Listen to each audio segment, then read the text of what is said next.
Hey everyone, I sincerely appreciate your support. If you enjoy my audiobooks, I would be truly grateful if you could subscribe to the channel.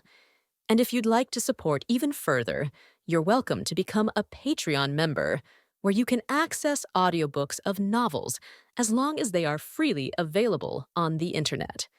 Your kindness and support mean so much. Thank you. After knocking Fredrin unconscious, Xavier carried him and left with a broad grin on his face. On the other hand, the battle at the main gate of the estate had already come to an end with the retreat of House Silversword and House Keller. Looking at the disappearing enemies, Treston sighed while shaking his head. Did I make the correct decision?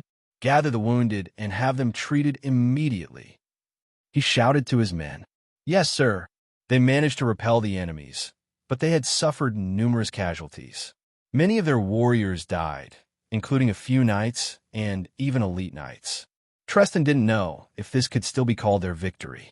While he was observing the destroyed walls, a warrior came to his side and asked, Sir, what should we do with the enemy corpses? Treston frowned and thought for a moment before he replied, Gather them in one place and don't let anyone touch them. Hearing this, the warrior was surprised, but he still acknowledged the command with a salute. Yes, sir. Treston looked at the corpses all over the place with a gloomy expression. I just hope that Lord Darwin will stop this meaningless battle. Only our warriors would suffer from this. Warwick didn't just arbitrarily make the decision to retreat.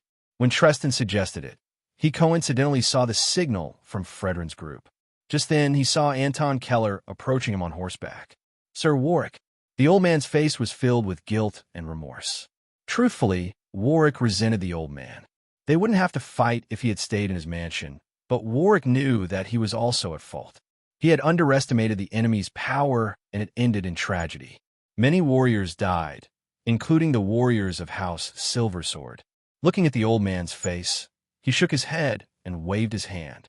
Let's not talk about this for now.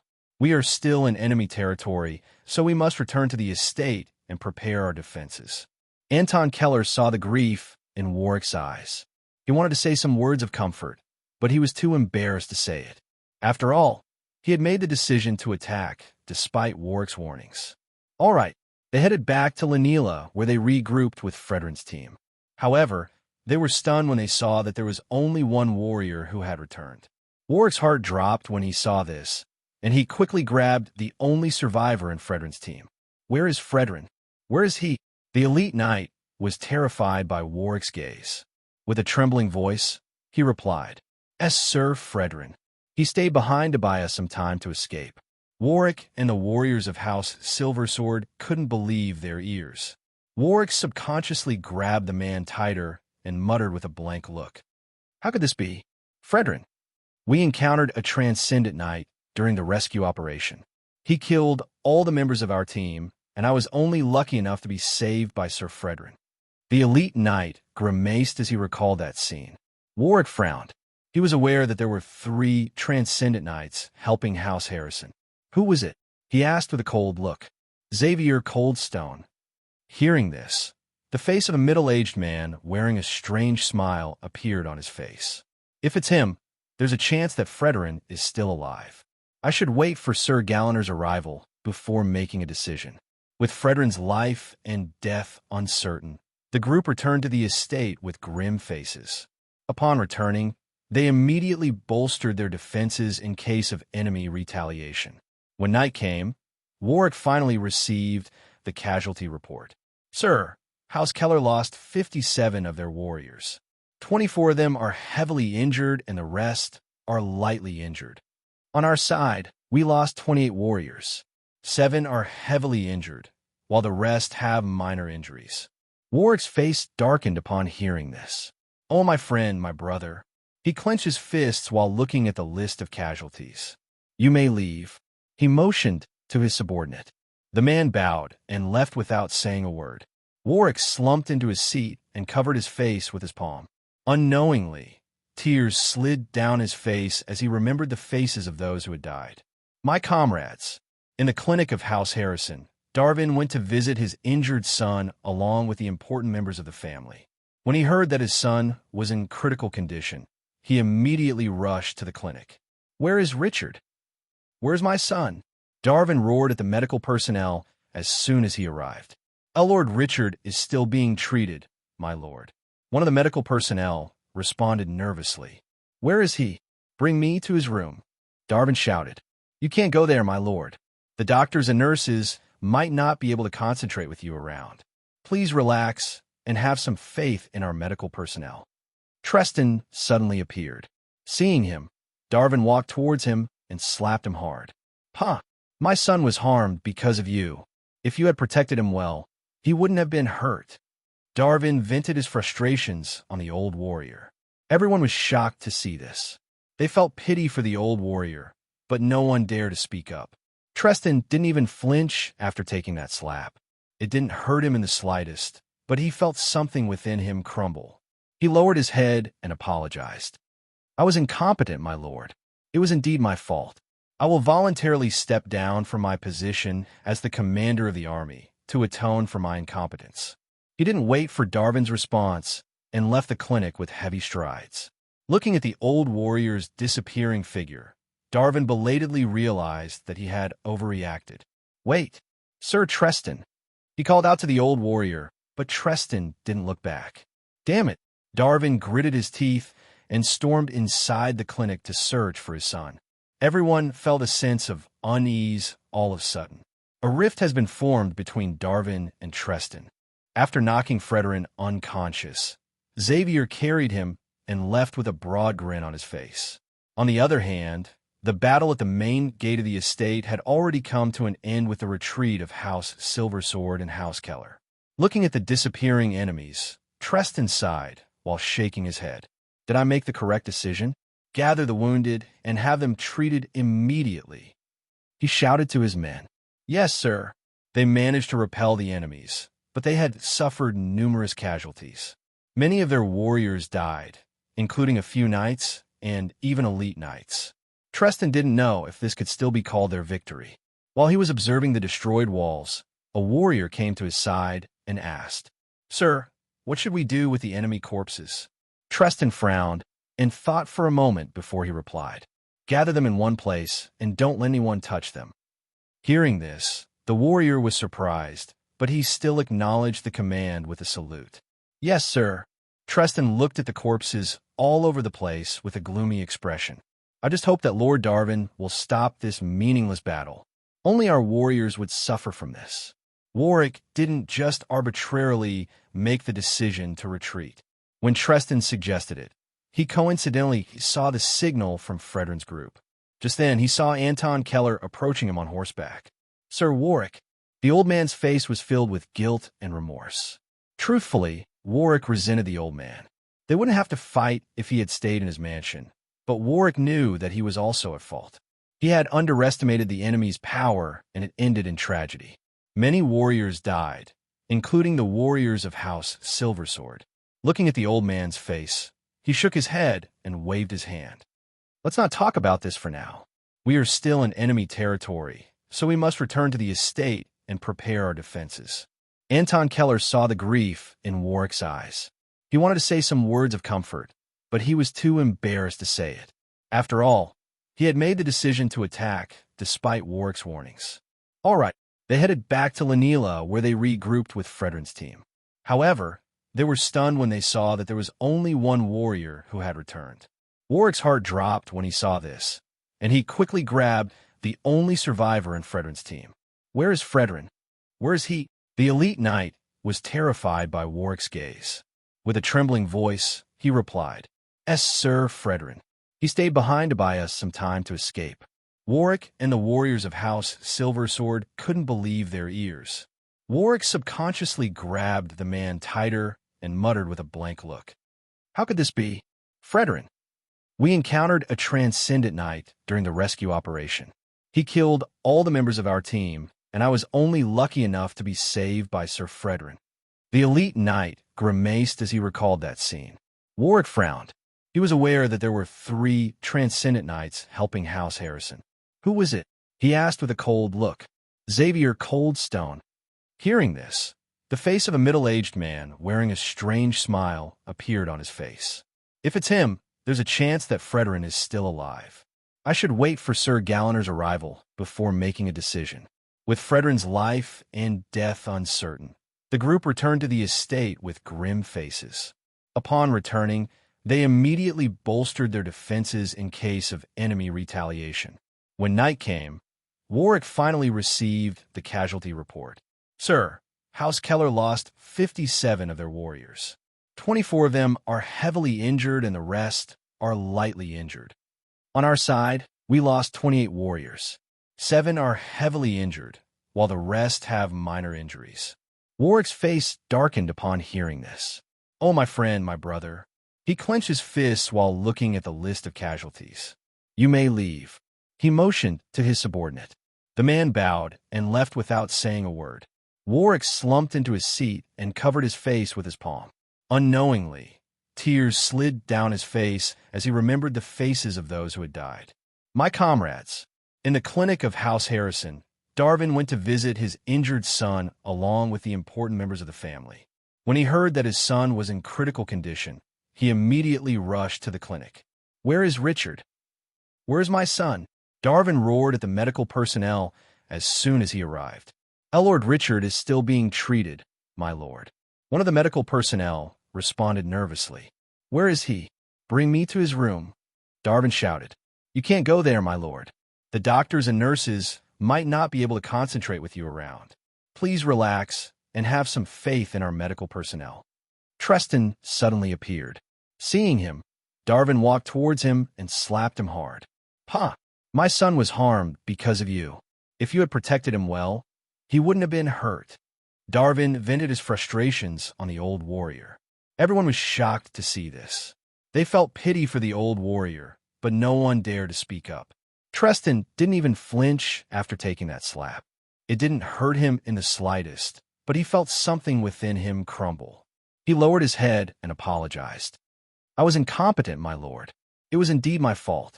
I will voluntarily step down from my position as the commander of the army to atone for my incompetence. He didn't wait for Darwin's response and left the clinic with heavy strides. Looking at the old warrior's disappearing figure, Darwin belatedly realized that he had overreacted. Wait, Sir Treston. He called out to the old warrior, but Treston didn't look back. Damn it. Darwin gritted his teeth and stormed inside the clinic to search for his son. Everyone felt a sense of unease all of a sudden. A rift has been formed between Darwin and Treston. Later that day, House Keller was still increasing the defenses around their estate. They also hired mercenaries to replace the warriors who had died in the recent battle. Everyone was busy with their tasks, and it was especially true for Warwick. He was overseeing the military training of the mercenaries they recruited. These guys are strong, but they don't have the discipline of a soldier. This was the problem of hiring mercenaries, but they had no choice given their situation. Suddenly, a warrior rushed to his side with an urgent look on his face. Sir, bad news. Hearing this, Warwick frowned and looked at the warrior with a stern gaze. Noticing his dissatisfaction, the warrior stopped in front of him and immediately gave his report. Sir, the enemies are coming. They have more than 500 soldiers. What? Warwick didn't expect them to make a move so soon. After gathering his thoughts, he waved his hand and shouted to the warriors. Get your equipment ready and prepare for battle. The warriors and the mercenaries were stunned, but they quickly moved their feet. There was no time to waste, and everyone hurried to equip their armor and weapons. Warwick jumped onto his horse and squeezed his legs, urging it to move. We are not ready yet.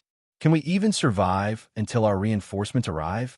He thought as he headed to the main gate to check the situation. They had already set up the catapults on top of the walls, but there were still many defensive constructions that were left unfinished. Warwick's expression worsened when he saw this, but he had to remain calm to avoid making his soldiers waver. The team responsible for operating the catapults came to him upon his arrival. Sir, all the catapults are in place, but the ballistae are still not completed. The crenels and merlins have been repaired, but they are hastily made so they might not withstand if the enemies have catapults. Warwick nodded, his face looking grim. Inform the workers to bring the heated oil on top of the walls, and have them bring as many large stones as possible. He could only be resourceful here since they weren't fully prepared for a siege. This wasn't an ideal situation. He could only hope that reinforcements would come soon. Yes, sir. While everyone was hastily preparing for the enemy's arrival, Warwick climbed on top of the wall. With his sharp eyesight, he could already see the enemies from the distance. Furthermore, he also sensed 4 formidable auras, including Tristan. For transcendence, he clenched his fists and gritted his teeth. We have over 200 warriors, including the mercenaries we hired, but will this be enough to defend the unprepared estate? Sweat trickled down his face as he tried to come up with a solution, but no ideas came to his mind. Hurry up, Sir Galliner. Otherwise, you might have to see my corpse by the time you arrive. At this moment, the sound of battle horns echoed from a distance. This made the soldiers and the mercenaries behind the wall feel nervous. Do not be afraid. As long as I am here, this wall will stand firm. Warwick's voice drifted into everyone's ears, easing the anxiety of the warriors. They looked up at the figure standing on top of the wall. He wore a new battle armor that made him look heroic. Enemies are closing in, but we must never falter. Our reinforcements are coming, and we only need to hold the enemies until they arrive. Warwick shouted, his back straight like that of an unbending sword. Defend the estate. Kill the enemies. Someone from the crowd shouted, his words igniting everyone's morale. Defend the castle. Kill the enemies. Warwick was relieved to see this. He then issued a series of commands. Archers, into position. Cavalry, stand by and wait for my instructions. Melee units. As the enemy approached, everyone's heart raced. Warwick stood atop the wall, looking at the approaching army with a serious expression. Catapults ready, he shouted when the enemy was about to cross their catapult's range. The operators immediately loaded the huge stones and waited for his command to set them loose. In the next moment, Warwick's eyes turned cold as he waved his hand. Release! At his signal, the operators released the huge stones toward the approaching army. Whoosh! Whoosh! Whoosh! Just when the stones were about to hit their intended targets, 4 warriors suddenly appeared and destroyed them. Bang! Bang! Bang! Seeing this, Warwick furrowed his eyebrows. Don't stop. Release at will. He shouted to the operators. Suddenly, he noticed a detachment force of about 100 warriors charging towards the walls. Archers, knock your arrows and wait for my signal. He immediately gave the command upon seeing this. Something is weird about those people. Warwick frowned as he looked at the detachment force. They were composed of infantry soldiers, and they weren't even properly equipped. Most of them only wore leather armor. Loose! He gave the command when the infantry unit stepped into their archer's range. Sue! Sue! Sue! Sue! Wait! Don't kill us. We are not soldiers. Help! The cries of the enemy infantry drifted over. Hearing their words, realization dawned on Warwick. Don't tell me those people are slaves. He gritted his teeth when he thought of this. Sir, those people aren't soldiers. What should we do? A warrior hesitantly asked him. Warwick was silent for a moment before he made a difficult decision. Kill them all. It was uncertain whether those people were truly slaves, so he could only be ruthless here. What a cunning move. The warriors were stunned by Warwick's command, but they still followed him. Sue! Sue! Sue! The archers hardened their hearts as they released their arrows to the infantry unit down below. They were only lightly armed, so it didn't take long for them to collapse under the heavy barrage of arrows. Soon, the ground beneath the walls of the main gate was dyed red. Seeing his men wavering at the death of those men, Warwick frowned. So this was their intention from start. By using those slaves, they want to weaken the hearts of my soldiers to lower our fighting spirit. With them being significantly outnumbered, wasn't a good thing. If the soldiers' morale were low, they wouldn't be able to effectively defend the walls. Thinking about this, Warwick shouted at his men. We are at war. You must not feel pity for our enemies. It was my decision to kill those men. You don't need to blame yourselves. I will take full responsibility for everything, so fight without worry. The warriors were invigorated by his words. At this moment, the enemy sent another infantry unit. This time, there were about 200 of them. The only difference was that half of them were fully equipped, and they also carried a gate-destroying machine. Aim your arrows at the people carrying the gate-destroying machine. Warwick barked out. Yes, sir. Sue, Sue, Sue. Hundreds of arrows descended from the sky, striking at the enemies with merciless force. Many enemy warriors died after being struck by the arrows, but they didn't stop their relentless charge. The enemy infantry unit protected the gate, destroying the machine with great effort. Some of them even used their own bodies to defend the people who were carrying this huge machine. We are almost there. Don't stop running, shouted the leader of the unit, a man fully geared in steel armor. He stood at the forefront, parrying the arrows released upon them using his spear. With a casual wave of his spear, the dozens of arrows aimed at him were destroyed. Meanwhile, atop the walls, Warwick also noticed this powerful warrior. They sent an elite knight to lead the 2nd Detachment Force, but half of their unit is still composed of non-warriors. How ruthless of them to use those people as meat shields. Warwick waved his hand and gave another command. When they are right beneath the wall, pour the heated oil and release a burning arrow to burn them. This was a cruel decision to make, but Warwick had no choice. He couldn't afford to be merciful given their situation. Aru, I will carry all the sins committed by my subordinates. Please forgive them. He silently prayed in his heart after giving the command. In the next moment, the warriors on top of the wall poured the heated oil onto the enemies beneath them. Ah! Ah! Screams of anguish echoed. Bear with it.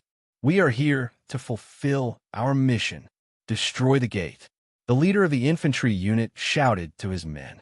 He also fell victim to the scalding hot oil, but he lessened the degree of the burns by using his mana. Still suffering from the burns, the infantry unit grimaced as they carried the gate-destroying machine in front of the main gate. Do it, the leader shouted while protecting the machine from being destroyed. Seeing their leader's efforts, they didn't hesitate any longer. They activated the machine by injecting their mana into it. Soon, the inscriptions on the surface of the machine lit up. Suddenly, dozens of burning arrows shot at them. Sue! Sue! Sue! The leader of the infantry unit narrowed his eyes. He imbued mana into his spear and brandished it with incredible speed to deflect the arrows. With his protection, no arrow was able to land on the machine. Watch out! Someone shouted in alarm. Everyone lifted their heads and saw a huge number of large stones descending upon them. Don't be afraid. I'm here. The leader of the infantry unit snorted. He targeted the stones aimed at the machine, turning them into small fragments with a series of stabs from his spear. With nothing stopping the machine, it soon fired a beam of mana at the main gate. Boom! A loud explosion rang out, shaking everyone's ears. After the cloud of dust subsided, they saw a huge hole in the gates which was big enough for a few men to enter at once. The gates have been breached. Emergency!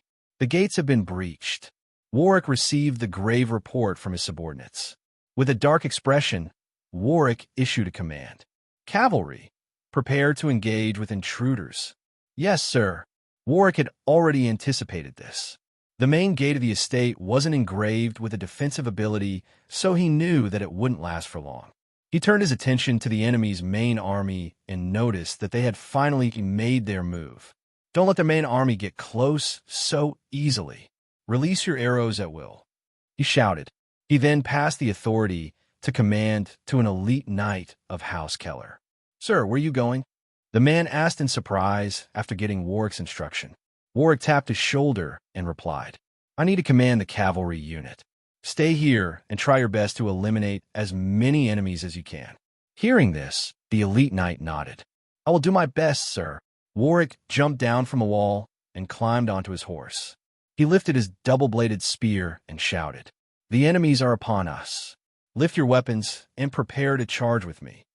The cavalry unit unsheathed their weapons after hearing his words. Their faces were grim as they nervously looked at the destroyed main gate. A moment later, the fierce shouts of the enemies drifted into their ears as they poured in from the destroyed gates. Follow me to kill the enemies. Warwick squeezed his legs, making his horse neigh in protest before it sprinted forward with great momentum. The cavalry unit followed his charge as they shouted their battle cries. An intense battle broke out between the cavalry unit and the enemy infantry, who were the first to storm inside the estate. Clang, clang, bang, bang.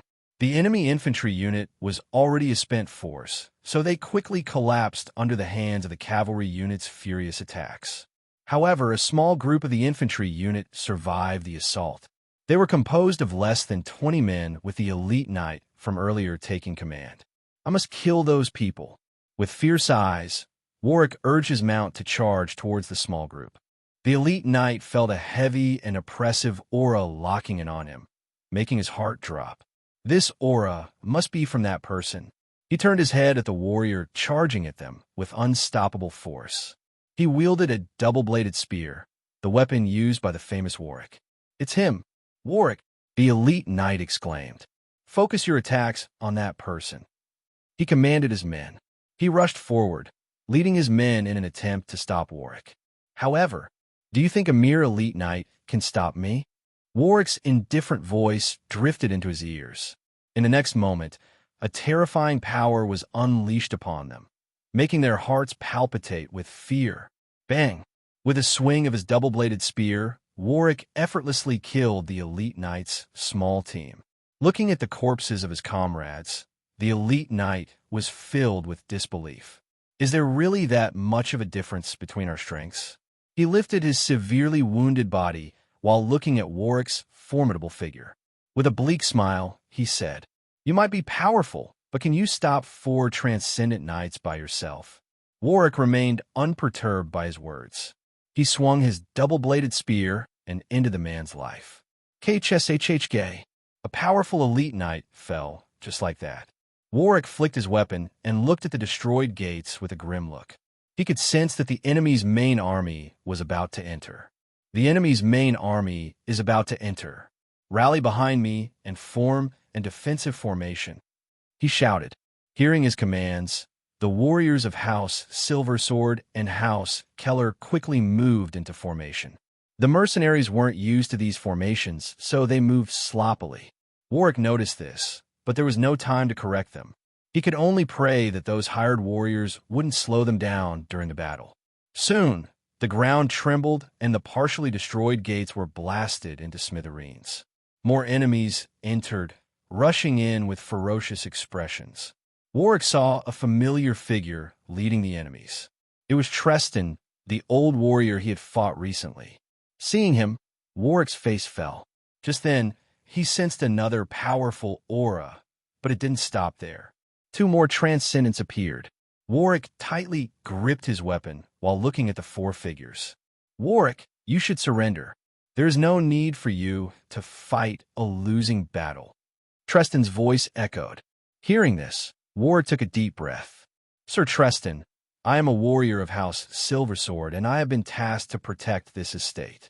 His eyes suddenly turned cold as he added, "You won't be able to go through this passage without killing me." Tristan sighed and shook his head. "How foolish, but I can't blame him. He is only trying to fulfill his task just like me. However, your ending won't be good if you fall into the hands of that person."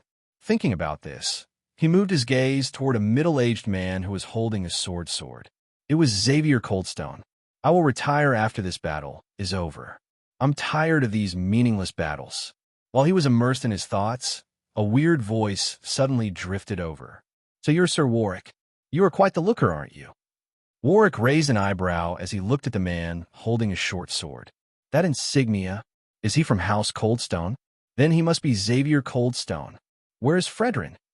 He stared deeply at Xavier. "I don't understand what you're talking about," Xavier responded with a snicker. Warwick was furious, and his aura leaked out because of his agitation. "In that case, I will force it out of your mouth," he bellowed as he urged his mount to charge. Xavier grinned when he saw this. With a depraved look, he shouted, "Warwick is mine. No one must interfere." Tristan frowned at his words, while the other 2 transcendents hesitated. "What should we do, Sir Tristan?" One of the 2 transcendents asked. The old warrior furrowed his eyebrows. "We must kill Warwick. But what about Sir Xavier?" Tristan snorted in response. I will deal with him. This is the only thing I can do for you, Warwick. I might as well kill you than let you suffer in the hands of that bastard. Let's go, Tristan yelled as he charged forward. The two transcendents no longer hesitated and followed him. At this moment, Xavier and Warwick clashed, causing a storm of dust around them. Bang! When their weapons clashed, Xavier realized that he had severely underestimated his opponent's strength. This strength, Warwick sent him flying into the air after that one clash. He then crashed into the wall with a bang. Warwick, don't hate me for this. Tristan suddenly appeared in front of him and swung his weapon with immense force. Whoosh! Warwick frowned. He quickly lifted his sword to block his attack. Clang! A loud clang echoed as their weapons collided. He is really different. Xavier's strength is shit compared to this man. Warwick gritted his teeth as he imbued more mana into his arms and his sword. We're here to support you, Sir Tristan. The two transcendents finally appeared and attacked Warwick in separate directions. Warwick felt an unprecedented amount of pressure from facing the simultaneous attacks of these transcendents. He pushed himself back to evade the two transcendents. Bang! Bang! After their attacks had missed, they relentlessly pursued Warwick and released a series of powerful strikes that caused the ground to shake. Damn it! I can't hold on for too long. Injuries appeared on Warwick's body, and they slowly accumulated as the battle progressed. He is mine! A cold voice echoed above him. Warwick lifted his head and saw Xavier descending while brandishing his sword. He immediately twisted his body, avoiding the attack by a hair's breadth. Bang!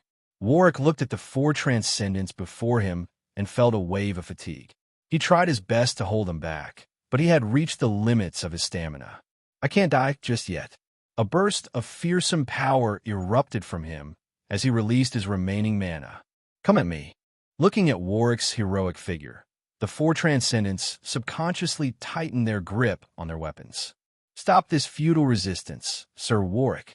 Just surrender and follow me quietly, Xavier said, while looking for an opportunity to attack. Warwick sneered at him. Do I look like an idiot to you? Enough talking.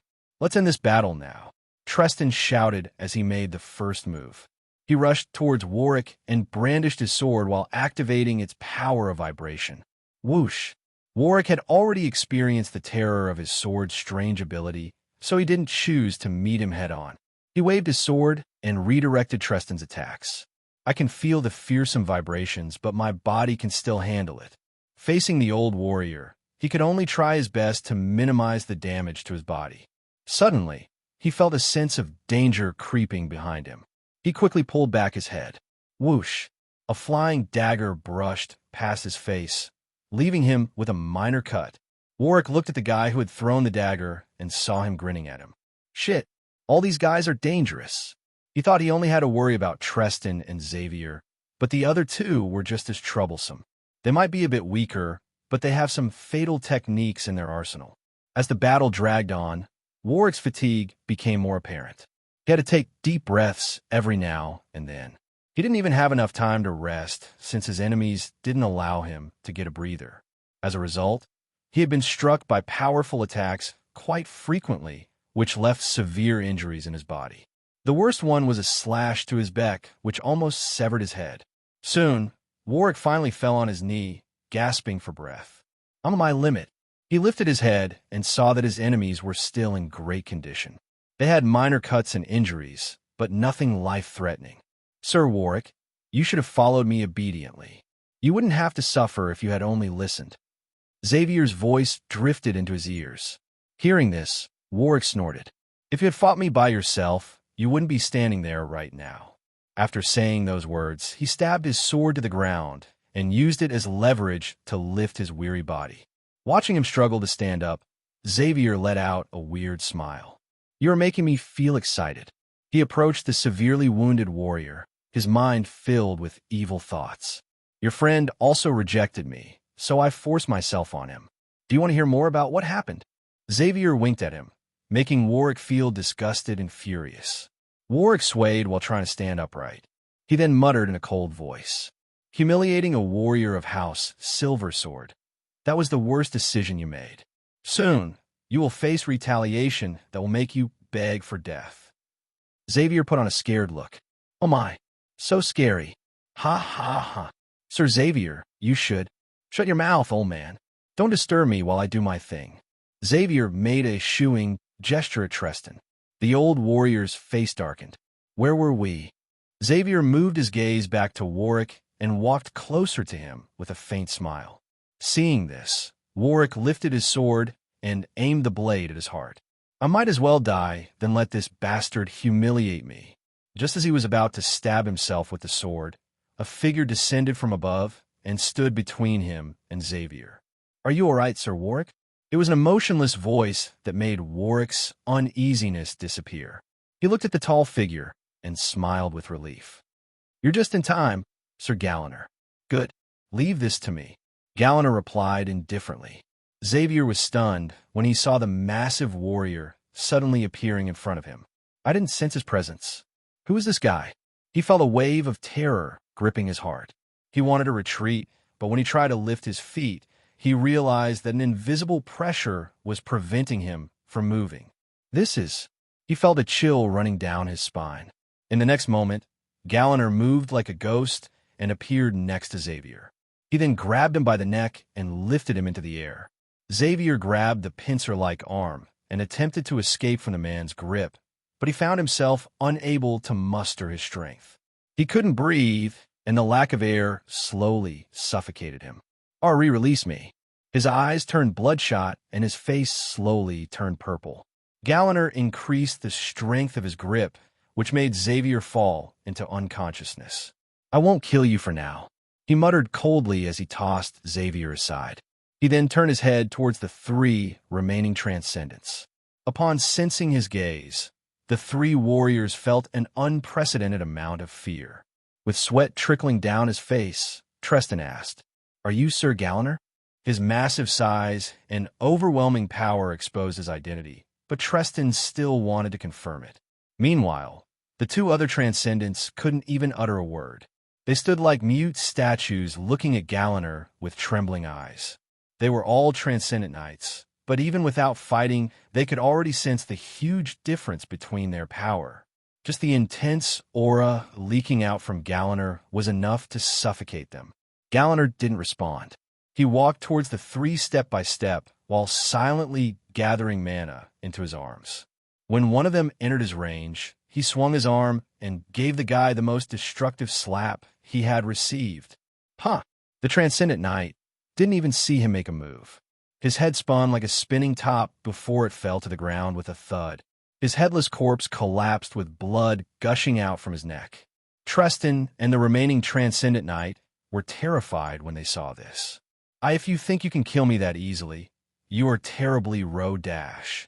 The other Transcendent Knight couldn't even finish his words after being cut in half by Galliner's broadsword, his blood, intestines, and internal organs bursting out. This time, only Tristan was left standing. His survival instincts kicked in, and he used his willpower to free himself from Galliner's overpowering pressure. He retreated a couple of steps and lifted his sword and shield. I might really die here. He thought that he was already strong since he was in the top 20 of the Astanian Dragon leaderboard, but after witnessing Galliner's strength, he realized that he had overestimated himself. Even at his peak, he wouldn't stand a chance against this monster of a human. Suddenly, Galliner charged at him with a ferocious swing of his broadsword. Whoosh! The wind seemed to twist tumultuously as his sword punctured through the air. Seeing this, Tristan raised his shield and imbued his body with mana while preparing himself for the terrible impact. In the next second, a loud bang echoed as Galliner's broadsword struck his shield. Bang! Tristan's shield cracked and broke into pieces before the residual force sent him flying and crashing into the wall. Bang! Everything happened so fast that everyone was unable to believe what they had witnessed. A monster! He is a monster! The warriors of House Harrison and their allies were scared witless when they saw how easily Galliner had defeated 4 Transcendent Knights on his own. Tristan groaned as he stood up shakily. He then looked at the massive figure wielding a broadsword. Looking at Galliner's indifferent eyes, he was terrified. I should have held my grandson longer before going here. He thought to himself with a look of regret. He knew that he stood no chance against Galliner, so he no longer bothered to put up resistance. He just stood there and waited for his enemy to deal the final blow. However, just when Galliner was about to deliver that one final slash, a voice drifted over. "Sir Galliner, wait a moment." Galliner's broadsword stopped just a few inches above Treston's head. "Why did you stop me, Sir Warwick?" he asked while looking at Warwick, who was approaching them with uneven footsteps. Warwick grabbed his injured chest as he responded. "I owe that man a favor. Please spare him for my sake." Galliner frowned upon hearing this. He hesitated for a moment before he lowered his weapon. "All right, but you must be responsible for his actions." Warwick nodded gratefully. "Thank you." Galliner stared deeply at Treston before he approached the unconscious Xavier. "How about this guy? How do you want me to deal with him?" he asked. Warwick revealed a look of fury. "Don't kill him just yet. I want him to experience hell for what he has done to Fredrin." Galliner raised an eyebrow, but he didn't oppose his decision. "Fine." Warwick sat on the ground, exhausted. "Now we're even, old man," he said. Treston fell on his butt and let out a complicated sigh. "Thank you." With the arrival of Galliner's troops, a huge change happened on the battlefield. The warriors of House Harrison and their allies who were initially winning were now being slaughtered. They couldn't even fight back. It was a massacre. "We're saved. Our reinforcements are here. Victory is ours." The victorious cheers from House Keller's side made the enemy morale hit rock bottom. Although they still held the advantage in numbers, they quickly surrendered. "How do we lose this quickly?" Treston was stunned when he saw how fast the battle ended with the arrival of Galliner's troops. "I thought Warwick's troops were already formidable, but it seems like Galliner's troops are also powerful." The old warrior was internally shocked. "Sir Treston, please follow us for a while. I know you're worried about your family, but you should prioritize your safety for now. Sir Galliner doesn't have a good temper, so you must not do anything reckless." Warwick's voice drifted into his ears. Treston nodded with a serious look. He knew that he was currently a war prisoner, so he didn't make things difficult for the other party. "It's a good thing I did Warwick a small favor at that time. Otherwise, things would have ended differently. It seems like Aru still has other plans for me." The old warrior was relieved. Soon, House Keller sent people to clean up the battlefield. The warriors who had surrendered were sent to prison, except Treston, who was brought to Anton Keller for questioning. "Thank you for coming here to save us, Sir Galliner." Anton Keller bowed to the giant. Galliner stared deeply at him and nodded without saying anything. Seeing his indifferent attitude, Anton Keller wasn't angered. He only gave him a dry chuckle before he moved his gaze to Treston. "You must be Sir Treston, the unrivaled lance," he said with a stern gaze. Treston cupped his fists. "Greetings, Lord Anton." Anton snorted. He didn't like House Harrison, but he knew that Treston was only following his lord's orders, so he held back his anger. "I hope you will cooperate with us with the investigation. I will only ask you some questions related to—" Anton Keller and Warwick asked the old warrior some important information about House Harrison, which would be crucial for the next operation. Treston hesitated. He was also dissatisfied with Darvin's leadership and the corruption of the elders in the household, but some people in the estate were important to him. Sensing his hesitation, Warwick reassured him. "Please rest easy, Sir Treston." A doctor was bandaging his wounds while he was doing the investigation. Earlier, the doctor told him to go to the clinic to get properly checked, but he refused since he was worried about how Treston would be treated. "Our mission this time is only to capture Darvin Harrison and his loyalists. We won't touch all the uninvolved parties. As long as they bear no ill will to House Silversword, we won't do anything to them," Warwick explained. Hearing this, Treston let out a sigh. "That makes me relieved. In that case, I will tell you everything I know." He trusted Warwick's integrity, so he decided to tell them everything he knew about House Harrison. He also answered their questions to the best of his knowledge. After the investigation was over, Treston was sent to prison. Warwick volunteered to personally send him there. "Just stay here for the time being, Sir Treston. Just write the names of your family members and friends here. I will make sure that none of them will be harmed." Warwick handed him a quill, ink, and a piece of parchment paper. Warwick took them and wrote the names of his family and friends. After writing everything down, He handed the paper to Warwick. I will leave them in your hands, Sir Warwick. Please promise me that nothing will happen to them. You have my word, Sir Tristan, Warwick reassured the old warrior. After exchanging a few more words with him, Warwick left. Xavier found himself chained in a dark and concealed room. Clang! Clang! Where am I? What happened? He panicked when he realized the situation he was in. It was then that he had finally remembered what happened. Why did they not kill me? He felt inexplicably nervous when he thought of this. He tried to activate his mana, but he failed. They sealed my mana. He nervously grabbed the thick chains and yanked them forcefully, but a rebound force was activated as soon as he tried to break the chains. This is the relic? He couldn't believe that his enemies actually had a special item like this. It could even bind a transcendent knight. How do you like it? A cold voice suddenly drifted into his ears. Hearing this familiar voice, his expression changed. Fredrin, I'm sure I hid him in the estate of House Harrison. Don't tell me. A scary thought crossed his mind, making him shiver. Why are you silent? Oh, let me guess. You must be wondering how I was able to escape. Well, the answer is simple. Step, step, step. A series of footsteps echoed within the dark room. Soon, the silhouette of a man entered his sight. As he had expected, it was Fredrin. House Harrison and its allies have surrendered. Of course, this includes your house Coldstone, muttered Fredrin as he sat on a stool he had prepared. What? How is that even possible? Xavier was filled with disbelief. Fredrin smirked coldly. You were unconscious for 5 days, and many things happened during that period. Do you know what House Harrison did when Sir Galliner led his troops to their estate? Xavier was still reeling in shock, so he was unable to respond. Fredrin didn't wait for him and continued. They surrendered without fighting, and they even handed their own family head and heir to Sir Galliner. Ha ha ha! Can you believe it? Fredrin laughed, his expression filled with disdain. Xavier's face darkened. What do you plan to do with me? Fredrin sent him a cold look. What do you think? Soon, the room was filled with screams of anguish and pleas for help, but the people outside pretended not to hear anything.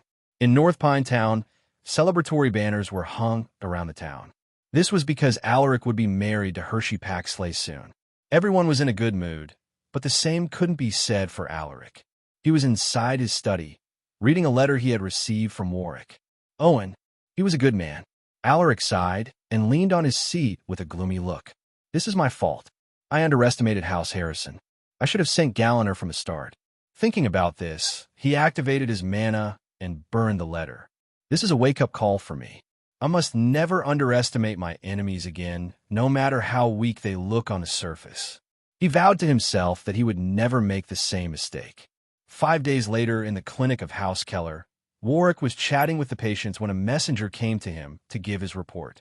Sir Warwick, we have made covert investigations on Riverwake, and we discovered some anomalies. Hearing this, Warwick raised an eyebrow and indicated for the man to continue. The messenger cleared his throat and said, We found out that there was a big change in the city's underground forces. The 3 biggest underground factions joined hands to form the Blood River Alliance. In a short amount of time, they absorbed the smaller forces to expand their faction. The most interesting thing is that their leader is the person we're looking for. Warwick furrowed his eyebrows. He stood up and whispered to the messenger, Let's talk somewhere more quiet. The messenger nodded. Warwick walked out of the clinic and brought the messenger to a quiet spot. You may continue.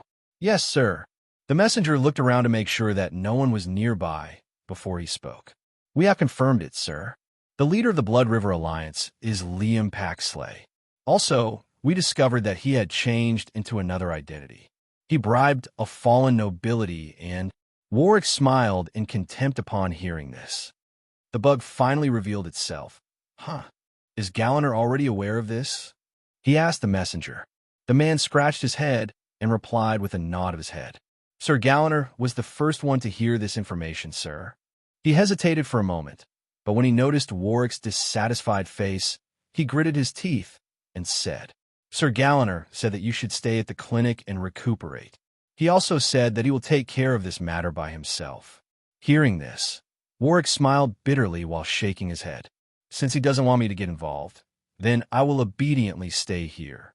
He wasn't worried about Galliner. The man was strong enough to overpower 4 transcendent knights on his own. Him being there was unnecessary. What about Fredrin? Is he still in the secret chamber? He changed the topic. He was in the clinic all this time, so he didn't know what had happened in the last few days. Yes, sir. The messenger nodded. Sir Fredrin is always in the secret chamber. I dare not get in, so I don't know what's going on inside. Please forgive me. The man revealed a look of fear when he remembered the screams he had heard when he passed by the secret chamber. I see. It doesn't matter. You may leave now. Warwick waved his hand. The man didn't linger and left right away. Warwick clicked his tongue as he watched the messenger walk away in haste. It seems like Fredrin is still not done with his revenge. In a small mansion in Riverwake, Liam was inside his room looking at the outside scenery with a faint smile. Things are going according to my plan. The next step is to expand House Tyler's military. It might take some time, but with the resources I got from the Blood River Alliance, everything should go smoothly. He chuckled as he thought of this. What are you so happy about? A deep, monotonous voice drifted into his ears. Liam's smile stiffened when he heard this voice. He turned his head and looked at the person seated behind his desk. It was an old man dressed as a servant. However, something about him was different. He had a strong aura that could overpower ordinary people. Even Liam, who was used to meeting powerful warriors, felt uneasy in front of this person. Liam approached the man with a flattering smile. He then refilled the man's tea before he replied with a nervous laugh. I just thought of something good, my lord. Please don't mind me and enjoy your tea. The man snorted in dissatisfaction. Liam Paxley, I chose you because I think you have some potential, but you must remember that I can discard you whenever I want. Liam felt a chill in his heart. Without hesitation, he prostrated and replied with a pleading voice.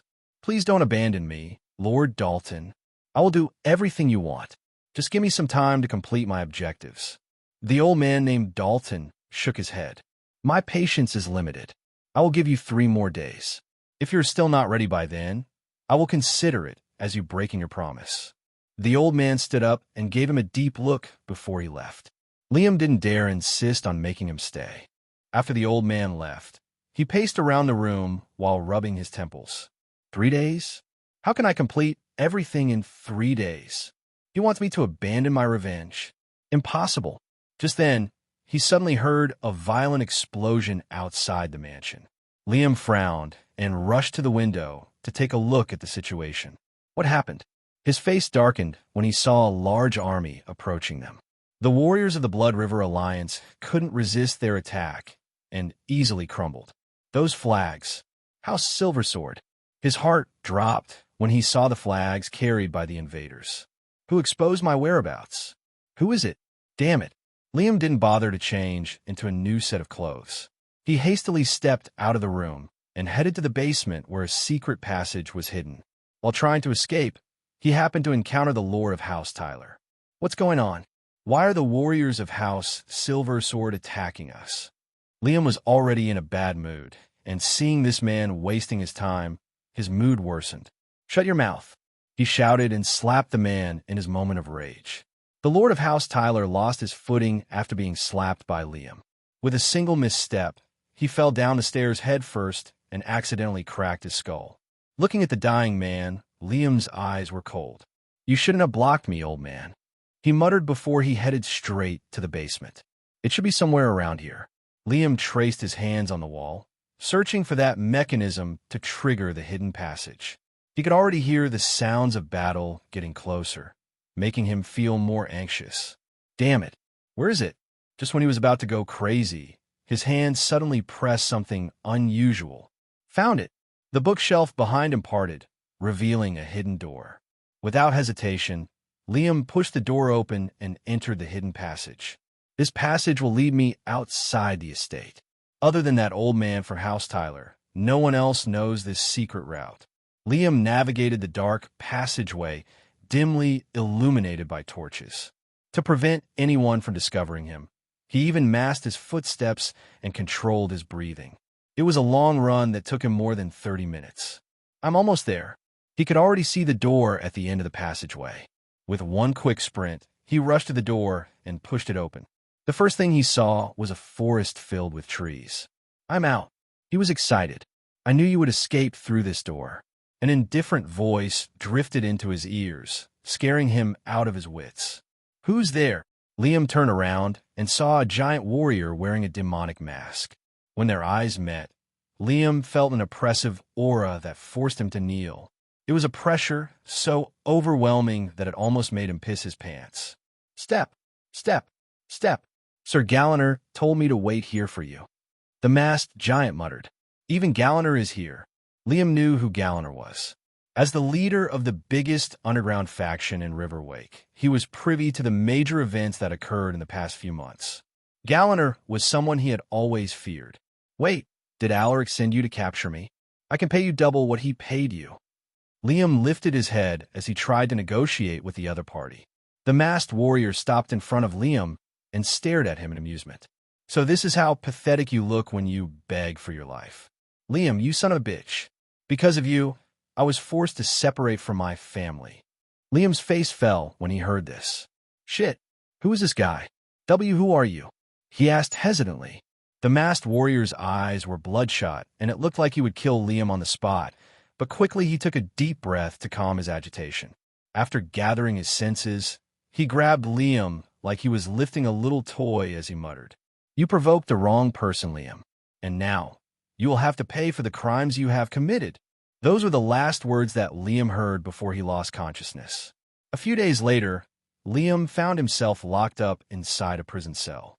With the dim light from the torches outside, he realized that he wasn't alone. Inside the cell were 7 people, and 2 of them looked incredibly familiar to him. "Hold on, that old man. Isn't he the family head of House Harrison?" And that middle-aged man beside him should be his son, Richard. He also noticed that the rest of the prisoners wore clothes that bore the insignia of House Harrison. "Young man, you are finally awake. Just give up. You won't be able to escape this place." Darvin Harrison muttered when he saw Liam forcefully yanking the chains that bound him. "Where is this place?" With a gloomy look, Liam asked the old Viscount. Darvin sighed as he replied, "This is the underground prison of House Silversword." Liam's heart dropped. He already knew this, but he still couldn't accept the fact that he had been captured. "I should have followed Lord Dalton to Veronica." Liam felt a wave of regret. The old man had repeatedly warned him not to dwell on revenge, but he ignored his warnings. "You look familiar. What is your name?" asked Richard, whose body was covered in bandages. Liam didn't like his arrogant tone, so he pretended not to hear him. "Hey, are you fucking deaf?" Richard was furious after being ignored. He was about to stand up when he felt a sharp pain in his chest that made him grimace. "Lord Richard, are you all right?" "It's just my injuries acting up." Richard waved his hand and shook his head with a face full of sweat. Looking at his terrible condition, Liam snorted in contempt. Suddenly, they heard a series of footsteps outside their cell. "They are here," Darvin exclaimed in terror. Liam also felt uneasy when he noticed how scared everyone was. A warrior appeared outside their cell looking at them with an insidious smile. "Time for breakfast." "No, I don't want to eat. I don't want to eat. Please don't let us eat that thing again. Sir, please have mercy." Liam stared at the pleading prisoners with a look of confusion and anxiety. Even Darvin and Richard were no different. They kneeled before the warrior without care for their image. "What is going on here?" The warrior chuckled and opened their cell. He then approached them and said, "Let's be obedient this time, okay? You should know what will happen if you do something funny again." Darvin and the prisoners trembled as the warrior got closer to them. Some of them puked out something that emitted a disgusting smell. It was a chain reaction after that. All of them, including the Viscount, vomited the same nauseating liquid. Liam grimaced when the terrible smell assaulted his nose. "What the fuck is this?" The warrior raised an eyebrow and muttered with a disgusted look. "We haven't even started yet. Stop overreacting." He then called his comrades to help him escort the prisoners. Liam inwardly prepared himself for what was to come. He obediently followed the warriors while looking for an opportunity to escape. Stop the futile attempt to escape. Those who tried had already been killed by these people. Richard whispered to his ears. Liam retched in disgust when he smelled his breath. Close your mouth. It fucking stinks like shit. Richard wasn't furious by his words. He just stared at him with a weird smile. Soon, the warriors brought them to a room with a long table at the center. The moment they entered the room, Liam could already smell the terrible stench inside. He lifted his head and saw a few people on the second floor watching them with cold faces. Alaric. He quickly spotted Alaric from a group. His eyes flashed with hatred and fury. Alaric, do you know what you're doing? How dare you illegally confine members of the nobility? Liam shouted. The place suddenly turned silent, and everyone looked at him as if they were looking at a lunatic. Alaric didn't say anything. He just sent a signal to the warriors with a snap of his fingers. Bring our guests food, one of the warriors shouted while clapping his hands. In the next moment, the servants came in pushing tray carts with large bowls of dark brown liquid that emitted a strong scent of feces. Darwin and the prisoners vomited once more. Liam finally realized why they had reacted like that when food was mentioned. There's no way they will let us eat shit, right? He covered his mouth and nose in disgust when he thought of this. Sit down while the servants serve your food. The warriors forced them to take their seats. Some of them tried to resist, but they were beaten up by the warriors. With their mana sealed, they could only suffer a severe beating. Liam looked around the table and noticed that his bowl was larger than the rest of the prisoners. Why is my bowl larger? One of the warriors responded to him with a faint smile. Oh, that's because you didn't eat for a few days, so we thought that you needed to eat more. The other warriors laughed at his words. You wanted to eat this? Are you fucking insane? Liam snapped from the humiliation. He slammed his hand on the table, causing some of the smelly liquid to splash all over his clothes. Fuck, eat. Alaric's cold voice suddenly drifted into their ears. The prisoners were forced to eat the disgusting mixture of animal shit, and those who didn't were brutally punished by the warriors. Liam was one of the few who refused to eat the mixture, so he received a severe beating from the warriors. He was then forced to eat until everything in his bowl was gone. The prisoners who had vomited the mixture were forced by the warriors to lick their own mess. It was a total disaster, something that would make anyone's stomach turn. However, Alaric watched the whole process without looking away. He wanted to see these people suffer before executing them. I hope you enjoyed your last meal. Alaric's lips curved upwards as he looked at the prisoners with disdain. Wait, Alaric. I mean Lord Alaric. Darwin called out to him, but Alaric ignored him and left without hesitation. The old Viscount fell to his knees while grabbing his hair. How can he do something like this to a noble like me? The nobility deserves a fitting death, not something as humiliating as this. Quit dreaming, old man. You offended the wrong person, and you will have to pay for it. A warrior sneered at him. Darwin collapsed after hearing the man's words. Seeing this, Liam's face fell. Even a Viscount is treated like this. It seems like I can't escape death this time. Unless... He recalled the face of a certain old man, but he knew that it was unlikely to happen.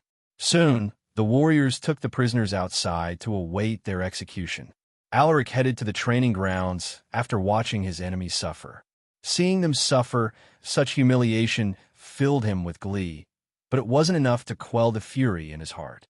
He removed the stray thoughts in his mind and began his weighted exercises. I've been working hard the past 2 weeks, but I'm still far from reaching the requirements for my next advancement. It looks like I would have to stay as an elite knight for some time. Alaric sighed after he looked at his attributes. 1,000 weighted push-ups, balabox with check. 1,000 weighted pull-ups, balabox with check. 1,000 weighted squats, balabox with check. 1 hour weighted planking, balabox with check. He struggled a lot when he first performed these weighted exercises, but after doing them repeatedly, he gradually became used to them. Back then, his whole body would feel incredibly sore after doing the exercises, but now he would feel invigorated and full of energy. He knew that this was a sign that his body had evolved after adapting to these exercises. Alaric performed his sword and mana training afterwards. 1,000 mana infused vertical slashes, balabox with check. 1,000 mana infused horizontal slashes, balabox with check. 1,000 mana infused diagonal slashes, balabox with check. 1,000 mana infused stabs, balabox with check. You received 20 battle points. You received 3 EXP. You received 3 stat points. Alaric decided to invest in his endurance and vitality using the stat points he had accumulated for the past 2 weeks. Alaric's Silver Sword Elite Knight EXP 222 255/1000. Potential A. Traits: Horseback Riding C. Swordsmanship SSS. Close Combat C. Archery E. Hunting E. Tracking E. Sixth Sense E. Monster Affinity E. Mana Gathering C. Appraisal B. Strength 200. Stamina 200. Agility 200. Vitality 175. 195. Endurance 185. 198. Mana 250. Battle points 3,480. 3,700. Stat points 33. 0. Requirements for the next advancement: 1,000 EXP, 250 in all attributes, and 10,000 battle points. My attributes are almost equivalent to that of an ordinary Transcendent Knight. If I were to fight one, I might not be on the losing end. However, I must not be satisfied with this. He clenched his fists with a serious look. Many things had already diverted from the events in his past life due to his interventions. To prepare for unexpected variables, he needed to have sufficient power. Later that afternoon, Alaric headed to the open area behind the main mansion. This was where the prisoners would be executed. He didn't want to execute them publicly since this involved the lives of the nobility. Things might get too complicated if more people were to learn this, so he decided to do a secret execution. Only the highest-ranking members of House Silversword were present to watch the execution. Even the members of House Paxley weren't invited. Alaric had his reasons for this arrangement, but it was mostly because of his coming wedding with Hershey. At this moment, a simple platform was set, and all the prisoners had already been brought to the stage to face their punishment. Are you sure about doing this, son? If the imperial family were to know this, they might take it the wrong way, especially the second prince. After all, House Harrison is part of his faction. Maria glanced at her son with a stern look. She had already been told about what had happened in Copperglade. She knew that her father had almost died at the hands of Darvin Harrison, but she was still hesitant about doing this execution. Hearing this, Alaric remained calm as he replied, "Mom, these people made us suffer. They deserve death. As for the imperial family and the second prince, they have more important matters to worry about. They won't trouble us temporarily." Both the crown prince and the second prince were busy expanding their factions and military forces. They didn't have time to deal with the issues in the north. Besides, House Harrison was just a pawn to them. In his past life, House Harrison was just an insignificant force. I'm only killing their stupid family head and arrogant heir. The second prince will do nothing as long as I don't annihilate House Har's son. Alaric thought to himself. If he didn't have the information from his past life, he would have hesitated to do this. Maria no longer said anything when she saw how determined he was. "Relax. Your son has already thought things through. Even if something happens, I am here to protect you guys." A gentle voice drifted into her ears. Maria turned her head and looked at her husband. "All right, I will trust you too." Lucas rubbed his wife's back and smiled at her. "If they truly make a move, I am prepared to fight them. Am I really going to die today?" Liam trembled when he saw the masked warrior who had captured him when he tried to escape. As if sensing his gaze, the masked warrior glanced at him and made a throat-slitting gesture, making Liam even more scared. He couldn't take the pressure anymore and cried pathetically. "No, I don't want to die." He looked at Alaric and pleaded. "Please forgive me, Alaric. I will do anything you want. I will eat shit every day if you want me to. Just give me another chance." The members of House Silversword frowned in disgust upon hearing his words. Meanwhile, Alaric's expression remained indifferent in the face of his emotional distress. This man had destroyed the lives of many innocent women and lorded over the common people with an iron hand. Killing him would make the world a better place. You are followers of Aru, and the least I could do for you is allow you to say your final prayers. You have 5 minutes. Alaric coldly stated. Hearing this, Liam and the rest of the prisoners felt like something terrible was gripping their hearts. Some of them resigned to their fates and kneeled down to say their final prayers and express their regret for the atrocities they had committed. However, there were also a few of them who still couldn't accept their impending doom. "Wait, Lord Alaric, I can give you anything that you want. Please, I beg you. I don't want to die." Richard, the heir of House Harrison, begged him while kneeling with a miserable look on his face. "My lord, I can use my authority as the family head of House Harrison to surrender to your household. Please give us a chance to reconcile." Darwin also expressed his desire to live. Alaric ignored their words and just watched them with a cold gaze. After 5 minutes went by, Alaric raised his hand and said, "Start the execution." Upon getting his signal, Butch, the masked warrior, grabbed a dull blade. He then walked towards the nearest prisoner and forced him to kneel with a kick. "Lower his head."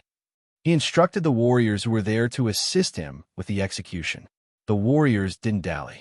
They quickly grabbed the prisoner and forced him to lower his head. "If you want to die fast, then you better stick your head out." Butch's words made the prisoner shiver in fear. Just as he was about to say something, Butch struck his neck. Thwack! The dull blade couldn't penetrate deeply, so it didn't kill him right away. The prisoner twitched, and it looked like he wanted to say something, but only weak gasps came out of his mouth. Butch chopped his neck a few more times, but because the blade was dull, it took more than 5 chops to cut off the man's head. The prisoners weren't blindfolded, so they witnessed the whole scene, and it made them terrified. "Please have mercy, sir. Use your mana and kill me with 1 STR dash." The next prisoner pleaded, but Butch didn't let him continue his words and struck him with the blade. Thwack! Thwack! Thwack! Blood splashed onto Butch's mask and clothes, but it didn't seem to have any effect on him. Thwack! After 7 chops, the man's head was finally cut off. Butch clicked his tongue as he wiped off the blood on the dull blade using the clothes of the headless prisoner. "This guy's neck is fat, so it took a bit more effort," he complained, but his words only made the remaining prisoners shiver in trepidation. The third prisoner didn't want to suffer the same pain as the other 2, so he obediently extended his neck. Seeing this, Butch smiled coldly beneath his mask. He raised the blade and struck the man's neck with extreme precision. Thwack! With the first chop, blood gushed out from the wound, splashing all over Butch's mask. This time, it only took 4 chops to cut off the man's head. The remaining prisoners noticed this. They already knew that escape was impossible, so they obediently lowered their heads to make it easier for Butch to kill them. Thwack! Thwack! Finally, it was Richard's turn. The man cried and kowtowed repeatedly, but Butch was unmoved by his pleas. "Please, sir, I don't want to die. I will give you all my wealth. Please." Butch sent the warriors a look and said, "Hold him down." The warriors forced Richard to lower his head. The latter tried to break free from them, but with his mana sealed, he was unable to overpower them. "No, my son!" Darwin cried and shouted when he saw his son suffer such intense pain. Thwack! Thwack! Thwack! Darwin almost lost his mind as he watched Butch chop his son's head off. He couldn't do anything but scream. After 10 chops, Richard's head fell off. Butch twisted his shoulder and clicked his tongue. This guy is an elite knight, so his neck is a bit difficult to cut off. Darwin stared at him with a mixture of fear and fury. "You demon, you will pay for this. You will die a horrible death." The old man shouted with tears in his eyes. "Huh!" Butch slapped the old man, sending a few pieces of his tooth flying. "Noisy. Hold him down," Butch muttered with a snort. Darwin wasn't a warrior, so he couldn't resist the warrior's grip. The old man lifted his head and stared at Alaric, who was watching with a calm expression. "Alaric, you filthy demon. One day, you will suffer a more dash." Thwack! Thwack! Thwack! Butch chopped his neck 8 times. He could have cut off the old man's head with a few chops, but Alaric had specifically told him to make Darwin suffer. Thud! The old man's head fell with a thud. With his death, only Liam was left. "No, I don't want to die. Wait, let me speak to Alaric. I have information about Veronica. I will tell you everything I know if you don't kill me." Liam shouted anxiously. Alaric frowned upon hearing his words. Veronica was a country located south of Astania. It was once ruled by a tyrannical sovereign, but after long years of civil war, a woman emerged like a comet to bring down this corrupt ruler. She was a mythical knight, a powerful warrioress who destroyed the army of the former ruler with her own hands. After taking control of the country, she used all sorts of methods to quell the unrest, and she later proclaimed herself as Queen of Veronica. It had been half a century since she became the queen of the country, but stories of her exploits have never been forgotten. Her name was Esquila Veronica. Veronica? What was he talking about? Alaric raised his hand and signaled Butch to stand back. Liam's words had intrigued him since this didn't happen in his past life. Tell me, I will consider sparing your life if the information you hold is as valuable as you make it sound. Liam's heart was about to leap out of his chest, and Alaric's gave him some room to breathe. He took a deep breath to calm his nerves. He then gathered his thoughts before he replied. You must promise me first that you will spare my life. I guarantee that the information I have will be useful to you. He nervously stared at Alaric. The latter's response would determine his fate, but Alaric didn't show any strong reaction. His expression was calm, and there were no ripples in his eyes. With an indifferent look, Alaric replied, You have 5 minutes to speak. Liam's face fell. He gritted his teeth and shouted, Hey, Alaric, I know you hate me, but you will regret it if you don't hear this information. Alaric remained unmoved. He looked away from him and turned his head to Butch. Make him spit out the truth, he commanded. Butch grinned at his words. Yes, my lord. Liam was terrified when he saw the masked warrior approaching him with a menacing smile. Stop. Don't come closer. Stop. Butch ignored him and grabbed him by the neck as he muttered. Liam, who would have thought that you are this pathetic? I pity the people who had sacrificed their lives for a worthless scum like you. Tui. He spat a mouthful of saliva on Liam's face. Liam grabbed his arm and kicked him, but it felt like he was kicking an iron board. Butch let go of him when he was on the verge of losing consciousness. Cough. Cough. Liam coughed heavily and gasped for breath. He felt like he had stepped into death's door, and it made him terrified. Please spare me. Yes, sir. Butch didn't stop there. Tell me what you know, and I will make it less painful for you. He whispered in a demon-like voice. Liam shivered. He knew his life would be over once they got the information from his mouth, so he stubbornly refused to tell them. Good. I thought you would spill out everything after that little bit of punishment. We are not yet done, Liam.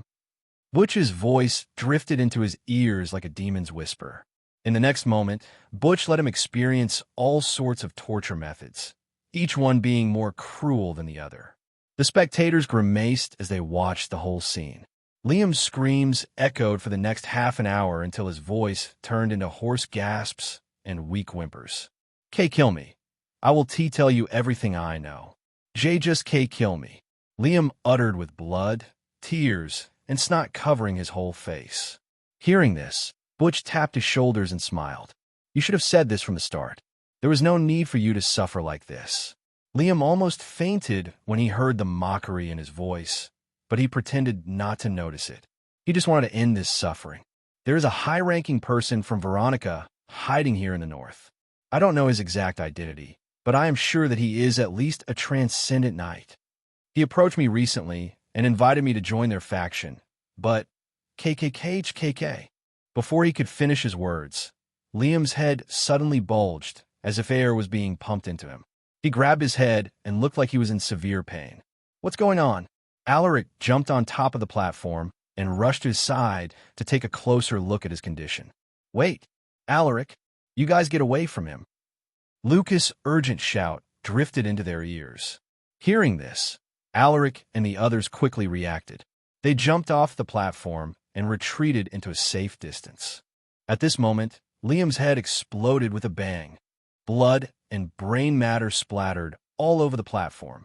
Everyone was alarmed by the unexpected situation. They had never seen such methods before, and it made them feel uneasy. What the hell happened? Alaric muttered in disbelief.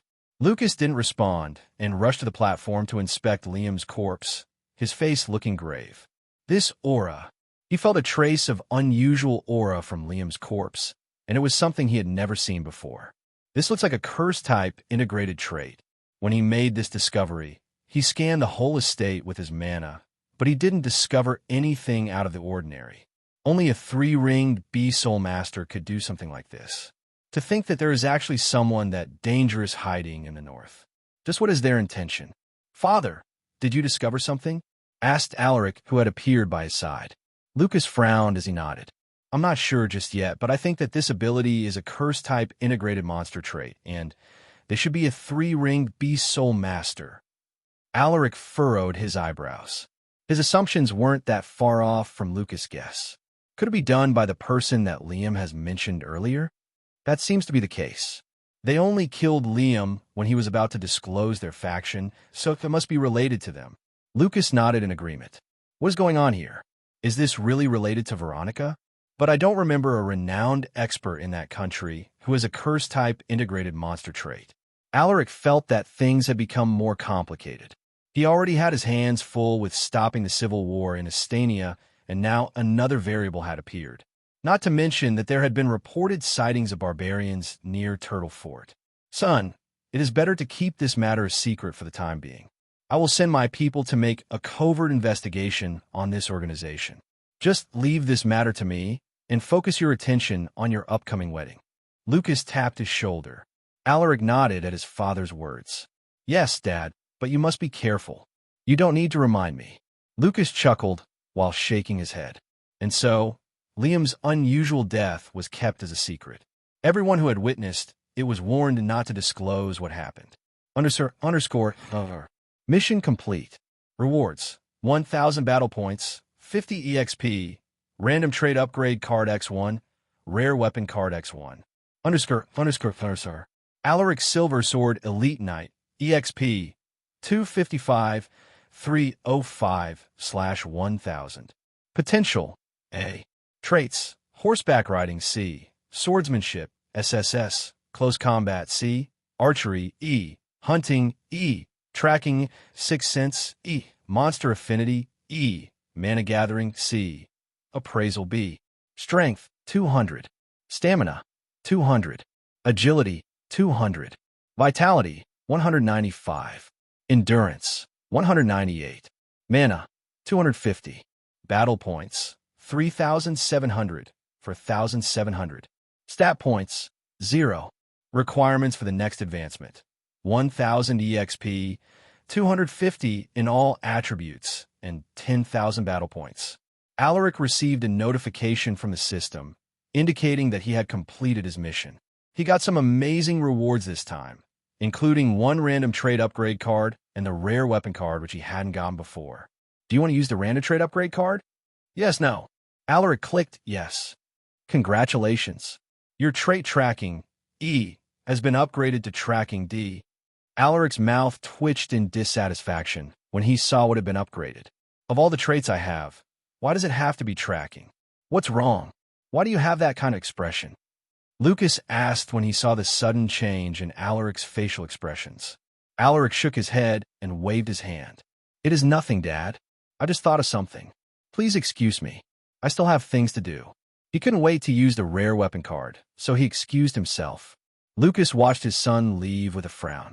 Is he worried about this mysterious curse-type ability? Alaric was unaware of his father's thoughts.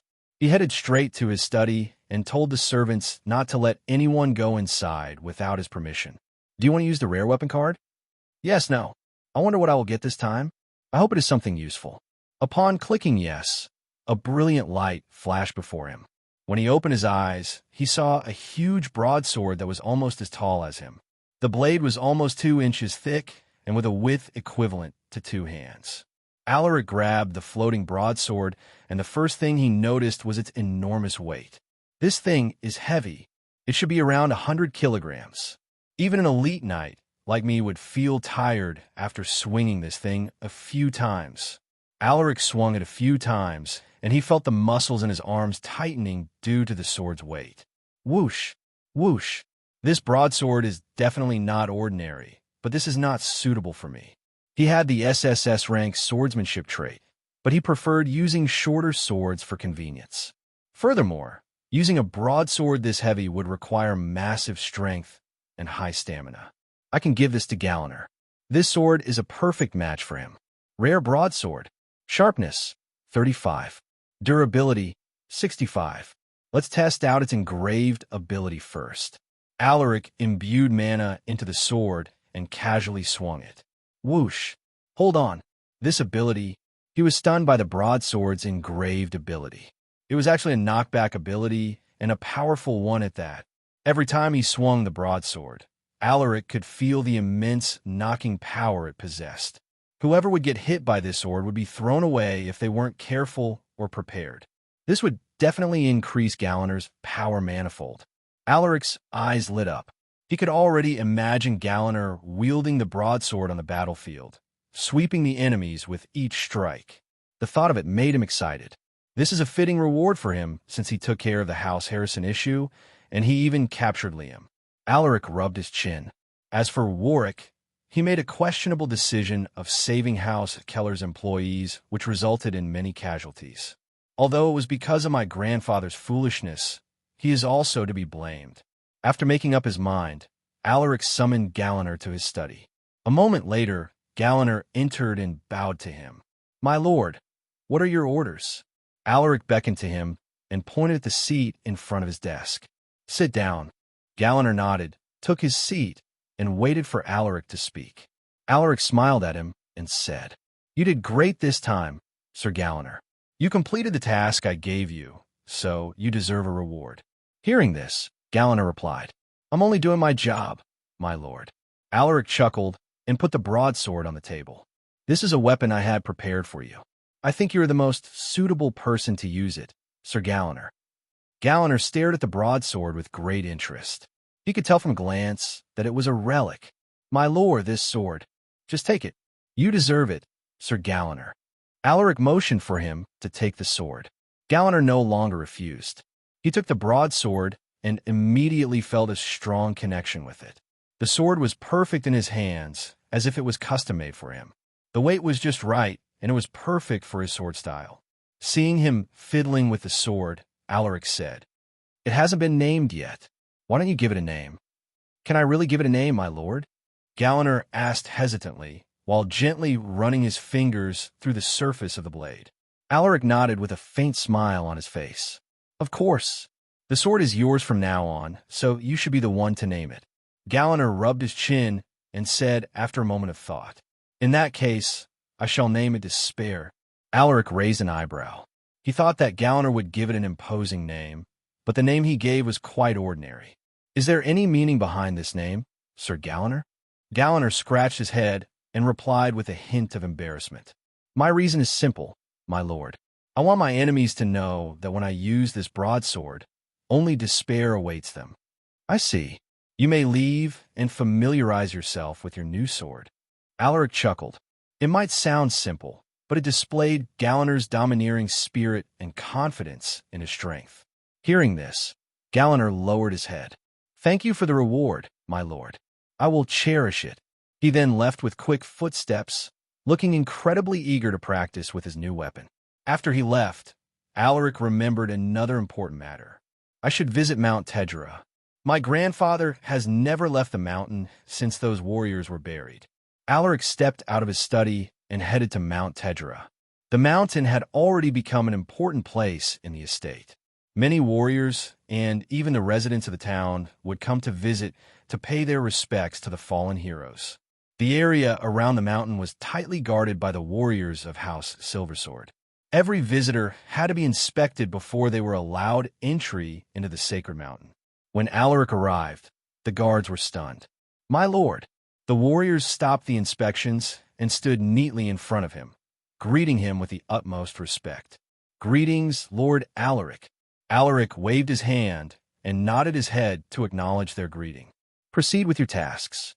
I came here to pay my respects to the warriors who had fallen in battle." The guards allowed him to enter the sacred mountain. This place has become more vibrant with life. The remnant mana within the fallen warriors' remains must have improved the mountain's environment. Mount Tedra is now worthy of being called a sacred mountain. This mountain was just an ordinary mountain before, but it had become an entirely different place after being exposed to the mana of the fallen warriors. The air was filled with a dense amount of mana, which caused the surrounding vegetation to flourish. Insects and even animals were attracted to the bountiful energy, making the mountain full of activity. As Alaric climbed the stone steps, he passed by some people who had come to visit the tombs of the warriors. Most of them were families of the fallen, while others were simply there to show their gratitude to the heroes. Soon, he finally arrived on top of the mountain where the remains of the soldiers who had died in Copperglade were buried. In the middle of the rows of tombstones, he saw an old figure kneeling with a look of remorse. "Please forgive me. Because of my selfishness, you guys lost your lives. It's my fault." Alaric could hear the old man's words in between his sobs. Seeing his grandfather filled with enormous guilt, Alaric sighed and shook his head. The death of these warriors was indeed largely due to his decisions, but Alaric couldn't bring himself to hate his grandfather, for he was just the same. For the sake of fulfilling his goals, Alaric knew that there would be bloodshed and violence. However, he was prepared to carry this immense burden, for he believed that he had been brought back into the past to correct these very mistakes. He waited for an hour without approaching his grandfather, but Anton Keller remained kneeling while continuously expressing his guilt and regret for making the decision that day. Suddenly, Alaric sensed two familiar auras. He turned around and saw Warwick, whose upper torso was covered in bandages. A grim-faced Fredrin was also there, walking half a step behind him. The two warriors were about to greet him, but he made a shushing gesture and pointed to his grandfather as he whispered, "I want you two to look after my grandfather. If he collapses, bring him to the clinic immediately." The two warriors nodded upon hearing his words. Warwick seemed to have something to say, but he couldn't utter a word. Alaric noticed this, so he asked, "Do you have anything to say, Sir Warwick?" Warwick sighed and took a deep breath as he replied, "My lord, the death of those warriors wasn't entirely Lord Anton's fault. I underestimated the enemies, which—" Alaric raised his hand and tapped his shoulder. "I understand, Sir Warwick. I don't blame you for making that decision, but you must reflect on this. No matter how weak the enemies are, you must never underestimate them. Even when killing an ant, it is never wrong to use a dragon-slaying sword." Warwick and Fredrin felt a chill in their hearts upon hearing his words.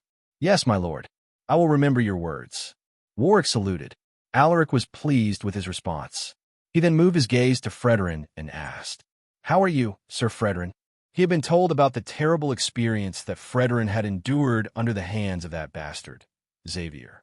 Just the thought of the humiliation that Fredrin had suffered made his skin crawl. Fredrin lowered his head as he responded, "I am recovering well, my lord. Thank you for worrying about me." Hearing this, Alaric nodded. This man was indeed the Steel Bastion. Even his willpower was as tough as steel. "I'm glad to hear that." Alaric didn't bother to ask him about Xavier. Xavier was still in the hands of Fredrin, suffering untold torture and endless torment. After some small talks with the two warriors, Alaric bid them farewell and headed down the mountain. There were already hundreds of tombs on the mountain, which contained the remains of the soldiers from other houses. Alaric felt the weight of responsibility when he saw those tombs. He hardened his heart and vowed to always remember their sacrifices. He didn't rest after visiting Mountain Tedra. He headed straight to the Beast Garden, a special place where the household's tamed beasts were kept.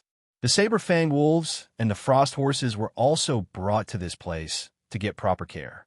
The caretaker of the Beast Garden was an old servant of his father, a retired elite knight named Cassius. Alaric came here to check the condition of the saber-fanged wolves and the frost horses after they had been fed with the bedeviled Cornelia. The renovations on the Beast Garden are much better than I expected. Alaric injected some funds and manpower into the renovations of the Beast Garden. This was because he planned to take in more beasts in the future. He didn't want to waste his monster affinity trait. At the entrance of the Beast Garden, two knight apprentices greeted him. "My lord." Alaric waved his hand and asked, "Where's Sir Cassius?" "Sir Cassius is feeding the beasts, my lord. Do you want me to bring him here?" One of the knight apprentices replied. Hearing this, Alaric shook his head. "There is no need for that. I will go inside and find him." He didn't want to disturb the retired warrior. He entered the beast garden and navigated the vast land that housed numerous savage beasts. Most of these creatures had already been tamed, but there were still a few unruly beasts who refused to listen. Roar, roar, gore, gore, kikik. Distinct animal sounds echoed around him. The diversity of the beasts made him fascinated. Just this small part of the beast garden already has dozens of beasts. I should hire more servants to help Sir Cassius in taking care of this place. Just then, he saw an old man wearing a straw hat in the middle of a beast pack. He was stroking the fur of the pack leader with a gentle smile on his face. As if sensing his aura, the old man turned his head. "My lord, do you want to use appraisal on the selected target?" "Yes, no." Alaric hadn't checked the old man's attributes yet, and he could no longer hold back his curiosity after seeing the system prompt in front of him. So he clicked, yes. Cassius Elite Knight, EXP, 960/1000. Potential B. Traits, Swordsmanship B. Shield Mastery A. Horseback Riding B. Archery C. Hunting B. Tracking C. Beast Affinity S. Beast Whisperer Farming C. Calligraphy D. Strength, 201. Stamina, 180. Agility, 192. Vitality, 215. Endurance, 220. Mana, 230. What? Sir Cassius is actually this formidable. He even has an S-rank trait. He had rarely seen traits above A rank on someone, and those who had them were unique individuals with high potential. This old man's potential wasn't any less compared to the young prodigies he had unearthed, but his age had already caught up with him. I heard that he is already above 80 years old, but he looks like he is in his 40s. Alaric was impressed with the old man's attributes. "How are you, Sir Cassius? I hope I didn't disturb you with my sudden visit." This old man is close to advancing to the next realm, but he refuses the resources that Dad wants to give him. If it weren't for those injuries. He looked at the old man's missing right arm and his blinded right eye. The scar that stretched from the right side of his forehead down to his chin was visible. These scars were something he had sustained during the last battle he had participated in together with Lucas. It was during the war against the barbarians. The two exchanged greetings and some small talk. Alaric was careful not to mention anything related to the barbarians, for this might trigger the retired warrior's past trauma. "How are the saber-fanged wolves doing?" Alaric asked. This was his purpose for this visit. Cassius smiled faintly as he replied, "You came at the right time, my lord. Follow me. It is better to show you the results." Before leaving, the old warrior whispered something to the leader of the beast pack. The creature tilted his head as if trying to understand his words. Then it emitted a soft sound while nodding its head. Alaric noticed the exchange between the old man and the beast, but he didn't say anything. If he hadn't seen the retired warrior's traits, he would have believed he was just speaking nonsense to the creature. However, with his beast whisperer trait, Alaric was certain that there was some form of understanding between him and the beasts. "Do you like animals and beasts, Sir Cassius?" Alaric probed the old man with a calm gaze. Cassius didn't stop walking and replied, "I have always been fascinated with these creatures since I was young, my lord. It feels like I can communicate with them, and they seem to understand my message." Alaric was surprised. He thought the old man would hide this peculiar ability, but he was actually open to discussing it. "That is a unique ability, Sir Cassius. I envy you. I also want to communicate with the beasts, but I just do not have the same gift." Alaric sighed while shaking his head. Cassius chuckled. "We all have different talents and gifts, my lord. In your case, you are a prodigy in swordsmanship. You flatter me." The two chatted as they walked along the vast beast garden. Soon, the retired warrior brought him to a special enclosure that was significantly colder than other parts of the beast garden. This enclosure was specially constructed for beasts that were used to colder weather conditions and environments. From outside, Alaric could already see the saber-fanged wolves and the frost horses. Both beasts were separated into different sections in the enclosure to make sure that they wouldn't kill each other. The wolves. When he saw the saber-fanged wolves, Alaric was stunned. Their changes were more noticeable than the frost horses. The small cubs that looked like tiny fur balls had grown bigger. They were now as big as ordinary wolves, and their fangs had become more prominent. Furthermore, the aura they exuded was already as powerful as that of a veteran knight. The wolves seemed to have sensed Alaric's aura. They eagerly wagged their tails as they rushed towards him like little puppies. Oh, whoa. Alaric was happy to see them in high spirits and better shape. "Did you guys miss me?" He laughed as he stroked the beautiful white fur of the wolves. Cassius smiled as he watched the reunion between them. He could sense the joy and the excitement of the saber-fanged wolves. These wolves really trust Lord Alaric. They treat him as a part of their pack. They don't even treat me, their caretaker, like this. After playing around with the wolves for a good 10 minutes, he turned his head to Cassius and expressed his gratitude. "Thank you for taking care of them, sir. Just let me know if you ever need anything. I can give you anything you want as long as it is within my means." The old man waved his hand. "I'm only doing my job, my lord. There is no need to reward me. Besides, I'm already satisfied with my life here in the Beast Garden." Alaric stared deeply at him and asked, "Are you sure? Do you not want to advance and become a transcendent knight?"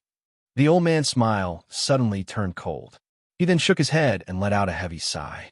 "You should leave, my lord. I'm not feeling well today." Hearing this, Alaric revealed a look of regret.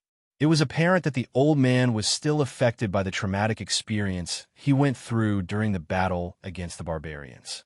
"I'm sorry, Sir Cassius." Alaric cupped his fists. "Since you're not feeling well, I will take my leave and not disturb you further. You should get some rest." He didn't wait for the old man's response and left after taking one last look at the saber-fanged wolves and the frost horses. He had already fulfilled his objectives, so he left without hesitation. "Oh, whoa." The wolves howled as they watched him leave. Cassius could sense the sadness of the wolves. He crouched and patted their heads as he whispered, "Don't worry, Lord Alaric will come back to visit you soon." After pacifying the restless wolves, the old man turned his head to the direction where Alaric was headed and muttered in a melancholic tone, "I apologize, my lord, but this old man can no longer wield a sword. There is no meaning in advancing anymore." As he said those words, the scenes of the last battle he had participated in flashed in his mind, making his face turn pale.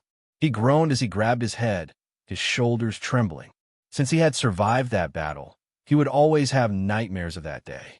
It continued to haunt me to this day, and it was something he had never overcome. "It's my fault.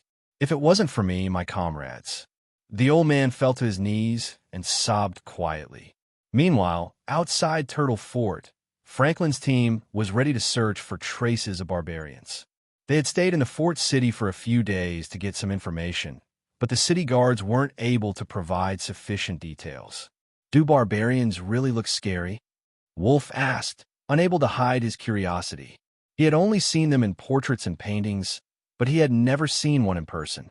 They were described as beasts in human form and many other exaggerated descriptions, but he was sure about one thing. The average barbarian was physically stronger than ordinary warriors. This means that all of them were gifted in battle, even the women. My grandfather said that barbarians are tall and muscular. They are innately powerful, and some are even born with unique abilities. Rasmus, who had received William's teachings, showed off his knowledge. The rest of the team listened with great interest, including Franklin, the leader of the group. He was born as a gladiator, so his knowledge about history was practically zero. Even the kid, Wolf, was more knowledgeable than him. "You guys stop chatting and focus on the investigation." A cold voice drifted into their ears. It was Aaliyah, the strict and stern-faced warrioress. Everyone was afraid of her, so they obediently resumed their investigation. Time passed in the blink of an eye, and afternoon quickly came, but the group was still unable to find any clues. Just as they were about to give up their search, Franklin suddenly sensed an unusual aura nearby. This aura, he squinted his eyes and looked in a certain direction. There are 3 of them, and each of them is as powerful as an ordinary knight. Is it them? He frowned when he discovered the other party's existence. He wasn't certain if these people were the barbarians that they had been searching for, so he didn't make a rash decision. However, he realized that the trio were approaching their location. Did they discover us? He furrowed his eyes as he signaled for the group to lay low and conceal their presence. Franklin hid behind a tree while cautiously observing the trio's movements. They are getting closer. Sweat trickled down his face as he slowly reached out to his weapon. At this moment, the trio finally entered his line of sight. It's indeed them, barbarians. They had tall and muscular men dressed in leather armor. The weapons they carried were crudely made with ordinary appearance and no proper design. These warriors had tanned skin and red eyes, which were unique features that most barbarians carried. Franklin sent a signal to the group, informing them of what he had discovered. Everyone's faces turned grim upon seeing his signal. They unconsciously moved their hands into the handle of their weapons, ready to take action at a moment's notice. Just when Franklin was about to give the signal to attack, the three barbarian warriors suddenly stopped to set up camp. They hadn't sensed us. Franklin heaved a sigh of relief. He signaled the group to relax and not make a noise. Let's see what you guys are up to. Back to Alaric. After leaving the Beast Garden, he went to the training grounds to let off some steam.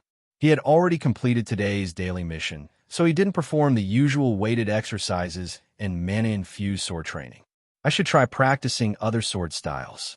There might come a time when they will be useful. Thinking about this, Alaric took a moment to gather his thoughts. He had already mastered the dual-wielding sword style and the orthodox sword style. There were still plenty of sword techniques that he hadn't mastered, but with his SSS-rank swordsmanship trait, it wouldn't take him long to master them. How about a speed-type sword technique? His dual sword style was a versatile technique that was focused on both offense and defense, but it had one small weakness: speed. Alaric unsheathed the frigid dragon sword. It was a short sword with feather-like weight, so using it alone would significantly increase his speed. Whoosh, whoosh. He swung his sword while trying to create a suitable sword technique that was focused on speed. Normally, it would take weeks or even months to create a sword technique, but to Alaric, it was just a matter of minutes. Whoosh, whoosh. He was close to creating a sword technique when he sensed that someone was keenly observing him. Alaric opened his eyes and turned his head. It's him, Vaughn, a mercenary from Harrow. Henry's team discovered him when they were searching for the bedeviled Cornelia. When he heard of the man's circumstances, he didn't hesitate to provide monetary support for his family. Now, Vaughn had become a part of House Silversword's army. Because of his status as an elite knight, Alaric appointed him as a deputy company commander under Henry. This guy had unique character. He was stubborn and fearless. He even heard from Henry that Vaughn once mentioned that he would storm House Silversword if the rewards promised to him wouldn't be delivered. Vaughn bowed to him when he realized that he had been discovered. I apologize, my lord. I didn't mean to interrupt your training. Alaric smiled faintly and beckoned to him. It is all right. How is your daughter and wife doing? When he mentioned this, Vaughn's expression softened. Thanks to the resources you provided, they are both doing well. My daughter has already recovered, and my wife is set for delivery. I see. I'm glad to hear that. Alaric chatted with the former mercenary. Do you want to use appraisal on the selected target? Yes, no. Alaric clicked yes, out of habit. Vaughn, Elite Knight, EXP, 599 out of 1,000. Potential, C. Traits, Flail Mastery, A. Horseback Riding, B. Archery, C. Hunting, B. Tracking, B. Farming, C. Fishing, C. Strength, 180. Stamina, 171. Agility, 159. Vitality, 186. Endurance, 185. Mana, 163. His attributes are almost the same as Henry's. Not bad for a mercenary. Do you want to have a spar with me? Alaric asked with a faint smile. Is he challenging me? Vaughn stared at Alaric with shock. He didn't expect the young lord to suggest something like this all of a sudden. I admit his swordsmanship is fancy, but is he confident enough to defeat me? Vaughn's fighting spirit was boosted when he saw Alaric staring at him with a taunting smile. If that's what my lord wants, then this subordinate will obey. He replied with a serious voice. Good. Please don't hold back, Sir Vaughn, Alaric said as he waved his sword, showing off his precise control. Are we really using real weapons for a spar? Vaughn frowned. He didn't know Alaric's intentions for doing this, and it made him slightly perturbed. After a moment of hesitation, He grabbed his flail and waited for Alaric to make the first move. "I'm ready, my lord." Hearing this, Alaric grinned. "Since you interrupted my training, be prepared to become the training dummy for the new sword technique I created." Thinking about this, he tapped his foot and rushed forward with quick footwork. He moved like the wind, fast and agile. Upon gaining momentum from the sudden charge, he raised his short sword and swung it with extreme speed. Whoosh! He's faster than me. Vaughn's eyes widened in surprise. He didn't expect Alaric to be this fast. He quickly adjusted his stance and lifted his flail to block his sword. Clang! When a spiky metal ball struck Alaric's blade, a loud clang echoed. "He is this strong?" Vaughn stared at the young warrior in disbelief. From what he had heard, Alaric wasn't even 20 years old. However, his power had already surpassed him, an elite knight who had trained for decades. So he wasn't being overly confident earlier. Vaughn frowned after he discovered Alaric's true power. He decided to be more cautious and serious about this spar. He warily observed the young elite knight while adjusting his posture to a more comfortable stance. Seeing the sudden change in his opponent's expression, Alaric smirked. "That is right. You should be this careful if you do not want to be defeated so miserably." The next moment, Alaric rushed once more. This time, he increased his speed by about 50%. His movements were so fast that he had almost turned into a blur. Whoosh! Whoosh! Vaughn could barely follow him. Knowing that he was at a disadvantage in terms of agility, he quickly changed his approach. He wielded his flail aggressively in an attempt to slow down Alaric's pace. Bang! Bang! Every time his flail struck the ground, it would leave a deep hole. "I can't touch him." Sweat trickled down Vaughn's face. He was struggling to keep up with Alaric's fast and lethal sword strikes. The two were so focused on their battle that they didn't notice the growing number of spectators in the training ground. The warriors were awed by their spectacular battle. Clang! Clang! Among the spectators was Henry. He watched the battle with great anticipation and interest. He could see that Alaric was holding back, but he didn't say anything. Lord Alaric is only using one sword, but he still has the advantage. It's already a miracle for Vaughn to survive this long. He thought to himself. Vaughn's power was almost on par with him. The only difference between them was their experience and decision-making. Henry believed that he was ahead when it came to those factors. Strange. Lord Alaric's sword seems to be faster, and his technique has changed. Did he create another sword technique? Henry raised his eyebrows with a look of disbelief. In the past few months, Alaric mostly focused on improving his dual sword style. He had rarely practiced different sword techniques. At this moment, Vaughn suddenly made a mistake which Alaric took advantage of. With a quick maneuver, he deflected Vaughn's flail and kicked him hard. The former mercenary was pushed back a couple of steps, making him briefly lose his balance. Alaric zoomed in, his blade just a few inches away from Vaughn's neck. "It was a good fight, Sir Vaughn. Thank you for accepting my request." Alaric lowered his sword and smiled at the man. "I lost." Vaughn could still not believe what had happened. He only made a mistake once, but Alaric was able to capitalize on it. He took the opportunity without hesitation and ended the battle with ease. He forced out a bitter smile as he replied, "It's an honor to spar with you, my lord. I have learned a lot from this battle." Alaric noticed his uncomfortable smile, so he tapped the man's shoulder. "I'll learn a lot from you too, Sir Vaughn. We should do this more often. If that's what you want, my lord." "This subordinate will do, as you command." Vaughn lowered his head. After the spar concluded, Alaric didn't stay in the training ground and left right away. Looking at him leave, Vaughn sighed while shaking his head. No wonder everyone is full of praise for him. Lord Alaric is indeed worthy of his reputation. "Don't worry about it, Sir Vaughn." A nonchalant voice drifted into his ears. He turned around and saw Henry approaching him with a broad grin. Seeing this old warrior, he cupped his fists in greeting. "Sir Henry." Henry returned the gesture and said, "Lord Alaric's talent is unmatched. He had already defeated all the elite knights in the household. Well, except for one person." Vaughn revealed a look of curiosity upon hearing this. Alaric was probably the most powerful elite knight he had faced, so he wanted to know which man he hadn't defeated yet. Sensing his curious gaze, Henry chuckled. "Do you know Sir Butch?" he asked. Vaughn raised an eyebrow. Butch, I have heard of the name, but I'm not familiar with him. He was new to the household, and there were still plenty of people who he wasn't familiar with. The masked warrior who always follows Lord Alaric around. That's him. He is also new to the household, but he has already defeated most elite knights who had requested to spar with him.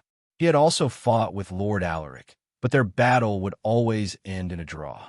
Henry chuckled while shaking his head. Hearing this, the image of a tall warrior appeared in his mind. So it's him. He had seen this person a few times, and the aura he exuded was indeed frightening for an elite knight. He even heard some people calling Butch the merciless executioner. It was a moniker that perfectly fit his image. I want to spar with him and see how large of a difference there is between us. Vaughn clenched his fists and expressed his desire to spar with Butch. Henry laughed at his unyielding spirit. You are quite brave, Sir Vaughn. Not a lot of people have the guts to spar with Sir Butch. It was a great decision to bring you here. Ha ha ha. Meanwhile, a few miles from Turtle Fort, Franklin's team was still observing the 3 barbarian warriors they discovered. What are they doing here? Wolf whispered. Franklin sent him a glare, making the young knight apprentice cover his mouth in embarrassment. Aaliyah also flicked Wolf's forehead for almost exposing them. The young warrior could only shut his mouth. At this moment, one of the barbarians suddenly looked over, giving them quite the scare. Franklin tightly held his sword while observing the barbarian's movement. He was ready to attack if he would discover anything abnormal. However, the barbarian's gaze shifted to another location, making him sigh in relief. Just what were they planning to do here? Franklin frowned. The team remained cautious throughout the whole observation, but one of them made a fatal mistake. He stepped on a twig which created a snapping sound that reached the ears of the barbarians. Who is there? One of the barbarians shouted in their own language. The 3 barbarian warriors scanned the surroundings while holding their weapons. Shit! Franklin cursed in his mind. There was no choice but to reveal themselves. Before showing himself to the barbarians, he sent a signal to his subordinates, informing them not to make any move. He then walked out from the big tree, revealing himself to the barbarian warriors. He raised his hands to show them that he had no intention to fight. Relax. I didn't come here to fight. I only came here by accident. Franklin spoke in the common tongue, hoping that the barbarians could understand him. Why should we believe you? You don't look very convincing. Surprisingly, the barbarians could speak the common tongue. Franklin was relieved that they were able to understand him. From the little information he knew about the barbarians, he was aware that only a few of them could speak the common tongue, which means that these barbarian warriors weren't ordinary members of their tribe. Throw your sword away, and we might believe you, one of the barbarians shouted. Hearing this, Franklin frowned. He didn't want to engage them in battle, since it might complicate the delicate relationship between the barbarian tribes and Astania. After some hesitation, he threw his sword. Do you believe me now? The 3 barbarian warriors exchanged knowing glances upon seeing Franklin throw his weapon. Not good. These guys. Franklin immediately sensed their intentions when he saw the strange expression on their faces. The next moment, the barbarian warriors charged at him and aggressively brandished their weapons. Stupid Astanian warrior, one of the barbarians shouted. Franklin quickly grabbed his secondary weapon, a dagger tied to his right leg. Clang! He blocked the barbarian, wielding the machete, and kicked another to send him flying backwards. Before the last one could slash his head off, Franklin ducked and released a sweeping kick. Whoosh! Thud! 2 barbarians were swiftly defeated in just a few moves. The remaining one was stunned. He didn't expect the 3 of them to be overpowered by one warrior in an instant. He wanted to escape, but Franklin grabbed his arm and threw him to the ground. Thud! Franklin could have killed them, but killing these barbarians could be problematic, so he chose to spare their lives. After disarming them, he asked his subordinates to tie them up. Astanian warrior, you will pay for this. One of the barbarians shouted while trying to break free from chains that restrained him. Franklin almost failed to contain his anger. I told you I don't mean you any harm. It was you guys who made the first move, so don't blame me for doing this. Sir, why don't we kill these guys? I don't think they have good intentions for sneaking into our borders, muttered Aaliyah as she made a throat-slitting gesture. She spoke in Astanian language, so the barbarians didn't know what she said, but her gestures made them understand her intentions. Franklin stared at the young lady with a speechless look. Before he could respond, Rasmus said, "No, we must not harm them." Aaliyah turned her head and looked at him with an eyebrow raised upwards. "Give me a good reason why." Rasmus took a deep breath and replied with a serious voice. "Calm down, Aaliyah. Lord Alaric commanded us to investigate the barbarian movements. He didn't instruct us to engage them in battle. Killing them here could be troublesome, and it might affect the relationship between the northern houses and the barbarian tribes. If there would be an investigation, House Silversword could be implicated." Aaliyah frowned and realized her mistake. She had almost acted out of anger. Thinking about this, she no longer said anything. Franklin sent Rasmus a look of approval before he moved his gaze back to the barbarians. "Let's not make it hard for everyone. If you tell us what you guys are doing here, then we will set you free," he said in common language. Two of the barbarians subconsciously glanced at the person who seemed to be their leader. It was only an instinctive response, but Franklin was quick to notice this. This barbarian should be their leader, he thought as he looked at the red-haired barbarian with tattoos on his shoulders. "Why should we believe the words of bastards like you?" The red-haired barbarian snorted, unwilling to give in. Franklin stared deeply at him. "Should I kill him? No one will know if I hide their corpses, and I can also make it look like it was done by beasts." When this thought crossed his mind, his eyes flashed with killing intent. The barbarians who were exposed to cruel environments immediately sensed this. It was only for a moment, but it didn't escape their trained senses. "Wait, don't listen to him. We will tell you the truth, but you must let this man go. You can take us instead." "Yes, we will tell you, but you must spare him." The red-haired barbarian was stunned. He looked at his companions with a look of disbelief. "You too." Franklin narrowed his eyes. "It seems like this guy's identity is a little bit special. All right, you may speak.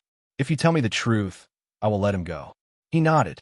Before the two barbarians could say anything, the red-haired barbarian suddenly shouted, "What are you two doing? Are you both idiots? This is obviously a lie. Don't lease dash." Franklin smacked the man's head using the handle of his sword, making him fall unconscious. "Ohinaba!" The two barbarians shouted in alarm. "Don't worry, I only knocked him out," Franklin reassured them.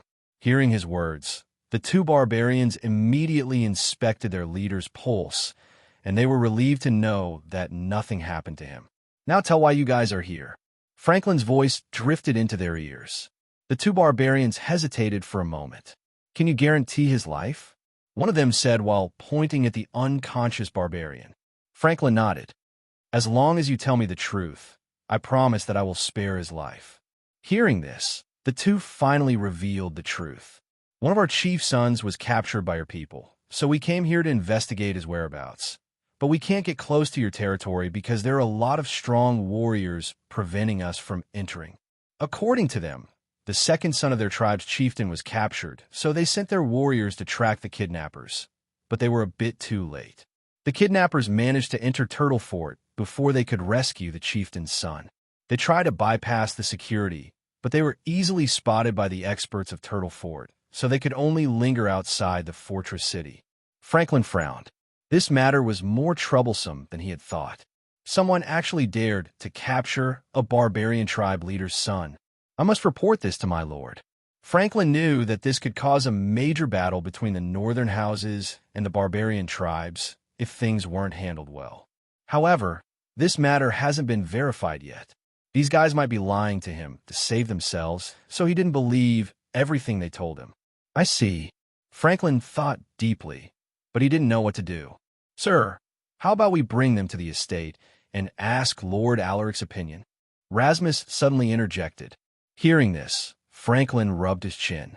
It wasn't a bad idea, but the problem was how to bring the barbarians without being discovered. That would be troublesome. The warriors in Turtle Fort might discover them, and we might be treated as smugglers. If this is reported to the imperial family, House Silversword will be punished. Renani, who had been silent the entire time, voiced out his opinion. Franklin nodded in agreement. This was what he was worried about, too.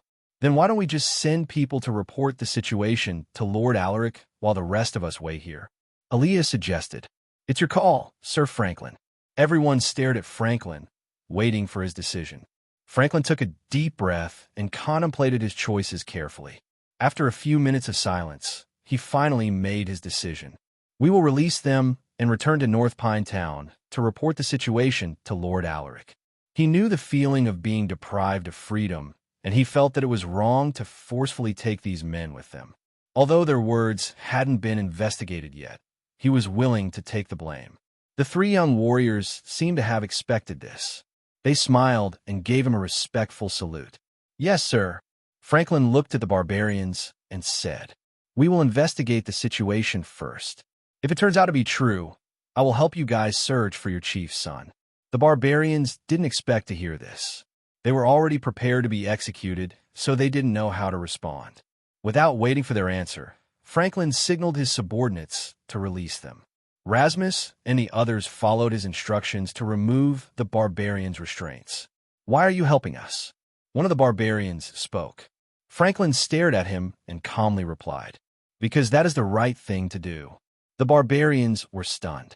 They believed that Astanian warriors were arrogant and merciless men, but this man overturned their beliefs. I will give you guys one last piece of advice before we go our separate ways. Franklin paused for a moment before he continued. You must leave. Not all northern warriors are reasonable men. You will only be in danger if you stay here. After saying these words, Franklin turned around and signaled his subordinates to retreat. Just as they were about to leave, a voice drifted into their ears. Wait! Franklin and his subordinates stopped in their tracks. They looked at the red-haired barbarian who had regained consciousness. Tell me your name. The red-haired barbarian looked at Franklin. Franklin, a warrior from House Silversword. The former gladiator replied. My name is Pulla. I will remember you, Franklin. The red-haired barbarian stood up. He then said something to the two barbarians and left without looking back. Pulla, what a weird name. Franklin watched them leave for a few seconds before he instructed. Let's get going. We can't delay this matter any longer. Yes, sir. In the next few days, more members of the nobility from all over the northern region of Astania came to North Pine Town as Alaric's wedding neared. The small town bustled with activity, so House Silversword had to increase the security to ensure the safety of the visitors. They even requested Vale's help to increase their defenses. With all these preparations, no one dared to cause trouble within the town. Even the arrogant heirs of the nobility didn't dare cause a ruckus. At this moment, Alaric was inspecting the wedding venue, making sure that everything was in place. Next week, I will finally marry Hershey. Alaric smiled upon thinking about this. In his past life, he had neglected her feelings, so he wanted to right his wrongs and make her happy in this life. Suddenly, a servant came to him with an urgent look and reported, My lord, the people from the church are here. His Excellency, Amari Anton, is also with them. Hearing this, Alaric immediately stopped what he was doing. Some time ago, he invited the bishop to officiate his wedding, and to his surprise, the man agreed. His Excellency came earlier than I thought. All right, I will go and greet them. You may leave and continue with your tasks. Alaric waved his hand and dismissed the servant before he left. He rode his frost horse and headed to the town center to meet the church's entourage. He also brought Galliner and 10 warriors with him to show that he had placed great importance on meeting them. They later found the bishop's group chatting with the townspeople about the teachings of Aru. Bishop Amari looked over when he sensed their presence. That man must be Galliner.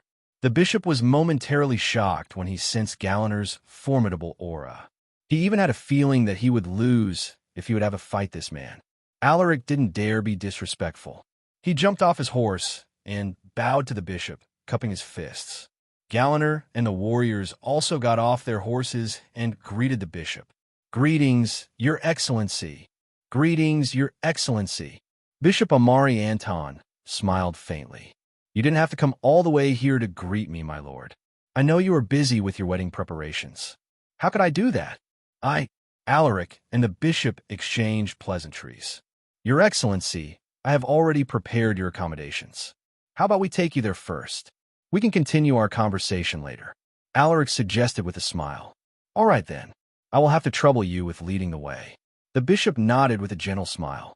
They had already booked an inn, but it would be disrespectful to reject Alaric's good intentions, so he agreed to follow him. They chatted about random matters along the way. Soon, they arrived at the estate. Alaric brought them to the new and bigger guest mansion. No one was there, yet since this place was reserved for the most influential people, not even the lower nobility were qualified for this treatment. Alaric brought them in and said, I had my people build this mansion for important guests like your Excellency. I hope you will enjoy your stay in this humble mansion. Oh my, I don't deserve this treatment at all. Bishop Amari was flattered, but he didn't show it to his face. Alaric gave them a quick tour of the mansion, which lasted almost half an hour. Why don't we sit down and get some rest, Your Excellency? I have already informed the servants to prepare some food and refreshments. They will send them once everything is ready. All right. Bishop Amari nodded, looking pleased by his well-made preparations. While waiting for the food to arrive, Alaric thought about something and decided to mention it.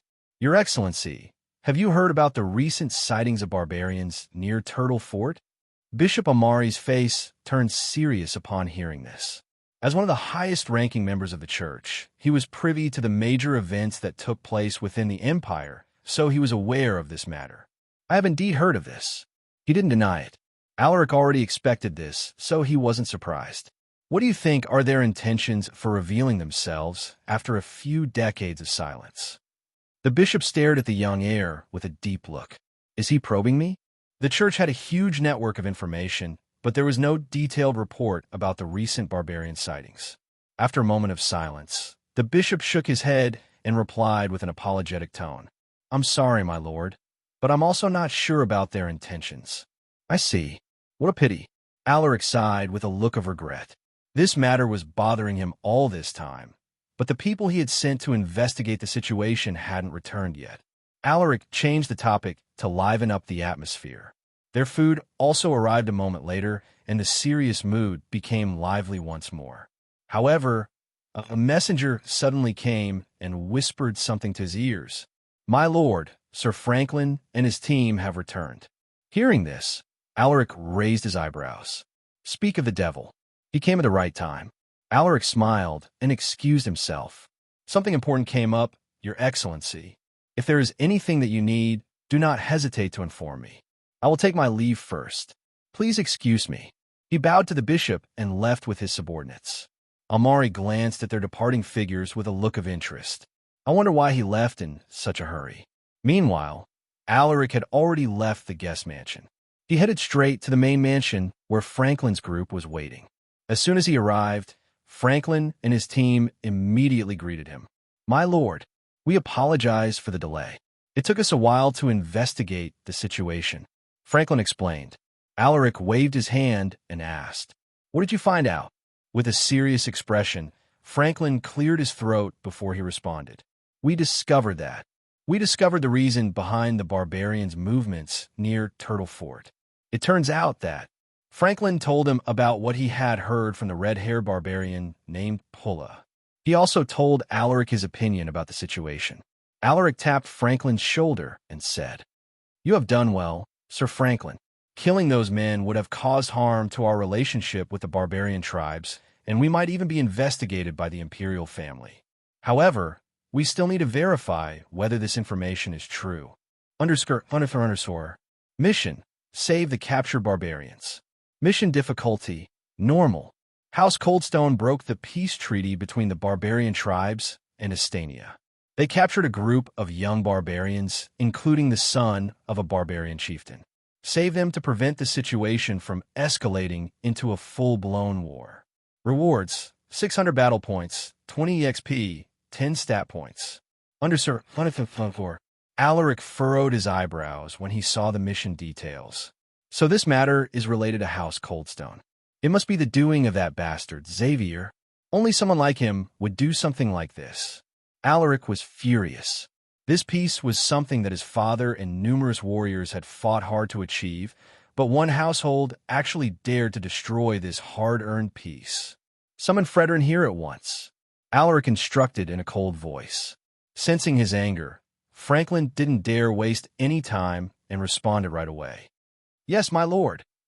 Less than a quarter of an hour later, Franklin returned with Fredrin following behind him. My lord, I have brought Sir Fredrin with me. Alaric waved his hand, indicating for him to leave. Thank you, Sir Franklin. I will send someone to reward your team for your efforts. Seeing his signal, Franklin bowed, turned around, and left. After he left, Alaric beckoned to Fredrin and asked, Sir Fredrin, is Xavier still alive? Fredrin frowned and replied, Yes, my lord, but if you want to speak with him, it might be difficult. Alaric didn't ask why. He was only asking casually because Xavier was the greatest suspect in the abduction of the barbarians. Since the man was no longer in the right condition to speak, Alaric could only forget about him. I have a mission for you. This is related to House Coldstone and Xavier. Fredrin took a deep breath and replied, I'm all ears, my lord. I have received a report that House Coldstone has captured a group of barbarians. If something happens to them, it could lead to a war against the barbarian tribes. We must not allow that to happen. Fredrin could sense Alaric's fury and concern about the situation. I see. You can leave this matter to me, my lord. House Coldstone has been greatly weakened after Sir Galliner attacked them with his army. There shouldn't be an issue this time. Fredrin thought to himself, Good. I will send Sir Vaughn, Sir Henry, and 20 warriors with you for this trip. Please save those barbarians. It was only a normal-rated mission, so Alaric didn't send a Transcend Knight. He believed that sending 3 elite knights was more than enough for the task. Fredrin acknowledged the command with a salute. I assure you that I will complete this mission. With 2 veteran elite knights following him for the trip, he felt more confident about their safety. You may leave after informing your wife. Alaric waved his hand. Fredrin took this as his cue to leave. Yes, my lord, he said before he left with quick strides. What a pity. I thought I would get a hard-rated mission. Still, this is better than having nothing at all. Without missions, he would be stuck in the elite knight realm for a long time, so he was eager to get more. If it weren't for his coming wedding, he would have gone out to seek opportunities. While he was immersed in his thoughts, he suddenly heard the sound of a galloping horse. HM. He turned around and saw that it was a warrior from the town's garrison. The man got off his horse and kneeled before Alaric. My lord, urgent report. Alaric's face turned serious. Speak. The imperial family has sent a representative. They are heading to the town as we speak. The man said with a grim look. The imperial family? Alaric frowned. He sent a wedding invitation to the imperial family for formality's sake, but he didn't expect them to really come. Go and inform the baron and the madam about this. I will wait for them at the entrance of the town. Alaric instructed the man. This was a representative from the imperial family, so he couldn't afford to be negligent. Yes, my lord. The warrior saluted and left with haste. After knocking Fredrin unconscious, Xavier carried him and left with a broad grin on his face. On the other hand, the battle at the main gate of the estate had already come to an end with the retreat of House Silversword and House Keller. Looking at the disappearing enemies, Treston sighed while shaking his head. Did I make the correct decision? Gather the wounded and have them treated immediately. He shouted to his men. Yes, sir. They managed to repel the enemies, but they had suffered numerous casualties. Many of their warriors died, including a few knights and even elite knights. Treston didn't know if this could still be called their victory. While he was observing the destroyed walls, a warrior came to his side and asked, Sir, what should we do with the enemy corpses? Treston frowned and thought for a moment before he replied, Gather them in one place and don't let anyone touch them. Hearing this, the warrior was surprised, but he still acknowledged the command with a salute. Yes, sir. Treston looked at the corpses all over the place with a gloomy expression. I just hope that Lord Darwin will stop this meaningless battle. Only our warriors would suffer from this. Warwick didn't just arbitrarily make the decision to retreat. When Treston suggested it, he coincidentally saw the signal from Fredrin's group. Just then, he saw Anton Keller approaching him on horseback. Sir Warwick, The old man's face was filled with guilt and remorse. Truthfully, Warwick resented the old man. They wouldn't have to fight if he had stayed in his mansion, but Warwick knew that he was also at fault. He had underestimated the enemy's power, and it ended in tragedy. Many warriors died, including the warriors of House Silversword. Looking at the old man's face, he shook his head and waved his hand. Let's not talk about this for now. We are still in enemy territory, so we must return to the estate and prepare our defenses. Anton Keller saw the grief in Warwick's eyes. He wanted to say some words of comfort, but he was too embarrassed to say it. After all, he had made the decision to attack, despite Warwick's warnings. All right, they headed back to Lanila, where they regrouped with Fredrin's team. However, they were stunned when they saw that there was only one warrior who had returned. Warwick's heart dropped when he saw this, and he quickly grabbed the only survivor in Fredrin's team. Where is Fredrin? Where is he? The elite knight was terrified by Warwick's gaze. With a trembling voice, he replied, "Es Sir Fredrin." He stayed behind to buy us some time to escape. Warwick and the warriors of House Silversword couldn't believe their ears. Warwick subconsciously grabbed the man tighter and muttered with a blank look, "How could this be? Fredrin, we encountered a transcendent knight during the rescue operation. He killed all the members of our team, and I was only lucky enough to be saved by Sir Fredrin." The elite knight grimaced as he recalled that scene. Warwick frowned. He was aware that there were 3 transcendent knights helping House Harrison. Who was it? He asked with a cold look. Xavier Coldstone. Hearing this, the face of a middle-aged man wearing a strange smile appeared on his face. If it's him, there's a chance that Fredrin is still alive. I should wait for Sir Galliner's arrival before making a decision. With Fredrin's life and death uncertain, the group returned to the estate with grim faces. Upon returning, they immediately bolstered their defenses in case of enemy retaliation. When night came, Warwick finally received the casualty report. "Sir, House Keller lost 57 of their warriors. 24 of them are heavily injured and the rest are lightly injured. On our side, we lost 28 warriors. 7 are heavily injured, while the rest have minor injuries." Warwick's face darkened upon hearing this. "Oh, my friend, my brother." He clenched his fists while looking at the list of casualties. "You may leave."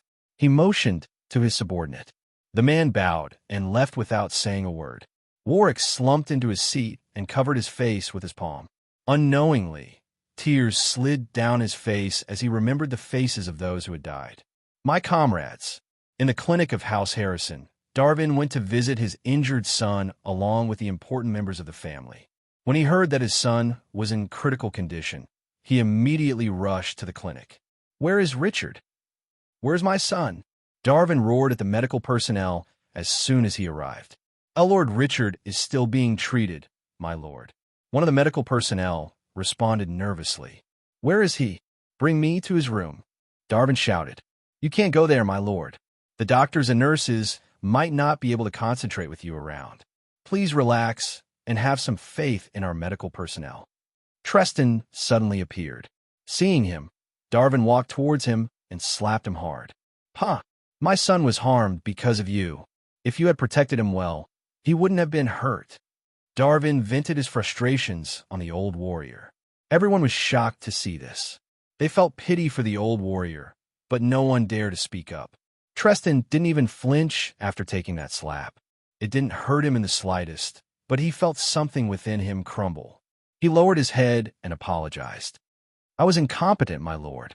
It was indeed my fault.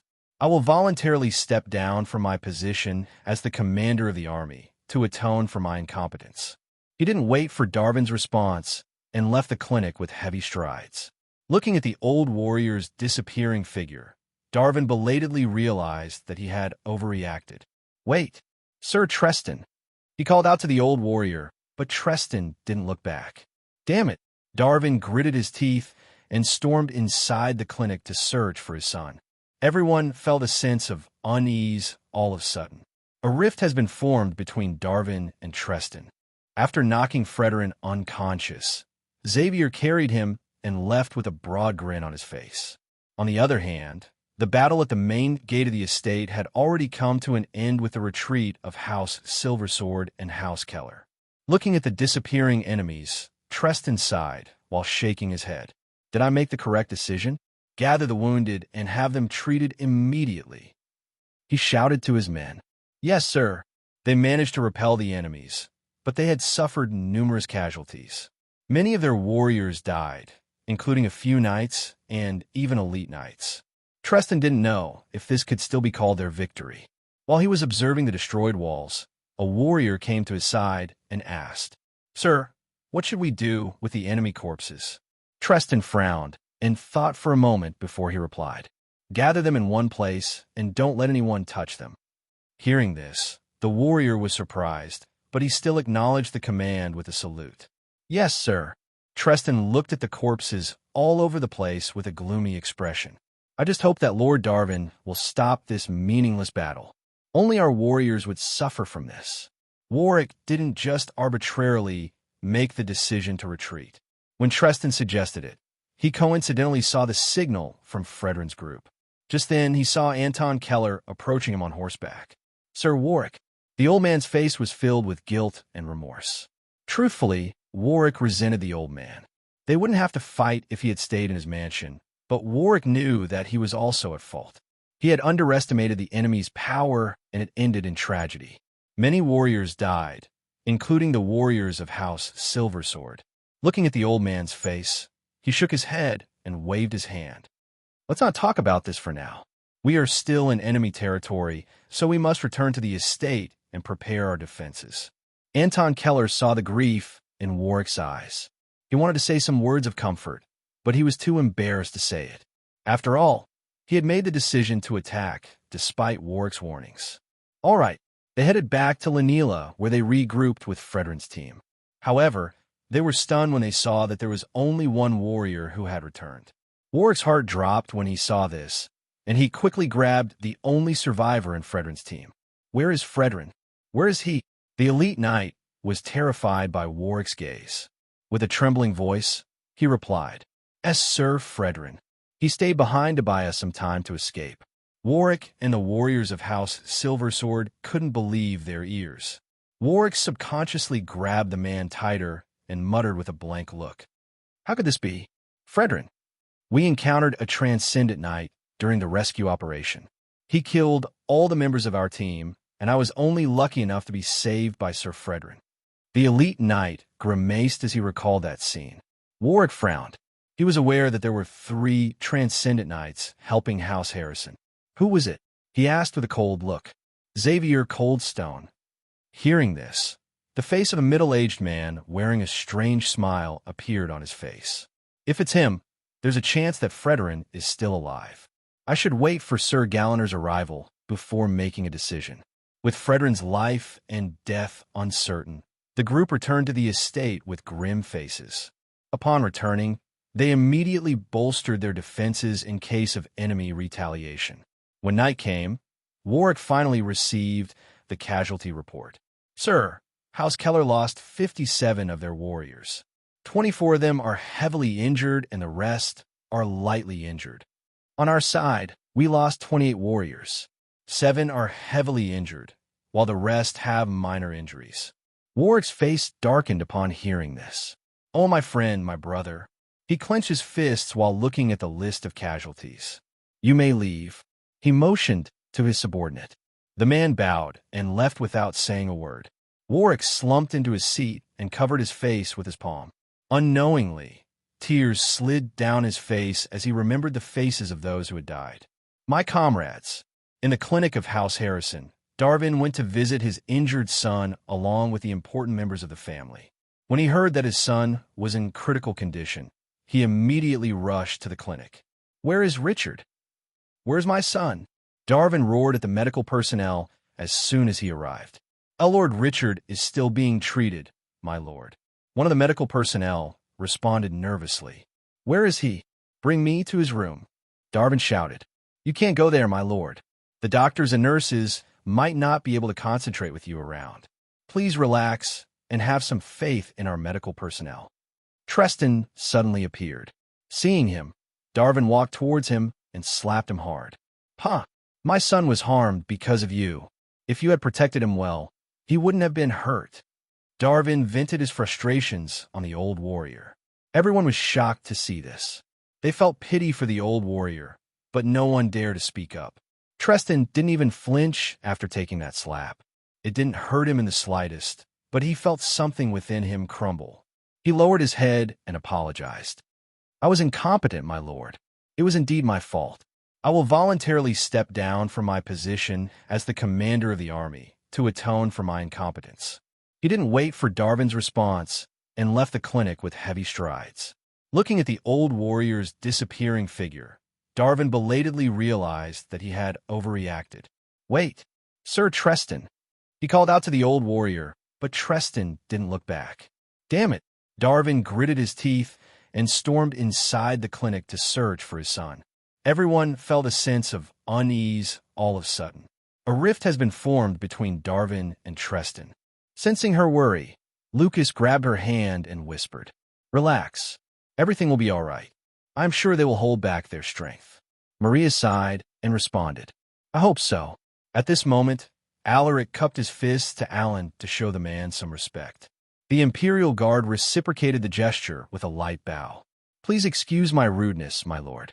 Alan, Elite Knight, EXP, 325 out of 1,000. Potential, C. Traits, Swordsmanship, A. Horseback riding, B. Archery, C. Hunting, B. Tracking, B. Close combat, B. Strength, 172. Stamina, 165. Agility, 170. Vitality, 160. Endurance, 161. Mana, 155. Alaric calmly observed his opponent. This guy's attributes are very balanced, and the ratings of his traits are also high for someone at his level. The Imperial Guards are indeed in a different league than ordinary warriors. Alaric didn't underestimate his opponent despite his clear advantage in attributes. This is the perfect opportunity to test out the new technique I created.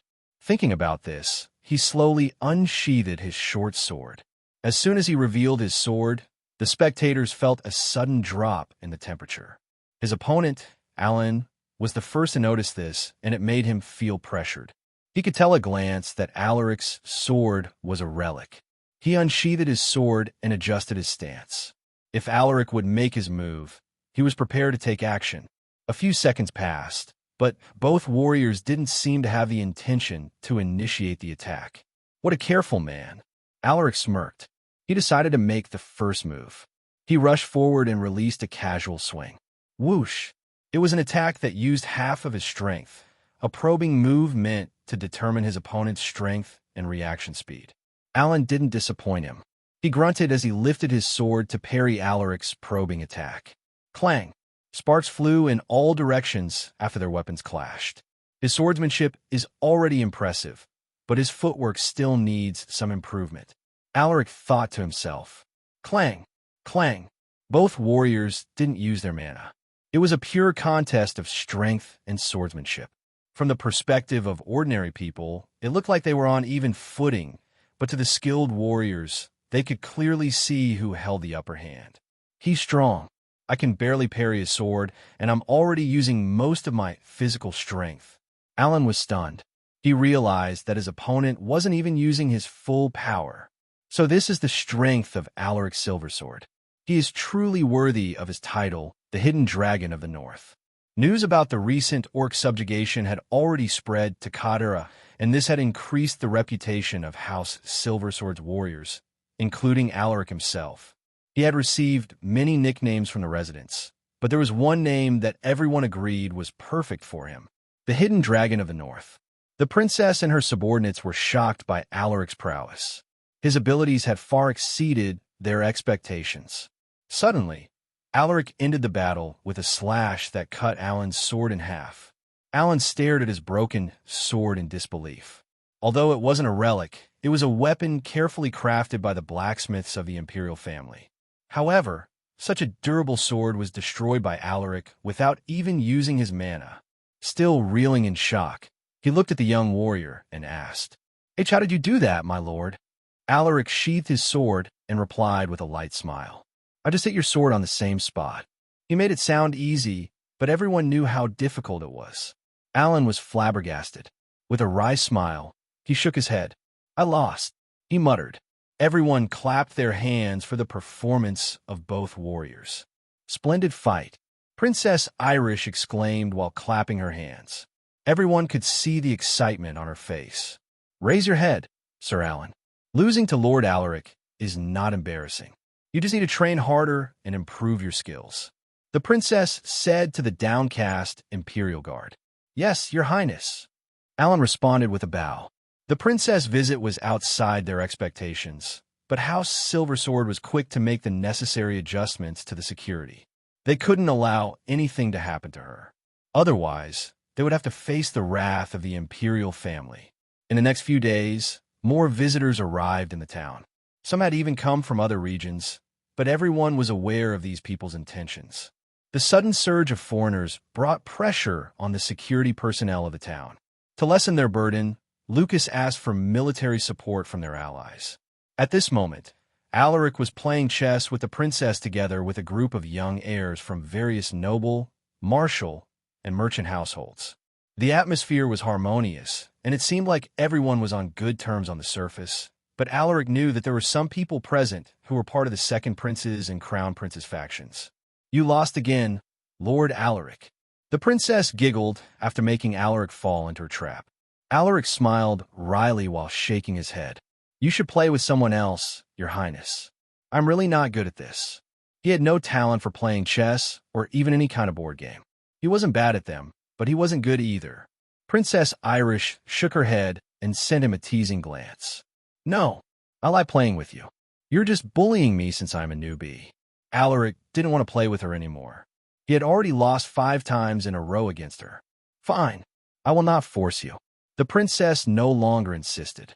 She then stood up and said, I still have some matters to discuss with Lord Lucas, so I will take my leave first. Do you want me to send you to his study? Alaric asked. Princess Irish shook her head and replied, There is no need. I can go there by myself. All right, just let me know if you need anything, Your Highness. Alaric cupped his fists while secretly using appraisal on her. Irish Astania, Knight, EXP, 80 out of 500. Potential B. Talent, swordsmanship D. Hunting E. Archery D. Horseback riding D.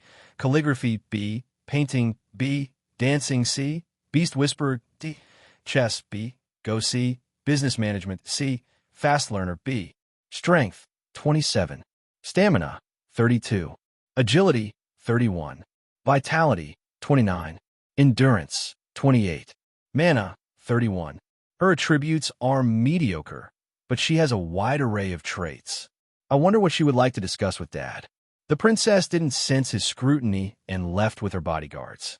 My lord, how about you play with us? I can help you train your chess skills. I'm not trying to boast, but I won against Her Highness yesterday. Don't listen to him, my lord. You should play with me instead. The excited heirs eagerly invited Alaric to play with them, but Alaric was in no mood to play after losing 5 times consecutively against the princess. I'm sorry, everyone, but I'm feeling tired. I will play you another day. Please excuse me. Alaric left right away. Meanwhile, the princess had already arrived inside the Baron's study. For what reason did you come to visit me, Your Highness? Lucas asked while looking at the princess. In the past few days, the princess was giving him weird looks, and it gave him the feeling that she knew something about him, which made him uncomfortable. The princess adjusted her sitting posture as she stared deeply at the Baron. There is no need for you to feel guarded against me, Lord Lucas. I am not your enemy. I also came here to deliver a letter sent by my aunt. While saying those words, she took out a sealed letter from her leather bag and handed it to him. Lucas raised an eyebrow upon hearing her words, but when his eyes fell on the sealed letter, his expression changed. After he removed the seal, a familiar scent drifted into his nose. It was the scent of someone he had been longing for. Jade. His voice trembled as he uttered that name. He silently read the letter and struggled not to show his emotions. Aunt said that you should not come to the Imperial Palace for the time being, Irish muttered. Lucas put down the letter and looked at her with an inquisitive gaze. Why? Is it because the imperial family thinks that I am unworthy of her? He was already aware that Jade was about to be married to the crown prince of Harun. He had come to learn of this after the old Marquis, Tyrone Agalsatar, visited North Pine Town. The princess frowned as she replied, "Lord Lucas, you may be powerful, but you cannot take on the imperial family by yourself. Besides, there is a monster guarding the imperial castle. As long as that man is there, my aunt could never leave the castle." Lucas became silent. He knew who she was talking about. Other than the emperor, there was another mythical knight in the empire. He was a man who had helped the emperor solidify his position as the ruler of Astania. It was also because of his presence that no noble household dared to even think about rebelling. However, there had been no news about him for decades, and many had already forgotten about him. Dominic the Vanquisher. It was a name once feared by many. Even Lucas was afraid of him. However, things were different now. "I now stand in the same realm as you. Your Highness, you need not worry. I know what I am doing." Lucas responded indifferently. It wasn't the right time to reveal himself yet, so he didn't explain it to the princess. Letting her know might only make things more complicated, so he decided not to tell her about his recent advancement. Is Lord Alaric already aware of his true identity? The princess suddenly asked. Hearing this, Lucas let out a deep sigh. "No, I have not told him yet. I am afraid that he might do something foolish if I told him the truth." The princess shook her head. "Lord Alaric is not a stupid man. He will come to know about this soon." Lucas sighed once more. He nodded his head and replied, "I know. I will tell him everything after his wedding." He had already planned to tell Alaric the truth, even without the princess' reminder. "Then I will not say anything more." The princess no longer pursued the matter when she noticed Lucas' expression. She changed the topic and told him more things about her aunt. Lucas's face relaxed the more he listened. While everyone in North Pine Town was preparing for Alaric's wedding, the team led by Fredrin, Vaughn, and Henry had already arrived in Copperglade. They had come here under the orders of Alaric to search for the whereabouts of the captured barbarians. Their only clue was that House Coldstone was involved with this. Fredrin also brought Xavier with them to get more information from his mouth, but the latter refused to say anything. "How should we start the investigation? Do you two have any suggestions?" Fredrin glanced at Vaughn and Henry, hoping to hear their opinions. Vaughn remained silent, and it looked like he had nothing to say. On the other hand, Henry thought for a moment before he replied. "Since House Coldstone is involved with this, why don't we just visit their estate and question them? With their military crippled, I don't think they have the means to fight our group." The two elite knights could sense the old warrior's confidence. Fredrin furrowed his eyebrows. It was true that House Coldstone's military had been crippled by Galliner, but he didn't want to make the same mistake he did during his last mission. "I understand, but we must remain cautious at all times. We never know what kind of traps those people had set up after the terrible defeat they experienced under the hands of Sir Galliner's troops." Fredrin reminded him. The old warrior nodded with a stern look. He had been told about Fredrin's experience, so he decisively quashed his arrogant thoughts. "We can ask the people in the city for some information. I know who we should ask for matters like this," said Vaughn, who was silent the entire time. Fredrin and Henry glanced at him. "Follow me." Vaughn took the lead. He brought them to Jusrin District, which was known as the most dangerous place in the city. The reason for this was because of the presence of various underground organizations in the district. Fredrin and Henry realized Vaughn's intentions. The underground forces here are not to be underestimated. They have eyes and ears everywhere in Copperglade. Even the noble houses in the city work with them to take care of some things. Vaughn was a mercenary, so he was familiar with this kind of stuff. He had encountered all sorts of people in his line of work. He believed that these seemingly insignificant underground forces could help them uncover the truth about the kidnapping of the barbarians. Fredrin and Henry nodded in agreement. Soon, they arrived in front of an old inn. Their group quickly attracted the attention of the inn's guests. "How can I help you?" The receptionist was a squinty-eyed, middle-aged man. Vaughn stared at the man and said indifferently, "We want information." The middle-aged receptionist frowned upon hearing this. He shook his head and calmly replied, "I apologize, but this is an inn. We don't sell information here." Vaughn made a gesture to Henry. The old warrior understood his intentions and handed him a small leather pouch. After taking the pouch from him, Vaughn placed it in front of the receptionist. "You'll get this if you give us what we want." The jingling sound of coins echoed, which made the receptionist smile weirdly. "Do you think you can buy me with this little bit of dash?" Huh. Vaughn didn't let him continue and punch his face hard. "I'm in no mood to negotiate with you. Speak if you don't want to die here." Frederick and Henry were stunned by the sudden turn of events. "Didn't you tell us not to mess with these people?" They were speechless by his unexpected actions. Although it wasn't part of their plan, they immediately signaled to their subordinates to prepare for battle. More than 10 people approached them with sharp gazes, but before they could make a move, the receptionist suddenly exclaimed in terror, "The elite knight! You are an elite knight!" Hearing this, the men who were approaching them stopped in their tracks. It was as if their feet were glued to the floor. The guests were shocked to hear this, and some smart people even left the inn. They didn't want to get involved with whatever was about to happen. "I will tell you. IW will tell you everything why you want to know. Just spare me, sir." The receptionist was terrified. He was only a knight apprentice. His little bit of strength was nothing in front of an elite knight. "Good. Now tell me if there is any suspicious activity within House Coldstone." Vaughn smirked. The receptionist gulped in fear. He didn't dare ask anything and proceeded to tell him everything that he knew. Most of the things he said were unrelated to their mission, but the receptionist mentioned something that made them feel interested. It was the slave auction hosted by House Coldstone and a few other noble houses.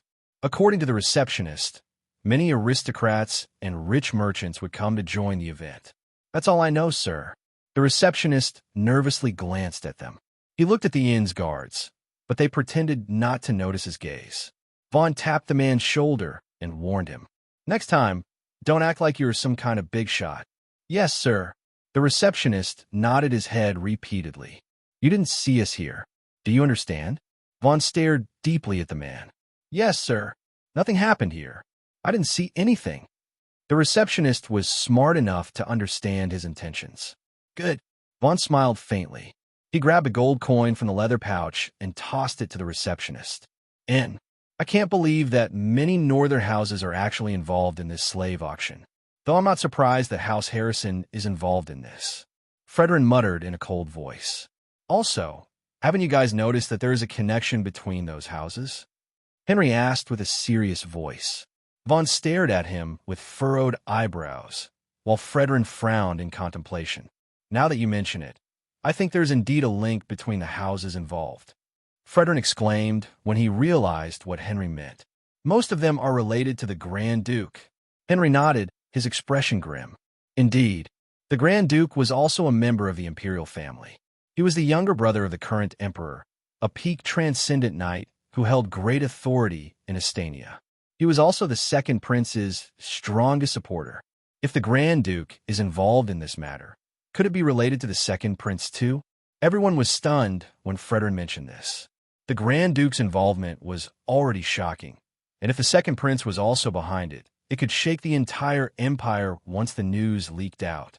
"We can't say for sure." Henry shook his head. "We will eventually know the truth once we dig deeper."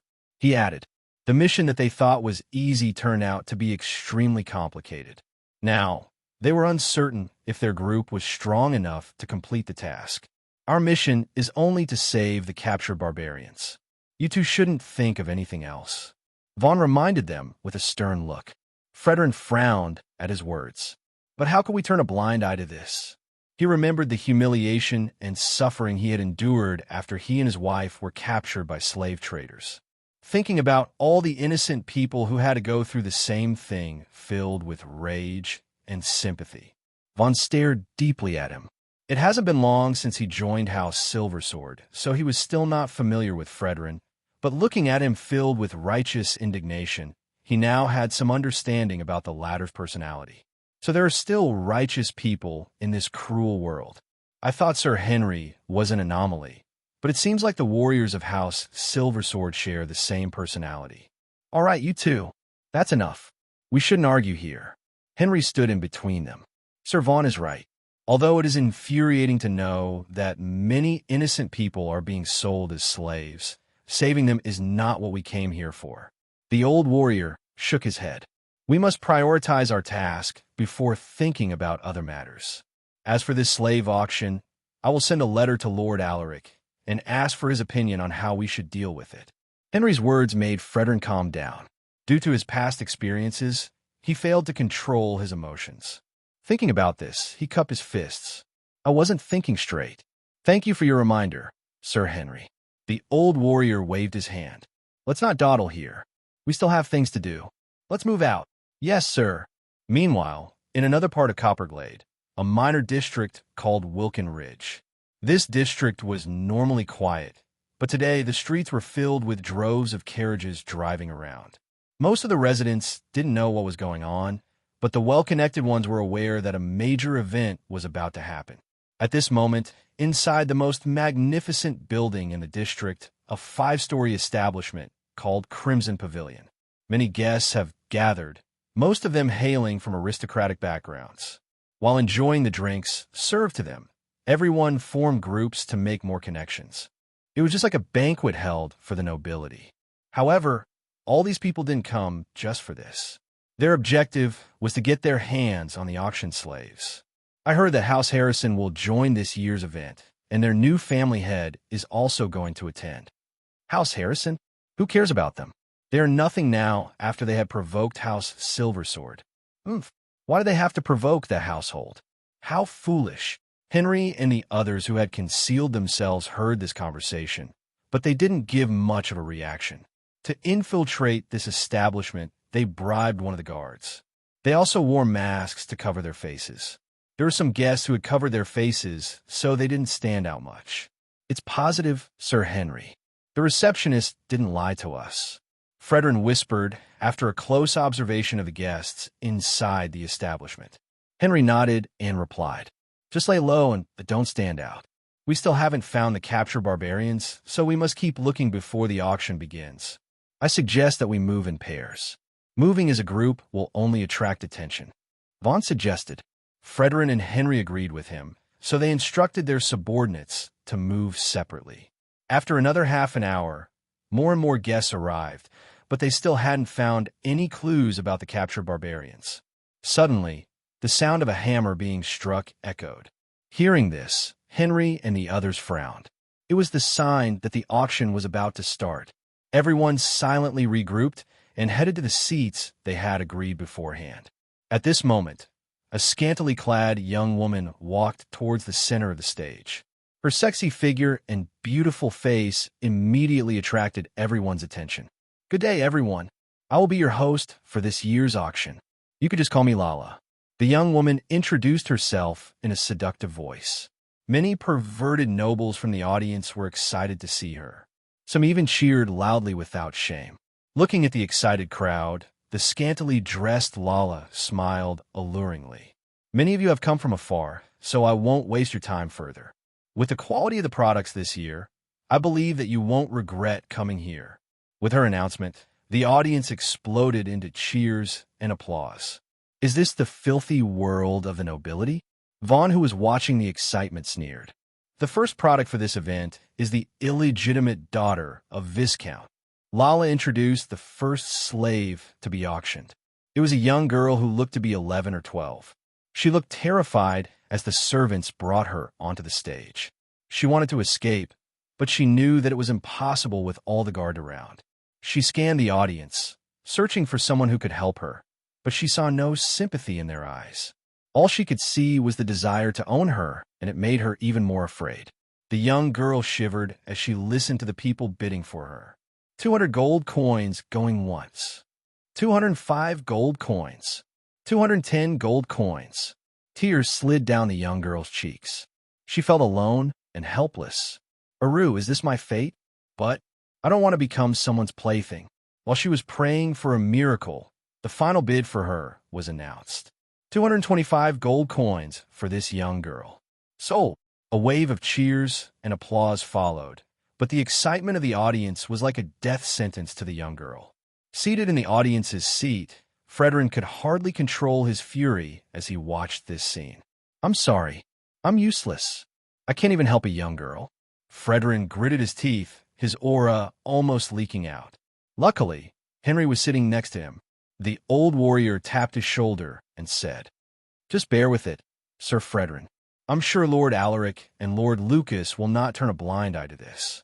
Hearing this, Fredrin calmed his mind and quickly controlled his rampaging mana.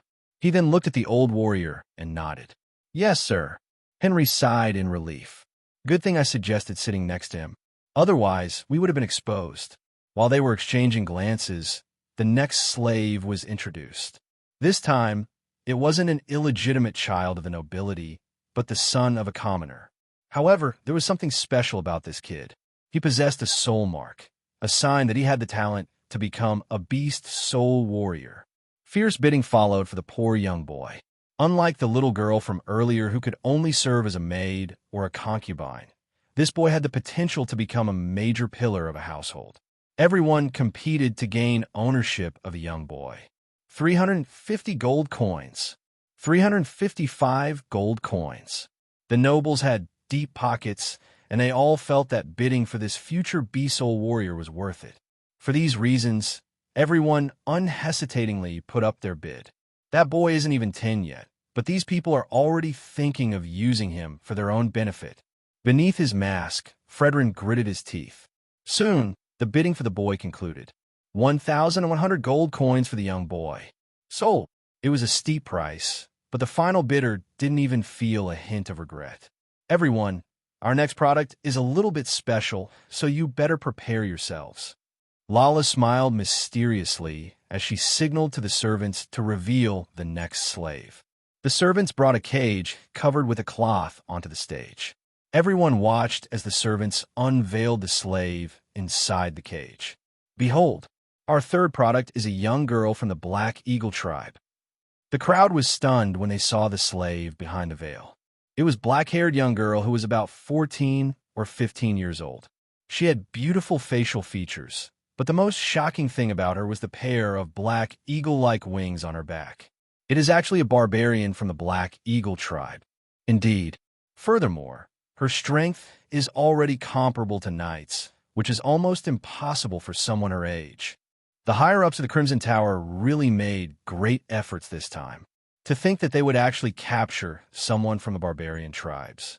Many were hesitant to bid for the young girl, but there were still some who weren't afraid of the consequences. 500 gold coins. I want her. Someone from the crowd shouted. Do you think that you're the only one who has money? 520 gold coins. Another one shouted.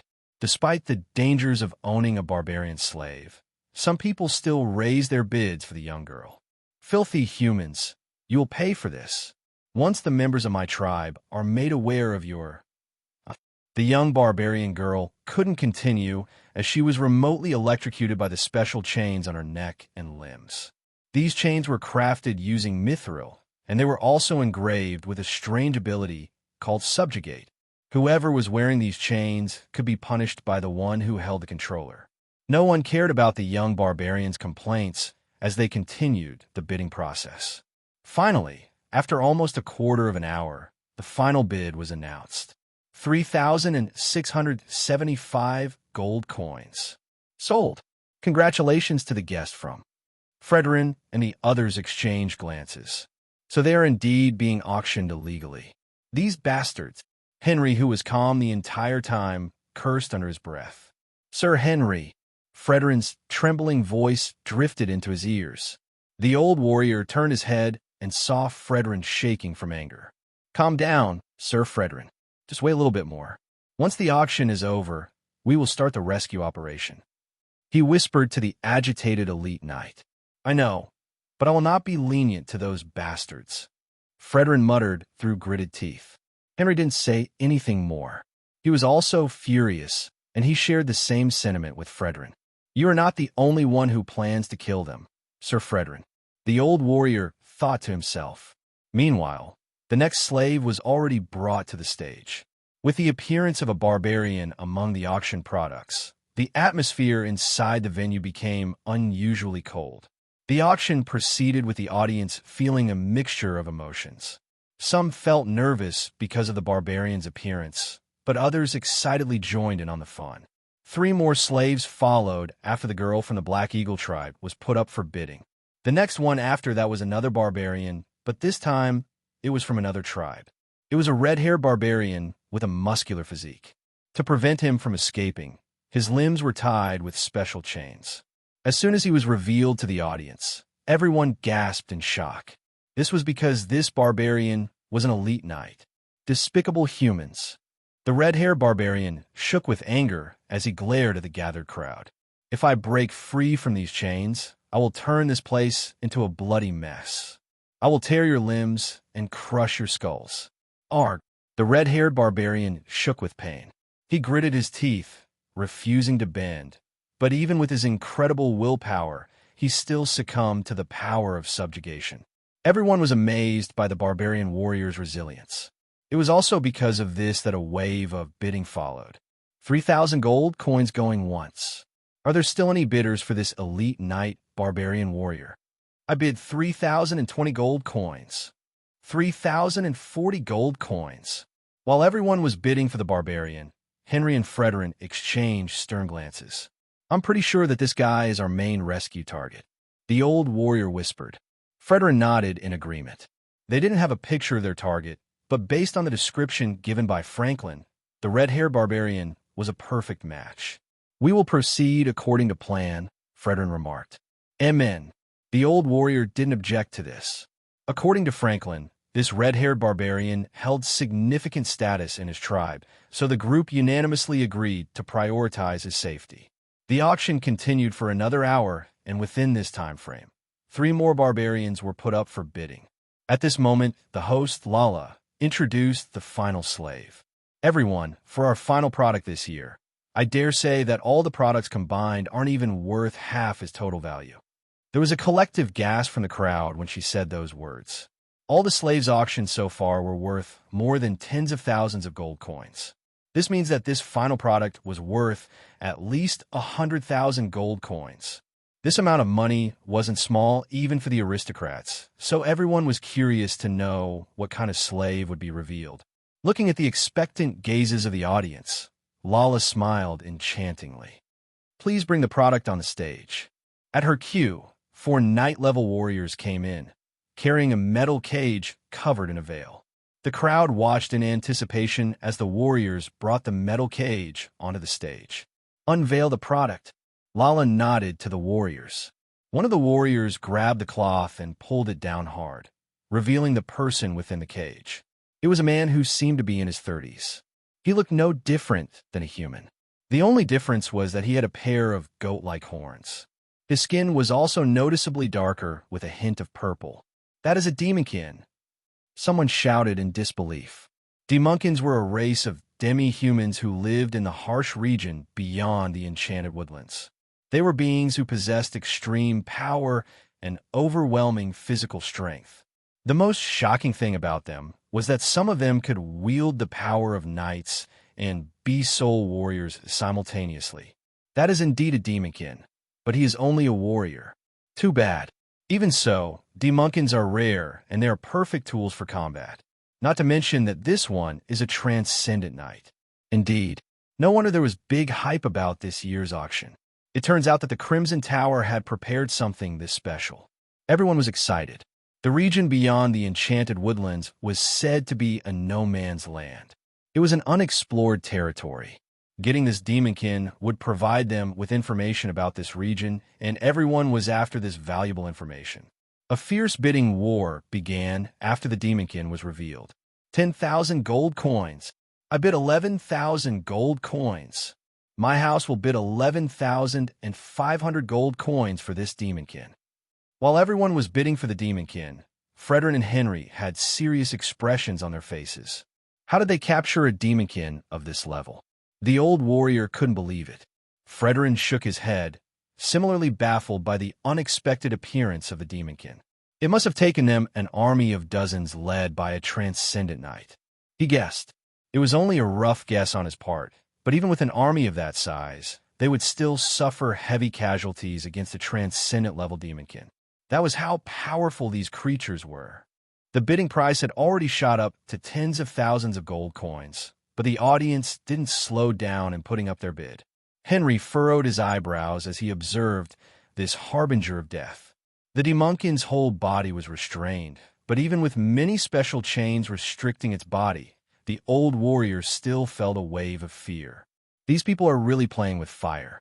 If this demonkin could escape, this entire city would be engulfed in chaos and bloodshed. Just thinking about it made Henry nervous. Is there any news from our reinforcements?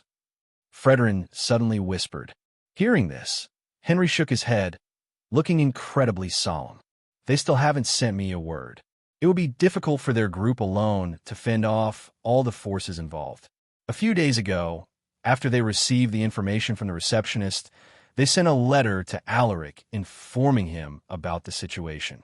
The latter responded immediately that he would send reinforcements led by William. It had been a while since they exchanged letters, but there was still no word from William. While the two were immersed in their thoughts, the bidding price for the demonkin had already surpassed 100,000 gold coins. Many houses had already given up on the bid. Not everyone had the financial power to bring out this much money. The ones who were still bidding were the bigwigs of the northern and central regions. 112,000 gold coins going once. Lala scanned the crowd, searching for another potential bidder with great anticipation. This time, the audience quieted down. Those who had remained in the bidding war were hesitant to offer another bid. 112,000 gold coins going twice. Is there still anyone who would like to bid? Just as Lala was about to pound the gavel, a firm voice drifted over. I bid 115,000 gold coins. The audience turned their gazes at the bidder, looking at him with surprise. The bidding value had already reached a certain threshold that even rich aristocratic houses would be unable to compete. The one who offered the bid was an old man dressed in clean attire. He was only at the level of a knight, but no one dared to belittle him, for he held a significant status. This old man was the representative sent by the Grand Duke. Lala smiled seductively at the old man. This gentleman offered 115,000 gold coins for the demonkin. Is there anyone else who wants to offer a higher bid? Going once. The audience was still silent. No one dared to offer a higher bid since it was tantamount to challenging the Grand Duke. 115,000 gold coins going twice. With no one offering a higher bid, Lala pounded the gavel. Sold. Congratulations to the gentleman for getting the demonkin. A wave of applause and cheers followed after the final bid was announced. Lala ended the event with a small speech. She then sashayed down the stage while giving the audience her signature smile. It's almost time. Henry tapped Fredrin while giving him a knowing look. The latter nodded and stood up from his seat. The guests who had won the bids were taken to the VIP room to receive their slaves. Henry and the others didn't follow them to the VIP room. With all the guards around, going there would be no different than suicide, so they all planned to wait for the targets to come out of the establishment. They regrouped outside the building and discreetly headed to their ambush point, a two-story building that was directly in front of the road. Just as they were in the middle of their preparations, a warrior urgently approached Henry. Sir, there's a letter from Sir William, the warrior reported. Hearing this, Henry stopped what he was doing and impatiently grabbed the letter from the warrior's hand. Upon reading the letter, a smile gradually appeared on his face. Perfect timing. Immediately send our fastest rider to inform Sir William about the situation. Henry instructed the warrior. Yes, sir. The warrior saluted and left to find a suitable person to do the task. Meanwhile, the group resumed their preparations.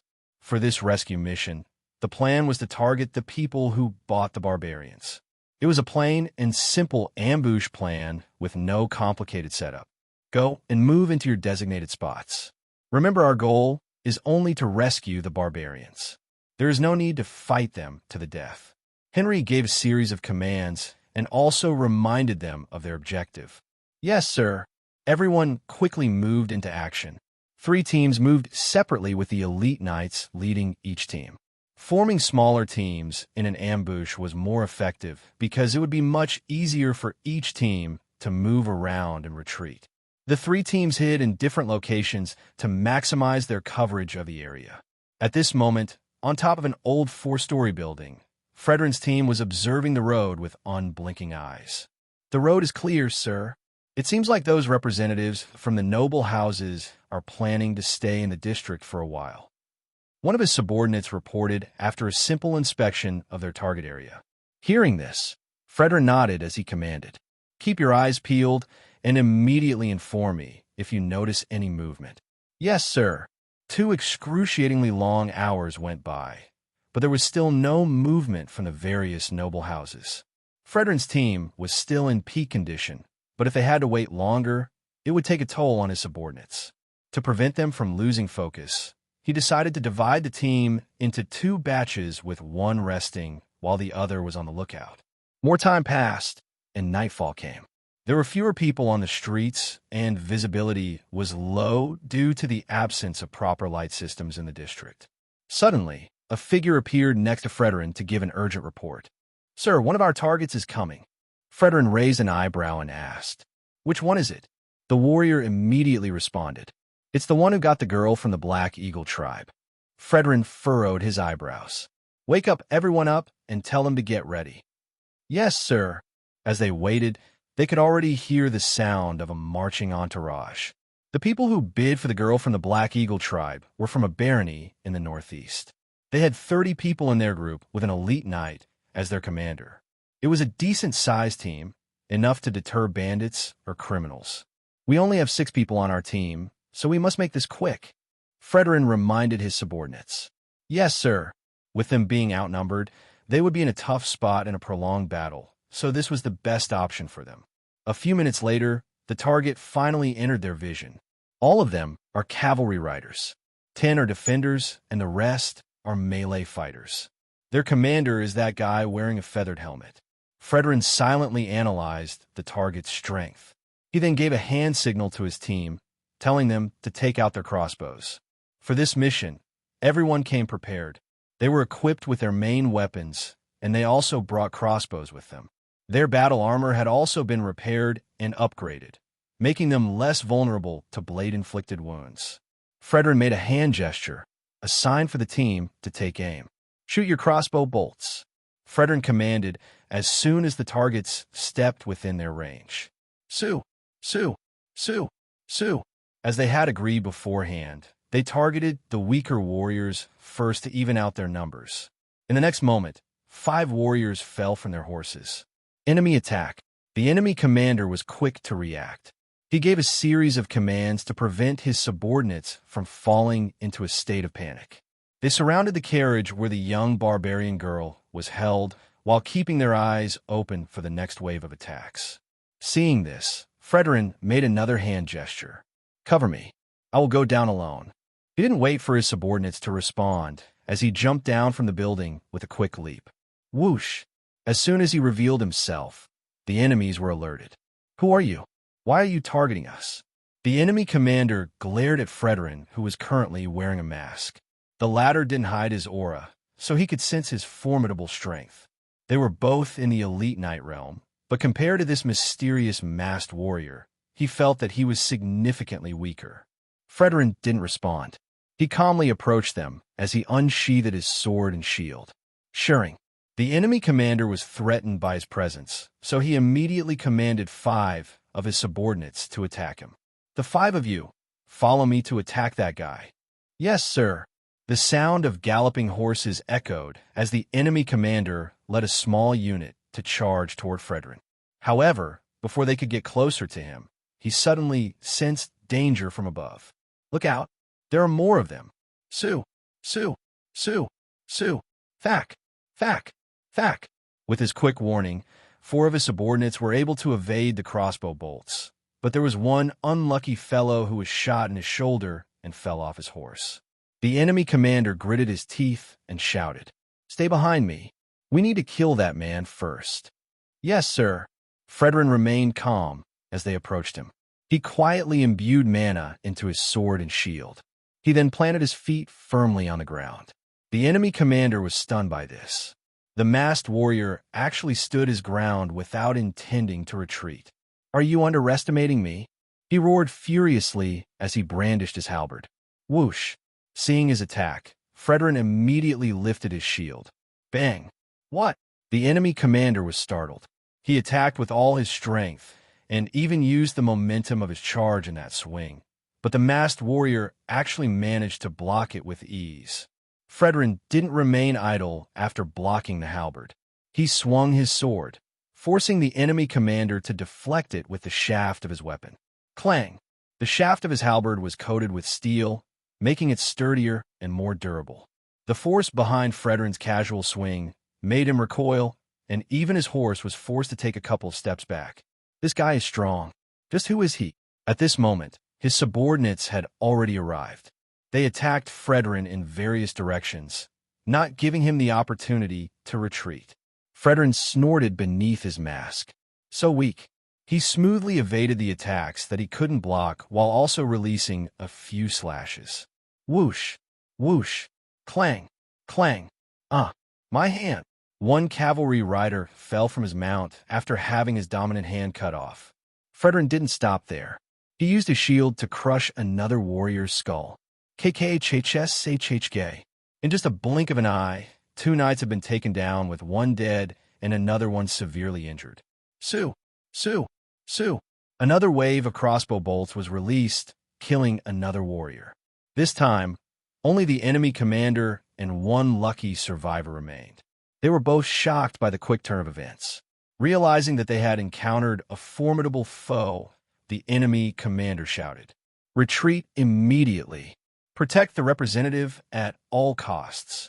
Following his instructions, the warriors who hadn't charged with them turned to flee, but how could Fredrin let them escape? He rushed upon them and lunged himself at the carriage. Whoosh! Stop him! Don't let him get close to the carriage. The enemy commander shouted in alarm, but it was already too late. Fredrin had already landed on the carriage's roof. He killed the coachman with a stab and pried the door open. Inside the carriage, he saw a naked, middle-aged man cowering in fear right next to a young girl with a pair of black wings. Without hesitation, Fredrin killed the middle-aged man who clearly did something unsavory to the young girl. "We don't have much time. You need to follow me if you want to live," Fredrin whispered to the barbarian girl. The barbarian girl hesitated for a moment, but she chose to trust her instincts and grabbed Fredrin's hand. Fredrin noticed that her clothes were in disarray, but there wasn't much time to waste. He pulled her up and jumped into the darkness. Looking at the dark alleyways, the enemy commander halted. "Sir, do we give chase?" One of his subordinates asked. "Do you think we can catch that person?"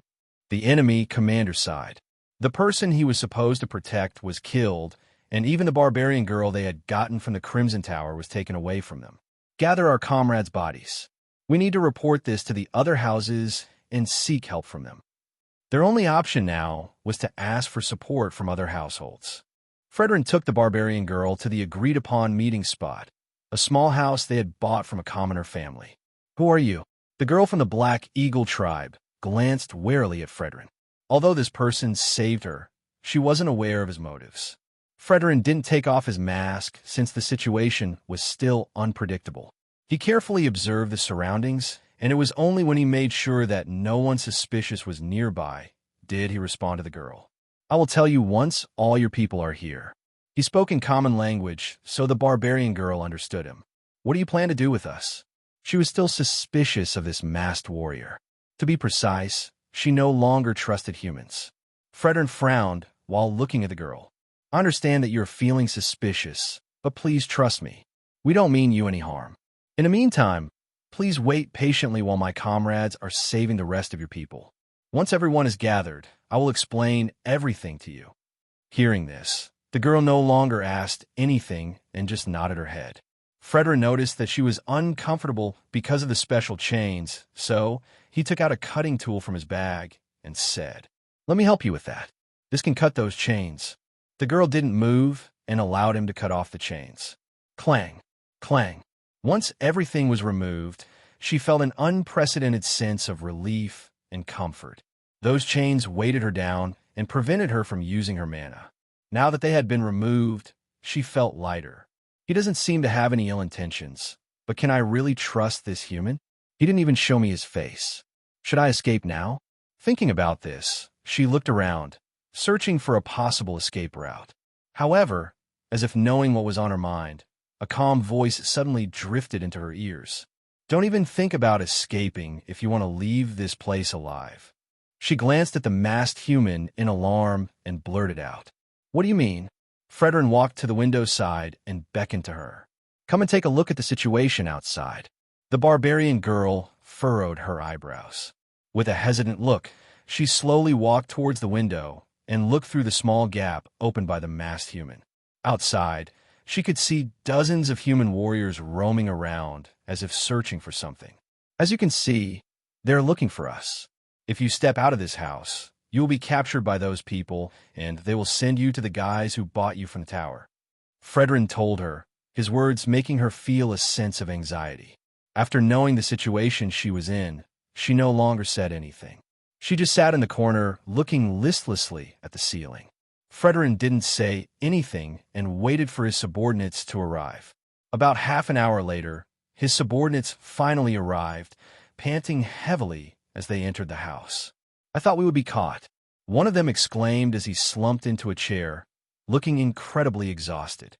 Luckily, they aren't that fast, and the alleyways here are also narrow. Another one added. The barbarian girl glanced at them with vigilance. The old human who had bought her kept on touching her when they were inside the carriage. She was worried that these humans had similar thoughts. If it really comes to that, then I will kill myself before they can touch me. Are you all right, my lady? One of the masked warriors asked in a gentle voice. The barbarian girl glanced at him and didn't say anything. She quietly channeled her mana into her hand.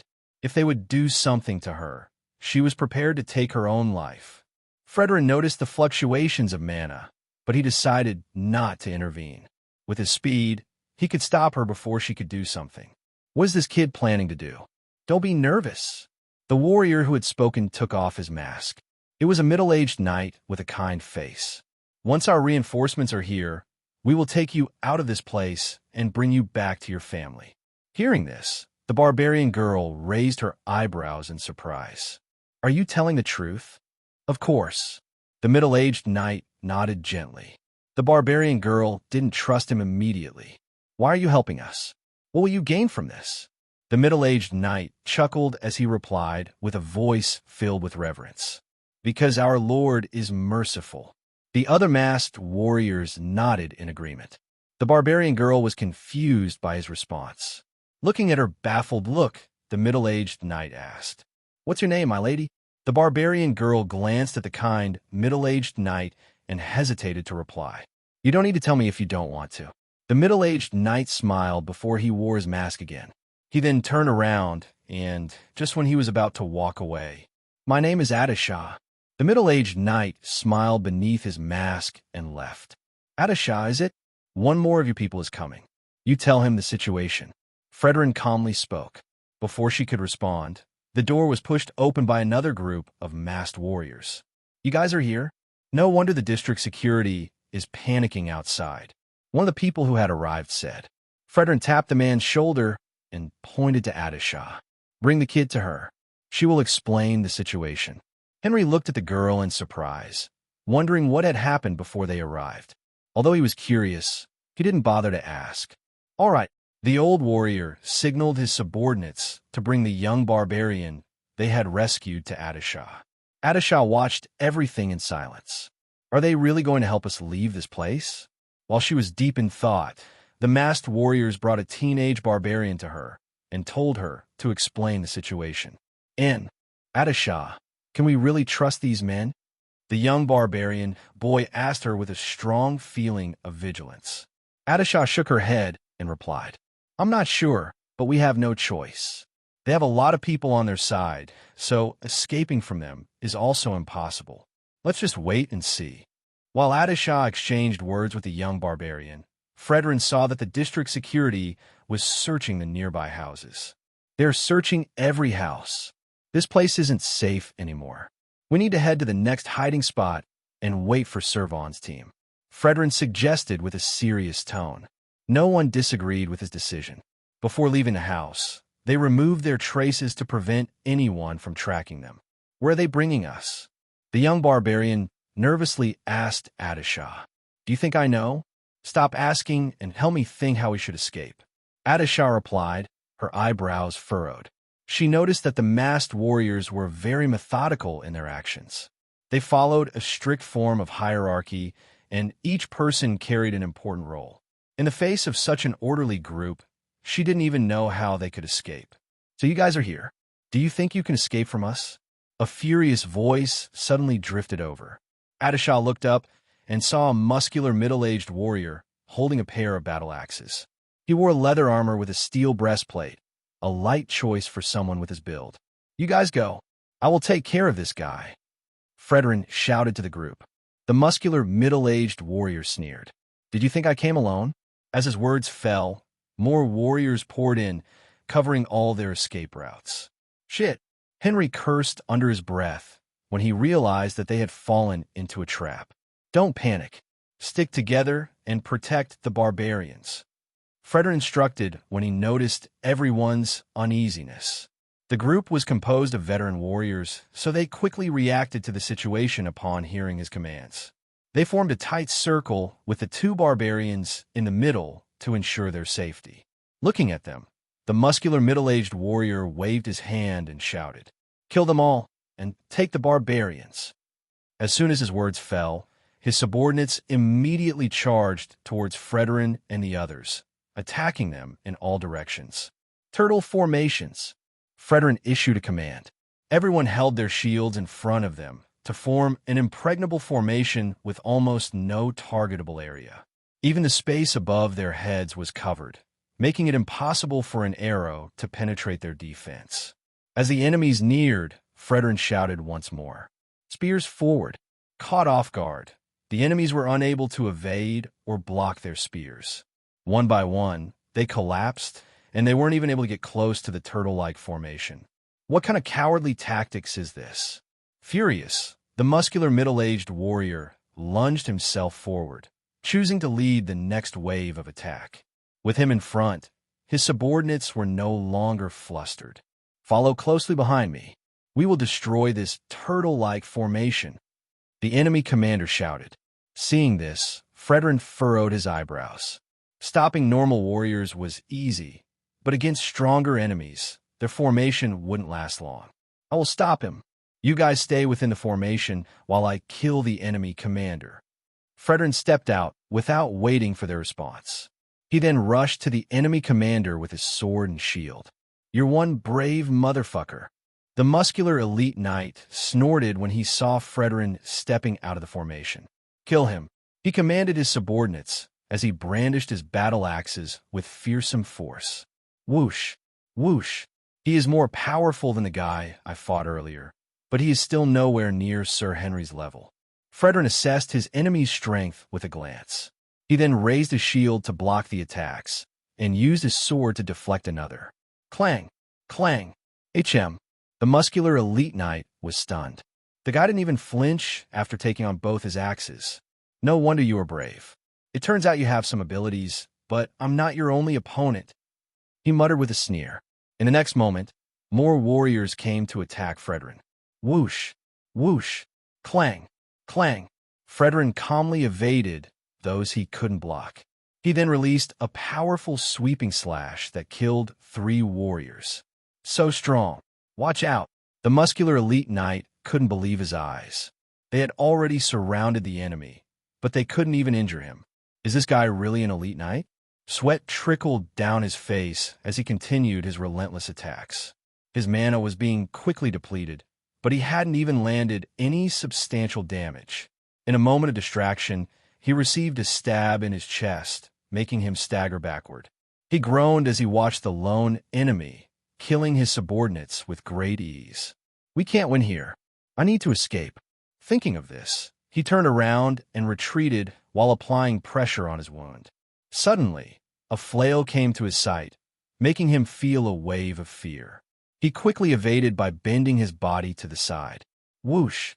"Oh, you dodged that." A nonchalant voice drifted into his ears. Before he could even see his opponent, he heard something crack behind him.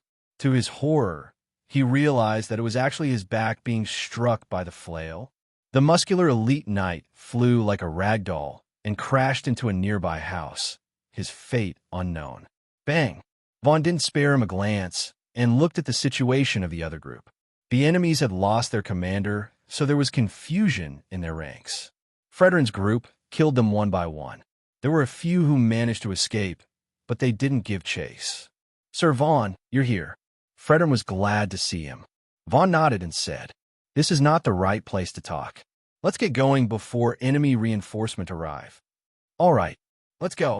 Fredrin gave a signal to everyone. The group didn't hesitate and left the area immediately. Inside a bigger house within Jusrin district. "Is this place still safe?" Fredrin asked as he looked at the situation outside through a small gap in the window. "It should be safe. The people who know we bought this place are already dead," Vaughn calmly responded. When they heard his words, everyone stared at him with stern faces. The chivalrous warriors of House Silversword were very sensitive about matters like this. Sensing their unusual gazes, the former mercenary sneered. "If I had left them alive, our location would be compromised. Killing them was necessary." The atmosphere turned cold all of a sudden, so Henry quickly stepped in. "Please don't misunderstand Sir Vaughn's actions." The old warrior quickly spoke before an argument would break out. "Those people are part of a criminal organization that steals from the common people. Letting them live will only bring more harm than good," he explained. Vaughn raised an eyebrow at the old warrior's explanation. It was a lie, but he didn't bother to correct it. With Henry's words, everyone finally relaxed. "So, it's actually like that. I misunderstood you, Sir Vaughn." Someone chuckled nervously. More people expressed their relief that it was only a misunderstanding. Only Fredrin and a few smart ones felt that something wasn't quite right. "Enough about that. How should we rescue the remaining barbarians?" Henry immediately changed the topic, stirring it to another matter. "With all the warriors from various houses searching for us, it will be difficult to move around." He added, this was indeed a big problem, and it made everyone fall into a long silence. They might be composed of veteran warriors, but against hundreds of enemies, they weren't confident about making it out of the city alive. Their only hope now was for William's army to intervene, but this would also make House Silversword become a common enemy to everyone involved with the Crimson Tower. "Is there any way for us to escape without alerting anyone?" Someone muttered. No one responded for a long time, until, "There is a way." Fredrin opened his mouth, his expression looking incredibly serious. Everyone glanced at him and waited for him to explain his thoughts. Fredrin took a deep breath and looked at the rescued barbarians before he continued his explanation. "With many eyes watching the entire district, it is impossible for us to escape as a group, so we must send a separate unit to act as bait to lure those people away. While everyone is focused on pursuing the bait, the main group will leave the district together with the barbarians." Everyone frowned upon hearing this. "This plan is very dangerous, Sir Fredrin, especially for those who will act as bait." One of them expressed his worry about the plan. Some people nodded in agreement, clearly opposed to the idea. "If we follow according to your plan, what about the other two barbarians that we haven't rescued?" Henry asked while looking at Fredrin. He believed that Fredrin's plan was plausible despite the risks involved. Fredrin glanced at the old warrior and replied, "We could just wait outside the city. We already know the targets anyway, so we just need to wait in certain roads. There are only 6 possible routes that. We have Sir William's army, so we can just divide everyone into 6 groups and place them into these key locations." He explained his plans to the group. This time, everyone became silent. Although his plan was dangerous, they couldn't think of a much better alternative. "What do you guys think of Sir Fredrin's plan?" Henry looked at everyone, waiting to hear their opinion. "I'm not against it, but who will act as the bait?" Someone asked. Everyone glanced at each other with hesitation. Most of them had families waiting for them at home, so they were a bit reluctant to volunteer. "Since I made the suggestion, it wouldn't be right if I don't volunteer for the task." Fredrin with a faint smile beneath his mask. Everyone stared at him in surprise. They all knew that he had a pregnant wife waiting for him at home, so they couldn't believe that he would actually volunteer for such a dangerous task. "Absolutely not. I won't allow it." Henry snorted while shaking his head. "Your wife is still pregnant. What would she feel if something were to happen to you? Think about your wife and your unborn child, Sir Fredrin." The old warrior reminded him with a serious look. Fredrin fell silent upon hearing this. Vaughn wanted to say something, but Henry raised his hand before he could speak. "Don't even think about volunteering. You also have a family waiting for you. Vaughn was speechless. I will act as the bait, but I will need 3 people to help me out. Otherwise, the people outside might feel that something is amiss. Henry spoke in a decisive tone. Sir Henry, this task is very dangerous. You should sit out on this one. How about I? Someone was about to give his opinion when they suddenly felt the presence of a warrior outside the house. Everyone quickly grabbed their weapons and prepared to take action. Wait, there is no need to be alarmed. The guy is one of us. Frederick quickly informed the group when he discovered the identity of the person outside. It turned out that it was the warrior they sent to inform William about the situation. Furthermore, he didn't come alone. It's Sir Butch and Sir Arthur. They were 2 of the most formidable elite knights in the household. Seeing them made everyone feel relieved. After a round of enthusiastic greetings, Arthur immediately told everyone about William's plan. Sir William knew that you guys would plan something dangerous, so he sent us here to inform you about his decision. Sir William wants to block off the entire district and perform an inspection in the name of Princess Irish. Hearing this, everyone was stunned. William was actually bold enough to use the princess name to do an inspection, but from a logical perspective, there was nothing wrong with it. After all, the princess was currently in the north, so it was necessary to perform inspections when there was risk to her safety. If something happened to the princess, the blame would fall on House Silversword. Henry rubbed chin and chuckled. It seems like Sir William is smarter than all of us combined. He actually came up with such an ingenious idea. If they followed William's plan, no one would find it suspicious since everyone in the north was already aware that the princess was currently in North Pine Town. Furthermore, they could also make use of the imperial family's name to put pressure on those involved with the Crimson Tower. What a cunning move! Someone exclaimed in admiration. William was usually a low-key person, but this plan made them realize that this old transcendent was a scary individual. Let's do it! Frederick was the first one to agree. His plan was too reckless compared to what William had suggested. Is there anyone opposed to Sir William's plan? Henry asked while looking at everyone. Everyone shook their heads. Seeing this, Henry smiled. Since we all agree to the plan, please tell us what to do, Sir Arthur. All right, listen carefully. Arthur didn't waste any time and told everyone what they should do. Starting with 1 million luck points, I will act as the bait, but I will need 3 people to help me out. Otherwise, the people outside might feel that something is amiss. Henry spoke in a decisive tone. Sir Henry, this task is very dangerous. You should sit out on this one. How about I? Someone was about to give his opinion when they suddenly felt the presence of a warrior outside the house. Everyone quickly grabbed their weapons and prepared to take action. Wait, there is no need to be alarmed. The guy is one of us. Frederick quickly informed the group when he discovered the identity of the person outside. It turned out that it was the warrior they sent to inform William about the situation. Furthermore, he didn't come alone. It's Sir Butch and Sir Arthur. They were 2 of the most formidable elite knights in the household. Seeing them made everyone feel relieved. After a round of enthusiastic greetings, Arthur immediately told everyone about William's plan.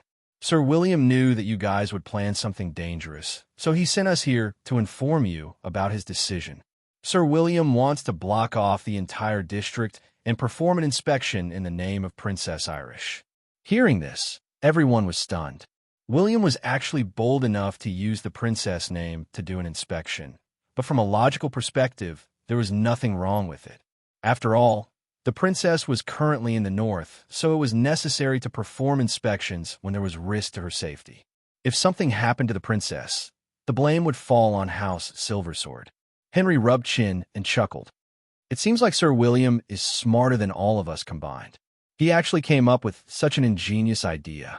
If they followed William's plan, no one would find it suspicious since everyone in the north was already aware that the princess was currently in North Pine Town. Furthermore, they could also make use of the imperial family's name to put pressure on those involved with the Crimson Tower. What a cunning move! Someone exclaimed in admiration. William was usually a low-key person, but this plan made them realize that this old transcendent was a scary individual. Let's do it! Frederick was the first one to agree. His plan was too reckless compared to what William had suggested. Is there anyone opposed to Sir William's plan? Henry asked while looking at everyone. Everyone shook their heads. Seeing this, Henry smiled. Since we all agree to the plan, please tell us what to do, Sir Arthur. All right, listen carefully. Arthur didn't waste any time and told everyone what they should do. The next day, a lockdown was declared by the officials of Copperglade on Justrin. The residents of the district were stunned by the unexpected announcement. However, the ones who felt nervous were the people involved with the Crimson Tower. What made them even more anxious was that House Silversword had sent an army to do the inspection on the district. At this moment, William was leading his army to search every house. The officials in Copperglade even sent their people to follow them to cooperate with the inspection. With the joint investigation of the two entities, the parties involved with the Crimson Tower had no reason to oppose them. Sir William, how about we continue the inspection at another time? I will lead the investigations myself. There is no need to trouble you with such trifling matters. An official of the city nervously suggested, his face full of sweat. William gave him a cold look. What is trifling about ensuring the safety of Her Highness? Are you saying that Her Highness's safety is just a small matter? The official almost buckled under the intense pressure he exuded. I didn't mean it that way. How could the dash? William snorted as he pushed the man away. He then commanded in a stern voice, "Capture this guy for questioning. I suspect that he is hiding something." The official was scared. "It's a misunderstanding. Please let me explain." No one listened to his pleas, not even his fellow officials. This matter involved the imperial family, so they were afraid to interfere. William's subordinates quickly grabbed the official and brought him away. No one said anything when they saw this. When William's army confronted the noble houses, they finally faced opposition. "How dare you stop us from investigating? Do you know the consequences of your actions?" William roared at the nobles who had banded together to form a collective resistance. The leader of the nobles was the representative sent by the Grand Duke, so even the officials of Copperglade felt nervous upon facing him. "Sir William, there might be a misunderstanding somewhere. Why don't we let the Grand Duke's people go? I don't think they would do anything to harm Her Highness. After all, Her Highness is the Grand Duke's niece." An official whispered to William, but the latter sneered in response. He had already been made aware of the things that happened in the Crimson Tower. Based on the information he received, the Grand Duke's people were involved with the illegal auctioning of barbarians. So how could William allow them to leave? "Sir William, I understand your concerns about Her Highness' safety, but you are being unreasonable in detaining all of us here. If this ever reaches the Grand Duke's ears, House Silversword might face heavy punishment," said the old representative from the Grand Duke's mansion with a warning tone. Hearing this, William laughed coldly. "Did you really think that you could scare me with your background?" His transcendent realm aura suddenly descended upon the gathered crowd, forcing everyone to kneel from the oppressive force. Only the knights and elite knights were able to remain standing, while the rest fell to the ground, breathing unevenly. "Sir William, please show mercy. There is no need to use force." The city officials were scared witless when they witnessed this situation. William didn't direct his aura to them, so they weren't affected by it. To prevent the situation from becoming worse, they tried to beg him for mercy and plead leniency. However, the old transcendent knight remained firm, unmoved by their pleas. The old representative from the Grand Duke's mansion gritted his teeth while struggling under the intense pressure. "William, how bold of you to oppress the nobility of the Empire. If you really want to make an investigation, then you must submit the necessary documents and evidence first." He couldn't back down here. Otherwise, the Grand Duke's name would be tarnished. William smirked, disdain evident on his face. He made a hand signal to his subordinates and instructed in a cold voice, "Bring that old thing in front of me and make him shut up." "Yes, sir." His subordinates responded without hesitation. They then approached the old representative and dragged him towards William while disregarding his complaints. "You guys will pay for this. House Silversword won't get away with dash." "Huh, so noisy." William muttered in contempt after giving the old representative a resounding slap to the face. "You The old representative was filled with disbelief and rage. This guy actually dared to humiliate him in front of the crowd. Everyone gasped upon seeing this. An old city official even passed out due to anxiety and shock. William raised his hand, looking like he was about to give the old representative another slap. Seeing this, the latter immediately flinched and closed his eyes. "Say another word, and you will have to look for your teeth later." William's voice drifted into his ears. Hearing this, the old representative was furious, but he didn't dare utter a word. He could only stare at William with a deathly glare. William moved his eyes away from the old representative. He then made another gesture to his subordinates and commanded, "Inspect their carriages and kill those who resist." "Yes, sir." The nobles nervously glanced at each other, but no one dared to make a move. They felt that William wouldn't hesitate to cut their bodies if they ever decided to resist the inspection. In the end, they could only watch as William's subordinates inspect their carriages one by one. A moment later, the warriors came back and reported to William, "Sir, we found a few slaves in some of the carriages. 2 of them are barbarians." The warriors didn't lower the volume of their voices, so everyone heard them loud and clear. When the officials heard this, they were stunned. "What? Is this true?" The city mayor, who had been silent the entire time, staggered, his face pale as if he had lost a lot of blood. "I'm done for. I shouldn't have accepted those bribes." Other than him, a few corrupt officials also collapsed, and there was even one official who tried to escape only to be captured by William's subordinates. "Wait, I don't know anything. This is a mistake." "What dash? Huh." The officials who were involved with the illegal auction were beaten up. It was only when William raised his hand did his subordinates stop. The old transcendent knight then looked at the representative of the Grand Duke with a sly smile. "No wonder you were so noisy earlier. It turns out that the Grand Duke's mansion is actually involved with something like this." The old representative frowned while clenching his fists.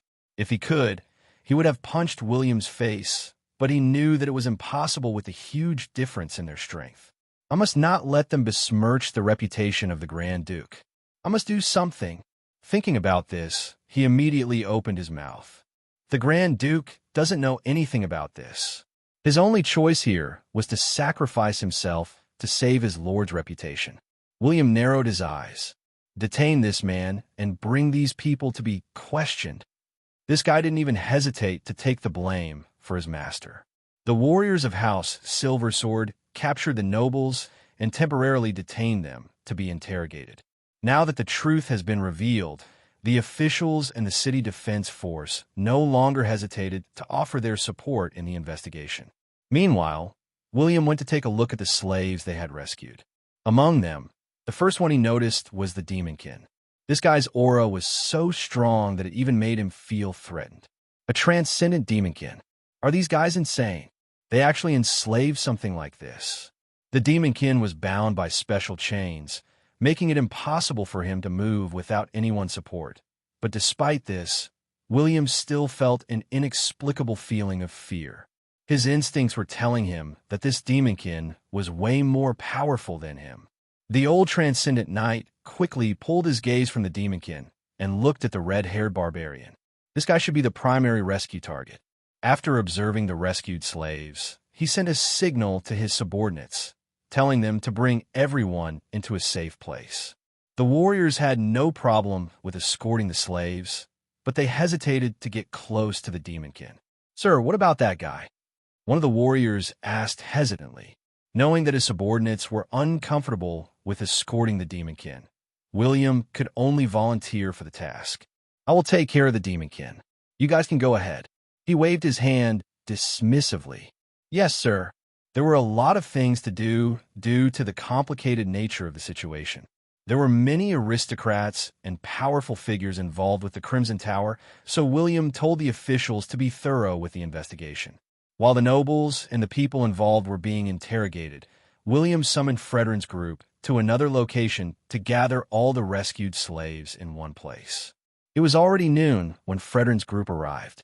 "I'm glad to know that everyone is safe." William smiled upon seeing them. Fredrin and the others saluted him while expressing their gratitude. You arrived just in time, sir. If you had come a day later, the group wouldn't have been complete. Enough with these depressing words. What do you think we should do with those slaves? William pointed at the people they rescued. Excluding the barbarians, the rest of them had no homes to return to, so William didn't know what to do with them. Frederick rubbed his chin and thought for a moment before he responded. If it's all right with them, how about we bring them to the household? Lord Alaric's wedding is approaching, so we will definitely need more people to keep things under control. We can ask them first and see if they are interested. William had also thought of this, but he was hesitant because of the demonkin. Frederick seemed to have realized the old transcendent knight's worries, so he added, As for the demonkin, we can let Lord Alaric decide what to do with him. Fine, but you guys better keep an eye on that thing. Who knows what it might do if we aren't looking? William reminded him. Don't worry, sir. I will keep an eye on it. Frederick reassured him. All right, you go and ask them if they are interested in coming with us. William waved his hand. Yes, sir. Frederick responded with a salute. Meanwhile, inside the main mansion in the estate of House Silversword, Alaric was cleaning his sword when a notification from the system appeared in front of him. Underscore. Mission complete. Rewards: 600 battle points, 20 EXP, 10 stat points. Underscore. Seeing this, Alaric was pleasantly surprised. It looks like they completed the task. He smiled as he inspected his attributes. Alaric's Silver Sword Elite Knight, EXP, 335, 355/1000. Potential: A. Traits: Horseback Riding, C. Swordsmanship, SSS. Close Combat, C. Archery, E. Hunting, E. Tracking, D. Sixth Sense, E. Monster Affinity, E. Mana Gathering, C. Appraisal, B. Strength, 200. Stamina, 200. Agility, 200. Vitality, 195. Endurance, 198. Mana, 250. Battle points, 4,900, 5,500. Stat points, 30, 40. Requirements for the next advancement: 1,000 EXP, 250 in all attributes, and 10,000 battle points. He was already more than half his battle point requirement and more than a third of his EXP requirement. As for his attributes, he was also close to reaching the maximum level. He didn't distribute his unallocated stat points and decided to keep them for the time being. While he was inspecting his attributes, he suddenly heard a series of knocks on the door. Knock, knock, knock. My lord, the Baron has summoned you to his study. Elena's voice drifted into his ears. Hearing this, Alaric raised an eyebrow. His father hadn't spoken with him ever since the princess had arrived in the town. He felt that there was something unusual about this, but he hadn't found the chance to talk with Lucas. All right, I will be there soon. Alaric responded as he tidied his clothes. He then stepped out of his room and headed to Lucas' study with Elena. Elena could see Alaric's tense expression. He tried to hide it, but she was very familiar with his mannerisms, so she quickly sensed it. However, she didn't say anything along the way. When they arrived, she knocked on the door and announced their arrival. My lord, I have brought Lord Alaric with me. Tell him to come inside. Lucas' voice echoed from inside the room. Hearing this, Elena turned her gaze to Alaric and said, My lord, the Baron didn't tell me to follow you inside. Please head in by yourself. Amen. You don't need to wait for me here. Alaric gave her a gentle smile. He patted her head before he stepped inside the room. As he entered the familiar room, Alaric felt unusually nervous for some reason. He looked at his father, who was seated behind his desk, and saw him wearing a stern face. Lucas beckoned to him and pointed at the chair adjacent to his desk. Sit down. Alaric nodded without saying a word. He then took his seat and looked at his father, waiting for him to speak. Lucas took a deep breath. Initially, I plan on telling him the truth after his wedding, but I believe that Alaric is already mature enough to understand the situation. He gathered his thoughts before he opened his mouth. My son, I summoned you here to tell you something important. This is related to your true identity. He deliberately took a pause to give Alaric some time to comprehend his words. To his surprise, Alaric remained calm, so he no longer hesitated. Alaric, Maria isn't your real mother. Alaric furrowed his eyebrows upon hearing this. His father had never told him about this in his past life. Your mother's name is Jade Christine Astania, Lucas said, observing his son's reaction. He thought that Alaric would be furious, but other than being a bit surprised, he didn't give much of a reaction. Alaric raised an eyebrow. You mean my real mother is... Lucas nodded. That is right. Your mother is someone from the imperial family. She is a younger sister of the current emperor. With Lucas' confirmation, Alaric finally realized why the old Marquis, Tyrone, had always been very respectful to him in his past life, despite the huge disparity in their status. It turned out that he actually carried the blood of the imperial family. Alaric slumped into his seat and rubbed his temples as he digested all this information. Looking at Alaric's complicated expression, Lucas sighed. I do not want to hide it from you, son. He wanted to explain himself, but no words came out of his mouth. He felt that he was to be blamed for all that had happened. It is my fault. Lucas lowered his head to hide the sorrow and guilt in his eyes. Jade, you must have suffered a lot. He felt torn, but he didn't want to cry in front of his child. You do not need to be sorry, Dad. I understand. You must have had your reasons for choosing to hide my identity. Even without Lucas' explanation, Alaric could guess what his father was worried about. Dad probably does not want me to be involved with the imperial family schemes. Perhaps he made this decision together with my real mother. Lucas was surprised to hear his son's words. Alaric, then where's my mother? Alaric suddenly asked, his face looking incredibly serious. Lucas took a deep breath and gathered his thoughts before he replied. You are already an elite knight, so I will not hide it from you. To be honest, I'm also not certain about your mother's situation, but I am pretty sure that she is confined within the imperial castle. Confined? Why would they confine the younger sister of the emperor? Alaric frowned. Lucas' expression suddenly turned dark as he responded. Because the imperial family want her to marry the crown prince of Harun. Alaric was stunned. But you do not need to worry. I will not let that happen. Even if I have to fight two empires, I will make sure that your mother will not be taken away from us. Lucas subconsciously leaked out his aura due to his rampaging emotions. The pressure coming from a mythical knight made Alaric feel as if a towering mountain was pressing down on him. Lucas quickly recalled his aura when he noticed Alaric's uncomfortable look. After the pressure was gone, Alaric asked, What is your plan, Dad? If you plan to take Mother by force, please take me with you. His eyes flashed with determination when he uttered these words. Lucas was gratified. Not only was Alaric mature enough to understand his difficulties, his son was also brave enough to follow him and rescue his mother. All right, but now is not the right time. Lucas shook his head. House Silversword hadn't taken full control of the north, so they still didn't have the fighting force to confront the imperial family. I have already sent my subordinates to quietly gather the northern houses under our banner. Once we have their support, that is the time for us to strike. Lucas spoke with unwavering determination. Understood. Mission: rescue your birth mother. Mission difficulty: extreme. Your birth mother was placed under house arrest for attempting to escape from the imperial castle. Rescue her and proclaim to the world that you are her son. Rewards: 2,500 battle points, 150 EXP, 50 stat points, random trade upgrade card X1, equipment upgrade card X1. Additional rewards will be given when certain conditions are met.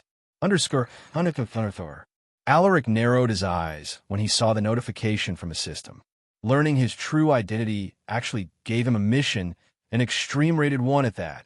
He had only gotten an extreme rated mission once, and it gave him a huge boost in his attributes. He also received an Elite Knight card as a bonus reward for completing a certain task. I wonder what kind of bonus reward I will get if I complete the hidden objective. Alaric temporarily put this matter aside. Even without the mission rewards, he would still follow his father to rescue his mother. He looked at his father and said, Then please inform me once everything is ready. I will have my warriors ready for your call. Lucas nodded with a faint smile. I will. For now, you should focus on your wedding. I still have things to discuss with Maria. Hearing this, Alaric hesitated. Does Mom know about my identity? He asked. Although Maria wasn't his real mother, this never stopped him from calling her Mom, and he would never stop treating her like his real mother. Lucas nodded with a long sigh. Maria knew about it from the start. She treated you like you were her child, and she had never complained about it. Alaric felt a wave of warmth upon hearing this. She was just as he had always remembered, a caring and loving mother. Thinking about this, he stood up from his seat and tapped his father's shoulder. You should talk with Mom. I will visit her later. Lucas nodded with a light smile. I will. Alaric didn't linger. He bowed to Lucas and left with firm footsteps. Lucas watched him leave, his eyes flashing with relief. He had always carried this guilt and regret. Now that he had let it all out, he felt like a bit of the weight had been lifted off his shoulders. Jade, he walked towards the window and looked at the distant sky with a gaze filled with longing. I am coming. 2 days later, in Copperglade. Sir, we have already compiled the information we got from those nobles. With this much evidence, it should be enough to make those people pay. Fredrin reported as he handed a stack of documents to William. In the past 2 days, they had interrogated the nobles and all the other people who were involved with the Crimson Tower. William took the documents and carefully put everything inside a box. Good job, Sir Fredrin. Now that we have sufficient evidence, all that is left is to send these documents to the imperial family. If he could, he would have taken all those corrupt nobles into prison and sentenced them, but he knew that it was impossible. Even House Silversword didn't have the authority to forcibly imprison those people. Their only choice was to report everything to the imperial family. But this would also require Alaric or even the Baron to make a personal visit to the imperial castle. How about the rescued people? Are they interested in coming with us? The old Transcendent Knight asked, changing the topic. Fredrin smiled and nodded his head. I told them about what we had discussed, and they gave us a favorable response. We only need our Lord's approval. William nodded, looking quite pleased. He tapped Fredrin's shoulder and replied, Get ready to depart. We are heading back to North Pinetown. Their task here was done, so there was no reason for them to stay. Yes, sir. I will inform everyone to prepare for departure. Fredrin responded with a salute. Azazel opened his eyes and found himself inside a horse-drawn carriage together with a diverse crowd. There were humans, barbarians, and there was himself a demonkin. Where are we being taken to? He spoke in the common language, but with an unusual accent. Everyone was stunned when they heard him talk. Some shook with fear, while the others looked down, afraid to say anything. Looking at their reaction, Azazel sighed and shook his head. After inadvertently coming to this place, everyone showed the same reaction, so he had already gotten used to it. However, the feeling of being misunderstood still hurt him.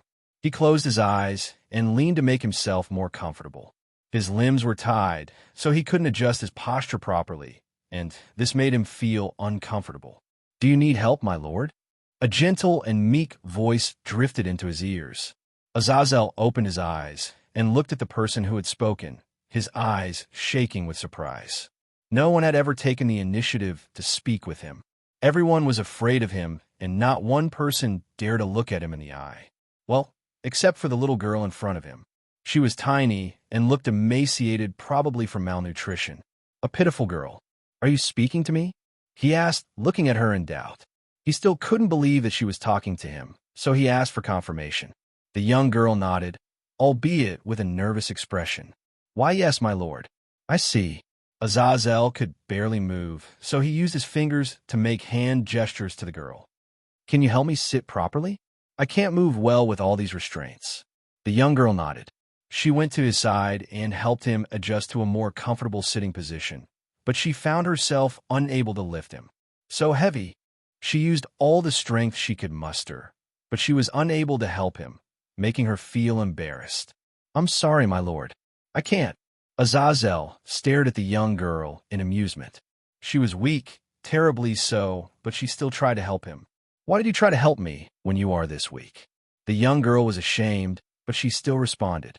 Because my father always told me to help someone in need regardless of their status or race. Her voice trembled with sorrow when she mentioned this. Azazel noticed the tears that were threatening to fall from her eyes. Your father was a good man. I know. The girl smiled faintly as she wiped away her tears using the back of her hand. At this moment, another person spoke. Are you really a demonkin? Azazel turned his head and looked at the red-haired barbarian with a baffled look. I am. The red-haired barbarian rubbed his chin, his eyebrows knitted with confusion. I thought demunkins were nasty beings who prey on anything they see, but it seems like that is not true. He sat next to Azazel as he said those words. You're not wrong. Many of my kind are indeed vicious. Azazel shook his head. The red-haired barbarian grinned and stared at him suspiciously. Is that so? You don't sound very convincing. Azazel was amused by the curious barbarian. My lord, can you help him first? It wouldn't be good for him to sit like this for long. The young girl suddenly interjected. The red-haired barbarian stared at the young girl, feeling a bit speechless. Aren't you afraid of him? He asked. I am, but I don't think he is an evil guy. The young girl replied. Hearing this, the red-haired barbarian chuckled. You are one interesting human. What is your name, girl? Faye. Faye, is it? I will remember you. The red-haired barbarian said before he went to help Azazel sit in a more comfortable position. Thank you. Azazel glanced at the barbarian with gratitude. You can call me Apoi. It means fire in barbarian language. Cool, right? The red-haired barbarian introduced himself with a broad grin. Amen. Azazel didn't understand him, so he just nodded his head. An unusual friendship was made as they headed to North Pine Town. Faye, do you know anything about the humans who saved us? Apoi asked the young girl. Hearing this, Faye nodded as she replied. Yes, they mentioned that they are from House Silversword. It is a small barony in the northern region of the Empire. Although she was an illegitimate child, she was still the daughter of a viscount, so she had some knowledge about the most prominent figures in the north. She told them everything she knew about House Silversword. While they were in the middle of a conversation, the carriage that was transporting them suddenly stopped. Everyone craned their necks to take a look at the situation. Just then, a warrior who had introduced himself as Arthur came to them and said, We will temporarily be stopping here to get some rest. Please step out of the carriage to help us with some tasks. No one complained about the arrangement, and they all quietly stepped out of the carriage. After everyone had alighted, a young girl approached Arthur with a hesitant look. Sir. Arthur turned his head and saw her fidgeting nervously. He found her pitiful, so he asked with a smile, How can I help you? Seeing that he was easy to talk to, Faye no longer hesitated. She pointed at Azazel, who was still inside the carriage, and asked, What about him, sir? Is he not allowed to go out? Arthur frowned upon hearing this. Everyone in the group was wary of the demonkin, including William, who was the only transcendent knight present. Thinking about this, he shook his head firmly. I'm sorry, but I'm afraid that he has to stay there. Faye's shoulders drooped when she heard his cold response. But she wanted to explain herself, but Arthur raised his hand and said, Please understand my difficulties. Faye, there is no need to force them. The red-haired barbarian, Apoi, came to dissuade the girl. He knew that everyone would find it hard to trust the demonkin. Even for himself, who had interacted with Azazel, he still found it unbelievable. What more about the others who hadn't spoken with him? Faye sighed and lowered her head. All right. Arthur was about to leave when he heard a series of footsteps behind him. What happened here? Sir William. Arthur immediately gave the old warrior a salute. William smiled kindly and waved his hand. He looked at them and asked, So, can someone tell me what's going on here? Arthur hesitated. Before he could speak, Faye approached William and spoke with a pleading tone. Sir, please allow Lord Azazel to step out of the carriage. He couldn't sit comfortably because of his restraints, and he hasn't eaten anything since we left. He is not an evil person. William smiled faintly at the young girl. What a naive child. To think that she would still have a kind heart after being betrayed by her own father. Now, she is speaking up for a demonkin who she hadn't even known for a long time. The old transcendent knight gently tapped the young girl's head. All right, he can come out of the carriage and eat with the group, but I can't remove his restraints. As long as the demonkin was restrained, it wouldn't be an issue. Hearing this, Faye's eyes lit up. Thank you, sir. Thank you for agreeing to her request, sir. I promise to keep an eye on the demonkin. You have my word. Apoi was also happy. William chuckled. No problem. He then sent Arthur a look and said, Guard them well. Arthur acknowledged the command with a salute. Yes, sir. While Arthur was escorting the demonkin, William went to inspect the surroundings together with Fredrin and the other elite knights. Sir, the demonkin is dangerous. Letting him out might cause us some trouble if he tries to escape. Fredrin muttered. The others didn't say anything, but they also agreed with his words. I understand your worries. I'm also afraid of that demonkin, but if he truly wanted to escape, he would have already done it earlier. Those chains might be able to restrain a normal transcendent knight, but for a demonkin like him, destroying them wouldn't be an issue. He had sensed the overwhelming mana the demonkin possessed, and it was something that surpassed his own. Fredrin and the others were stunned by his words. If what you said is true, then why did he not try to escape? Vaughn asked with a look of confusion. The others were also curious about this. William shook his head.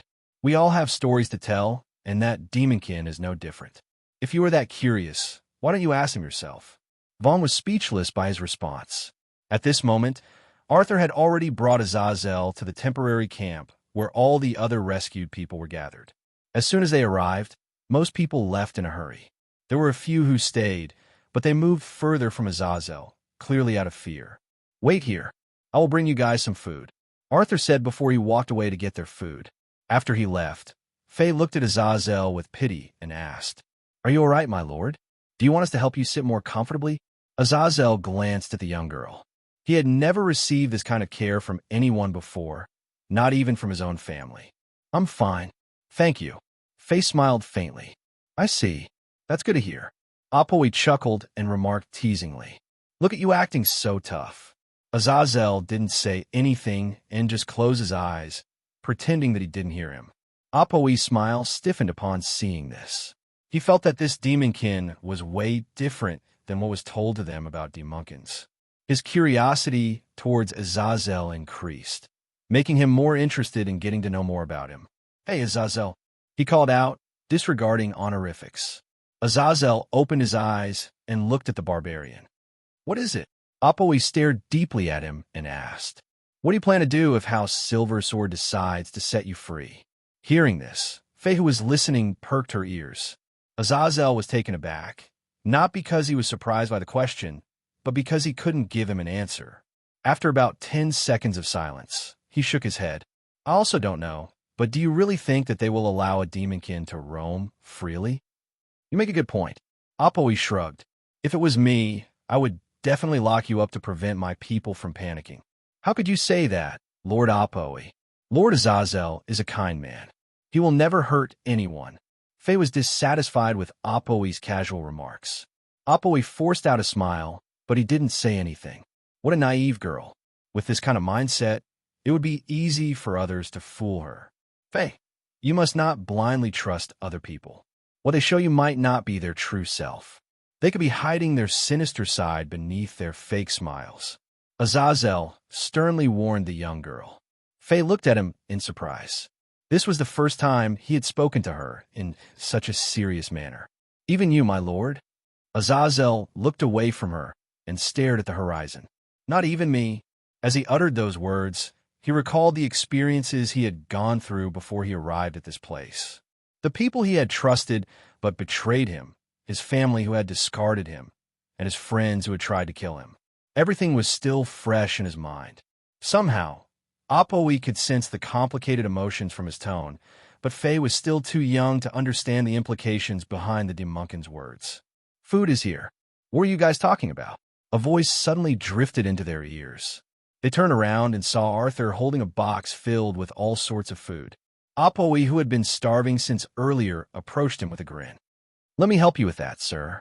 Arthur didn't reject him. He handed the box to the barbarian and said, Just let me know if you need more. We have plenty of food, so there is no need to worry about not having enough to eat. Absolutely. Apoe gave him a thumbs up. The atmosphere lightened up after the food was served. Everyone happily enjoyed their meal while talking about random matters. However, this rare peace was interrupted when Azazel sensed something from the distance. This aura, someone is coming. He frowned as he looked in a certain direction. 50, 100, 200. There are more than 300 of them, and the person leading them is not to be trifled with. What happened, Lord Azazel? Is the food not to your liking?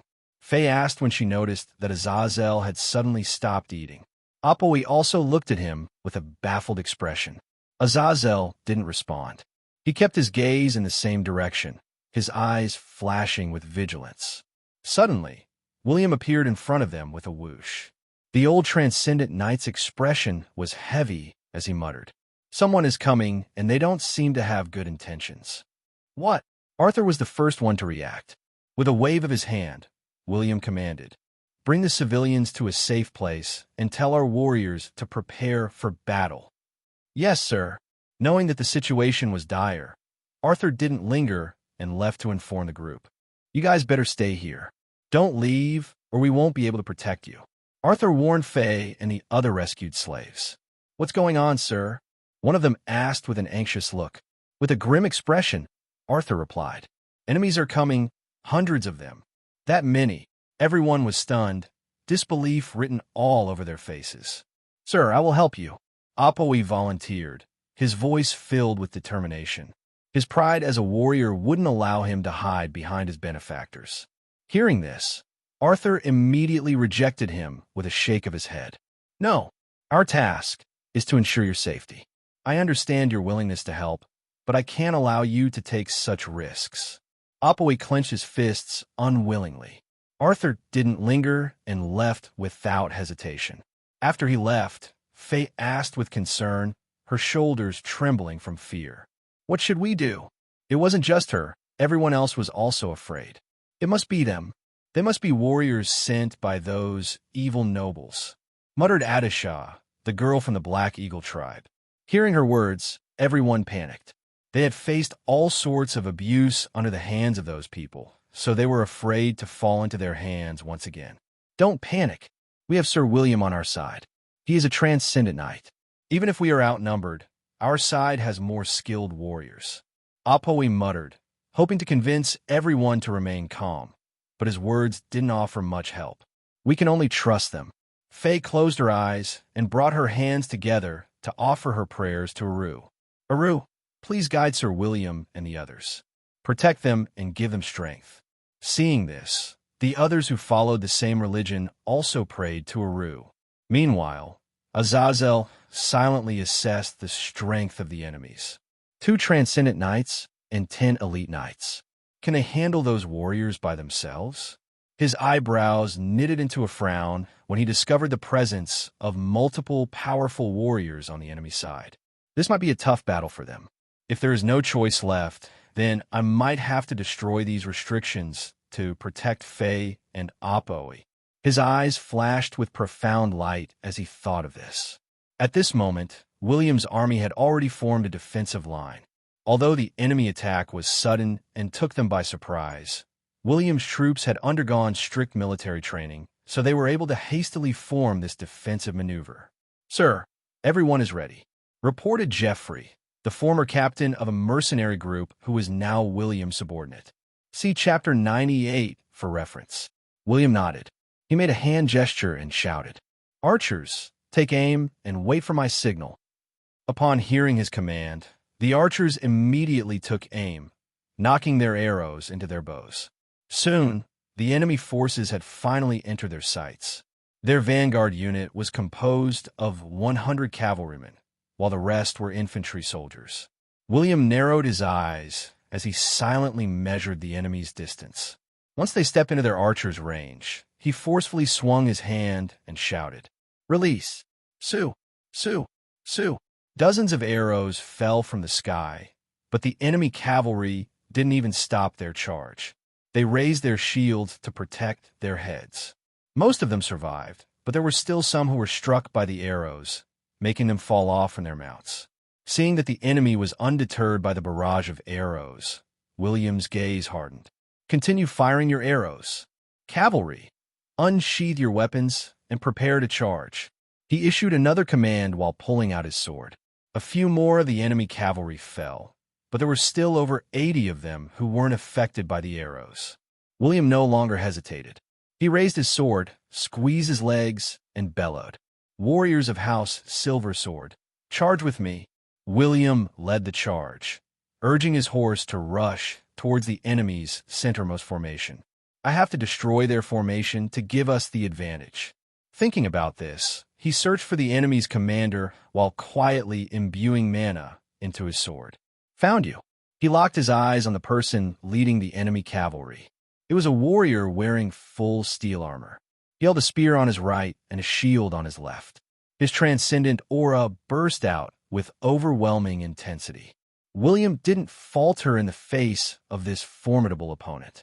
He raised his sword and swung it with great precision. Whoosh! Powered by his mana, this seemingly casual strike brought forth a heavy blow akin to a rampaging monster. The enemy cavalry commander snorted upon sensing his attack. He waved his spear to deflect William's sword. Clang! While the two transcendent knights exchanged blows, the two armies clashed violently. The cries of the horses and warriors echoed across the surrounding hills. At the initial clash, House Silversword held the advantage. They were properly equipped, and their strong defensive formation also played a major role in helping them take the upper hand. Furthermore, there were warriors like Butch and Fredrin who were effortlessly killing enemies from left to right. Something isn't right. William sensed that something was amiss the longer he fought the enemy cavalry commander. He felt that the other party was only trying to delay him.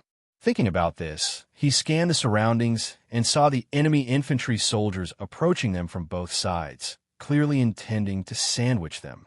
His eyes darkened, and he immediately pushed off his enemy as he shouted, "Spiral attack formation." It was a move that they had practiced regularly, so there was no hesitation in everyone's movements. Upon hearing his command, they immediately regrouped and attacked the enemy lines in a spiraling motion. The goal of this attack formation was to confuse the enemy and force their way into the enemy lines using the momentum of their spiraling charge. They hadn't done this in a real battle, so everyone felt a bit nervous. But surprisingly, they managed to pull off this difficult maneuver. Within a few minutes, they managed to penetrate and escape from the enemy's three-pronged attack. Don't let them escape. A furious roar drifted into their ears. William could tell that it was the enemy cavalry commander, but he couldn't care less. If they stopped here, they would be besieged on all sides, led his troops to claw their way out of the enemy lines. Don't stop. Keep your eyes forward and kill anyone who blocks our path. He shouted as he swung his sword without resting. Whoosh! Whoosh! Clang! Just then, he found himself unable to take another step as a towering figure blocked his path. It was a warrior holding a two-handed broadsword. He was dressed in a mithril-plated steel armor with a flashy red cape. William narrowed his eyes. He could sense that this guy was also a transcendent knight, and he was more powerful than the cavalry commander he fought earlier. We are so close. I just need to defeat this guy so we can break through this encirclement. Thinking about this, he released a flurry of slashes and stabs. Whoosh! Whoosh! Clang! Clang! He was using an average-length sword, so he had the advantage in speed. Not bad, the other party remarked with a grin. William could see the guy's taunting smile, but he didn't let it affect his emotions. With one wrong move, his entire army would fall apart. Butch, Fredrin, lead the troops and force your way out of this encirclement. I will guard the rear, William shouted, his face looking unsightly to behold. Even with his speed advantage, he could still not land a direct hit on the other party. He didn't want to admit it, but this guy was more powerful than him. Do you think I will let you guys escape? The Transcendent Knight sneered. He then ferociously swung his broadsword in an attempt to cut off their path of retreat. However, William blocked his broadsword with a wave of his weapon. Clang! William gritted his teeth as he forcefully took the blow. His mount buckled under the immense force, almost making William lose his balance. Sir William, Fredrin and the others looked at him with concern. Don't look back. I can take out of myself, William shouted as he jumped off of his horse. Butch stared deeply at the old Transcendent Knight and gave him a nod before he took command over the troops. Have some faith in your commander. We must leave first. Charge! The warriors no longer hesitated after hearing Butch's words. They followed him as they forced their way out of the enemy encirclement. Meanwhile, William did his best to prevent the Transcendent Knight from interfering with the retreat of his troops. Clang! You guys are a bit too late. The Transcendent Knight, wielding the broadsword, laughed coldly. William frowned at his words. What do you mean? My comrades should have captured those slaves by now. Ha ha ha. The other party responded. William's face fell. Most of his subordinates followed him to stop the enemies. Only a few had stayed to protect the slaves. If that cavalry commander went to capture the slaves, there wouldn't be anyone who could stop him. Unless he thought about the demonkin who was together with the slaves. He was the unstable factor who could turn this battle around, but he couldn't bring himself to trust someone from a race with a notorious reputation. Damn it, I need to get out of here. The enemies are coming. You guys retreat immediately. I will try to hold them back, shouted Henry, who was tasked with protecting the slaves. His subordinates gritted their teeth, but they still followed his command. They took the slaves and retreated with great haste. Henry was watching them leave when the ground suddenly trembled. He turned his head and looked at the approaching army with a grave smile. A Transcendent Knight as my last opponent? A worthy final opponent for this old man. He let out a carefree laugh as he unsheathed his sword. He then squeezed his legs, urging his mount to charge forward. With unwavering determination, he rushed into the enemy's formation with only his sword in his hand. If you want to capture them, then you will have to go through me first. I always wanted to say that. Henry grinned as he swung his sword. Whoosh! Clang! A fast spear suddenly blocked his sword, causing a violent clang as their weapons collided. Henry's arms shook from the impact. Such immense power. He could feel his bones breaking, but he didn't retreat. He expertly maneuvered his mount to get some breathing room, but more enemies suddenly attacked him from all angles. Shit! Just then, a barrage of crossbow bolts flew over and killed the warriors who had surrounded him. Sir Henry, where are the others? Frederin's voice drifted into his ears, making Henry feel a hint of relief. I told them to escape. They should have gone far enough. Henry responded. However, he discovered that there was someone missing from the enemy's side. Wait, their commander isn't here. His face darkened when he realized the situation. His goal wasn't to kill me. His target is the slaves. Hearing his words, Fredrin and the others ignored the enemies and went to follow the tracks left by the slaves. Faster, Henry shouted anxiously. Did you guys think that you can escape from your fate? A voice filled with contempt drifted into the slaves' ears. Everyone fearfully turned their heads. Behind them was a warrior holding a spear and a shield. The aura exuded was so intense that it forced some of them to collapse. That guy's a Transcendent Knight. Apoe gritted his teeth. He quickly grabbed Faye and positioned himself in front of her. You guys flee. We will deal with him. The warriors who were escorting them rushed toward the Transcendent Knight without hesitation. Futile resistance. The spear-wielding Transcendent Knight laughed coldly as he brandished his spear. In one move, 3 warriors were decapitated. The scene made the slaves terrified. Some of them cried on the spot, while the others trembled with fear. At this moment, Azazel, who was silent the entire time, suddenly whispered, Apoe, please protect Faye. Apoe glanced at the demonkin in surprise. Just as he was about to respond, he saw something shocking. Azazel applied strength in his arms to break the chains that had restrained him. Clang! The broken chains produced clanging sounds as they fell to the ground. Apoe subconsciously took a few steps back and pulled Faye with him. Azazel ignored him and focused his attention on the spear-wielding Transcendent Knight. How did you destroy those mithril chains? The spear-wielding Transcendent Knight was stunned upon seeing this. Even for himself, he wouldn't be able to break such durable material with just his physical strength. His face changed, and he quickly adjusted his fighting posture while keeping his eyes on Azazel. You are a threat to my friend's safety, so I have to eliminate you. Azazel spoke in a calm tone, but his words made the Transcendent Knight feel a chill. In the next moment, the demonkin's figure blurred as he disappeared all of a sudden. Where is he? Sweat trickled down the Transcendent Knight's face as he tried to track the demonkin's presence, but he was unable to find him. Suddenly, He felt an oppressive force behind him. He instinctively raised his shield to protect himself. Bang! He found himself flying away after somehow blocking that attack. To stabilize himself in midair, he twisted his body at an unnatural angle. However, before he could land, he saw the demonkin beneath him preparing another punch. Shit! He quickly stabbed out his spear to stop the other party from attacking him in his descent. Whoosh! Azazel calmly evaded his spear with a turn of his body. He then used the momentum of his turn to deliver a powerful kick that made the air tremble due to the intense force he had released. Bang! The Transcendent Knight wasn't able to defend himself this time and was struck directly in his chest. He crashed into a nearby giant tree and made it shake from the impact. Leaves and twigs fell upon the Transcendent Knight, who was gasping for breath.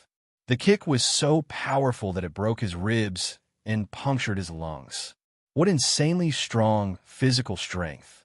He didn't even use mana in that kick, but it almost got me killed. He stood up with great difficulty, using his spear as a crutch. Blood leaked out from the corner of his lips. He raised his head and looked at the demonkin with trepidation. I'm not his opponent. I must flee. Thinking about this, his body burst forth with mana as he attempted to escape with a quick dash. However, Azazel was faster than him. In just a blink of an eye, he managed to outrun the severely injured Transcendent Knight. No, wait. The man shouted in fear when he saw the demonkin suddenly appearing in front of him like a ghost. Azazel ignored his pleas and released a punch imbued with mana. Whoosh! Crash! The man's head was smashed like a sledgehammer hitting a watermelon. Thud! Under everyone's shocked gazes, the Transcendent Knight lifelessly fell to the ground. Henry and the others also timely arrived and witnessed this scene. How did he break those mithril chains? Fredrin frowned, his muscles tightening. Some of the warriors were prepared to engage when Butch raised his hand to stop them from making a move. Sir Butch, that demonkin is dangerous. We can't let him roam freely without restraints. Fredrin muttered, his dominant hand still resting on the hilt of his sword. Butch responded while pointing at the demonkin. Can't you see it? He saved those people, including our brothers. Fredrin furrowed his eyebrows. He wasn't blind, but he had trouble trusting a demonkin. It wasn't just him. Most of the warriors looked tense. Butch noticed the heavy atmosphere, so he immediately gave them an instruction to shift their attention. Gather the civilians and take them into a safe place. After a moment of hesitation, the warriors finally responded. Yes, sir. They rushed to the civilians who were still reeling in shock and inspected their condition. Meanwhile, Butch approached Azazel, who was standing in front of the Transcendent Knight's corpse. Everyone nervously watched him as he walked closer to the demonkin. The warriors held their weapons with sharp gazes. If the demonkin did something suspicious, they would immediately attack him. However, no such thing happened. He just stood still, looking unblinkingly in a certain direction. Butch stopped at about 2 meters from him and expressed his gratitude. Thank you for protecting the civilians and my comrades. Azazel was silent for a moment before he opened his mouth. The old man named William is in danger. Hearing this, the faces of Butch and the other warriors fell. What did you say? Exclaimed Jeffrey, the former mercenary captain. I can help him. Azazel calmly turned his head to Butch, as if waiting for his answer. Butch stared deeply at him and cupped his fists. Please save our commander. Everyone stared at him in surprise. They didn't expect Butch to place his trust in the demonkin without hesitation. Azazel nodded his head. There are more enemies approaching. Please protect those two while I'm gone. He pointed to Faye and Opoe while making this request. Butch nodded. You can rest assured. We will protect everyone here, since that is our job. Azazel no longer lingered after hearing his words. He disappeared with a whoosh. Seeing this, Faye brought her hands together and made another prayer. On the other hand, Butch told everyone to prepare for battle. Enemies are coming to our left. Protect the civilians and don't let those bastards get close. He shouted. Yes, sir. Half a minute later, they saw almost 100 warriors charging towards them while roaring aggressively. Most of them were infantry soldiers, while the rest were cavalrymen. Seeing them, Butch raised his halberd and bellowed, "Kill them all." He led a group of about 30 warriors to engage with the enemies. Butch squeezed his legs, urging his horse to move ahead of the formation. He then lifted his halberd and swung it with incredible force. Whoosh! That seemingly simple swing carried tremendous momentum that caused the air to twist. 6 unlucky warriors had their bodies cut in half without even being able to react. Upon witnessing his strength, 2 elite knights immediately rushed over to him in an attempt to stop him from causing more casualties. They imbued mana into their weapons and attacked Butch without holding back. Seeing this, Butch snorted beneath his mask. He pulled his halberd to protect himself. Clang! Clang! After blocking their weapons, he pulled his halberd and slammed it into one of the elite knights. Bang! The poor fellow's head burst like a broken piñata. His blood and brain matter splattered all over Butch's armor. What? The other elite knight was horrified at the abrupt death of his comrade. Everything happened so fast that he only realized what had happened after his comrade's corpse fell to the ground. "Who are you?" He tried to buy himself some time, but Butch ignored him and released another powerful swing. Whoosh! KHKKSHHK. The elite knight's body was cut vertically in half. With the death of the 2 elite knights, the enemy's formation quickly crumbled. Butch and the others took the chance to eliminate them while they were still in a state of confusion. In just a few minutes, dozens of veteran warriors were killed under their relentless assault. "Make sure that they are dead." Butch issued a command in a stern voice. "Yes, sir." Apoe and the rest of the rescued slaves were in awe of their terrifying power. Amazing. So this is the famous army of House Silversword. Everyone discussed between themselves in hushed voices. Meanwhile, on the other side of the battlefield, William was already reaching his limits. There was a powerful transcendent knight and a group of veteran warriors besieging him in all directions. Even with his skills, he couldn't keep up with this many enemies. As the battle dragged on, his exhaustion slowly caught up, and it was evident on his weary face. "My mana is nearing a dangerous level." The old transcendent knight breathed heavily while keeping his eyes on the most dangerous foe, the broadsword-wielding transcendent knight. "As long as I can injure that guy, I will be able to escape this place." Thinking about this, he quietly gathered his remaining mana into his sword for one final struggle. "Just give up and surrender your life to me. I promise to give you a quick death." The towering transcendent knight spoke with a broad grin. William ignored his taunting remarks and continued to silently inject his mana into his sword. The towering transcendent knight clicked his tongue, somewhat annoyed by his lack of response. He then made a hand gesture as he commanded his subordinates. "Kill him." As soon as he gave the command, the warriors around William immediately pounced upon him like a pack of hungry wolves. William had no choice but to defend himself, but just as he was about to make a move, a terrifying aura suddenly descended from the sky. The broadsword-wielding transcendent knight frowned when he sensed this energy. He raised his head and saw a shadow descending like a meteor. "Watch out above you," he warned his men, but it was already too late. The shadow struck the ground with overwhelming force. Boom! Rocks and soil flew in every direction, obscuring everyone's vision. When the towering transcendent knight recovered his sense of sight, he found out that his subordinates had already been killed. Furthermore, standing before him was the demonkin with his mithril chains removed. "You? How did you?" His eyes flashed with disbelief. He was part of the group who had captured this demonkin, so he was aware of the power this being possessed. "Last time, we needed 3 transcendent knights and a team of elite knights to corner this guy. Fighting it by myself is suicide." Sweat trickled down the man's face as he looked at the demonkin. Knowing that he wouldn't be able to defeat this creature, his only choice was to retreat. He raised his hand and shouted to his men, "Everyone retreat." Forcing a fight with this demonkin wouldn't end well for them, so he decisively chose to order a retreat. Before leaving, he sent William a deep look and said, "The Grand Duke's mansion will remember this humiliation." He then turned around and urged his mount to flee. Azazel didn't give chase.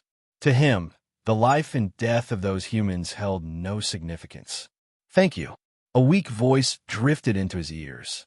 He turned around and saw William standing unsteadily, clearly exhausted from the battle. "We must leave now. Those people might return with reinforcements, so we need to get going," Azazel calmly remarked. William nodded his head. "I know." Seeing that he was having trouble walking, Azazel decided to lend him a hand. Although a bit afraid of the demonkin, the old transcendent knight didn't reject his help. "I owe you for this." "Don't mention it." Alaric was about to look for Maria when a sudden notification from the system appeared in front of him. Underscore. Mission adjustments. Save the captured barbarians. Mission difficulty. Normal, hard. The people behind the Crimson Tower were dissatisfied with your actions, so they sent a few hundred warriors to destroy William's army and take back the slaves they had rescued. Protect the rescued slaves and ensure the safety of the barbarians.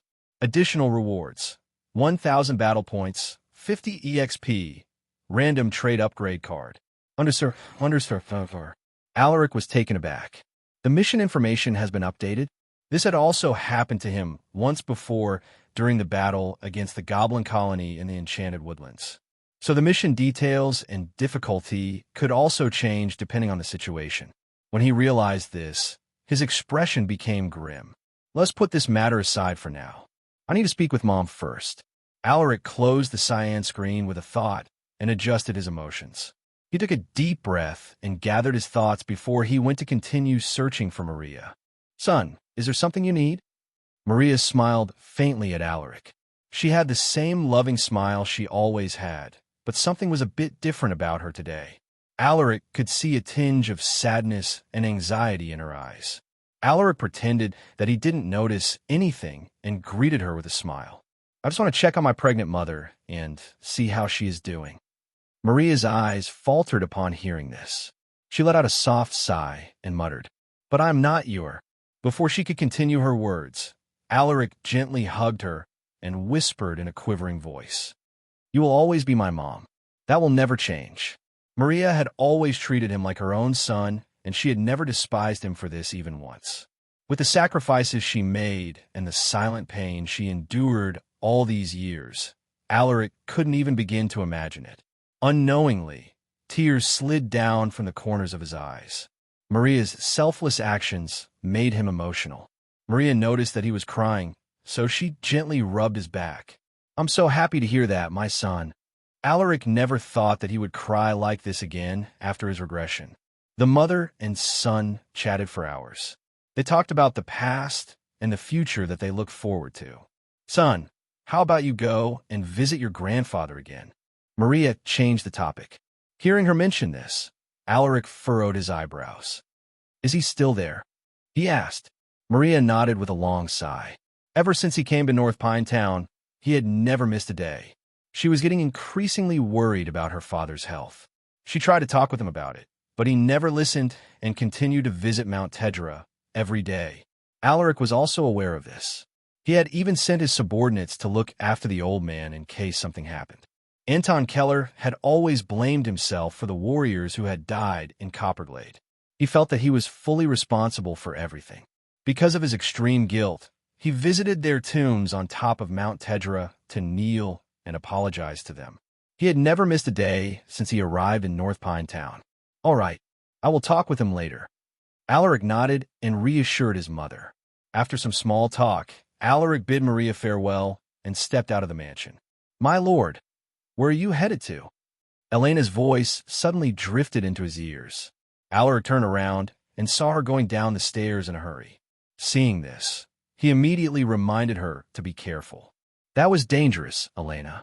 You could have hurt yourself." Alaric gave her a stern look. The girl gave him a cheeky smile and replied, "I will not do it again, my lord." Alaric rubbed her head and intentionally made her hair messy. "I will have to punish you if you do that again." "My lord, my hair." Looking at her face, he realized that she looked more mature now. "You should start acting like an adult, Elena. You're almost of age now." He chuckled with a teasing look. Hearing this, she recalled the promise they had made when they were young and it made her cheeks flush in embarrassment. She was a bit nervous to continue with the conversation, so she changed the topic. "Why you still haven't answered my question, my lord?" Alaric was amused when he saw her acting all shy and embarrassed. "I will go to Mount Tedra to see Grandpa," he replied. "Oh, do you want me to go with you, my lord?" Elena asked. She had been to the sacred mountain quite often, so she was also aware of Anton's situation. Alaric shrugged and responded casually. "If you want to. It would take a few thousand steps to reach the top of the sacred mountain, so even the family members of the warriors buried in the mountain would only visit once or twice a month. I don't get easily tired now, my lord. Sometimes I would join the warriors, do physical exercises on the training ground. I'm strong now." She flexed her thin biceps while saying this, making her look quite comical. Alaric laughed while shaking his head. "Do you want to use appraisal on the selected target?" "Yes, no." Alaric wanted to see if she was telling the truth, so he decided to use appraisal on her. "Now that I think about it, I haven't checked her attributes yet. Let's see if this girl has some hidden skill somewhere." Thinking about this, Alaric clicked yes. Elena, ordinary, EXP, 12/25. Potential, S.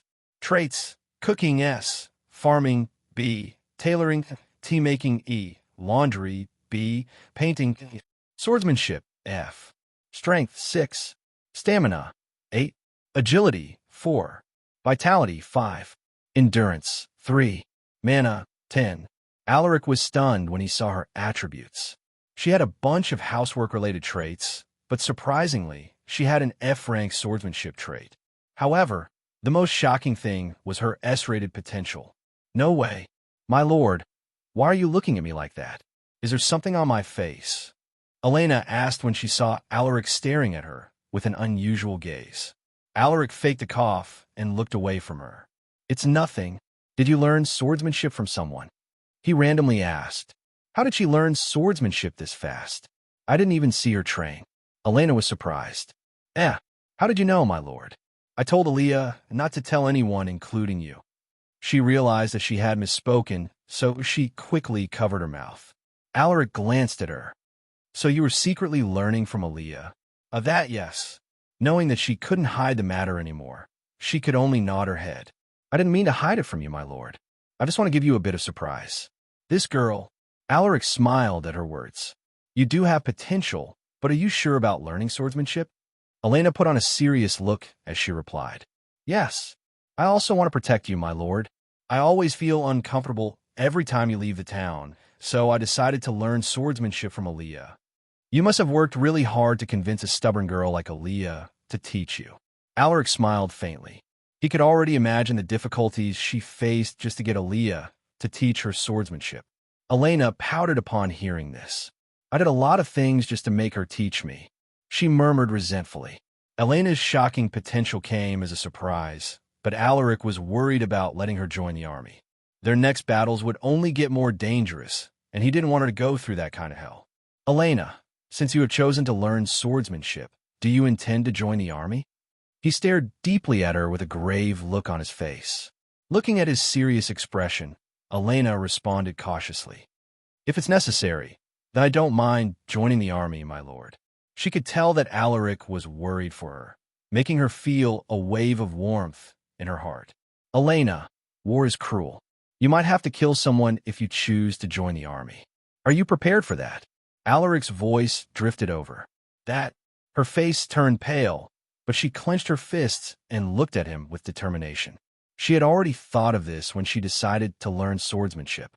To protect Alaric, she knew that there might come a time when she would need to kill someone. She was afraid of seeing blood, but if it was for her lord's safety, she would do anything. "I won't hesitate to kill someone to protect you, my lord." Alaric was moved by her words. It must have taken a lot of courage for her to say those words. After all, she was such a scaredy cat. He gently rubbed her head. "Since you have already thought it through, then I won't stop you. However, you need to keep in mind that your safety must be your #1 priority. Do you understand?" Looking at his handsome face, Elena shyly lowered her head. "Yes, my lord." The two chatted about random topics as they ascended the sacred mountain. By the time they arrived at the top of the mountain, half an hour had already passed by. Alaric saw his grandfather kneeling before the tombs of the fallen warriors. Anton Keller had slimmed down considerably. He was no longer the energetic old man that he was a few months ago. His skin had visibly darkened, and he had more wrinkles in his face. Alaric frowned when he saw the old man's condition. "Keep quiet and follow me," he told Elena. Elena nodded and followed him silently. The warriors who were secretly watching over the old man revealed themselves to greet Alaric. My lord! My lord!" Alaric made a shushing gesture and waved his hand. The warriors understood his intentions, so they turned around and quietly left. Alaric slowly walked towards Anton while sweeping his gaze towards each tomb. He sighed when he recalled the faces of those who had died. He stopped behind Anton and softly called out, "Grandpa!" Anton opened his eyes when he heard his voice. He turned around and forced a smile. "My grandson, what are you doing here in the middle of the day?" Alaric stared at him with concern and said, "Grandpa, I am sure that these warriors have already felt your sincere apology. There is no need for you to visit here every day. You will only hurt yourself if you continue doing this." Anton shook his head. "It was because of me that they died. I deserve this." The old man's voice was filled with remorse. Alaric sighed at his response. "Mom is worried about your health. She's pregnant, so it might not be good." What did you say?" Anton raised his eyebrows. "Mom is worried about your health." "No, not that one. I said she is pregnant. It wouldn't be good for her health and the baby if she has a lot on her mind."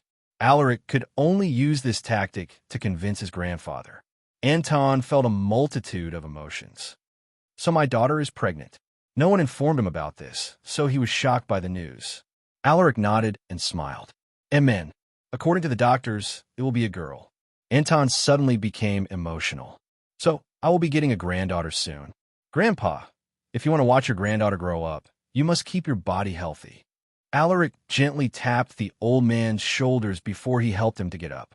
Hearing this, Anton imagined himself carrying his granddaughter, and he couldn't help but let out a smile. "You are not lying to me, right?" Anton glanced at Alaric inquisitively. Alaric chuckled and shook his head. "Of course not. If you don't believe me, you can ask Mom or Dad." "Fine. I will go and ask them." Anton feebly walked away. He had kneeled for a few hours, so his knees were incredibly sore right now. Alaric quickly followed and lent him a hand. "Grandpa, let me bring you there. You might fall down the stairs." Anton didn't reject his offer. He might indeed fall, given how weak his knees were as of the moment.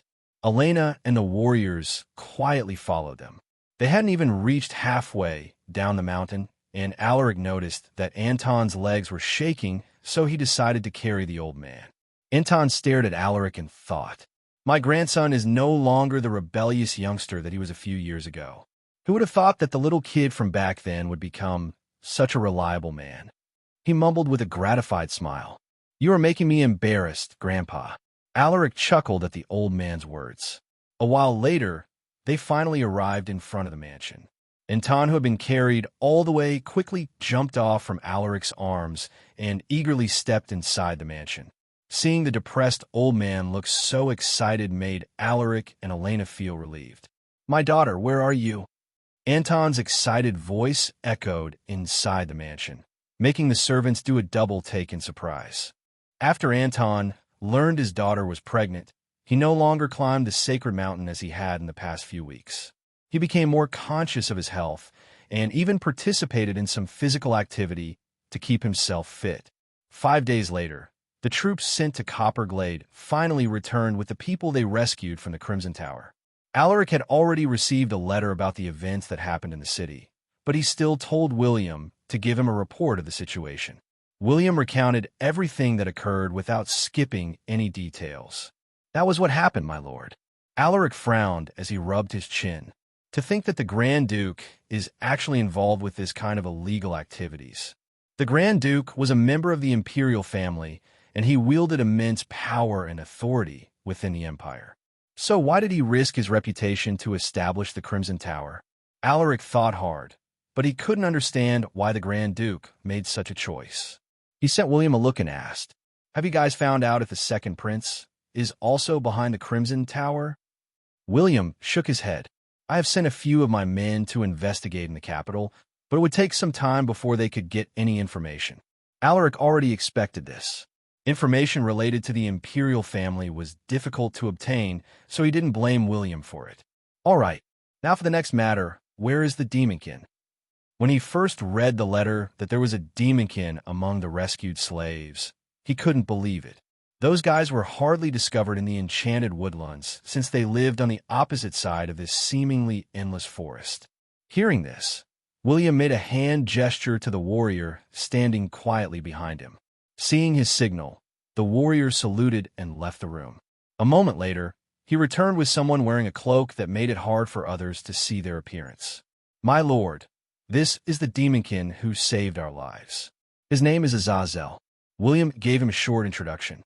Azazel removed his hood and revealed his appearance to Alaric. Greetings, my lord. The demonkin cupped his fist to show his respect. Azazel had been curious about the heir of House Silversword after hearing stories about him from the warriors and the rescued slaves. Now that he had seen Alaric, he was a bit surprised. This guy is much younger than I thought. Alaric narrowed his eyes upon seeing the demonkin's appearance. He carried all the features mentioned in the history books about demonkins. He wasn't simply a halfling, but a pure-blooded demonkin. Please sit.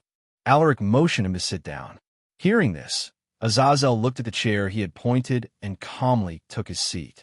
First, I would like to thank you for saving the warriors of my house, Silversword.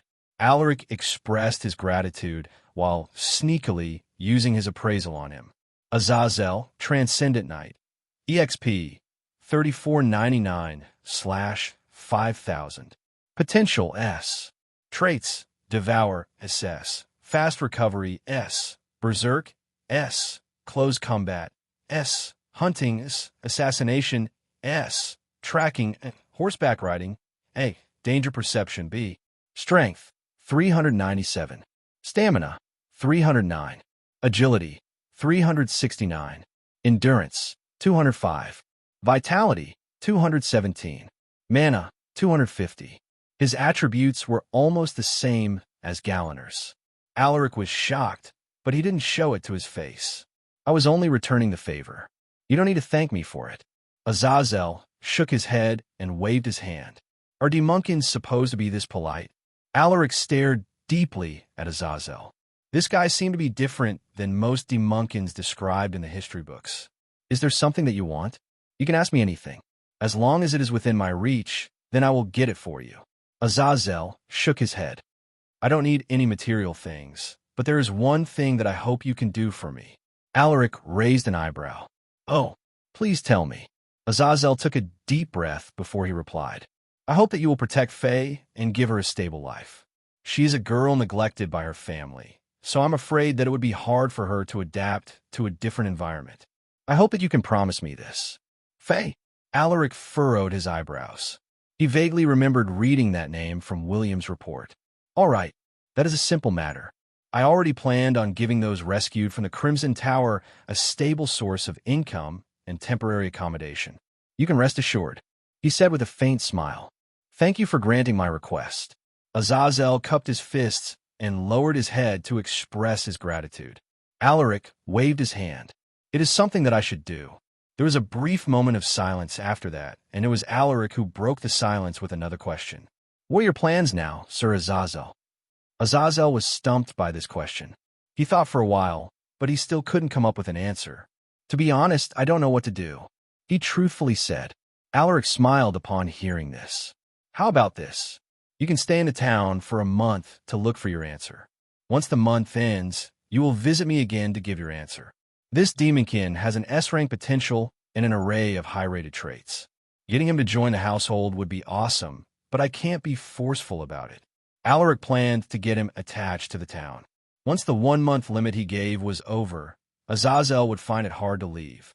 Azazel hesitated, but when he thought about Faye and Apoe, he eventually nodded his head. All right, I will stay in the town for a month. Good. Alaric was pleased with his response. He turned his head to William and instructed him. Sir William, I will let you handle Sir Azazel's arrangements, but you must remember not to disclose his identity to the public. Do you understand? Demunkins were synonymous with evil and destruction, so they had to be careful lest they alert the residents. After chatting with the demonkin, Alaric told William to bring the rescued barbarians inside. There were 5 barbarians in total. 3 looked like they were teens, and the other 2 were adults. I'm sorry for the terrible experiences you had gone through. I feel ashamed as a resident of Astania. Alaric didn't want the Empire's relationship with the barbarian tribes to be strained, so he apologized to them. You don't need to apologize, my lord. You're not at fault for this. If it weren't for the warriors you sent, we would have become slaves for those treacherous nobles. Opoe sighed while shaking his head. The barbarians seated next to him nodded in agreement. They were grateful to Alaric, who had sent his warriors to rescue them. This is something that I should. He chatted with the barbarians while secretly inspecting their attributes. 2 of them caught his attention. The first one was a young girl from the Black Eagle tribe. Her name was Atisha. She had incredible potential, and she already possessed the strength of a knight at such a young age. If she was a resident of the Empire, she would definitely be treated as an unparalleled genius. The other one who caught his interest was the red-haired barbarian named Opoe. He wasn't that old, and he had already stepped into the realm of elite knight. He also possessed high-rated traits, and his attributes were off the charts for someone at his level. If he were to compare Opoe with someone, the guy's strength was just a bit weaker than Arthur's. The northern households are very tense right now because of the Crimson Tower incident, so it would be difficult for you guys to return to your homes during this period. Alaric couldn't afford to be careless about this matter. The barbarians looked downcast upon hearing his words. They had been away from their homes for several months, so they missed their families. Seeing the look on their faces, Alaric reassured them. Do not worry. I will prepare a capable escort team to send you back home while we wait for the situation to subside. In the meantime, we can send letters to your family to inform them that you are safe. The barbarians looked invigorated when they heard this. We will follow your arrangements, my lord. No one declined his offer, as it was in their best interest. After a heartfelt conversation with the barbarians, he instructed someone to arrange their accommodations. Now that all that has been resolved, I can finally relax a bit. 1 week later, outside the Beast Garden. Faye, that is the Beast Garden. All of the tamed monsters of the households are kept there, so you better not recklessly trespass that place. Elena warned with a stern look on her face. Faye looked nervous when she heard this. I understand.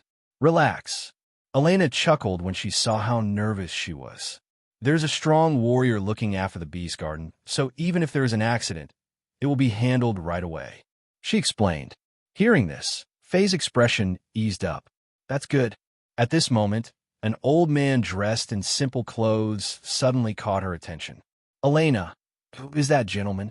She asked in a whispering tone while sneakily pointing at the old man. Elena followed her gaze and was surprised to see the old man. Sir Cassius. Cassius, who had long since discovered them, smiled faintly at her greeting. Good day, Miss Elena. Cassius is a retired elite knight, and he was briefly mentioned in CH 269. After greeting the old man, Elena introduced Faye to him. Sir Cassius, this is Faye. She is one of the people rescued by Sir William's troops in Copperglade. Cassius revealed a look of pity when he heard this. Although he had mostly stayed in the Beast Garden, he was still aware of the expeditions of the household's army. He had heard about the recent trip to Copperglade from one of his closest friends. I see. The old man chatted with the 2 young ladies before he excused himself. Elena, is that person the powerful elite knight you mentioned earlier? Faye asked curiously. Elena nodded as she replied. Amen. While the 2 girls were chatting along the way, there was a cloaked figure secretly following them. It was Azazel. It has been a week since they arrived in the town, and he could already see how different it was compared to other territories. The people here didn't need to worry about their safety, since the warriors of House Silversword regularly roamed the streets to deter evil-intentioned people from committing crimes. Other than the town's safety, the residents also didn't need to pay a big tax. The system here was different, and there was no sign of corruption, at least from what he had seen so far. Faye should be fine here on her own. She had even found a friend in just a short amount of time. He was proud to see the once pitiful little girl find her own happiness. However, there was just one thing that he was worried about: the retaliation of the aristocrats behind the Crimson Tower.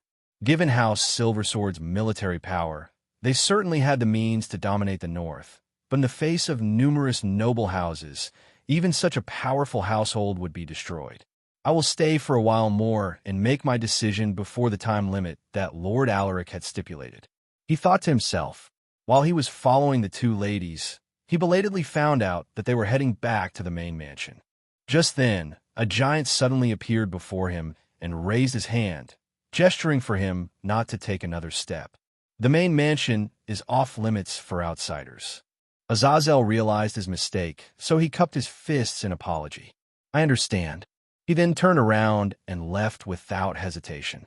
Other than the mysterious baron whose power he couldn't discern, he felt that the giant warrior was incredibly dangerous. What was his name again? Oh, right, it's Galliner. Another week passed by since Azazel and the others had arrived in the town. Alaric had finally assembled a capable team to escort the rescued barbarians back to their homes. It wasn't a big team, but they were composed of the strongest warriors of House Silversword. For this task, all 10 of you have been chosen. Sir Galliner will take the lead, and Sir Warwick will be the deputy, Alaric announced while looking at the people gathered before him. Other than the 2 transcendent knights, Butch, Fredrin, Arthur, Henry, and Franklin were also part of the escort team. At the same time, the remaining 3 members were newly advanced elite knights. A team of this caliber could already dominate a small territory, but this was necessary to ensure the safety of the barbarians. Most importantly, Alaric didn't want any mistake to happen again. We will never forget the care you have given us, my lord. Opoe lowered his head to express his gratitude. In the past 2 weeks, Alaric had provided them with everything they needed. He even took his time to make sure that they were doing well. Adisha, who is usually arrogant and unapproachable, bowed her head. My lord, if you have the time, please visit our Black Eagle tribe. If it weren't for this man and his soldiers, she couldn't even begin to imagine what kind of fate she would have had to endure. The rest of the barbarians also expressed their gratefulness. Alaric smiled and waved his hand. You have already thanked me enough. It is about time that you leave. I hope you have a safe trip home. Farewell, my lord. The barbarians bid him farewell. Opoe then approached Azazel and Faye, who were standing behind Alaric, and said his goodbyes to them. I hope this won't be our last meeting. Opoe grinned at them. If it's destined, we will definitely see each other again. Azazel calmly spoke. I will miss you, Lord Opoe. Please take care of yourself, said Faye, who looked reluctant to see him leave. After exchanging their final goodbyes, Opoe and the others left via horseback together with the escort team. Everyone watched them leave with indescribable emotions. Azazel noticed Faye's sorrow, so he tapped her shoulders and said, Don't worry, you will see them again. Faye sighed while looking at the disappearing figures in the distance. I hope so. After the barbarians left, nothing significant happened in the following days. Everything continued as per usual. Visitors from various parts of the empire flooded the town, which attracted numerous business-minded individuals to come. These merchants felt that North Pine Town would soon become a big territory with the union of House Silversword and House Paxley. At this moment, Alaric was playing chess with his cousin, Princess Irish, in his study. You have improved a lot, cousin, praised the princess as she beamed at Alaric. Now that Alaric was already aware of his true identity, she no longer acted distant to him. She even occasionally teased him, making their friendship stronger. Alaric helplessly shook his head. Your Highness, surely you jest. If I had really improved, how come I still cannot defeat you? Princess Irish chuckled and replied in a teasing voice. That is because you are still not skilled enough to beat me. Looking at how smug she was, Alaric could only shake his head helplessly with a wry smile. A few minutes later, the game ended in his defeat. Alaric slumped into his seat and raised his hands as he muttered, I'm not playing with you anymore. Ha ha. Do not worry, cousin. You will definitely defeat me one day, probably. The princess snickered. Enough about that. Are you sure that you can stay here for such a long time? You have been away from the capital for over a month now. Alaric immediately changed the topic to save himself from embarrassment. Princess Irish crossed her arms and snorted. You have nothing to worry about. My brothers want nothing more than for me to leave the capital. Even if I stay here for several months, I am sure that they will not say anything about it. Alaric understood the implications behind her words, so he just remained silent. Besides, how could I miss my cousin's wedding? Unless you do not want me there. The princess sent Alaric a deep look. Alaric shook his head and replied with a stiff smile. How could that be? I will be honored to have you at my wedding. It hadn't been long since they had gotten to know each other, but it felt like they had been friends for years. As you should, the princess smirked. Otherwise, you will not be getting any gifts from me. Do not be so petty, your highness. I'm sure I told you to call me by my name when there is no one else around. I'm still not used to it. Then you better get used to it soon. Why, yes. Time passed unknowingly, and the event that everyone had been waiting for had finally arrived. It was the day of the wedding, and the venue was already packed with guests. Some even had to stand up due to the lack of seats, but no one complained. With the princess around, only an idiot would dare to cause trouble. Everyone quietly waited for the bride and the groom. Suddenly, the sound of the marching horses and the festive drum beats drifted into their ears. The guests turned their heads to the entrance and saw the groom, Alaric, entering the venue with his family. They were dressed in formal clothes to fit the occasion, but Alaric's attire stood out from the rest. He wore a golden coat adorned with shiny jewelry over his red tunic and a pair of crimson-colored tight-fitting pants. For his shoes, he chose a pair of slightly pointy Krakows which had become trendy recently among the younger aristocrats. Under the heated gazes of the crowd, Alaric calmly walked along the aisle with his family, but he was actually feeling incredibly nervous deep inside. Alaric saw the bishop, Almari Anton, smiling at him at the altar. He smiled back in response and controlled his breathing to calm his nerves. He couldn't afford to embarrass himself in front of this crowd. As soon as he stepped onto the altar, Almari gave him a gentle nod. Relax. Just act naturally. The bishop reminded him when he noticed Alaric's nervous eyes. With the bishop's keen senses, Alaric wasn't surprised that he had been discovered. Yes, your excellency. At this moment, the drumbeats abruptly stopped, and the music became more intimate. Following this sudden change, the bride's entourage entered the venue. It was the members of House Paxley. The ones walking in front were Hershey with her father, Baron Nathan, acting as her escort. Hershey wore a bright red dress with golden crow patterns emblazoned with rare gemstones and expensive jewelry. On her head was a jade hairpin that primly hugged her hair into a neat style. Now in her wedding dress, Hershey exuded unmatched beauty that took everyone's breath away. She was like an ethereal fairy taking a stroll in the woods. Alaric stared intently at this beautiful woman and subconsciously let out a smile. As if sensing his gaze, Hershey stared back at him and smiled. No words were exchanged, but their eyes conveyed everything they wanted to say to each other. The crowd held their breaths as they watched the scene. The mutual connection between the bride and the groom affected them, making them smile unknowingly.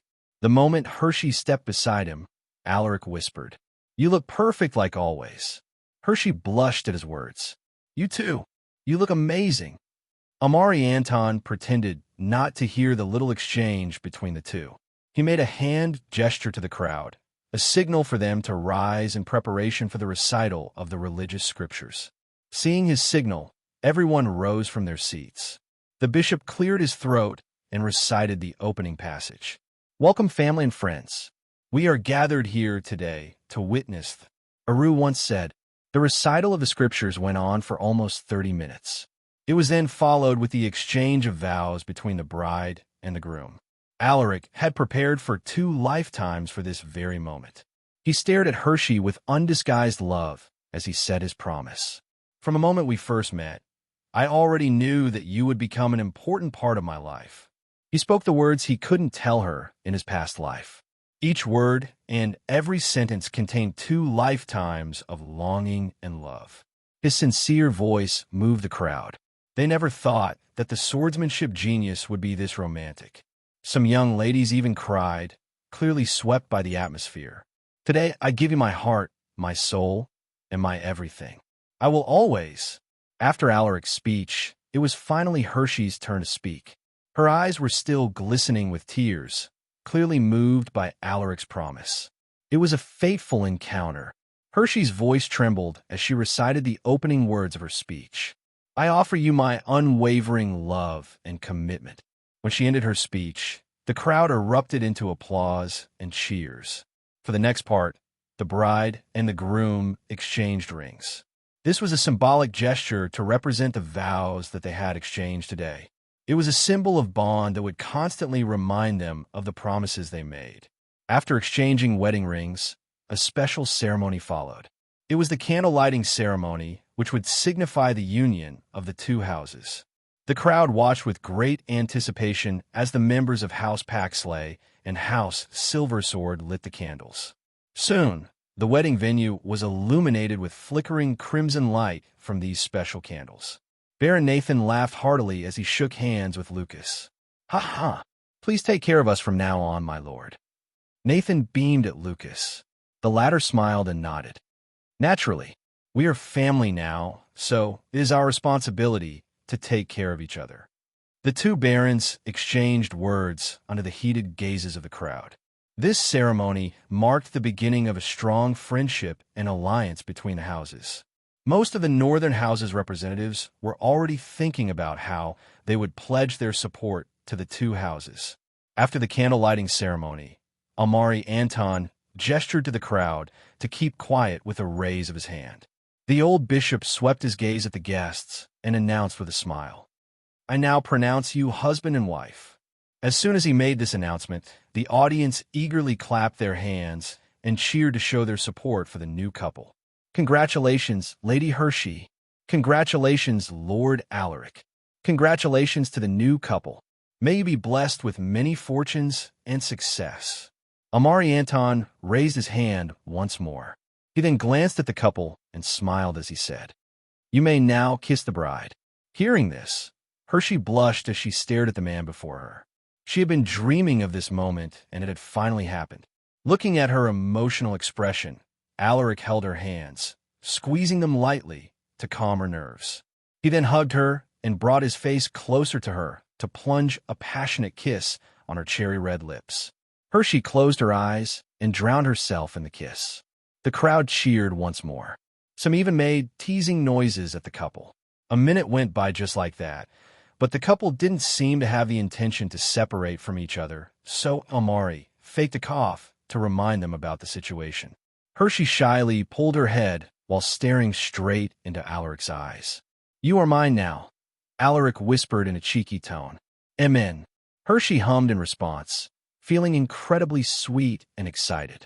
In the next moment, the couple walked hand in hand along the aisle to greet the important guests. "Congratulations, Lord Alaric and Lady Hershey." "Thank you. Congratulations." "Thank you, everyone." After the wedding ceremony, Alaric took his wife to his newly built mansion. "Since when was there a mansion like this in your estate?" Hershey asked while looking at the grand mansion from outside. Although it wasn't as big as the main mansion, it wasn't any less imposing.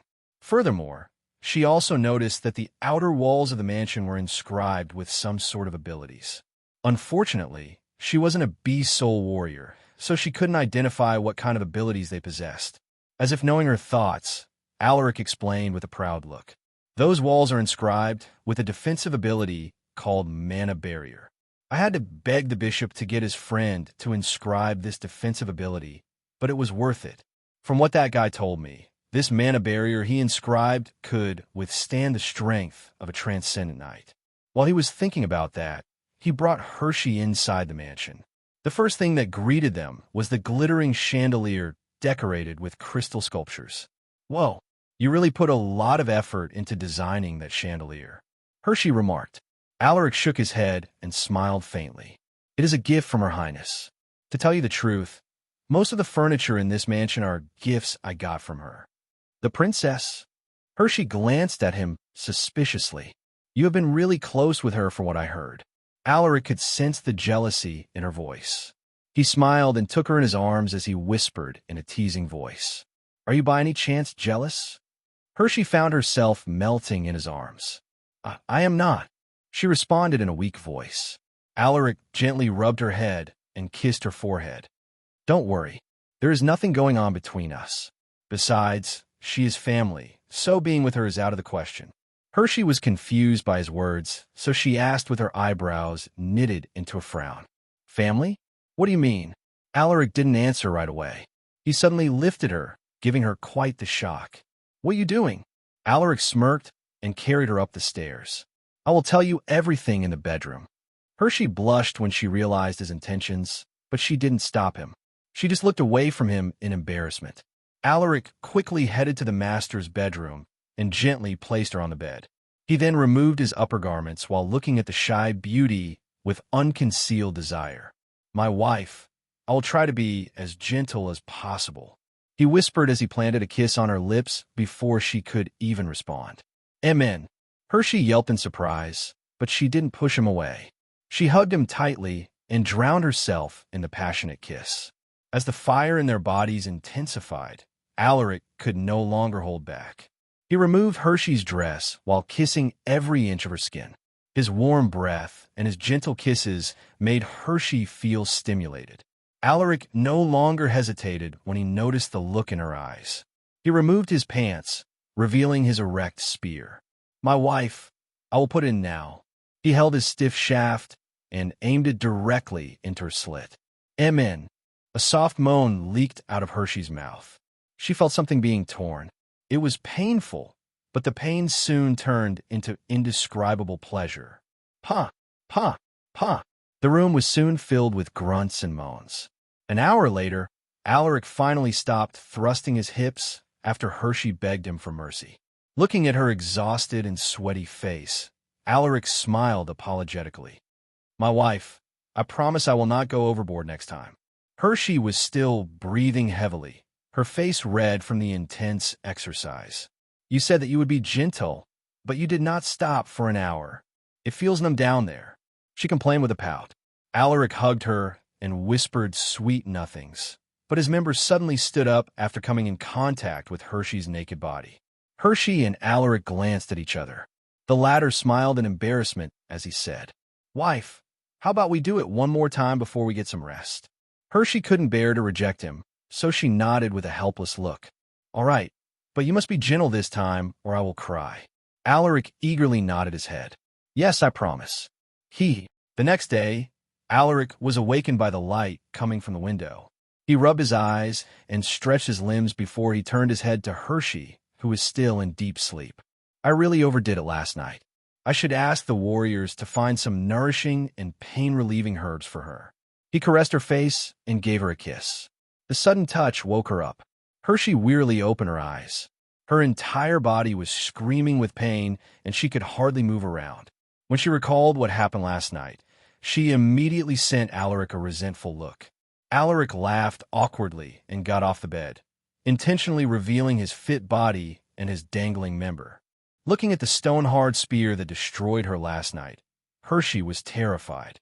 Are you still not tired after all that we did last night? Alaric scratched his head as he truthfully said, I'm sorry, wife. It is just that you are so attractive that I cannot help myself. Hearing this, Hershey lifted her exhausted body and replied with a red face. I will do it with my mouth this time. Alaric was stunned. He thought that he heard it wrong, so he asked for confirmation. What did you just say? Hershey was embarrassed to say it again, so she just kneeled in front of him and grabbed his hard cock. Don't say anything, or I will bite you. She glared at him, her cheeks blushing. Alaric gulped down hard when he saw her like this. He never would have thought that the elegant young miss of House Paxley actually had this seductive side. Gawk, gawk, gawk. After taking a bath and changing into a new set of clothes, Alaric and Hershey headed to the main mansion together. At this moment, Lucas was chatting with the princess in his study. Are you really planning to do it? Irish asked with a frown as she looked at the determined man in front of her. Of course. I made her wait long enough. It is time for me to take her back. Lucas replied with no hesitation in his voice. He then stared deeply at the princess and said, If you're truly on our side, then please do not stop me. Seeing his unwavering expression, the princess sighed helplessly. All right, I will help you. Lucas raised an eyebrow. I'm listening. Go on. The princess changed into a more comfortable sitting posture as she responded. I will lend you my personal troops. There are not a lot of them, but they are veteran warriors with years of experience in war. I am sure that they will be of great help to your plans. Lucas was taken aback. He had seen the princess' personal guards. All of them were powerful warriors. There was even one who was a transcendent knight. Is that person included? Lucas pointed at the woman standing behind the princess. She was dressed as a maid so others wouldn't notice her, but Lucas could see through her power at a glance. The princess nodded at his words. Of course. She then beckoned to the woman and told her, introduce yourself to the Baron. Hearing this, the woman stepped forward and saluted. My lord, my name is Linda Barnolay. My expertise is in assassination. Lucas narrowed his eyes. Oh, just as he was about to say something, they suddenly heard a series of knocks on the door. Lucas could sense the familiar aura outside. He let out a smile and said, Come in. The door was pushed open by a couple. Greetings, my lord and your highness. The couple greeted them. Alaric noticed the tense atmosphere between his father and the princess, so he asked hesitantly, Should we come back later? Lucas waved his hand. There is no need. Come here and take your seats. The princess didn't say anything and gave a silent acquiescence. Upon taking their seats, Hershey couldn't help but take a curious look at the princess. Alaric had already told her about his true identity, so she knew that the princess was his cousin. As if sensing her gaze, Princess Irish glanced at her and nodded with a polite smile. What were you two talking about earlier? Alaric couldn't hold back his curiosity. The princess didn't respond and just gave Lucas a knowing look. Seeing this, Lucas opened his mouth. It is about your mother. He had already discussed this with Alaric a few weeks ago, so he wasn't afraid to tell him everything. Alaric furrowed his eyebrows. Is it finally time? Lucas nodded. We cannot let your mother wait anymore. We must get her as soon as possible. Alaric was silent for a moment. He had sent most of the strongest warriors under him, and it would take some time before their return. As if knowing his worries, Lucas said, Her Highness has promised to lend her private army. Even without Sir Galliner and Sir Warwick, we should be able to rescue your mother. Hearing this, Alaric couldn't help but give the princess a look of gratitude. Thank you for your support, Your Highness. The princess shook her head and replied, You do not need to thank me. It is also my wish to give Aunt Jade the freedom she deserves. She had seen how lonely her aunt was, so she wanted to help her attain freedom. Although she was aware of the dangers involved and how difficult it would be, she was willing to give a shot. So what is the plan? The princess asked as she turned her head to Lucas. Lucas leaned on his seat and replied with a serious look. Without Sir Galliner and Sir Warwick, we might have to change a few things. He then looked at the butler who was standing behind him and instructed, Please bring the madam here. They needed Maria's calculative mind to make this plan a success. The butler bowed and left right away to look for the madam. 15 minutes later, the butler returned with Maria. She bowed to the princess before she turned her gaze to her husband. You called for me? Lucas beckoned to her and pointed to the vacant seat. Sit down. We need your help. Maria nodded with a serious look. Is this about Her Highness, Princess Jade? She muttered after taking her seat. No one answered, but she knew that she hit the mark. Maria took a deep breath. All right, tell me the situation. Looking at his reliable mother, Alaric secretly gave her a thumbs up. A few days later, inside a room located at the Imperial Castle, a white-haired woman was standing by the window. She had her eyes closed as she played a sorrowful melody. If one were to listen, one would definitely be overwhelmed by this emotional melody. After she played the last note, she finally opened her eyes. How many years has it been? She stood up and looked at the distant sky, her gaze filled with intense longing. Suddenly, she saw a familiar figure descending from the clouds. It moved so fast that the ordinary eye wouldn't be able to see it. A black falcon flew straight into her window and landed beneath her feet. Princess Jade was taken aback. Nighty. She bent down to tap the bird's head. It was then that she noticed a letter inside, the tiny letter holder tied to its leg. She furrowed her eyebrows and took the letter, her hands slightly trembling. Is this from Irish? She thought as she unrolled the letter. The more she read, the more serious her expression had become. After reading the final line, her eyes moistened. He is coming? An army of about 1,000 warriors were now headed to Caldera. Almost half of them were from House Silversword, while the rest were from their allied northern houses. Are you sure this is going to work? Princess Irish asked while sticking her head out of her carriage's window. Alaric, who was riding his mount just right beside her carriage, nodded upon hearing this. Mom's plans had never failed once. I have full trust in her. The princess could only shrug at his response. With the size of this army, the imperial family will never allow it to enter the city. They might even be treated as rebels. She thought to herself. As they moved closer to the capital, everyone also started to feel more nervous. The only ones who had remained calm were the warriors of House Silversword. Unlike the rest, they were aware that their baron was a mythical knight. Suddenly, an army that was almost double their size entered their view before they could even step inside the capital. "What is the meaning of this, Lucas? Are you trying to rebel?" shouted a middle-aged man holding a mace and a diamond-shaped shield. Lucas glanced at the man, his expression remaining unchanged. "It has been a while, Roderick." This middle-aged warrior was none other than Roderic Lassiter, the Transcendent Knight ranked 11th in the Astanian Dragon leaderboard. He had challenged Lucas recently, but he was terribly defeated. "Lucas, why have you brought an army to Caldera? If you cannot give me an explanation, I will command my soldiers to kill you all." Roderick glared at the calm-faced Lucas. The atmosphere between both armies became more tense as soon as he uttered those words. "You misunderstand our intentions, Lord Roderick." Lucas shook his head and explained. "I do not know if you have heard of it, but there was an incident in Copperglade that involved many corrupt nobles. I fear that they might attack Her Highness on her trip back to the capital, so I decided to bring my troops to escort her and ensure her safety." Roderick frowned. He knew about the incident in Copperglade. After all, it was a matter that involved the Grand Duke, who was the biggest supporter of the second prince. In fact, he had some information about the Crimson Tower and the corrupt practices they were involved with. However, he turned a blind eye to it since many powerful houses were behind its creation, including the Grand Duke. Roderick didn't expect that Lucas would actually use that incident to suppress him. "Lucas, the Crimson Tower incident is already being investigated by the local officials of Copperglade and the investigators from the Imperial family side. You have nothing to worry about." He then cleared his throat and diverted the topic. "Since you are only protecting Her Highness, I will let it slide just this once. My troops will escort Her Highness from here on out. You all may return to the north." Lucas narrowed his eyes and shook his head. "I am afraid that is impossible. What if you are also involved with the Crimson Tower? Wouldn't I be putting Her Highness into the tiger's mouth if I leave her in your care?" Roderick's aura suddenly fluctuated intensely.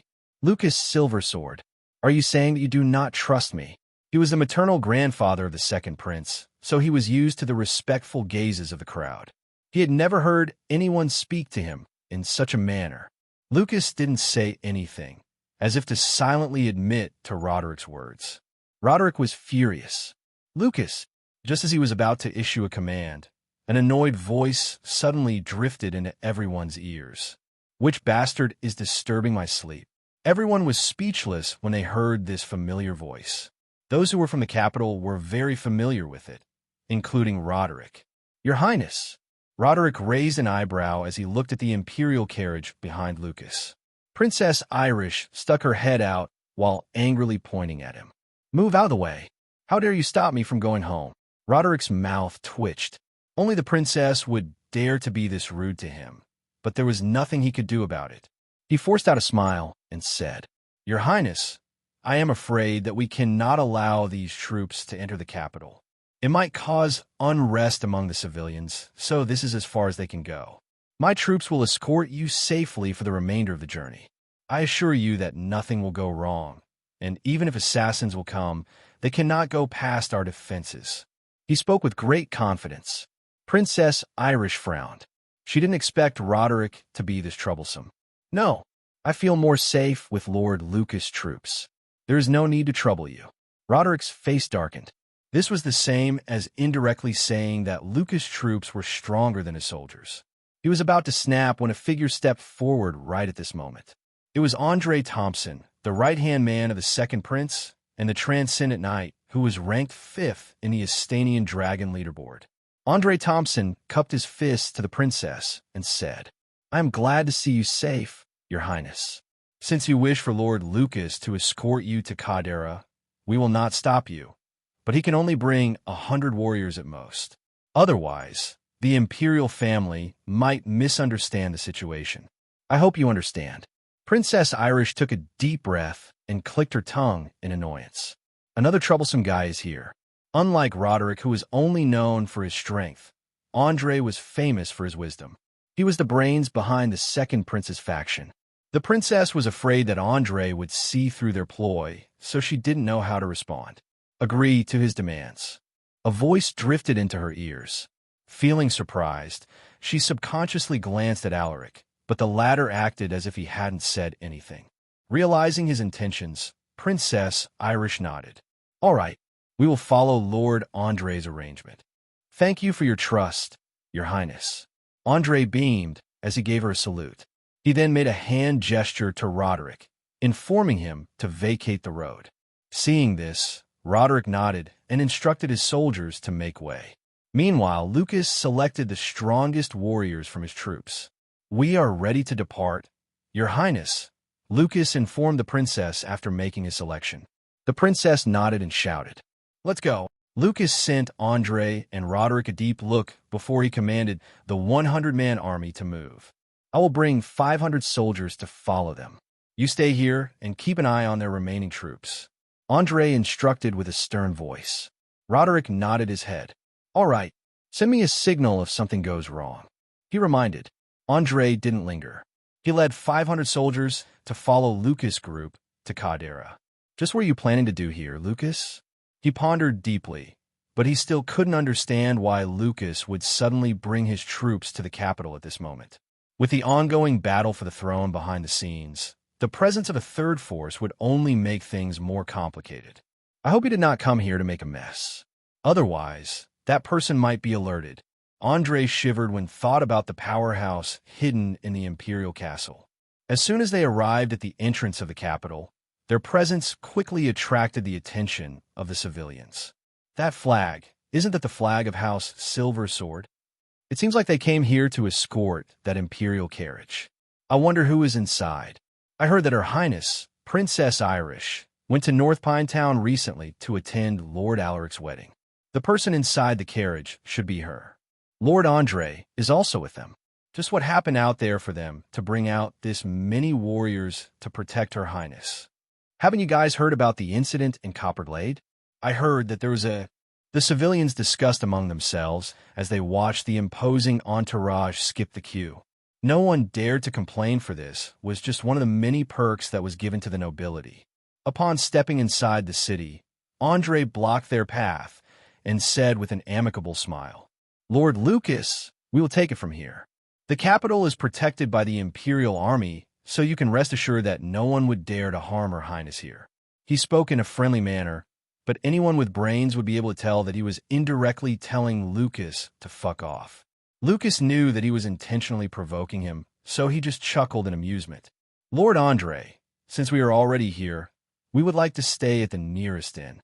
You see, we have been traveling close to weeks, so my soldiers are tired. I hope you understand." Andre was silent for a moment before he eventually nodded his head. "Look at me and my manners. How could I forget about that? Please forgive me for being rude, Lord Lucas." He then beckoned to one of his subordinates and instructed him, "You go and take Lord Lucas and his warriors to the best inn. Make sure that they are properly treated. Do you understand?" "Yes, my lord." The warrior bowed to acknowledge the command. He then approached Lucas and cupped his fists. "My lord, please follow me." Lucas didn't reject the offer to avoid drawing suspicion. "All right, Lord Andre, I will leave Her Highness in your care. Let's meet and chat another time." Andre responded with a faint smile. "I will wait for your invitation, Lord Lucas." After that small exchange of words, Andre took 100 warriors to bring the princess to the imperial castle. As for the remaining 400, they followed Lucas to keep an eye on their movements. Lucas sneered when he saw this. He did not even bother to conceal his actions. At this moment, William suddenly approached him and asked with concern, "My lord, will Lord Alaric be fine on his own?" Hearing this, Lucas furrowed his eyebrows as he replied, "The princess will bring him as her guest. I do not think these people are foolish enough to lay a hand on her guest." William no longer said anything and just quietly followed Lucas.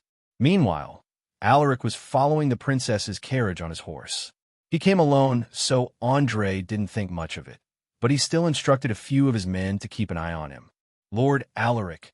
Andre decided to approach him to probe their intentions. Alaric turned his head and looked at Andre with an indifferent expression. "Lord Andre, is there anything I can do for you?"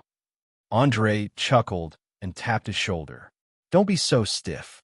Your father and I were once brothers in arms. We have fought numerous battles together, so our—" He told Alaric about his relationship with Lucas to get him to lower his guard. But how could Alaric not see through his schemes? "Do you take me for a fool?" Alaric sneered in his mind. He had already experienced numerous betrayals, so he was quick to sense what Andre was trying to do. Andre tried to get some information out of Alaric's mouth by asking him some unrelated questions. However, the latter expertly answered without giving any details about their plans. Andre stared deeply at Alaric. Was I overthinking it? Did they really come all the way here just to escort Her Highness? He felt that something was amiss, but he couldn't get any information from Alaric. Soon, they finally arrived at the imperial castle. A group of imperial guards greeted them and brought them inside the palace. Alaric used his appraisal on them. To his surprise, he found that all these warriors were actually powerful for someone in their realm. Their attributes and traits were more advanced than the common warriors. "Thank you for escorting me all the way here, Lord Andre. You may leave now," said the princess as she stepped out of her carriage. After getting rid of Andre, the princess took Alaric inside the palace. "Your Highness, is it really all right for me to enter the palace like this?" Alaric helplessly said when he noticed the imperial guards glaring at him. "Well, if His Majesty is not bedridden, you would not be able to step inside the palace without his approval. My elder brothers are usually responsible for receiving guests, but they are busy with other matters," the princess replied, her expression becoming slightly sullen. She was still a young lady, after all. The situation inside the palace might have suffocated her, so she preferred to stay outside. No wonder she did not want to leave North Pine Town. With the two princes fighting for the throne in public and in secret, the atmosphere inside the palace was unusually tense. Princess Irish gave him a tour around the palace, but they only went to the places allowed to the guests. There were some parts of the palace where the guests weren't allowed to enter. Forcing entry into these forbidden places would only trigger the alarms and alert the imperial guards. Even the unruly princess didn't dare bring Alaric to such places. That is the palace library. The guests can only enter the first level, while the upper floors are exclusive to the imperial family. The princess pointed to the vast hall filled with books. Alaric was stunned. House Silversword's library was like a dog kennel in comparison to this big library. Even the guards on standby are peak elite knights. Alaric thought to himself after using appraisal on the two warriors standing guard outside the palace library. "Follow me. I will take you to see the books on the first level." The princess felt proud when she saw the look of astonishment on Alaric's face. All right, Alaric didn't reject her. This was an opportunity to browse the palace library, so how could he miss it? The two elite knights glanced at him with sharp gazes, but they didn't say anything. "I think the imperial guards don't like me, Irish," Alaric whispered, calling the princess by her name. This made the princess secretly pleased. They had made an agreement to call each other by their names when there was no one else around. Don't mind them. They are not usually like that. But the situation inside the palace is very unstable, so the imperial guards are a bit restless. She sighed while shaking her head. "I see. Are you not supposed to tell that to outsiders? You are not an outsider. You have the blood of the imperial family running through your veins." The princess snorted unhappily. Alaric no longer provoked her and just quietly followed along. The books in the first level of the library were mostly about information that the public could access, but there were also a few books related to other subjects. Alaric casually grabbed a book. This one was about the different kinds of metals that could be used to make weapons. Books like this were hard to find, but it was only placed on the first level of the palace library. Have you found something you like? The princess asked when she saw him reading the book intently. Alaric closed the book and replied while shaking his head. It is fascinating to see such a wide array of information. It is just a pity that we can only browse the first level. If you want, I can take you there. The person protecting the upper levels usually listens to me, the princess said while looking around, making sure that no one was listening. Alaric's mouth twitched when he saw her acting like this. I do not think that is a good idea, Irish. You might be punished if one of your brother's people saw you bringing an outsider to the upper levels. Irish grabbed his arm unhappily. What are you chickening out for? Just follow me. I promise that no one will know. Without waiting for his response, she pulled him to the stairs leading to the second level. The two elite knights guarding outside the library seemed to have noticed this, but they quickly looked away, acting like they didn't see anything. I have a bad feeling about this. Alaric sighed in his heart. He wanted to pull his arm away, but the prospect of seeing the books in the upper levels made him choose to follow the princess. At the end of the staircase was an old man sitting on a recliner. He was reading a book, but he lowered it when he sensed someone approaching. Alaric used his appraisal and found out that the old man was actually a three-ringed beast soul master, Grandpa Randolph. The princess coyly greeted the old man. Alaric felt goosebumps all over his body when he saw her acting so affectionately. This was the first time he saw the unruly princess act in such a manner. Oh, your highness, I haven't seen you in a while. But who is this? The old man, named Randolph, asked while observing Alaric from head to foot. The princess responded in a cute manner. Grandpa, this guy is the heir of House Silversword, Alaric.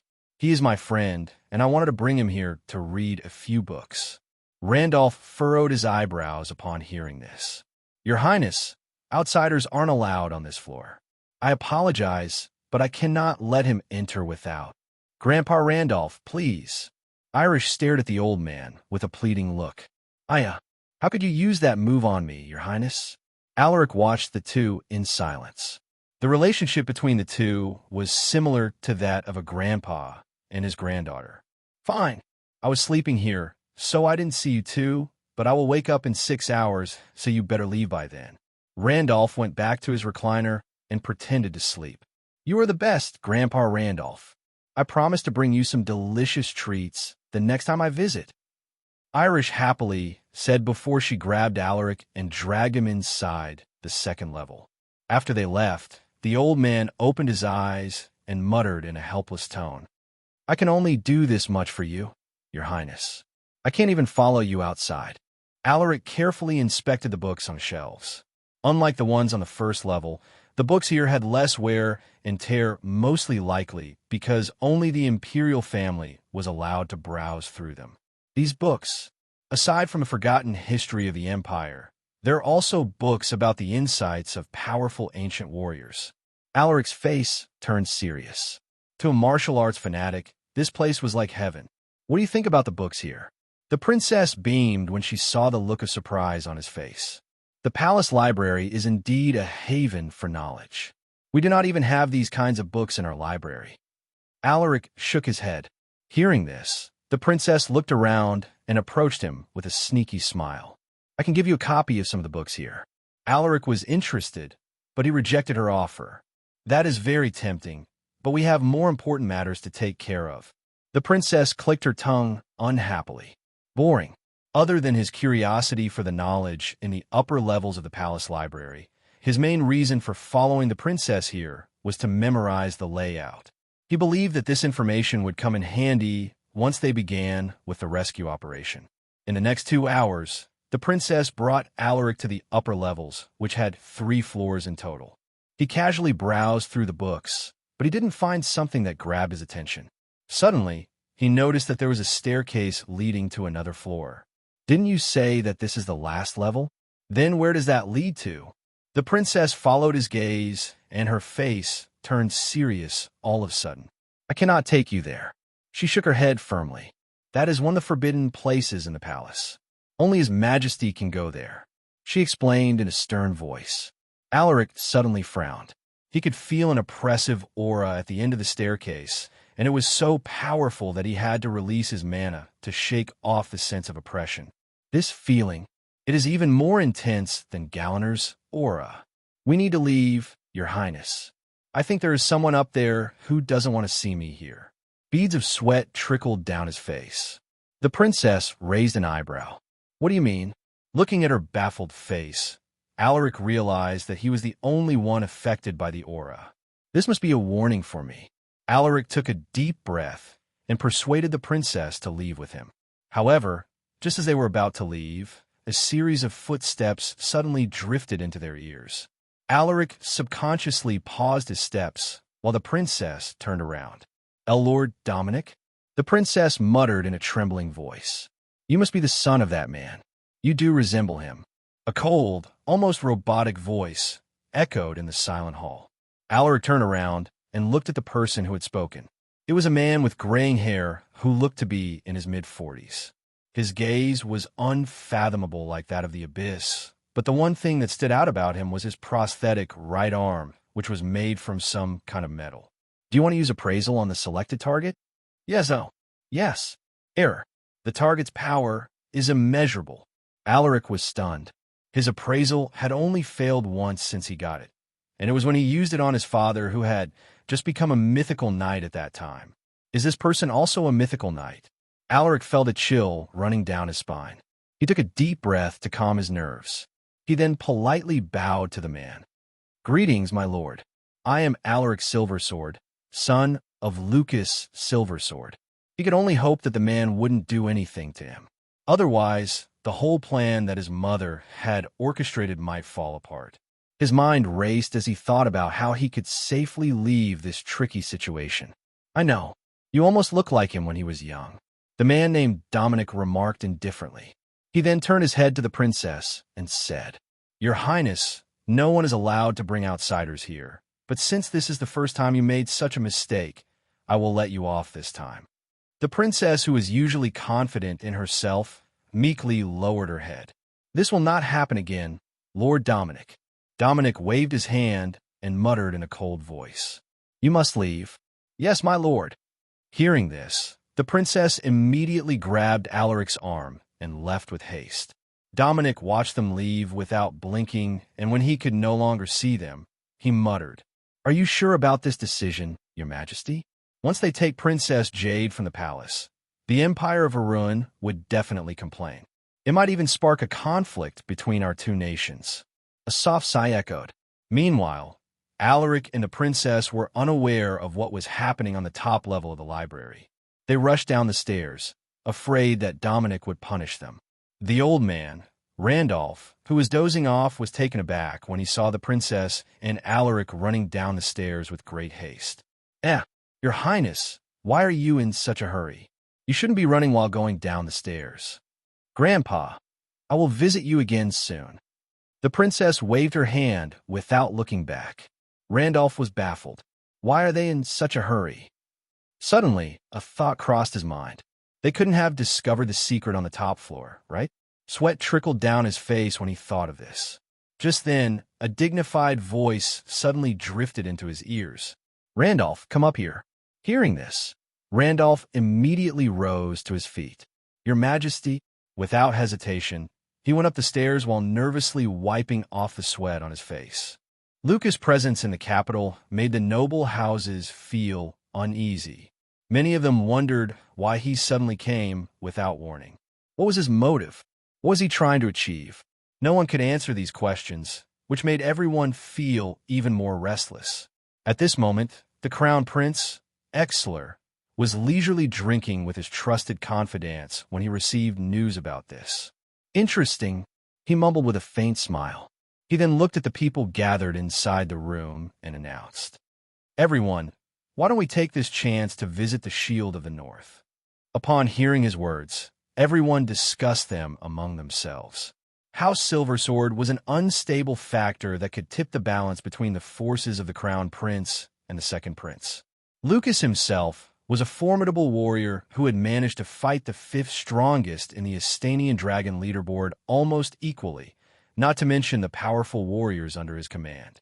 Your Highness, Are you planning to recruit him again? Asked Marquis Tyrone, who was seated next to the Crown Prince. He had been to North Pine Town and even had an in-depth conversation with Lucas. After speaking with him, he realized that Lucas had no intention of joining either side. Trying to recruit him would be a useless endeavor. He has every reason to reject the two princes. The old Marquis thought to himself with a deep sigh. Exler smiled faintly and shook his head. Recruit him? I do not plan on doing that. I already know that Lord Lucas will never accept my invitation. The old Marquis raised an eyebrow with a baffled look. Then what is your purpose for visiting him? The Crown Prince chuckled and revealed a cunning look as he replied. How do you think would my brother react if he found out that I went to visit the person who had rejected his invitation? Just thinking about it makes me excited. Huh. Looking at the Crown Prince's playful expression, the old Marquis could only shake his head helplessly. Nothing bad will happen, right? He could only pray that no accidents would happen because of this. Meanwhile, in one of the most high-end inns in the capital, Lucas received Alaric's report through a letter sent via messenger pigeon. In the latter's letter, he mentioned the layout of the castle, including the specific locations of the forbidden areas in the palace. Alaric also wrote about his unexpected encounter with a mysterious man named Dominic. When Lucas saw this name in the report, his face turned serious. So he is there, but what is he doing on the top floor of the Imperial Library? Lucas was perplexed by this information. He came up with a bunch of theories, but he had no time to confirm them. After reading everything, he burned the letter and stood up from his seat. Bring Sir William here, he instructed. A moment later, William entered the room and saluted. My lord, you called for me? The old man stared at the Baron with an inquisitive look. Lucas nodded at him and motioned for him to take a seat. I summoned you here to tell you something. HM? Just then, he suddenly discovered a big group entering the premises of the inn. He narrowed his eyes and inspected the people who had arrived using his spiritual perception. To his surprise, it was actually the Crown Prince and his subordinates. What's wrong, my lord? William asked when he noticed the sudden change in his expression. Lucas glanced at him and replied with a shake of his head. Let us continue our conversation later. There is an important guest in the building. Hearing this, William furrowed his eyebrows. Follow me. We cannot let His Highness wait for too long. Lucas beckoned to him and stepped out of the room. William followed, while secretly sweeping his spiritual perception. It was only then that he realized who this important guest was. So it's His Highness the Crown Prince. Lucas went down to the private hall where the Crown Prince was waiting for him. He even booked the entire hall just to see me. What kind of tricks is he playing this time? As soon as Lucas arrived at the private hall, the people together with the Crown Prince immediately greeted him respectfully. Lord Lucas. Greetings, my lord. Lucas calmly returned their greeting with a polite nod. HM, he is also here. He looked at Tyrone, who was standing behind the Crown Prince, and gave him a nod. The old Marquis reciprocated with a faint smile. Your Highness. Lucas cupped his fists at the prince. Exler stood up and took the initiative to shake hands with Lucas. It has been a while, Lord Lucas. How have you been? The two exchanged polite greetings before the Crown Prince motioned for him to sit. I hope I did not disturb you, my lord. The Crown Prince chuckled while observing Lucas' expression. Something seems different about him. He looks younger than the last time I saw him. Exler thought to himself. Not at all, Your Highness. Lucas shook his head. I'm glad to hear that. To tell you the truth, I came here as soon as I heard that you were in the capital. I have so many things that I want to talk about with you, so I took my chance to come here. The Crown Prince spoke before calmly taking a sip of tea. Lucas was confused, but he put on an indifferent expression outwardly. He didn't bother to bullshit around and asked, What do you want to hear from me, Your Highness? Exler beamed at him and responded with a carefree laugh. You do not need to be so stiff, my lord. It is nothing particularly serious. I just want to hear your opinion about the recent barbarian sightings in Turtle Fort. With the information network he has, he should know why those barbarians are snooping around Turtle Fort. Why ask me this? Lucas stared deeply at him. What was he trying to accomplish here? Lucas couldn't wrap his head around the Crown Prince's objective. I'm not sure yet, but I think they are looking for the barbarians captured by a certain force." He responded, "Are you talking about the Crimson Tower?" The Crown Prince nonchalantly said. Everyone's heart skipped a beat when they heard the prince's words. They all knew that the Crimson Tower was established by the Grand Duke, so they didn't dare join the conversation. Other than the two princes, the Grand Duke was someone who had the power and authority to ascend to the throne. Although he had joined the second prince's faction, it wouldn't change the fact that he was also qualified to sit in the throne. Lucas nodded indifferently. "That is right." Exler adjusted his sitting posture and smiled lightly. "What do you think is a fitting punishment for the people behind the Crimson Tower?" he casually asked. Hearing this, everyone held their breaths and looked at Lucas, curious to know how he would respond to this controversial question. Under everyone's heated gazes, Lucas finally revealed a hint of emotion on his face. With a deep frown, he replied, "The people who broke the agreement signed by His Majesty should be killed." Everyone, including the prince, gasped at his response. "You mean they deserve to die?" Exler didn't expect to hear this response from him. After all, the Grand Duke's power was something that even he was afraid of. Who would have thought that Lucas was actually unafraid of such an individual? Lucas sneered. "Because of them, the barbarian tribes might choose to ignore the agreement we made. This could lead to a war between our empire and the barbarian tribes." Exler nodded in agreement. "I also think that you are right. But how could we punish those people when the officials are afraid of them?" "Are you seriously asking me that question?" Lucas was starting to get annoyed with this, and he didn't even bother to conceal the annoyance in his face. "My lord, mind your manners. You are speaking to His Highness, Exler Astania," Marquis Tyrone reminded him with a stern voice. Lucas ignored the old Marquis and kept his gaze on the Crown Prince. "The officials are afraid of them, but does that mean that the imperial family will stay quiet about it?" Exler was stunned.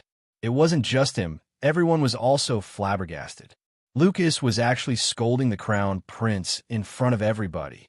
Sweat trickled down their faces as they observed the Crown Prince's expression. To their surprise, Exler wasn't furious. He leaned on his seat and laughed while covering his face. "Ha ha ha." Lucas realized what he had done, so he immediately lowered his head. "I apologize for my rudeness, Your Highness." "No, no." Exler waved his hand, still feeling amused about the situation. He had never been scolded like that before, and it made him feel refreshed. He stared at Lucas and muttered, "Lord Lucas, if I were to give you the order to punish those criminals in the name of Astania, would you dare to do it?" He was the Crown Prince, and he had the authority to eliminate anyone who had been proven to have committed activities that could threaten the peace of the empire. And now, he was saying that he would give this power to Lucas. This guy. Lucas took a deep breath. He had actually fallen into the Crown Prince's trap. If he were to reject the Crown Prince, he would be treated as someone who was all bark and no bite. So he wants to use me to eliminate his brother's solid support. Lucas was silent for a moment, as if he was contemplating how to respond. "Maria will definitely scold me for making such a blunder."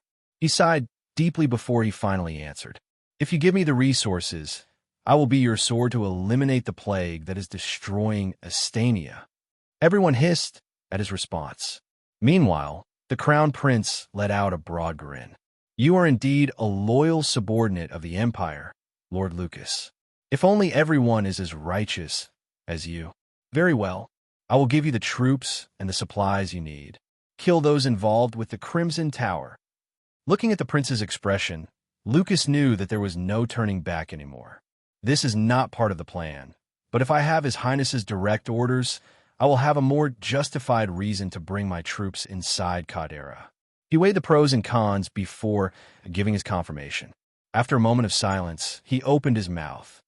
"You have my word, Your Highness. I, Lucas Silversword, will eliminate those criminals. However, there is something that I want in return. Please tell me, my lord. As long as it is not unreasonable, then I will fulfill your conditions." Exler beamed at him. Lucas stared at the people around them with a knowing look. The Crown Prince understood his intentions, so he signaled for everyone to leave. After everyone has left, Exler said with a faint smile, "Now that there's no one around, you could tell me your conditions. In the Imperial Palace, Alaric was preparing for the next step of their plan when a notification suddenly appeared in front of him. Mission: destroy the criminals involved with the Crimson Tower. Mission difficulty: hard. The Crown Prince wishes nothing more than to remove the tumor that is disturbing the peace of Astania. He has called upon Lucas and House Silversword to deliver punishment to these criminals. Mission rewards: 1,000 battle points, 100 EXP, 20 stat points, random trait upgrade card X1. Alaric was stunned when he saw the mission information. What's going on here? How did I trigger a mission? Is my father related to this? Alaric had some guesses, but he couldn't confirm it now. He closed the cyan screen with a thought. I will confirm this after I complete my next task. Alaric, it is time to go. The princess' voice drifted into his ears. Alaric turned his head and nodded to Irish. All right, let's go. The princess took him to the top floors of the castle, using a secret passage known only to the members of the imperial family and a few of their trusted subordinates. Do not release your mana. There are many powerful warriors here. She reminded him with a stern look. Alaric nodded his head. The closer they got to their destination, the more nervous he felt. I wonder what she looks like. According to Irish, she looks just like me, and we even share the same hair color. While he was immersed in his own thoughts, they soon reached the end of the secret passage, which was a thick iron door with a few ancient locks with different mechanisms. The princess unlocked each one with great ease. Seeing how familiar she was with the mechanisms, Alaric guessed that she had probably used the passage quite a number of times before. Click! The last lock made a clicking sound. There are more Imperial guards on this floor, but they will not do anything unless you... Never mind, just follow me. Explaining this would be useless. The princess pushed the door open, revealing a room filled with old books. The musty smell inside the room reminded Alaric of the abandoned warehouse in their estate where all the unused books and furniture were stored. Seeing his curious gaze, Irish explained. This used to be your mother's study, but after she had been placed under house arrest, this place had been abandoned. She didn't want anyone to enter this room, so it was left unattended. So it is her study room. Alaric's eyes flashed with complicated emotions as he observed the dusty room. There are Imperial guards outside, so don't do anything that will attract their attention. The princess warned him. All right. Alaric absent-mindedly nodded. Upon stepping out of his mother's abandoned study room, a long hallway greeted them. Alaric saw more than 10 Imperial guards standing upright. Each of them was as strong, if not stronger than knights, and by his estimates, there were about 14 of them on this hallway alone. Just how many knights do they have in this castle? Alaric furrowed his eyebrows as he quietly followed the princess. The Imperial guards turned their gazes and looked at him deeply. They didn't make a move, but he knew that if he were to make one wrong move, these guys would definitely attack him on the spot. As soon as they passed by everyone, he could feel their heated gazes on his back. They made a few turns before they finally arrived in front of a room guarded by the two Transcendents. These two are weaker than William, but they have better equipment. He thought to himself as he inspected the two Transcendent Knights. Your Highness, we don't allow outsiders inside. You can go in, but this guy must stay here. One of the Transcendents spoke in a serious voice. Princess Irish glared at the man and snorted. This man is a friend of mine. Are you sure that will stop him from entering? Her words were laced with threats, but the Transcendent remained firm. He shook his head and responded. Your Highness, please understand that we are only doing our job. We don't want to use force, so please don't make things difficult for us. The princess frowned. Just then, a voice suddenly echoed from inside the room. You two owe me a favor. Let them in. The two Transcendents hesitated upon hearing this, but after almost half a minute of internal struggle, one of them sighed and relented. Open the door. The other Transcendent, a middle-aged man who had a saber tied to his waist, frowned upon hearing this. It looked like he was against the decision, but he gritted his teeth and eventually relented as well. Fine, but you must hurry. If the others will find out, we might be in trouble. The princess smiled at them. After making sure that no one was nearby, the two Transcendent Knights opened the door for them. The princess eagerly walked in, while Alaric anxiously followed. Upon entering, he saw an array of books placed neatly on the rows of bookshelves that were almost twice his height. Beyond these bookshelves was a white-haired woman whose back was facing them. She seemed to be preparing tea, her movements graceful and elegant. Looking at this unfamiliar back, Alaric felt an unusual sense of closeness that he had never felt before. His heartbeat subconsciously quickened. "So you have come." The woman turned around and looked at him with a faint smile. Her face heavily resembled his own. He didn't even need to undergo some kind of genetic test to know that this woman was his mother. She beckoned to him and said, "Come here and have some tea. I prepared this after I heard of your arrival." Her voice was strangely soothing, like a massage after a long day. Alaric didn't say anything and quietly took his seat. He then looked at the freshly brewed tea and slowly reached out to grab the teacup. Meanwhile, the princess quietly sat on the chair adjacent to him and watched the scene with a light smile. Alaric brought the tea to his mouth. The aroma coming from it was fragrant and refreshing. After taking in the scent, he took a small sip. Gulp! A bitter taste greeted him, but it soon exploded with a mixture of flavors. Sometimes you need to experience bitter hardships before you can enjoy the taste of freedom. An emotional voice drifted into his ears. Alaric jolted when he heard those words. It sounded like she was describing the taste of the tea, but the words also represented her experience. "It is a good tea," he calmly remarked. "I'm glad that you like it, my son." Alaric's eyes trembled. He turned his head and looked at the white-haired woman sitting opposite him. He was tongue-tied. He didn't know how to react or respond to the situation. The woman smiled faintly. "You must be shocked right now. A stranger is calling you her son. I understand that it will take some time before you can accept the truth. Seeing you is already enough. I am glad to see you in good health, my son." Jade wanted to approach her son and hug him tightly, but she controlled herself.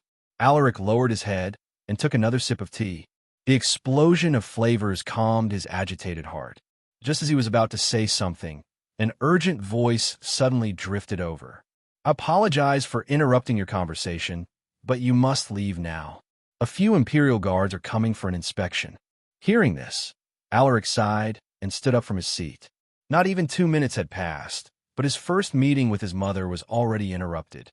"You should leave. Those people must be the Grand Duke's subordinates." Jade didn't want them to leave so soon, but there was nothing she could do. "The Grand Duke, huh?" Alaric frowned. He had received a mission just a while ago to punish criminals. He guessed that this was related to the Crimson Tower, and the very mastermind behind the creation of this establishment was the Grand Duke. Before leaving, Alaric looked at his birth mother and spoke. "Just wait for a while. We will get you out of this place. I promise you that." Jade was momentarily surprised by his words, but after regaining her composure, she felt a wave of warmth. She nodded her head and responded with a faint smile. "All right, I will wait here." Alaric stared deeply at her before he turned around and left. "Thank you for the tea." Alaric's voice echoed before the door slammed closed. Jade beamed. She had never been this happy since she was locked inside this room. "I am sorry, my son, but your mother cannot stay idle. How can I let you guys do all the work?" Thinking about this, she took out a coin-sized orb from her desk drawer and crushed it. The time has come. At this moment, on a quiet street somewhere in Cadera, an old man dressed in servant's clothing was sweeping the pavement while humming a jolly song when the bracelet in his hand suddenly broke. The old man's face abruptly changed when he saw this. He then looked around and quietly walked towards an empty corner. "So the time has finally arrived," he mumbled to himself as he disappeared into the dark alleyway. Inside a flower shop, a young and beautiful florist was happily cutting the stems of her flowers when she noticed something. She lowered her head and saw the ring on her finger breaking apart before turning into dust. Her eyes flashed with profound light as he muttered, "I have waited for 2 decades, and Her Highness is finally called." Similar things happened all over the capital, and soon these individuals headed into the same location. After the quick visit to his mother, Alaric bid the princess farewell and headed to the inn where his father was staying. When he arrived, he noticed the unusual atmosphere in the group. "What happened while I was away?" He raised an eyebrow and beckoned to one of the higher-ranking warriors to ask about the situation. "What happened here?" The warrior immediately responded with a serious tone. "My lord, His Highness, the Crown Prince, came here earlier to discuss something with the Lord Baron. They eventually agreed to." He told Alaric about the Crown Prince's command and how Lucas had accepted it. Hearing this, Alaric furrowed his eyebrows and quickly headed to his father's room to confirm the situation. This is not part of Mom's plan. What is father thinking? Knock, knock, knock. Come in. Alaric pushed the door open and saw Lucas sitting before the coffee table. William was also there sitting adjacent to him. Seeing that William was around, Alaric thought carefully before he asked his father. "My lord, I heard from the others that you have accepted the Crown Prince's orders.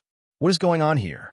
If they were to confront the Grand Duke, Lucas would have to reveal his power since Galliner and Warwick weren't around. If that happens, the imperial family would be alerted and might even increase the castle's defenses. "Calm down and listen what I have to say first." Lucas gestured at him to take his seat. Alaric took a deep breath and sat opposite Lucas. Although his father wasn't known for his tactics, he wasn't a complete idiot. He wouldn't do anything that would be disadvantageous for them. Lucas adjusted his sitting posture and looked at his son as he spoke. "Initially, our plan was to stealthily rescue your mother, but with the information you provided, doing that would be impossible because of that person in the upper level of the Imperial Library. You see, that person is a mythical knight, and he has been at that level for decades. His strength is probably stronger than mine."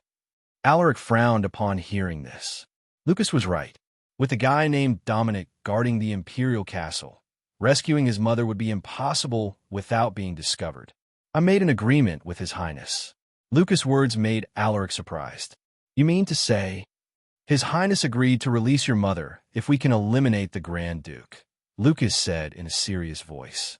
"Why would he agree with your request?" "His Highness would face strong opposition if he were to release someone locked up by His Majesty." Alaric couldn't understand why the Crown Prince would accept this ridiculous demand. Lucas leaned on his seat and replied while shaking his head. "I don't understand it either. I only tried my luck when I mentioned it to him, but he actually accepted my demand with a smile." Alaric furrowed his eyebrows. The Crown Prince was a cunning man. That was also the reason why the Emperor had chosen him to be his successor. Unlike the second prince who only had strong martial power, Prince Exler was a strategic genius and a wise leader. Now the question is, why did such a man agree with his father's near unreasonable demand? William, who was silent the entire time, suddenly opened his mouth. "I think it was a bet." Lucas and Alaric turned their gazes to him. William rubbed his chin and explained why he had said so. "Think about it. If we can eliminate the Grand Duke, the second prince would lose his strongest supporter. This would make the Crown Prince's faction have the upper hand in the battle for succession. Moreover, everyone would also think that House Silversword has joined the Crown Prince's faction. As for us, we wouldn't be able to do anything about it if the Crown Prince would do as he had promised and release Princess Jade." Both the father and son were stunned by his words. If it was as he had said, the Crown Prince's schemes were terrifyingly deep. His Highness made a bet, thinking that we would win against the Grand Duke. He is indeed no simple man. William let out a deep sigh. "So, I've been duped by His Highness?" Lucas shook his head with a defeated look. "That's not entirely true, my lord. If we can get His Highness military support and provision, winning against the Grand Duke wouldn't be difficult. The only thing that I am worried about is the aftermath of this battle. It could lead into a full-blown civil war between the Crown Princes and the Second Prince's factions." William responded with a grim look. Alaric's expression was unsightly to behold.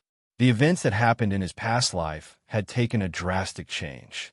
He had been using the knowledge of the future to steer everything in his favor, but now that everything had changed, he could only rely on his own power. "Let's do it." Alaric showed his firm determination to follow his father's decision. This was probably their best choice to save his mother. Lucas nodded. "I will tell you His Highness' plan." Meanwhile, sitting inside his carriage was the Crown Prince, Prince Exler Astania. He was leaning on his seat while looking at the people outside through the window. "Your Highness, do you trust him that much? Lucas might be strong, but I don't think he is powerful enough to destroy the Grand Duke. Besides, he only brought one Transcendent Knight with him. If something goes wrong, the second prince might retaliate and cause a civil war. Tyrone's voice suddenly drifted into his ears. Prince Exler chuckled. Lord Tyrone, do you know why Lucas brought an army here in the capital? Tyrone furrowed his eyebrows. Didn't he bring an army to escort Her Highness? Exler laughed upon hearing his response. No, he brought that army to rescue my aunt Princess Jade. What? Tyrone's eyes went wide like saucers.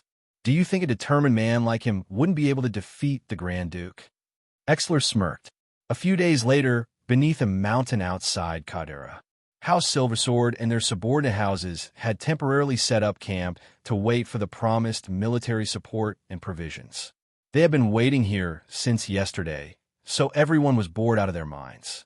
Suddenly, everyone felt the ground tremble, so they quickly assembled and prepared for the incoming forces. Are those people the Crown Prince's troops? Alaric asked as he squinted his eyes. Standing next to him, Lucas revealed a look of surprise. No, I think they are Her Highness private soldiers. Alaric couldn't believe his words. Are you saying that Irish has a private army of more than 1,000 soldiers? Approaching them was an army of almost the same number as they had. Furthermore, the people leading them didn't seem to be some random slouch either. Using his appraisal, Alaric discovered 2 Transcendent Knights and 1 3-ringed Beast Soul Master on their side. One of them was someone he had already met before. It was the manager of the mysterious restaurant in Maleton, the woman who had introduced herself as Barbara. Her real name was Linda Barnolay, and from what he knew, she was a subordinate of his cousin, Princess Irish. The other 2 were strangers. The Transcendent Knight was an old man with 2 short spears tied on his back, while the 3-ringed Beast Soul Master was a beautiful woman who looked to be in her 20s. Other than these 3 experts, the army also had about 15 elite knights. Since when did warriors at this level become so common? Are they really Irish's soldiers? He found it hard to believe that a spoiled princess to possess a private army of this size and caliber. Including Linda Barnolay, all 3 of them are experts who are not recorded in the Astanian Dragon leaderboard. Lucas' voice drifted into his ears. Alaric furrowed his eyebrows. He was already aware that there were top experts in the Empire who had chosen to remain unknown.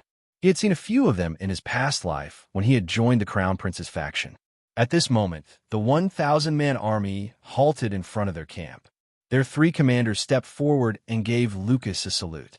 We have come to support you, my lord. Lucas smiled faintly and cupped his fists in gratitude. Thank you for coming to our aid. Please follow me inside for a cup of tea. My people will help your troops set up their tents. Thank you for the invitation, my lord. We will follow your arrangements. The old Transcendent Knight responded respectfully. Lucas brought them to his tent and asked one of his subordinates to prepare tea for them. You may sit, he told the 3. Upon taking their seats, Linda Barnolay opened her mouth. My lord, please allow me to make the introductions. This lady right here is Samaya. She is a 3-ringed Beast Soul Master. While she was introducing the beautiful woman named Samaya, Alaric carefully checked her attributes using his appraisal. Samaya, 3-ringed Beast Soul Master, EXP, 119 of 5,000. Potential, A. Integrated monster traits. Ultimate heal, S. Saintism, solid protection, B. Traits, singing, S. Calligraphy, S. Dancing, S. Painting, persuasion, A. Business management, horseback riding, B. Archery, D. Strength, 190. Stamina, 199. Agility, 170. Vitality, 240. Endurance, 180. Mana, 387. Most of her attributes were definitely lacking for someone at her level, but she had promising integrated monster traits. Based on his knowledge, her Saintism was a skill that boosted her allies' stamina and endurance. It was a skill that would be crucial in a large-scale battle. As for Ultimate Heal, it was an ability that could heal the allies in her targeted area. With these 2 powerful support abilities, the soldiers on their side would have nothing to worry about fighting recklessly. At this moment, Linda introduced the old Transcendent Knight. This gentleman is our commander, Sherwin. Alaric immediately inspected the old man's attributes.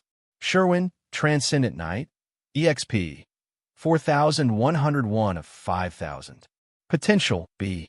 Traits, Spear Mastery, S. Close Combat, S. Horseback Riding, A. Hunting, A. Tracking, Intimidation, B. Danger Perception, C. Intuition, C. Strength, 301. Stamina, 275. Agility, 340. Vitality, 299. Endurance, 292. Mana, 284. This old guy doesn't look much, but he's also a formidable fighter. His raw attributes alone are already on par with Warwick's. Alaric thought to himself after inspecting the old man's attributes through his appraisal. With the three of you on our side, things will be a lot easier. Lucas remarked with a faint smile, but his face suddenly turned serious as he asked, "But are you really someone under Her Highness, Irish?" "I will answer this question." The old man, Sherwin, volunteered. Everyone glanced at him, waiting for him to explain everything. Sherwin cleared his throat and said, "Miss Linda is the only one working for Her Highness. As for me and Miss Samaya, we are subordinates of Princess Jade. The 1,000-man army we brought is also the private army that she had secretly nurtured." Hearing this, everyone from Lucas' side was stunned. They all knew that Princess Jade had been in house arrest for close to 2 decades. They found it hard to believe that she was able to nurture an army of this size, given her situation. Lucas sighed and let out a wry smile. With a shake of his head, he said, "It seems like my guess was right. You two are indeed her subordinates. So they're mother's people." Alaric was stunned. He had underestimated his mother's abilities. To think that she actually managed to establish such a formidable army despite being under house arrest. The group discussed for another 30 minutes when a warrior came in to give an urgent report to Lucas. "My lord, another army is approaching. They bear no flags, so our troops are feeling uneasy." Hearing this, everyone inside the room became serious. Meanwhile, Lucas stood up from his seat and said, "Let's go and see who they are." "Yes, my lord." In those uniforms and armor. Alaric let out a smile when he saw the approaching army's attire. How could he forget about it when he wore the same thing in his past life? The standard black steel armor with a red cape. They are definitely part of His Highness private troops, the Black Lion Corps. Alaric thought to himself after confirming their identity. From his knowledge, the Crown Prince had secretly nurtured over 30,000 soldiers who were only loyal to him. Alaric had also become an honorary member of the Black Lion Corps for his contributions to the Crown Prince's faction.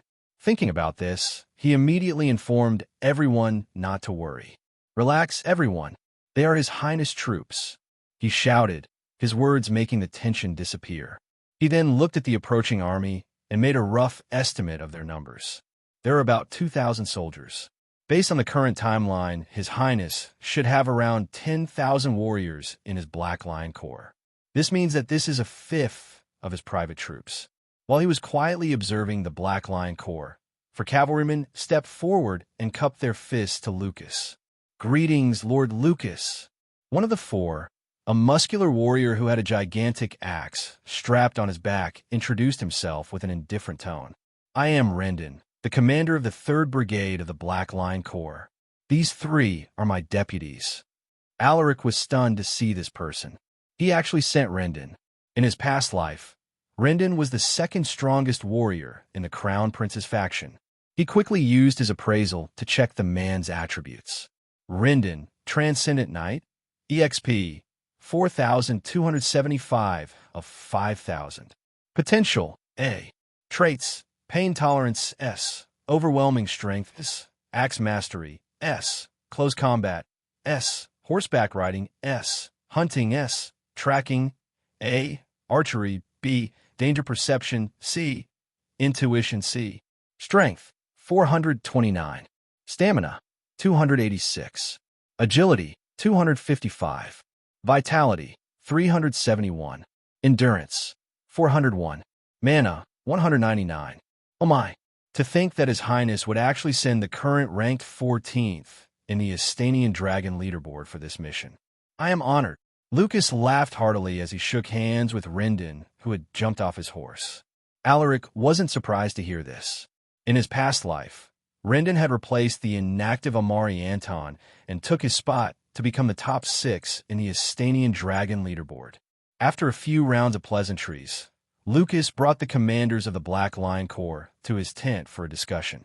Everyone gave a short introduction of themselves to familiarize themselves with each other. It was important to know their allies' abilities, so this was a necessary step before they went into the details of the mission. After almost an hour of introductions, Lucas finally inserted the main topic. I have received His Highness's directives. Listen carefully as I explain his plans. Lucas told them about the Crown Prince's plan, which he received through a letter. Everyone was a commander, so they were quick to understand the general idea. If there are any points that you did not understand, you can ask me now, Lucas said while observing everyone one by one. No one spoke, so he decided to end the meeting. That is all that you need to know. For now, we should let our warriors familiarize themselves with each other to prevent them from accidentally attacking their allies once the battle begins. Yes, sir. Everyone agreed with his instructions. After a few more reminders, Lucas dismissed the commanders. He then slumped into his seat and turned his head to Alaric. What do you think, son? Can we defeat the Grand Duke without me needing to get involved? He asked with his arms crossed. Hearing this, Alaric thought for a moment. He had 2 missions from the system which were related to the Crown Prince's orders. One was hard-rated, while the other was extreme-rated. Assuming based on his recent experience, he could say that the task to destroy the Grand Duke was highly dangerous. It is hard to say. We have 8 transcendents on our side, but we do not know for sure how many experts our enemy has. The information we have gathered about the Grand Duke might not be accurate. Moreover, the second prince might send reinforcements to the Grand Duke once he gets wind of this. Alaric responded with a grave look. Lucas' expression became solemn upon hearing his words. So I still have to show my hand, he muttered with a sigh. Alaric stared deeply at his father and said, Dad, we must save as many warriors as we can. We cannot let them die when we have the strength to protect them. Your strength will be exposed anyway. It is just a matter of time. Taken aback, Lucas took a deep breath and nodded his head. All right. Later that day, Alaric wasn't able to bring his exercise equipment, so he could only polish his sword skills to kill time. Alaric's silver sword, Elite Knight, EXP, 405, 435/1000. Potential, A. Traits, horseback riding, C. Swordsmanship, SSS. Close combat, C. Archery, E. Hunting, E. Tracking, D. Sixth Sense, D. Monster Affinity, D. Mana Gathering, C. Appraisal, B. Strength, 200. Stamina, 200. Agility, 200. Vitality, 195. Endurance, 198. Mana, 250. Battle points, 6,500, 6,700.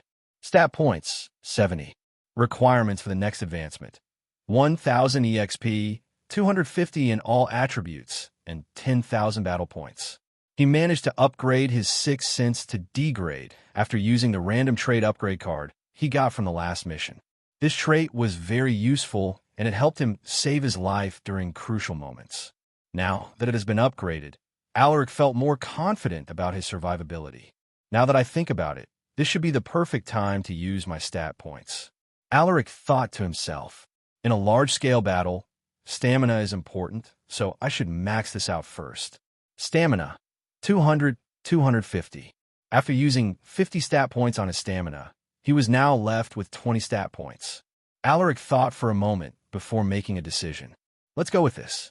Agility, 200, 220. Being fast would help me evade during critical situations. Alaric inspected his attributes and was content with the improvements he made. Now that he had maxed out his stamina, he wouldn't easily tire out in prolonged battles. Suddenly, he sensed some movements behind him because of his Sixth Sense trait. Who goes there? He frowned as he turned around. There is no need to be alarmed, my lord. It's me. A squinty-eyed warrior dressed in black battle armor revealed himself. It was one of Rendon's deputies, a man named Stephen. He was a transcendent knight, one who wasn't recorded in the Astanian Dragon leaderboard. Alaric didn't relax his guard upon seeing that it was him. So it's Sir Stephen. How can I help you? Alaric put on a relaxed smile but he was on full alert. This was because this man was someone he was familiar with. In his past life, Stephen would betray the crown prince and defect to the second prince's faction. He had even reported their secret camps, which caused significant losses on the crown prince's army. It was also because of this man that Alaric fell into battle. Stephen had planned an ambush at their military encampment, which took them by surprise. Alaric was killed in that battle. Recalling that moment, Alaric's eyes flashed with rage, but he quickly concealed it. This fucking snake. I want to crush his skull. Alaric could barely control his anger, which was threatening to burst out at any moment. He just couldn't stomach the face which caused the deaths of his comrades, and also his demise.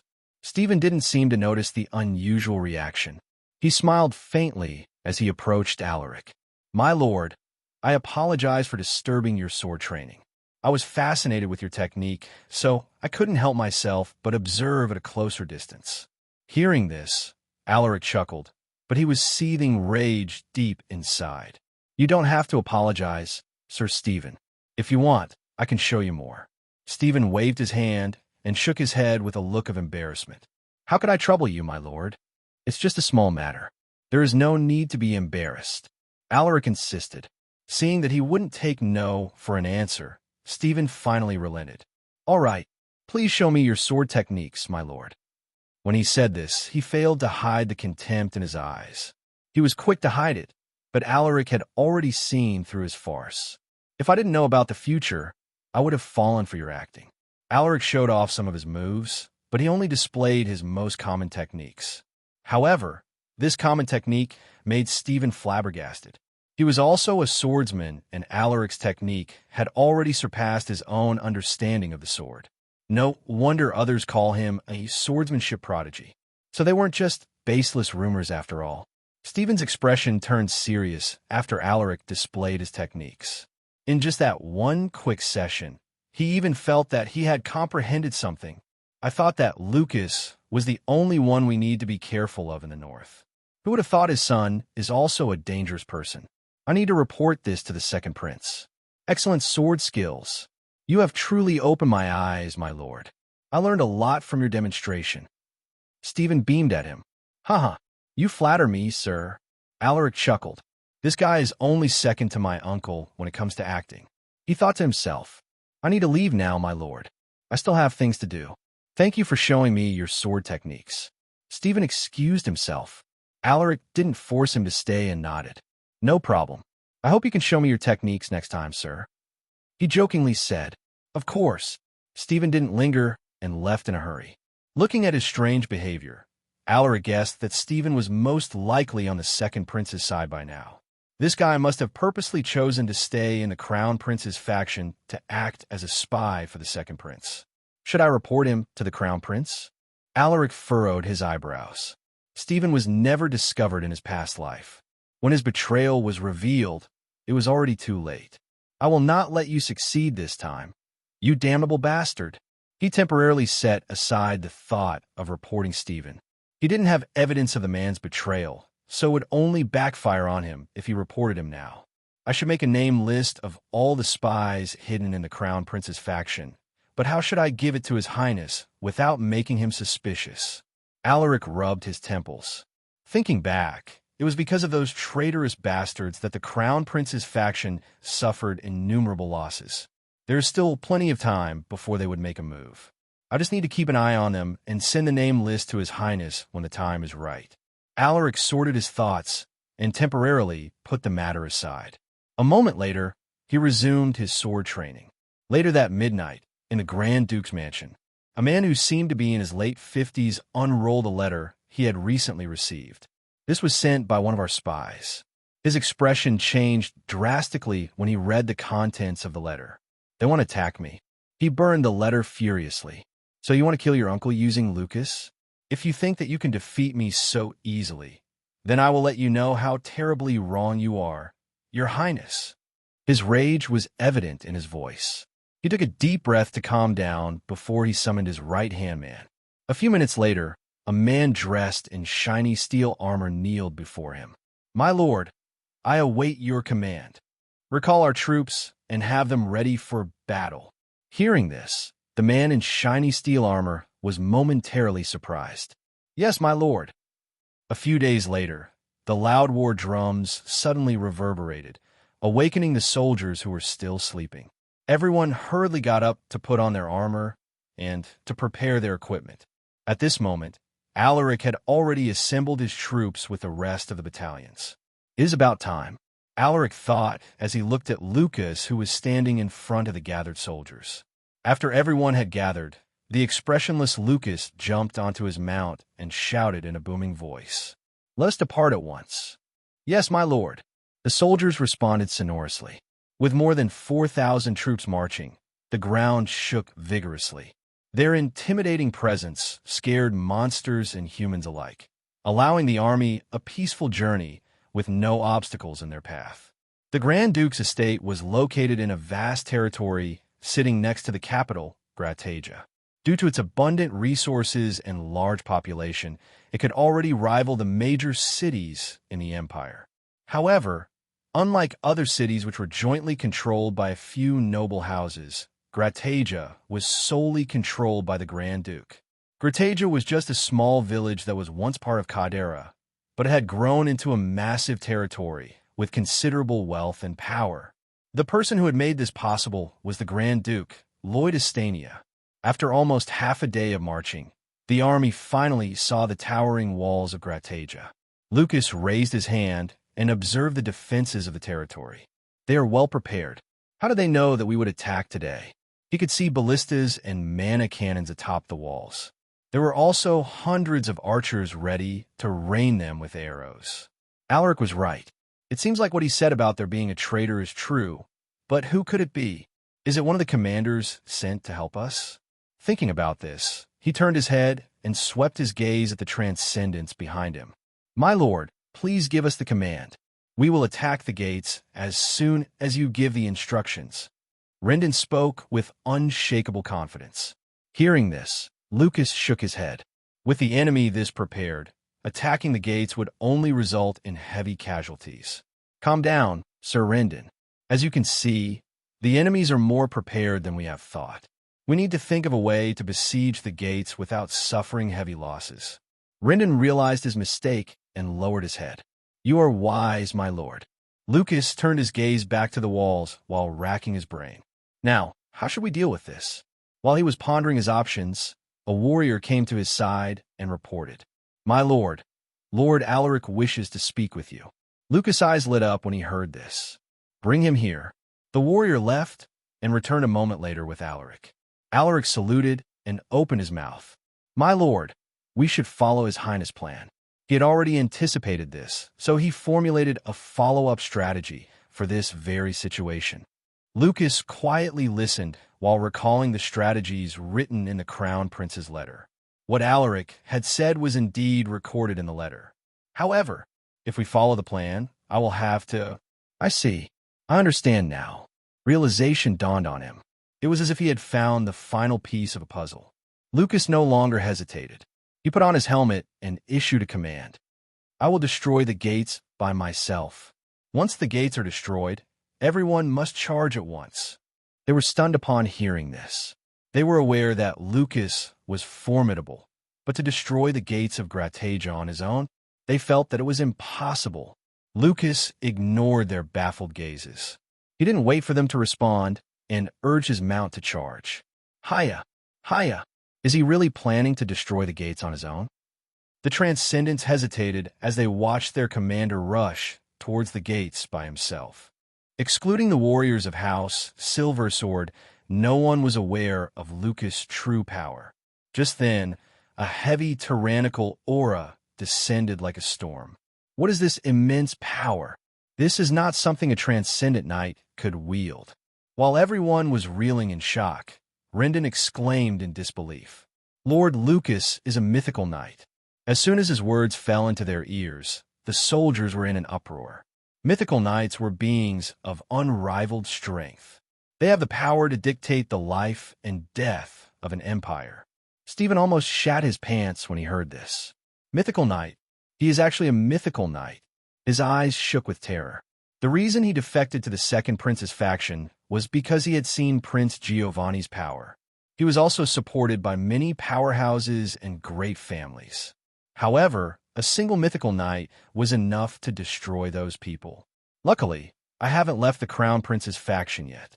No one should have discovered my identity, so everything should be fine. He tried to convince himself, but there was this uneasy feeling gnawing at him. Suddenly, Lucas raised his sword, a large lump of metal that was taller than an adult male. With a seemingly casual strike, he brought upon tremendous force that caused a violent gust of wind that tore through the reinforced gates. Boom! The ground trembled as if a high-magnitude earthquake had struck the land.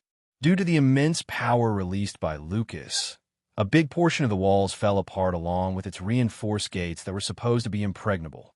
Stop gawking and charge with me while the enemies are still distracted, Rendon bellowed to the stunned troops. He then squeezed his legs and urged his horse to rush out. His words broke everyone from their stupor. They then raised their weapons and followed him while issuing loud battle cries. So this is the strength of a mythical knight. With a flabbergasted face, Alaric stared at the huge gap created by Lucas' attack. With the archers atop the wall, in an utter state of confusion, Rendon took the opportunity to lead the troops into advancing inside the territory. The enemies were already late to react, and by the time they launched their countermeasures, the army had already entered Gratagia. Don't waste this chance. Kill everyone who resists, Rendon shouted as he brandished his axe. Whoosh! With one swing, he took the lives of 5 enemy soldiers. His deputies didn't want to be outdone. They launched themselves in the enemy formation, breaching past their defenses to create a path for their troops. On the other hand, Princess Jade's private troops weren't as aggressive as them. They attacked using battle formations, and they also made use of the momentum to thoroughly destroy the enemy's defenses. Meanwhile, the warriors of House Silversword and their subordinate houses didn't expend much of their strength. They chose to conserve their mana for the next battles. In the midst of this chaos, Alaric led his group to clean up the enemies who had slipped through the net. Do not use your mana.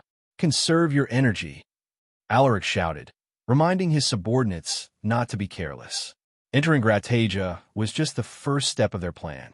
They still had to go through numerous obstacles before they could reach the Grand Duke's estate, so it was necessary to be frugal with their mana consumption. In less than half an hour, the main gates of Gratagia fell apart with more than half of their soldiers dead and critically injured. The remaining warriors surrendered and had their mana sealed. They were then sent to a temporary prison to prevent them from regrouping with the Grand Duke's forces. Lord Venerable, we have secured the main gate. What are your orders? Rendon saluted Lucas with a respectful gaze. He might be an expert in the Astanian Dragon leaderboard, but in front of a mythical knight, he was no different than a bug. Facing an expert at this level, he could only choose to lower his pride. Lucas nodded indifferently. He could sense the sudden change in everyone's attitude. Just recently, some of them still showed a hint of defiance, but now, everyone readily complied without even uttering a word of complaint. Only the strong will be respected. That is the ultimate truth. Lucas sighed inwardly. He then made a hand gesture and shouted, "Gather the troops. We will advance immediately." Hearing his words, everyone responded in unison. Yes, Lord Venerable. Venerable, huh? That doesn't sound so bad to hear. He grinned. Inside the Grand Duke's mansion, a heavy atmosphere filled the air. Everyone had received word that Lucas was a mythical knight. At first, some were still skeptical, and they believed that it was only a ploy to confuse them. However, the news about the collapse of the main gate made them realize that this seemingly far-fetched information might be true. My lord, the atmosphere is not good. The others might betray us if we do not give them a satisfactory explanation, whispered an old servant to the Grand Duke, Lloyd Astania. Lloyd's expression was unsightly to behold. Fuck, since when did he become a mythical knight? Damn it. The Grand Duke was panicking deep inside, but he had to remain calm in front of his subordinates. Showing even a hint of fear would only cause unrest among his followers. He took a deep breath to calm his anxious heart. He then scanned the faces of the gathered crowd. All these people were his trusted confidants. They had helped him build Gratagia to what it was now. However, These once confident and arrogant people were now shaking in fear. He rubbed his temples as he opened his mouth. Immediately send word to His Highness and inform him of the situation. Fighting an army led by a mythical knight would only result in the destruction of the warriors he had painstakingly nurtured. His best course of action was to get the second prince to intervene and use his authority as an heir to the crown to stop the advancing enemies. Yes, my lord. This is not enough. It will take some time before His Highness will arrive. I must buy some time, but how? Fuck. Lloyd cursed in his mind, feeling more agitated the more he thought about the situation. My lord, how about we surrender? I don't think Lucas will kill us if we... Lloyd glared at the man, making him swallow back the words he was about to say. Surrender? Are you fucking insane? How dare you tell me to surrender? He slammed his hand into the armrest of his seat, breaking it into smithereens. He couldn't stomach the thought of surrendering to a countryside baron. His pride couldn't allow such a slight to his reputation. And my lord, please reconsider it. We are facing a powerful entity here, one whose strength could easily decimate an army of thousands. Stubbornly resisting against a powerhouse of that level would be a foolish choice. For the sake of our people's safety, I hope you make the right decision, suggested an old man who was a senior official of Grataja. Lloyd almost flew into rage, but he held back his fury. Releasing it on his subordinates would only make him look weak, so he repressed his anger and replied in a cold voice. If you want to surrender, then please step out of my mansion. I have no need for cowards. The old official furrowed his eyebrows upon hearing his words. He then stood up and sighed while shaking his head. I'm sorry, my lord. He was about to leave when Lloyd suddenly appeared next to him and stabbed him with his sword. KHHSHK. You. The old official was an elite knight, so didn't die immediately. He stared deeply at Lloyd and muttered, My lord, I followed you because I thought that you would help us turn Grataja into a paradise. You have done well in the past few decades, so why did you have to involve yourself with the battle for succession? Blood leaked out of the old man's body, making his face turn pale. However, his eyes remained firm as he stared deeply at the Grand Duke. Looking at the old official's unwavering spirit, everyone couldn't help but feel emotional. They recalled the sacrifices they made to make Grataja into what it was now. My lord, I also think that we should surrender. We can minimize our losses by doing so. This is the only way to prevent more bloodshed. Another official stated. Lloyd's expression darkened. You spineless bastards. How dare you suggest something so ridiculous? We still have His Highness. We only need to hold on until he arrives. One of the Grand Duke's diehard supporters lashed out. A rift was formed among the Grand Duke's followers. They quarreled and exchanged derogatory remarks, making the whole place a total mess. Silence. Lloyd snapped out, his voice shaking in fury. Everyone shut their mouths when they sensed the Grand Duke's overwhelming aura. Send our troops and tell them to stop the invaders at all costs, even if it means their deaths. He shouted with a flurry of his sleeve. The old official who had opposed him earlier wanted to say something, but the Grand Duke suddenly unleashed all his aura upon him, making him unable to breathe. Ugh! The old official fell off his chair, struggling to breathe.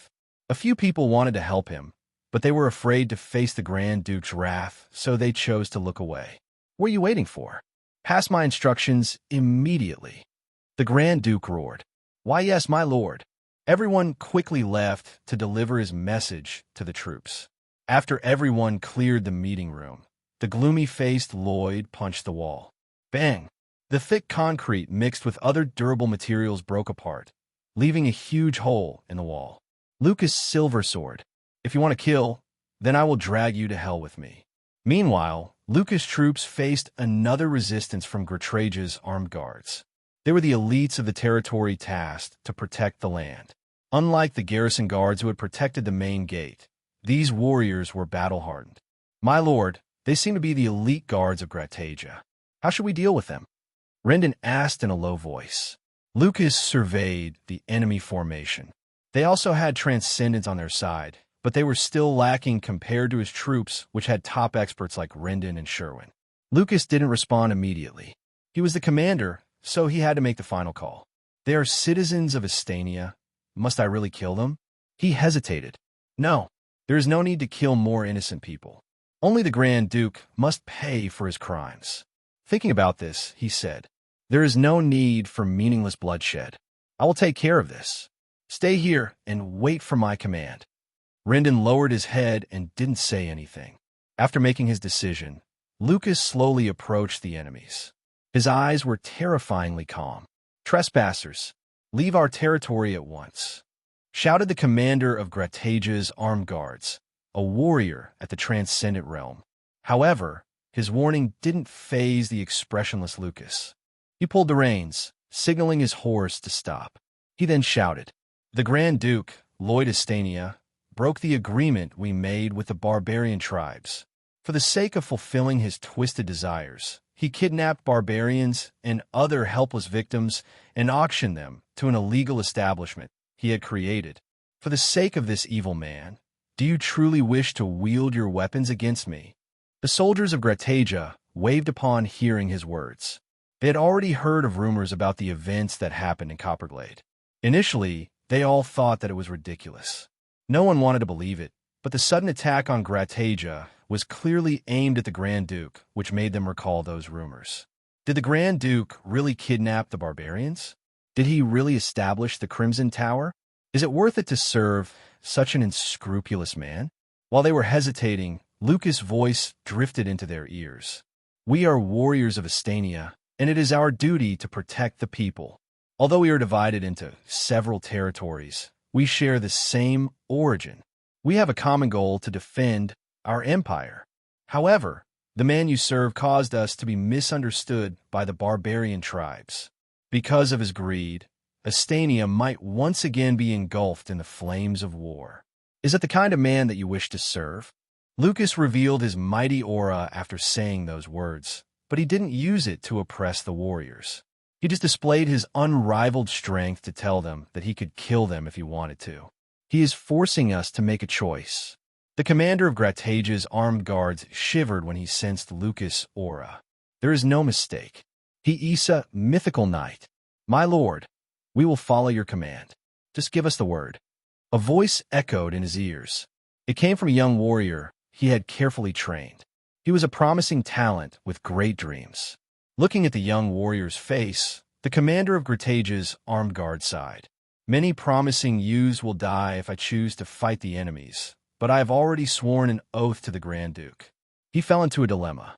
Tension filled the air as everyone waited for the commander's decision. After what seemed to be an eternity, the commander finally opened his mouth. Lord Lucas, I will exchange my life for the safety of my subordinates and the residents of the territory. Everyone was stunned by his decision. Lucas glanced at the loyal man. I accept your request, but will they obey a dead commander? The man beamed. He then shouted to his troops. Warriors of Gratage, heed my call. You must surrender immediately. Hearing his words, the soldiers of Gratage responded emotionally. Yes, Lord Commander. Lucas revealed a look of interest. What is your name? Alvin, commander of Gratage's armed guards. Alvin proudly replied. He then took one last glance at his troops before he unsheathed his sword and aimed it at his heart. Brothers, you must protect our people. Let us meet again in the kingdom of Aru. He shouted before pushing his sword into his heart. KHHSHK. Lord Commander. My lord. Lord Alvin. The warriors of Gratage cried out in shock and disbelief. They wanted to help Alvin, but he prevented them from getting close using his mana. Step back. I must deliver my end of the deal. Blood leaked out from the corner of Alvin's lips. The warriors could only cry as they watched their commander sacrifice himself for the sake of protecting them. Whoosh! They belatedly discovered the unfamiliar figure who had stepped inside the invisible force field created by Alvin's mana. How did he get in? I did not even sense his presence. Alvin stared at Lucas in shock.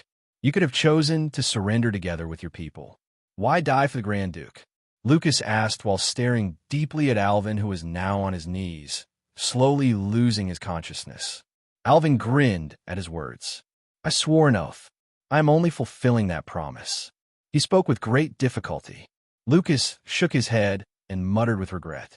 What a pity. Those were the last words Alvin heard before he collapsed. Looking at the unconscious warrior beneath his feet, Lucas frowned as a thought appeared in his mind. His heart is still beating. A transcendent knight like him wouldn't die so easily. Should I save him? He could hear the cries and wails of the warriors of Grataja. They were genuinely sad to witness their commander's final moments. Only a respected individual would evoke this kind of emotion from his people.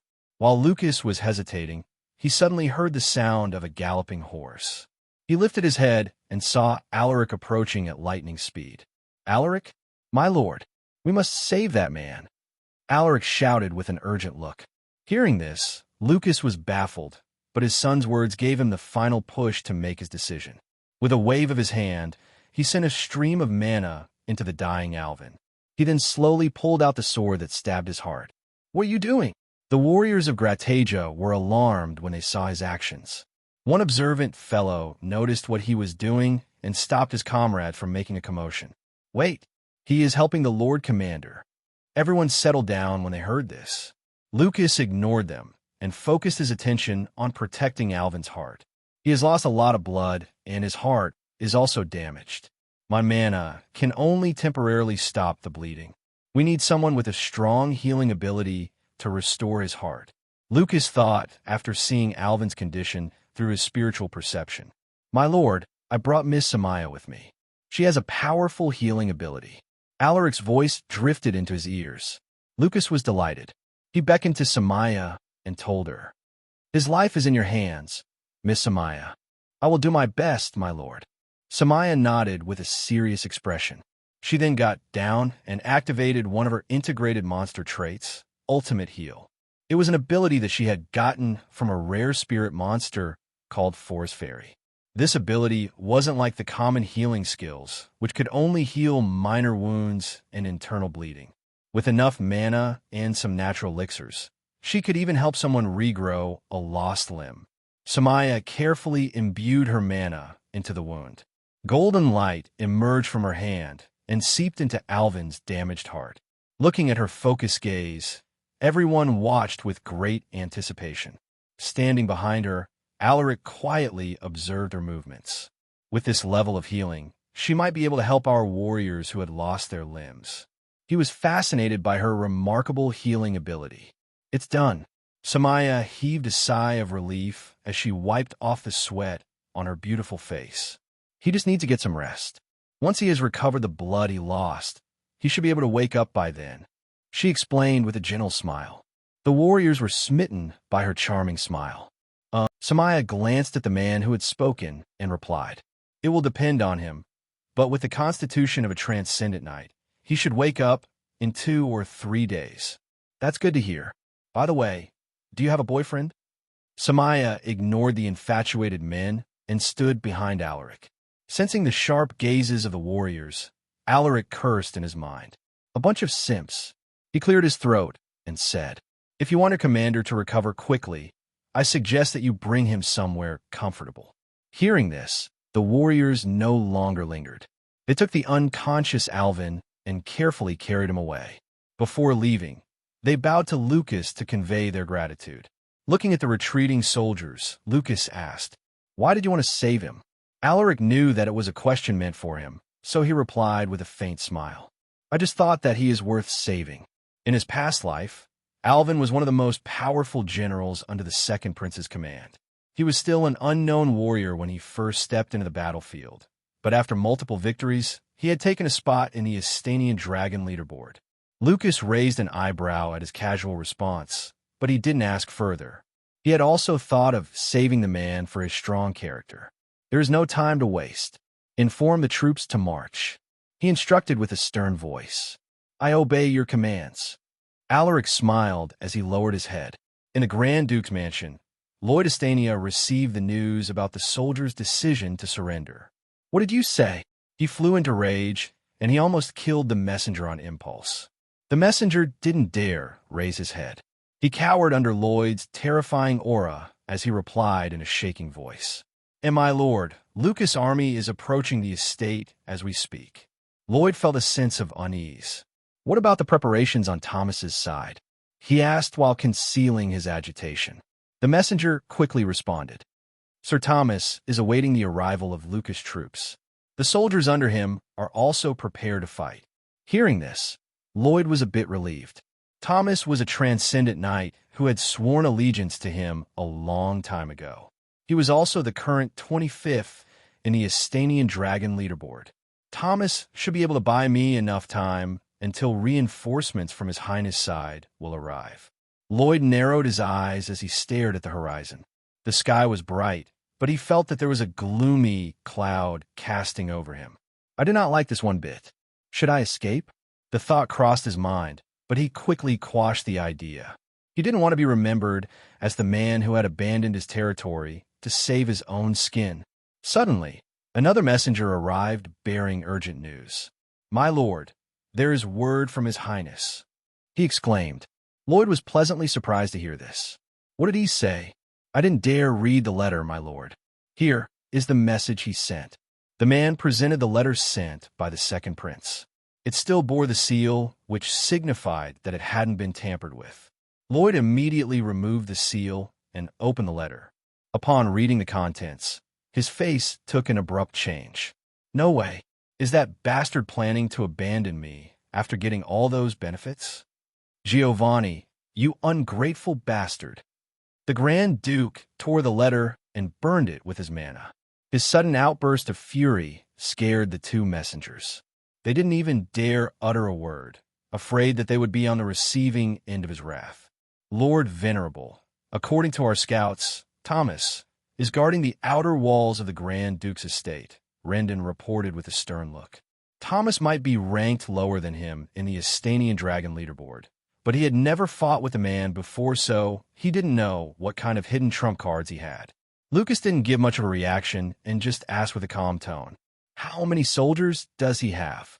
According to our scouts, there are about 1,000 of them atop the outer walls of the Grand Duke's estate. They also have ballistas, mana cannons, and catapults. There will be heavy casualties if we attack them head-on. Rendon wasn't worried about himself, but his subordinates would be vulnerable to the enemy's artillery. Lucas squinted his eyes as he used his spiritual perception to confirm Rendon's report. Oh, they even prepared some traps around their estate. They are quite meticulous. He immediately spotted the hidden traps with powerful vision. Ordinary scouts wouldn't have noticed them, but they could never escape his eyes. The Transcendents and the elite knights will follow me to attack. The rest will surround the estate and take care of those who will slip through our hands. He instructed with a cold look. Yes, Lord Venerable. Rendon saluted before he left to disseminate his command to the troops. A moment later, a small unit was formed. They were the strongest warriors in his troops, and their task was to support him in destroying the Grand Duke's defense forces. Everyone, prepare to charge at my signal. Lucas shouted as he unsheathed his broadsword. He didn't even bother to take out his shield. To him, defense was unnecessary against these weaklings. Everyone tightly gripped their weapons while quietly waiting for his signal. They were eager to show their might to Lucas. Meanwhile, the rest of the troops spread out to surround the enemy's escape routes. At this moment, Alaric was staring intently at his father, waiting for him to give the signal. Suddenly, Lucas raised his hand and issued an earth-shaking roar. Charge! A small unit of about 50 warriors charged toward the towering walls of the Grand Duke's estate. Their surprising move didn't escape the eyes of Thomas, the commander of the Grand Duke's army. Fire! Don't let them get close to the walls, he bellowed. In the next moment, the small unit led by Lucas faced heavy artillery bombardment. Boom! Boom! Bang! Bang! However, no attacks caused any damage to the attacking force. This was because everyone was protected by an invisible wall casted by Samaya. So this is her solid protection ability. It is only B grade, but it can actually defend against heavy artillery attacks. Alaric thought to himself, shocked by Samaya's integrated monster trait. Although she didn't have any attack-related integrated traits, her supporting skills could amplify the strength of an army. The large arrows from the ballistas, the mana beam from the mana cannon, and the large boulders from the catapults merely bounced off, leaving them unscathed. What? Thomas was filled with disbelief when he saw that the small unit wasn't even affected by their barrage of attacks. Just then, a colossal pressure fell upon him, which almost forced him to kneel. His face turned pale with fright. What terrifying aura! He thought that he could exchange a few moves with Lucas, but he realized how stupid that thought was. In the face of this absolute power, the strength he was so proud of was meaningless. "My lord, it seems like you have provoked the wrong people." Whoosh! "It has been a while, Thomas." An indifferent voice drifted into his ears, making him feel a wave of terror. He quickly turned his head and saw a silver-haired middle-aged man with a gaunt face, staring at him with a nonchalant expression. Lucas! Thomas was petrified. He didn't even sense how he had suddenly appeared next to him. He quickly backed away while keeping his eyes on Lucas, but the latter's figure blurred and reappeared behind him. Whoosh! Lucas grabbed him by the neck and lifted him like a chicken about to be slaughtered. "Listen, I do not want to kill you. Surrender or die." Thomas grabbed Lucas' arm and tried to break free from his grip, but he found himself unable to escape. "Get your hands off me." He gritted his teeth, his face slowly turning blue from the lack of air. "So you have chosen death. What a pity." Lucas sighed with a regretful expression. Crack! The sound of bones cracking echoed as he put strength into his grip. Thomas emitted croaking sounds. He struggled vigorously, but Lucas' grip was akin to that of an eagle's claw to its prey, tight and inescapable. KHHSHHK. With one final snapping sound, he crushed Thomas's neck and casually threw him to the ground. Thud! Thomas's body trembled, but he didn't die immediately. The immense life force of a transcendent knight kept him awake. He stared at Lucas with a gaze filled with fear. It looked like he wanted to say something, but only weak gasps came out of his mouth. When the soldiers witnessed how easily their commander was defeated, they were horrified. Some were frozen in place, while others turned around and fled without hesitation. "Run! We stand no chance against them." Looking at the fleeing soldiers, Lucas shook his head, his eyes filled with disdain. "Your warriors have been at peace for too long that they have forgotten how to fight." Pathetic. Thomas, who was dying, knew that those words were meant for him to hear. They are veteran warriors of the Grand Duke's mansion. It's not that they are weak, but you're just too terrifying, he thought while looking at Lucas's back. "Kill them if they will not surrender." Lucas shouted to the elite unit he had brought with him. Upon hearing his command, Rendon and the others immediately pursued the escaping enemies.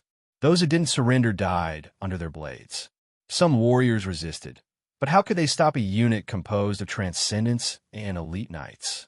In less than half an hour, hundreds of warriors were killed, while the others fled in all directions.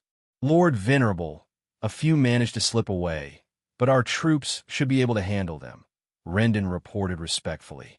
Lucas wasn't worried about this. The enemies who had slipped away were just ordinary soldiers, so they wouldn't pose a threat to his troops. "Gather those who had surrendered and tie them up," Lucas calmly ordered. "Yes, my lord." The warriors of the Grand Duke's mansion quickly fell apart. It was a one-sided battle. Lucas turned his head and found out that Thomas had already died. The man died with his eyes wide open. Lucas lost interest and looked away. "You're next, Lord Astania." In the Grand Duke's mansion, Lord Astania received news about Thomas's death and the complete defeat of his troops. His face darkened as he clenched his fists. Gloomy-faced, he wore his battle armor and grabbed his weapon.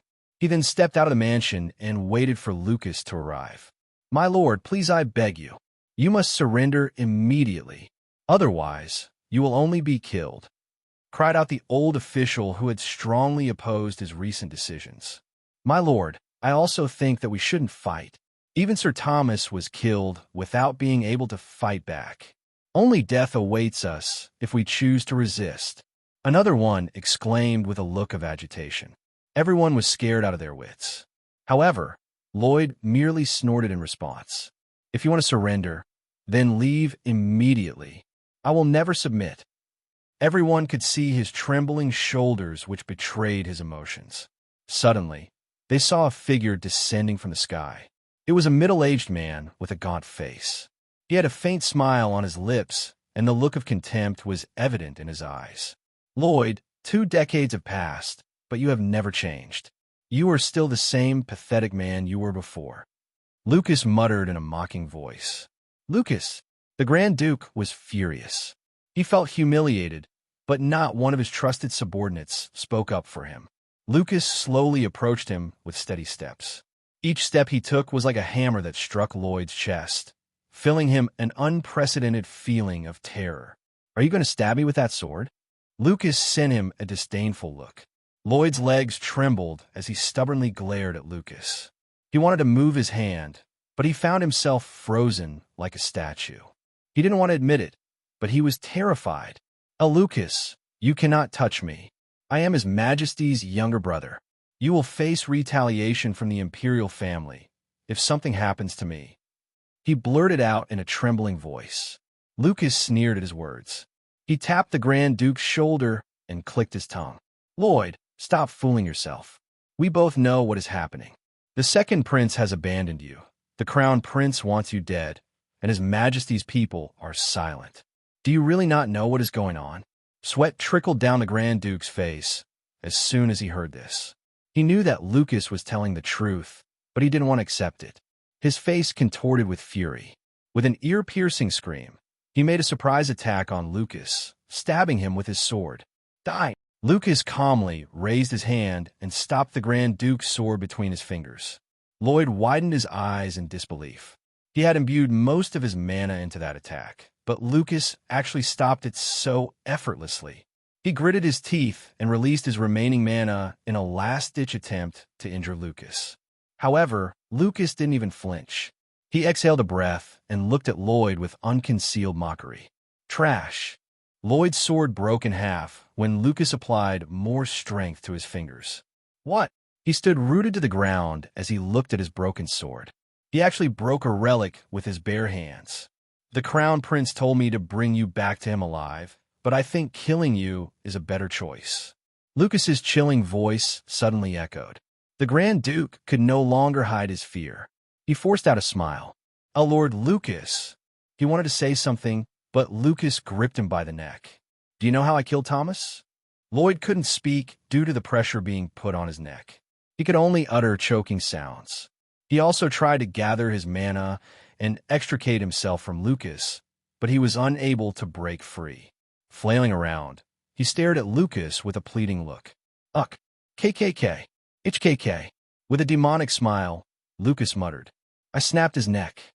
Hearing this, Lloyd struggled even harder, but to no avail. At this moment, a few servants loyal to the Grand Duke rushed over. Have mercy, my lord. Please have mercy. Just then, a figure appeared before them, blocking their path. No one is allowed to interfere. It was Rendon, who had just arrived after killing a bunch of warriors from the Grand Duke's mansion. At this moment, his armor and even his face were drenched in blood, making him look like he had just stepped out of a mountain of corpses. The servants of the Grand Duke and the officials of Grataja were filled with fear upon seeing him.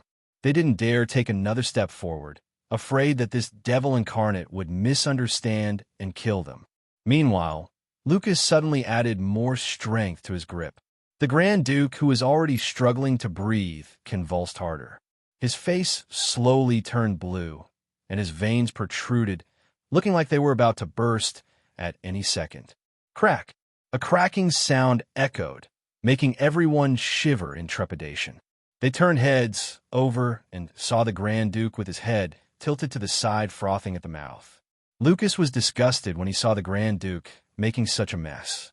He decisively tossed him to the ground and used the man's clothes to wipe off the saliva on his hand. Disgusting, he muttered. The Grand Duke was still conscious, but his mind was in utter chaos. Before he closed his eyes, he saw Lucas staring at him with a disgusted expression. A minute later, the Grand Duke, Lloyd Astania, breathed his last. Lucas sensed that the Grand Duke was no longer breathing, so he pulled his eyes away from his lifeless body. He then stared coldly at the remaining people from the Grand Duke's mansion and issued a command. Interrogate these people at once. If they are found involved with the Crimson Tower, execute them immediately. As for those who are not guilty of any crime, lock them up to await their judgment. As soon as he gave the order, Rendon and the others immediately took action.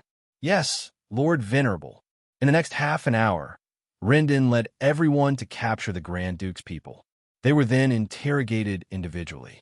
Those who refused to answer were killed on the spot, and the ones who were found guilty were also executed.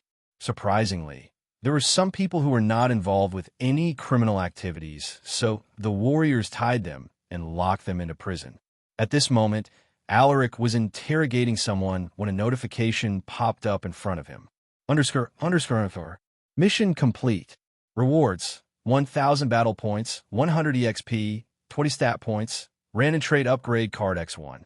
Do you want to use your random trade upgrade card? Yes, no. Seeing this, Alaric stood up and tapped the shoulders of the warrior who was with him and said, "You continue with the interrogation. I will go and take care of something first." "Yes, my lord." After excusing himself, Alaric found a secluded corner and clicked yes. "Congratulations. You have upgraded close combat C to close combat B." Alaric was ecstatic. Close combat was one of the most useful traits in battle, and it was something that significantly improved his combat skills. All of a sudden, a wave of information flooded his mind. These foreign memories were imprinted in his mind as if a new page had been added to a book.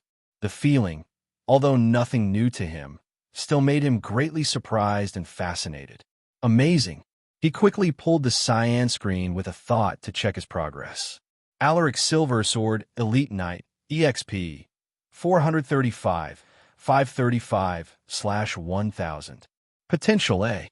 Traits: horseback riding C, swordsmanship SSS, close combat B, archery E, hunting E, tracking D, sixth sense D, monster affinity D, mana gathering C, appraisal B. Strength 200, stamina 250, agility 220, vitality 195, endurance 198, mana 250, battle points 6,700, 7,700, stat points 020. Requirements for the next advancement: 1,000 EXP, 250 in all attributes, and 10,000 battle points. He was already halfway through his EXP requirement and more than 3/4 of his battle point requirement.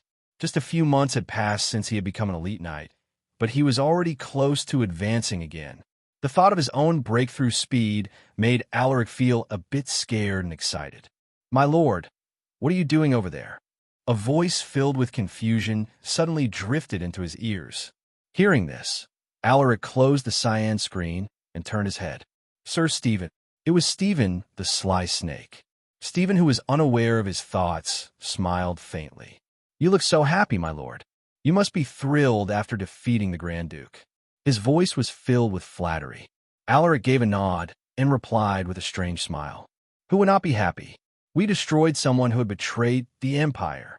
I enjoy killing traitors the most." Stephen's smile stiffened upon hearing his words. It sounded like he was insinuating something, which made him feel alarmed. "Does he know that I am a spy? That shouldn't be possible. My lord is right. Traitors must be killed." Stephen let out a dry chuckle. Chapter 320. The Grand Duke's Death. N.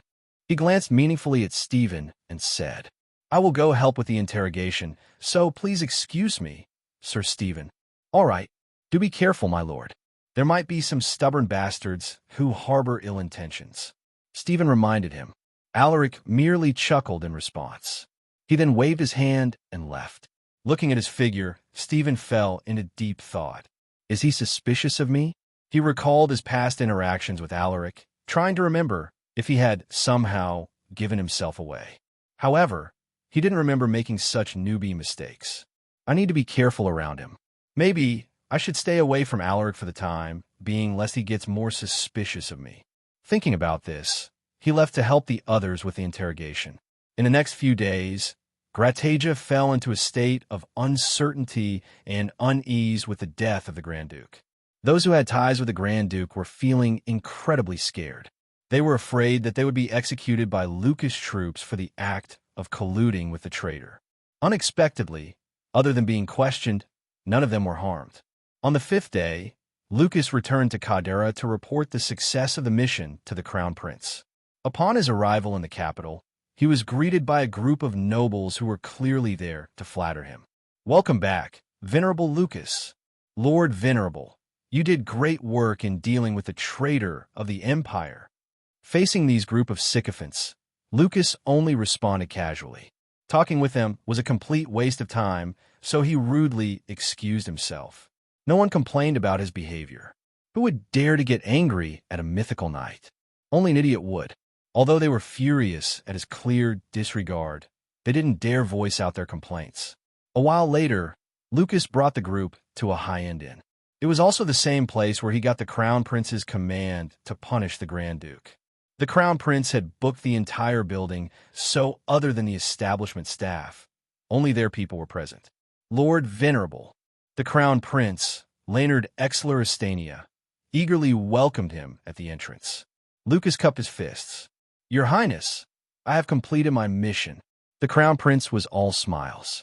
He made an inviting gesture and replied, "I have heard of your exemplary work, Lord Venerable. Come in, let's talk inside." Lucas didn't want to embarrass the Crown Prince, so he accepted the invitation with a nod of his head. Exler brought them to a vast lounge which had been obviously renovated recently. From the shiny chandeliers and the intricate interior design, the whole place looked like an imperial hall. After taking their seats, Exler expertly guided the conversation. He didn't immediately discuss the Grand Duke's matter. However, Lucas wasn't in the mood to converse with him. He couldn't wait to see Princess Jade, so he mentioned it to the Crown Prince. "Of course, I will never dare lie to you, Lord Venerable." Exler chuckled. He then made a hand gesture to one of his subordinates. A few minutes later, the Crown Prince's subordinate returned with a white-haired woman dressed in standard imperial dress. She looked stunning, and the moment she arrived, the whole place quieted down as if to silently admire her beauty. Seeing this woman, Lucas felt a wave of excitement and a trace of guilt.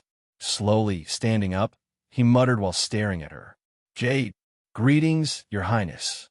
The Crown Prince cupped his fists at the woman to show her his respect.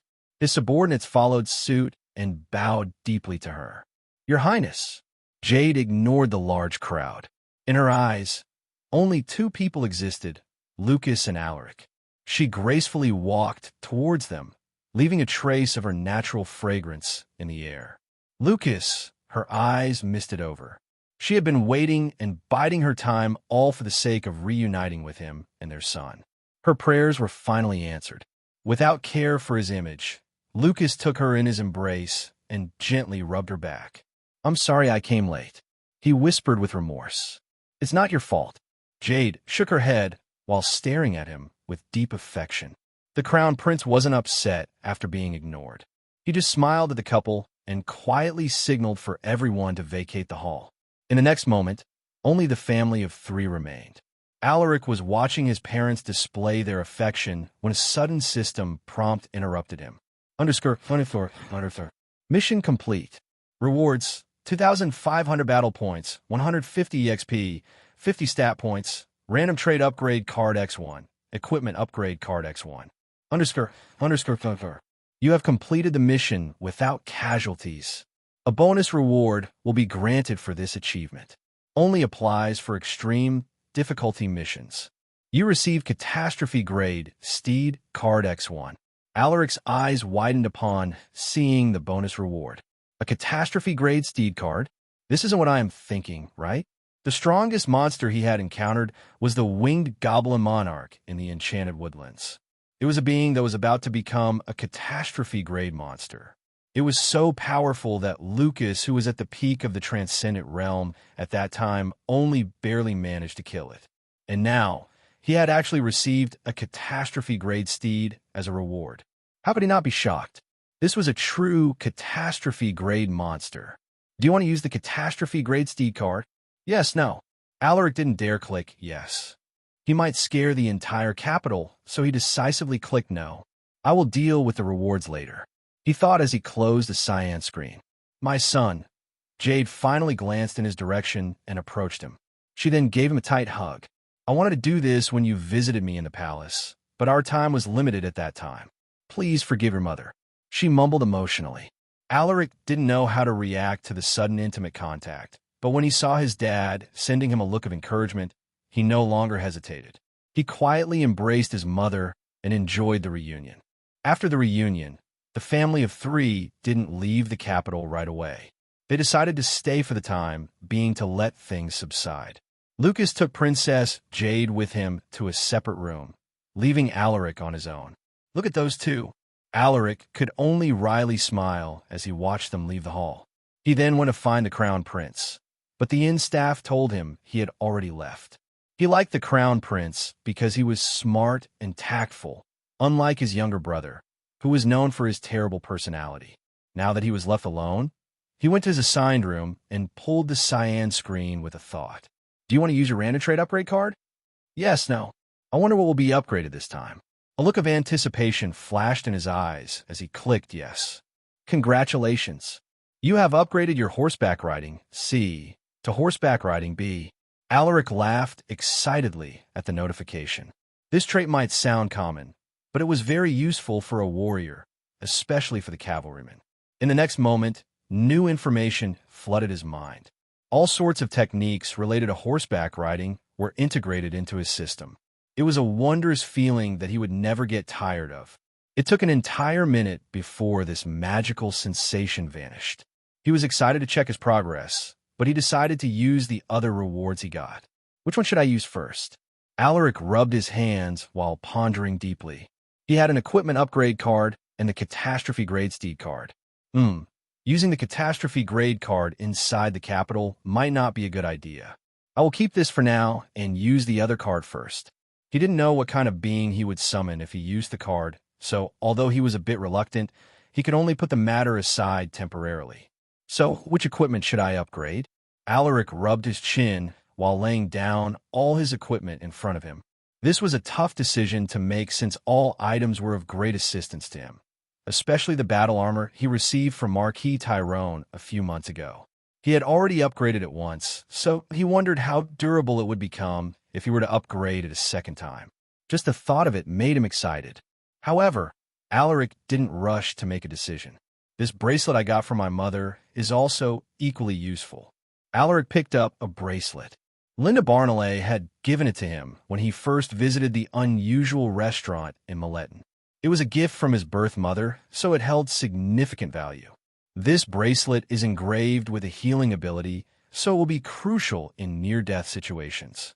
Alaric put the bracelet down and grabbed the next item. It was the frigid dragon sword, which had already been upgraded to epic level. Upgrading this sword again is very tempting, but it would be too wasteful. With his current realm, he still couldn't use the short sword's full capabilities. If he were to upgrade it again, he didn't know when he would be able to use the sword to its full potential. Thinking about this, he decisively put down the sword. What a dilemma.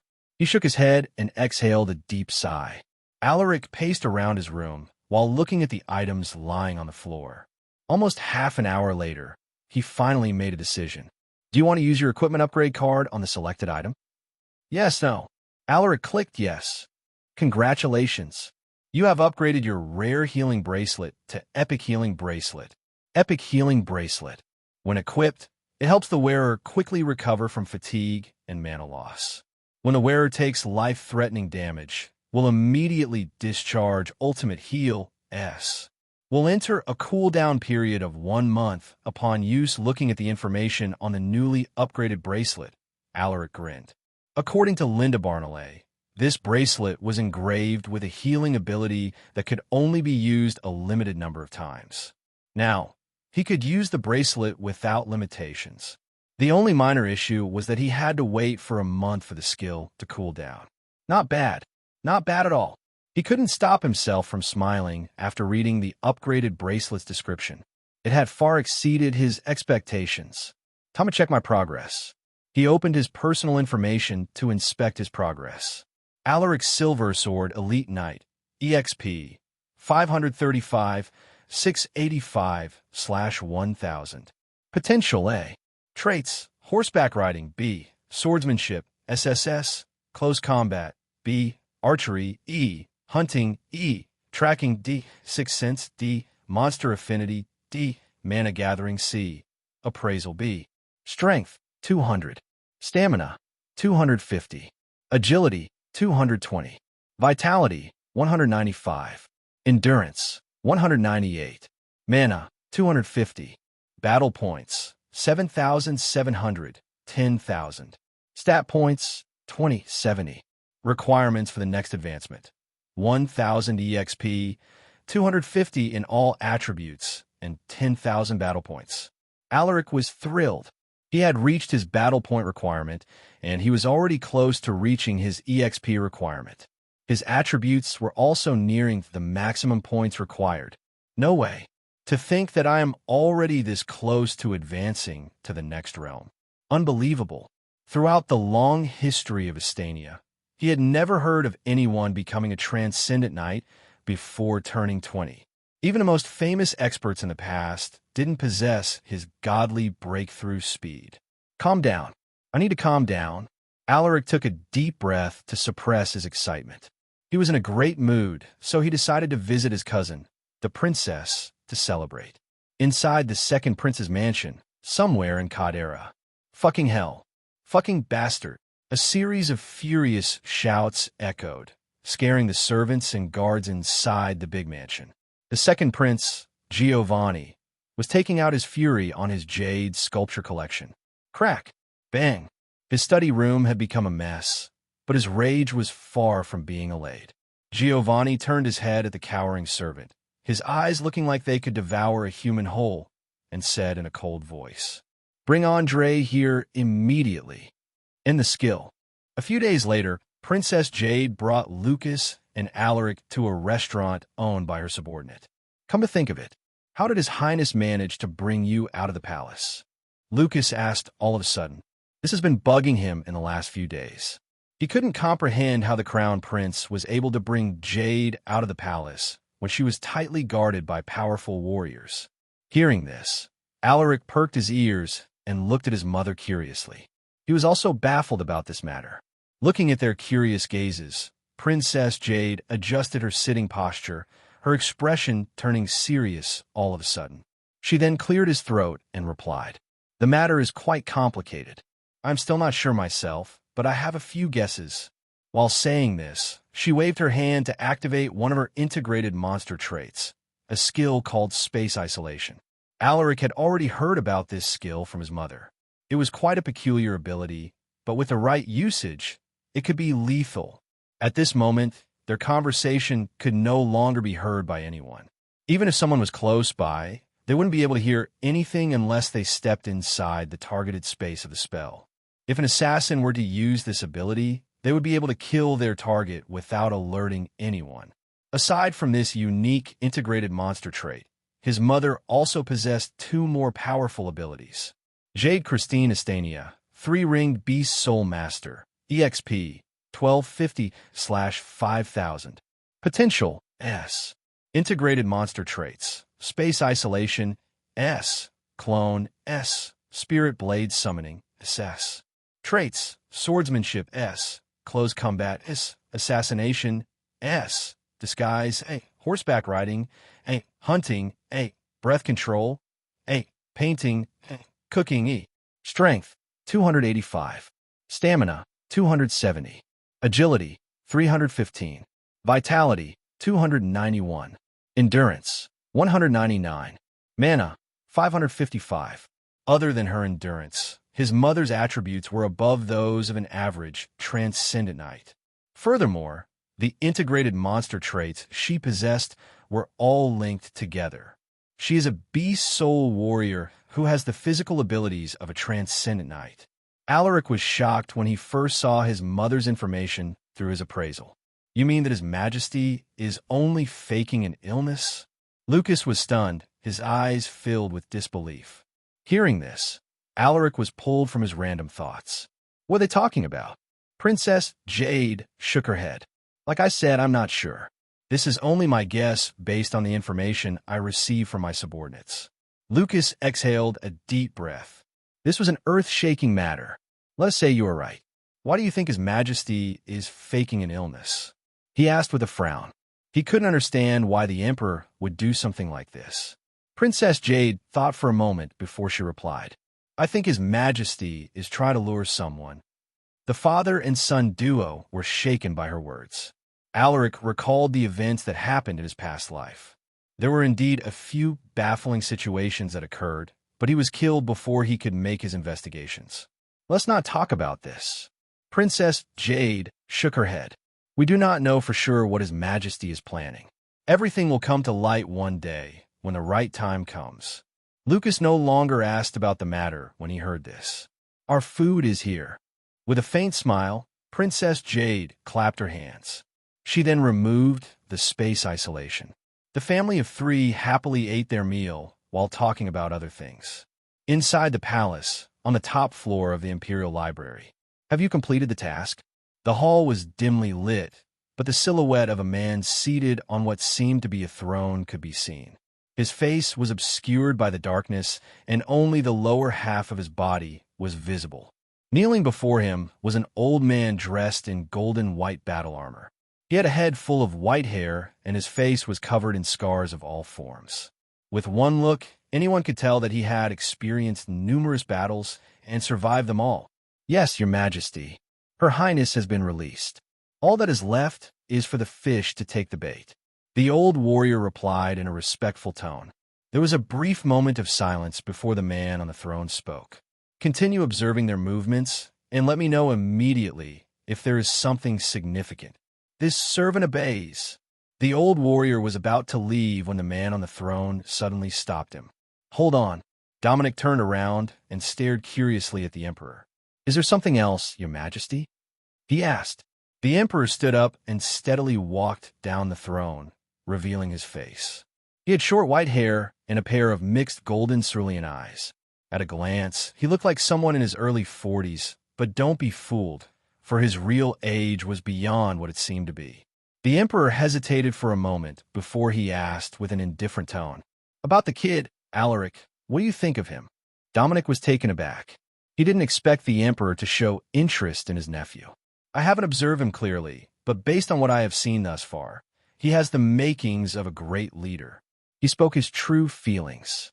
He had secretly investigated Alaric and even observed him for quite some time. He found out that Alaric was far from just being a swordsmanship prodigy. The emperor raised an eyebrow. "Is that so?" He turned his body sideways with his hands behind his back. "Send him a dragon guard." Dominic was stunned. The dragon guards were warriors loyal only to the emperor. They were highly skilled fighters who had been trained since they were young. However, the reason he was shocked was that the emperor had only sent the shadow guards to the heirs to the throne.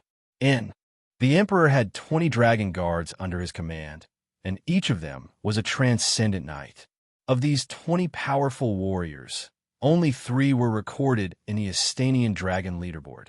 The rest were hidden from the public, and only a handful of people knew they existed. "Which of them should I send to Lord Alaric?" Dominic hesitantly asked. The dragon guards were transcendents, but they weren't of equal strength. He wanted to know which dragon guard the emperor would choose for Alaric. The emperor took a few seconds to pause before he responded. "Send Redden to his side. That guy has been complaining a lot lately. Might as well send him to the north, so the palace can finally be quiet." Hearing this, Dominic was stunned. Redden was the deputy commander of the dragon guards, and his strength was only slightly beneath that of their commander. Sending him to Alaric meant that the emperor held his nephew in high regard. As for the emperor's random excuse, he didn't treat it seriously. Seeing that he was silent, the emperor stared at him with a reprimanding look and said, "What are you waiting for?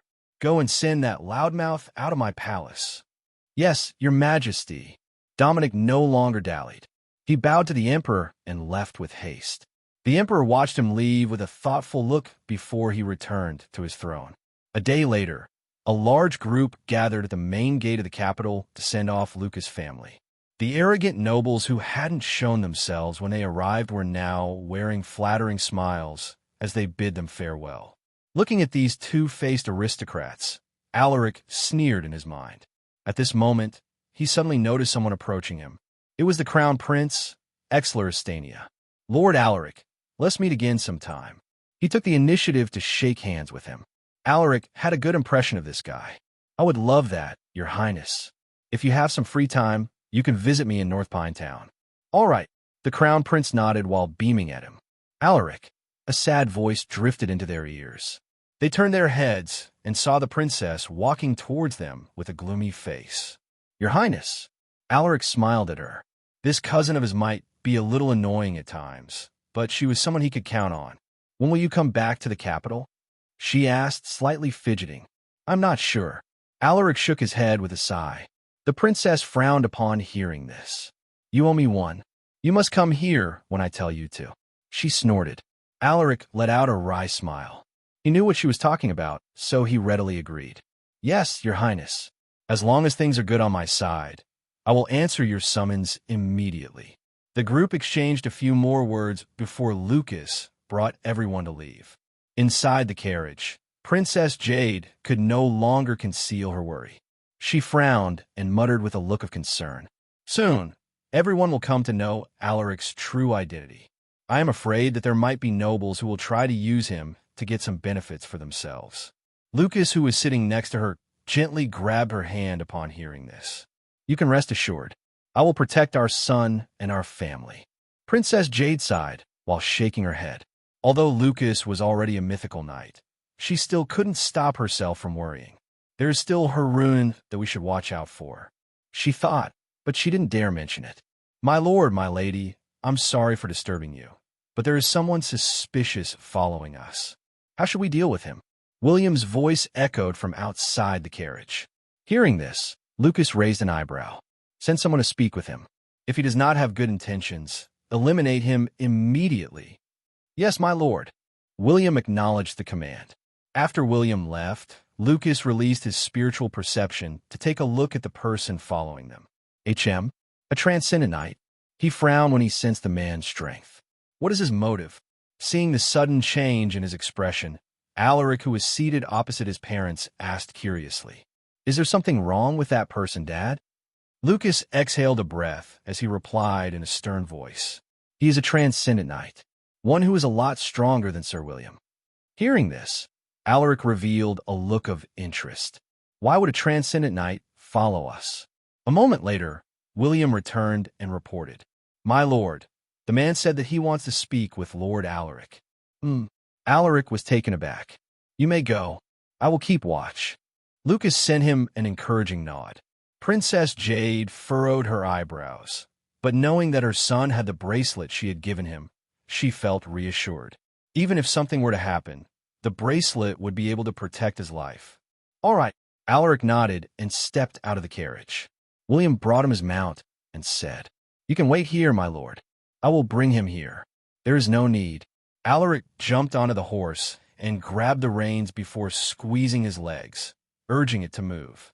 William was worried, so he quietly followed behind him. He also sent a signal to his subordinates to keep an eye on the mysterious man. Alaric could already see the stranger. He was riding his mount, marching alongside their entourage. It was a gaunt-faced, middle-aged man with long, wavy auburn hair. He had a pair of sleepy eyes that revealed unconcealed boredom. If it weren't for his gaudy battle armor, Alaric would have mistaken him for a drunkard. The man glanced in his direction and gave him a once-over. Are you Lord Alaric? His tone sounded a bit rude, which made William and the other warriors frown. Alaric didn't seem to mind this, for he had already discovered that this man was not your average warrior. That is right. Alaric nodded with a faint smile. Hearing his confirmation, the man lowered his head and respectfully handed him a token. My name is Redden, my lord. I have been tasked to protect you. Alaric glanced at the token, which contained the words Dragon Guard. This is a token that only members of the Dragon Guards possess. Thinking about this, he sized up the man who had introduced himself as Redden. No wonder his attributes are surprisingly high. It turns out he is part of that secret unit. In his past life, he had only stumbled upon this information while he was working on a mission for the Crown Prince. From what he knew, the Dragon Guards were only sent to the heirs of the throne. The Crown Prince had one, and the second prince also had one. Now, a Dragon Guard has sent himself to his doorstep. Who sent you? Alaric stared deeply at Redden. I don't know if you've heard of him, my lord. His name is Dominic. Redden replied without concealing anything. Hearing this, Alaric was shocked. He had seen Dominic once in the Imperial Library, and from that encounter, he could tell that Dominic held an important position in the Empire. Don't tell me I have been recognized as an heir. Alaric could already smell trouble coming his way. You said that you were tasked to protect me. Does that mean that you will follow me around? He asked while secretly thinking about how he could utilize this man. Redden nodded. Yes, my lord. If you have any instructions, I will also fulfill them to the best of my abilities. So this is the son of Princess Jade and Lucas Silversword. He looks fragile. Is he really as strong as the rumors say? He had heard of some rumors about Alaric, but he found them exaggerated. All right, you can follow us, but you should explain your situation to my parents. Alaric suggested. This was a free transcendent knight. Although his loyalty was questionable, Alaric already had some ideas on how he should get this man to join their side. Redden acknowledged his command. He then went to report his situation to Lucas and Princess Jade. A dragon guard? Lucas frowned. As someone who had once worked for the Emperor, he was familiar with this secret unit. They had rarely been sent out for a mission, and their whereabouts were kept strictly confidential. Princess Jade was similarly surprised, but the presence of the dragon guard also confirmed her suspicions about the Emperor's health. It seems like my guess is right. I will allow you to follow us, but you will no longer be a member of the Dragon Guards. Lucas spoke in a serious tone. Redden had already received Dominic's directives, so he nodded his head. From the moment they sent me to follow Lord Alaric, I'm already aware that I am no longer part of the Dragon Guards. You can rest assured, my lord. Good. From now on, you will be a warrior of House Silversword. Lucas knew of the Dragon Guard's strict rules, so he wasn't worried that Redden would cause them trouble.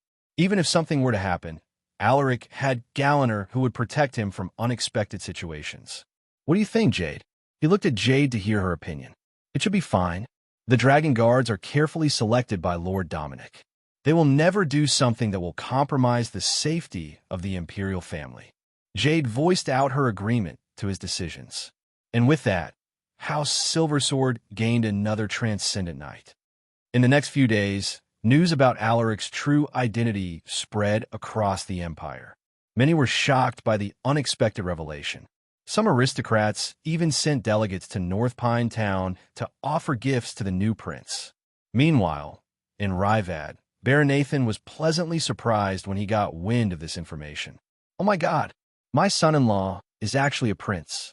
Ha ha ha. He laughed joyously. What? Lord Alaric is actually a prince. Theo, his eldest son, exclaimed upon hearing this. Nathan glared at him and immediately corrected his son. What do you mean, Lord? You must call him your highness the next time you see him. Theo could sense the joy in his father's words, as if he were excited about the whole matter. Yes, Dad.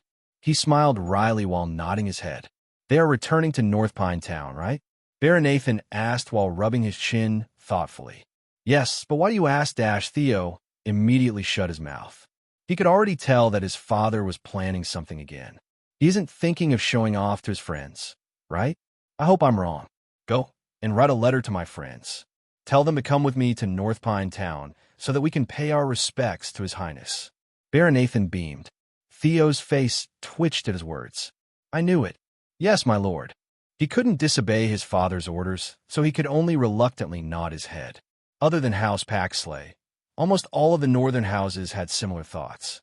Now that it has been confirmed that Alaric was a prince, they strengthened their resolve to follow House Silversword. They quickly sent their representatives to North Pine Town, with some of them even going as far as sending their own daughters and granddaughters, clearly with hidden agendas in mind. Alaric was unaware that his identity would soon cause him so much trouble. It has been 10 days since they left Caldera, and they had just crossed Vale. In an hour or so, they would finally reach North Pine Town. The journey was smooth, and they didn't encounter any problems along the way. However, the carriage suddenly stopped. My lord, there is a group of nobles approaching us. Do you want me to send them away? William's voice echoed. Hearing this, Lucas frowned. It seems like they already know Alaric's identity. He muttered with a deep sigh. These people were mostly their subordinate houses, so it wouldn't be appropriate to send them away. After much thought, he replied, Just leave them be. Yes, my lord. By the time they arrived in town, the size of their entourage had almost doubled as the delegates of the northern houses joined them. The townspeople were stunned upon seeing them, and they even thought that there was another event coming. What is going on? Why are there so many aristocrats in the town? Haven't you heard? Lord Alaric's real mother is His Majesty's sister, which makes him a prince of Astania. Then wouldn't that mean that we have to call him His Highness now? The residents discussed in groups of 4 or more as they watched the entourage head straight to House Silversword's estate. At this moment, Alaric was inside the carriage with his parents, his face looking incredibly annoyed. These people really have to come now. How am I supposed to use that catastrophe-grade steed card with this many eyewitnesses? He was exasperated. He didn't even bother to conceal his feelings. You might have to get used to it soon, son. With your identity, there will be many people who would want to get closer to you. You just have to be careful about whom you should trust. Lucas reminded him. Alaric let out a deep sigh as he nodded his head. Understand, Dad. So this is what those 2 cousins of mine have to deal with as the heirs to the throne. Now, I understand why the crown prince rarely showed himself to the public. Soon, they finally arrived at the estate. Waiting in front of the main gate was Maria, whose belly had grown noticeably bigger. Other than her, Hershey, Elena, and a few others were also present. Princess Jade looked visibly nervous when she saw Maria. She had a vast network of information, so she was aware of what was happening in North Pinetown.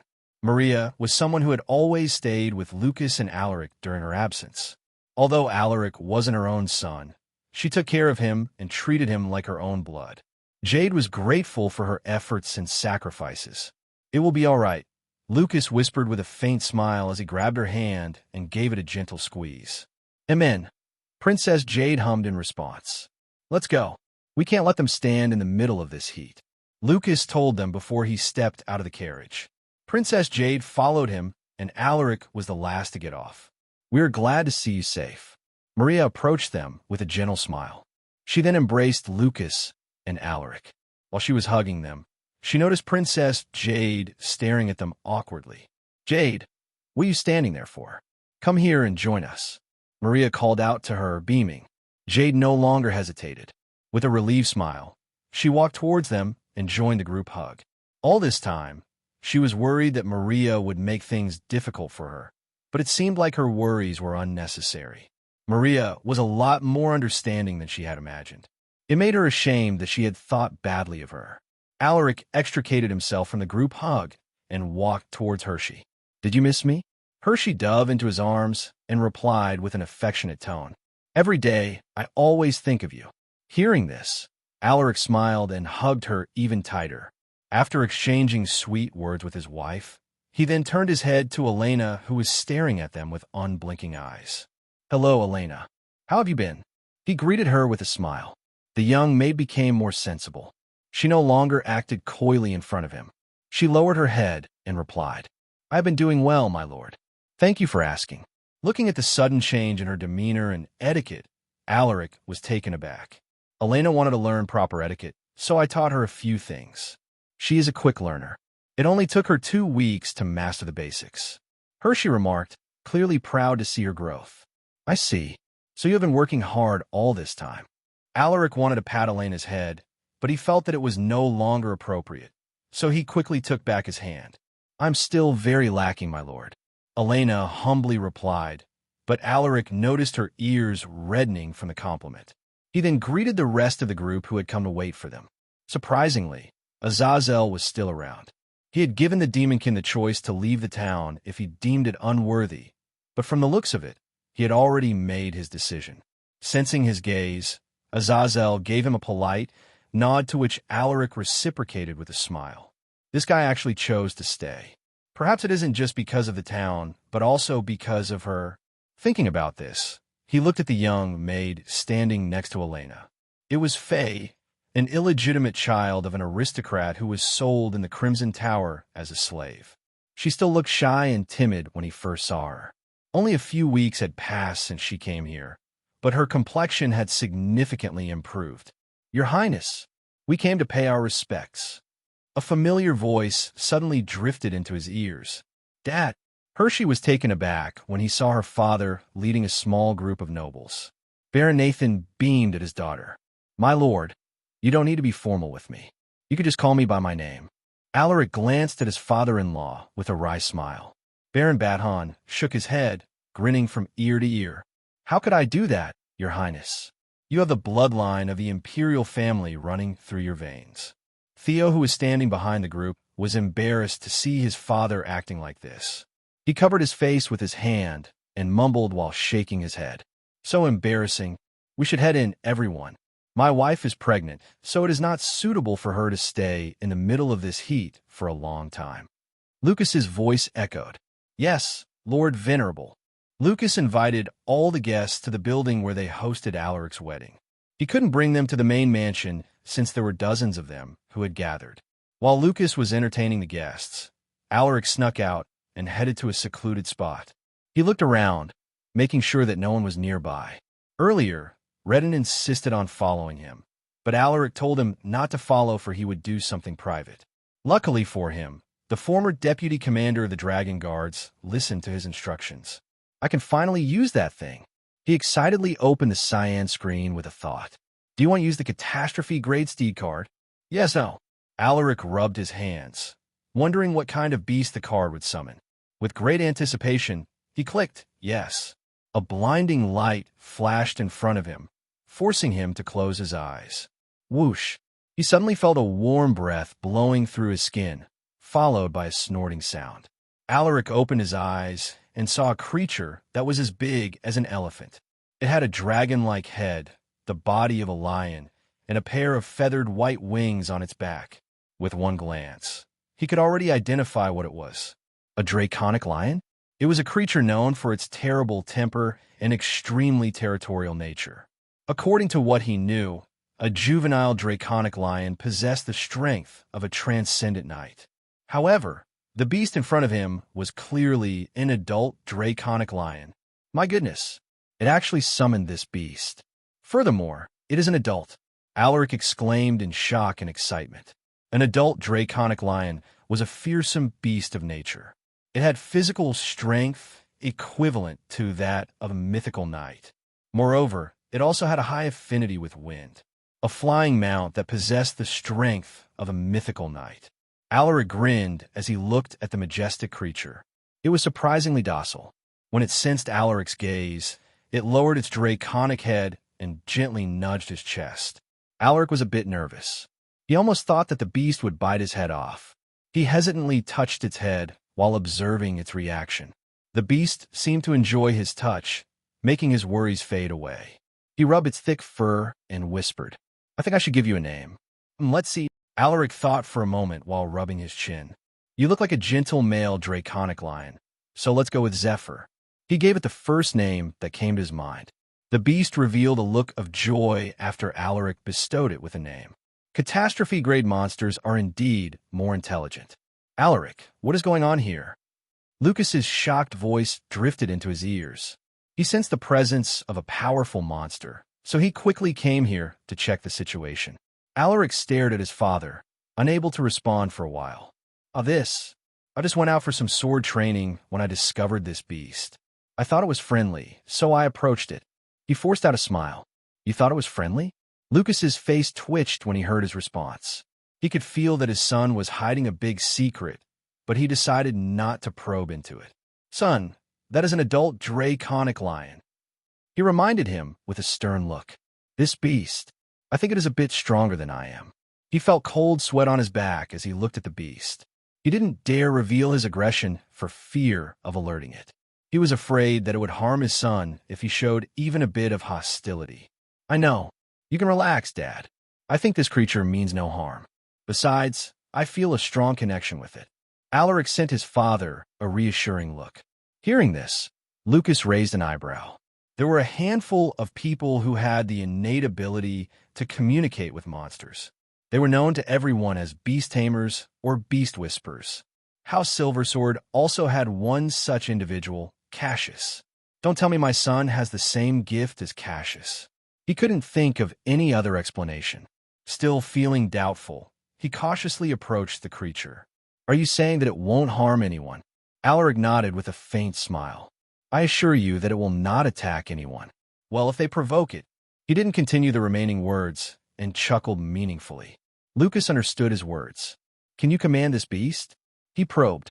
If Alaric could control this draconic lion, House Silversword would gain a powerful guardian beast.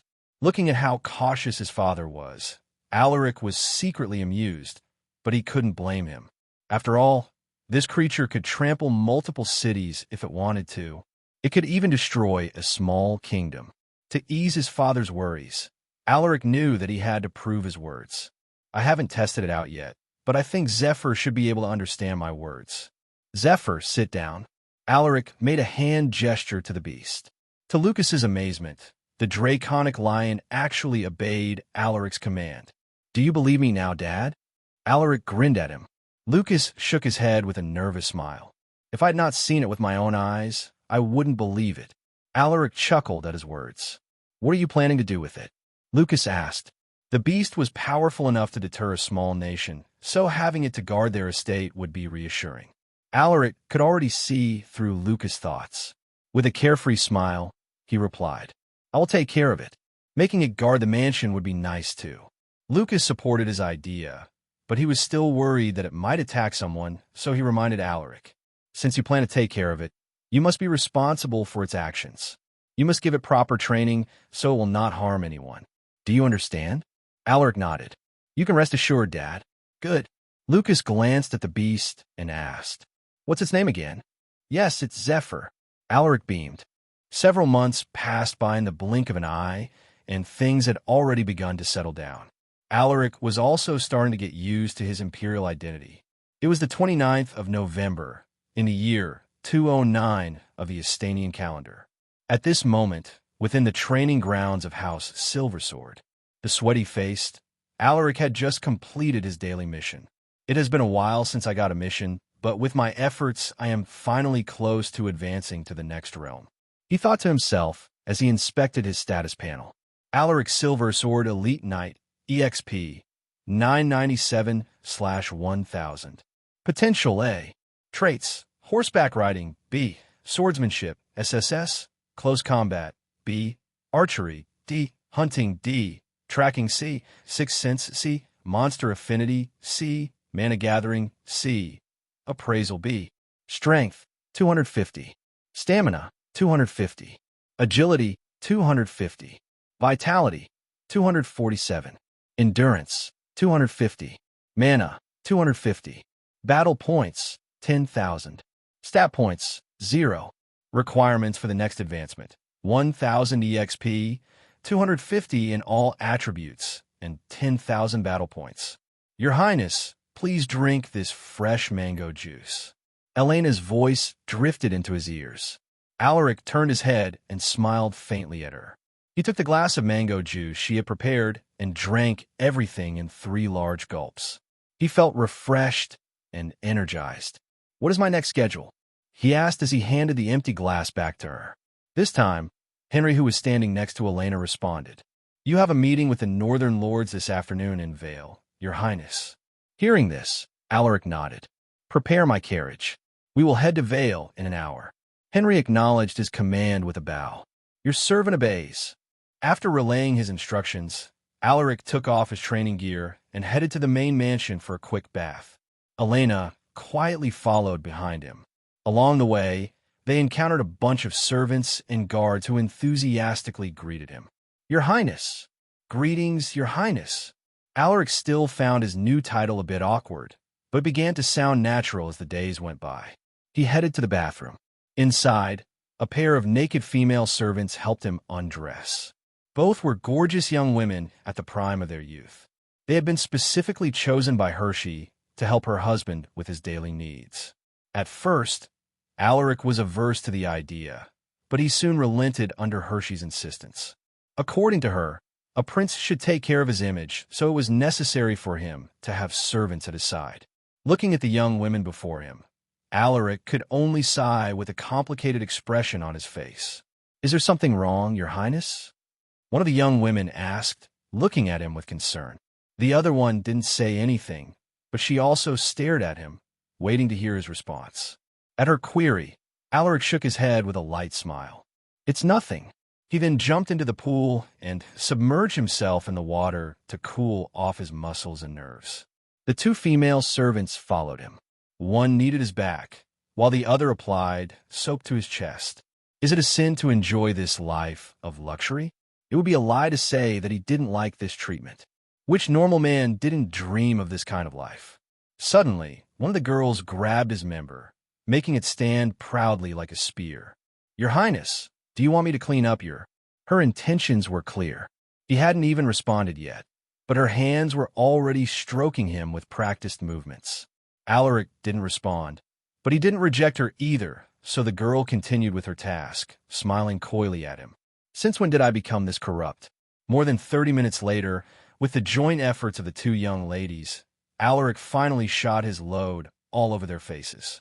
After taking a bath, he wrapped himself in a bathrobe. He then told the two servants, I will get changed on my own. You two should head back to your rooms to get dressed. Yes, Your Highness. Alaric headed to his walk-in wardrobe and chose a relatively formal outfit. It was one of the many imperial garments he had received from the crown prince as a gift. Knock, knock, knock. It's me. Hershey's voice echoed from behind the door. Hearing this, Alaric paused for a moment and said, Come in. The door isn't locked. Creak. Hershey stepped inside the room, smiling as she approached him. I heard that you were heading to Vale to meet the Northern Lords. Do you want me to accompany you there? She noticed a few creases on his clothes, so she helped him smooth them over. Alaric grabbed her soft hand and gave it a kiss. Of course. Otherwise, those cunning old men might dupe your husband. He replied jokingly. Hershey giggled at his words. Then I will come with you. The two exchanged sweet nothings before they headed out of the mansion. In front of the main door, their carriage has already been prepared. Henry had also arranged a team of skilled warriors to escort them. Your Highness, everything has been prepared. Are we setting off now? Henry inquired with a respectful look. Alaric didn't respond right away. He observed the team that would escort them and inspected them one by one. They were the first batch of warriors who had undergone rigorous training. A year had passed since they began their training, and all of them had already become knight apprentices. A few of them even showed signs of advancing to the knight realm. This kind of breakthrough speed was only possible because of the overflowing resources they had taken. The one who showed the fastest growth was Wolf, the young boy he had met in Mount Tedra when he visited the tombs of the fallen warriors. He displayed his overwhelming potential and quickly surpassed his peers, rising like the stars in the sky. Other than him, Renani, Rasmus, and Aaliyah also showed great talent. He knew that these young warriors would soon become cornerstone figures of House Silversword. With a calm look, Alaric said, Let's go. With the mighty Galliner and the experienced Henry leading the entourage, everyone felt safe. You must be careful when you make promises to those lords. They are crafty individuals, so they might try to make use of your new status for their own benefit. Hershey reminded him with a stern voice. Alaric nodded in agreement. After being named as the third heir to the crown, Alaric had been invited to numerous occasions. Initially, he found these noble gatherings unnecessary, but he knew that he had to establish a strong connection with their subordinate houses. If it weren't for these troublesome social events, he would have already become a transcendent knight. Hershey gave him a few more reminders to which he took note of. He wasn't the kind of man used to these things, so having her hay with him was reassuring. Soon, they arrived at the entrance of Vale where a group of officials were already waiting for them. We greet your Highness. Everyone greeted him enthusiastically. They had made strict preparations before his arrival to ensure that he would get the best treatment possible. Facing their passionate welcome, Alaric didn't give much of a reaction. He stayed inside his carriage and waved at the people outside. If it were before, he would have stepped out of his carriage to greet those people, but he could no longer do that since he would have a hard time extricating himself from the crowd. Vale's officials brought them to the meeting location, an obscure restaurant created solely for important gatherings. Alaric and Hershey stepped out of the carriage. Under the heated gazes of the city officials and northern lords, the couple walked along the red carpet prepared for them. Alaric felt stuffy in his imperial garments, but he didn't show any signs of discomfort outwardly. Tell the seamstress to adjust my clothes once we return to the estate," he whispered to his wife. Hearing this, Hershey nodded. All right. Her husband has been diligent in his training despite his busy schedule. Because of his efforts, his frame had grown noticeably bigger than it was a few months ago. A moment later, they entered the largest private room in the restaurant. It was like a huge hall, which was spacious enough to accommodate 100 guests.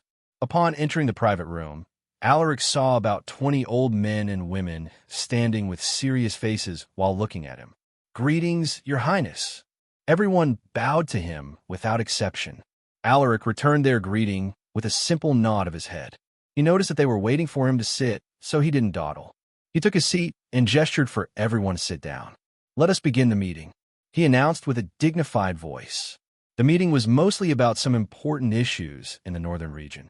Things like territorial disputes, resource gathering, or beast horse attacks were mentioned. As he listened, Alaric realized that he wasn't cut out for this thing. Not even 10 minutes had passed, but he was already feeling sleepy and bored. "I would rather attack a goblin colony than sit in front of these northern lords." He sighed in his heart. Although he had much to complain about, Alaric still completed his duties. "Your Highness, there is one last thing.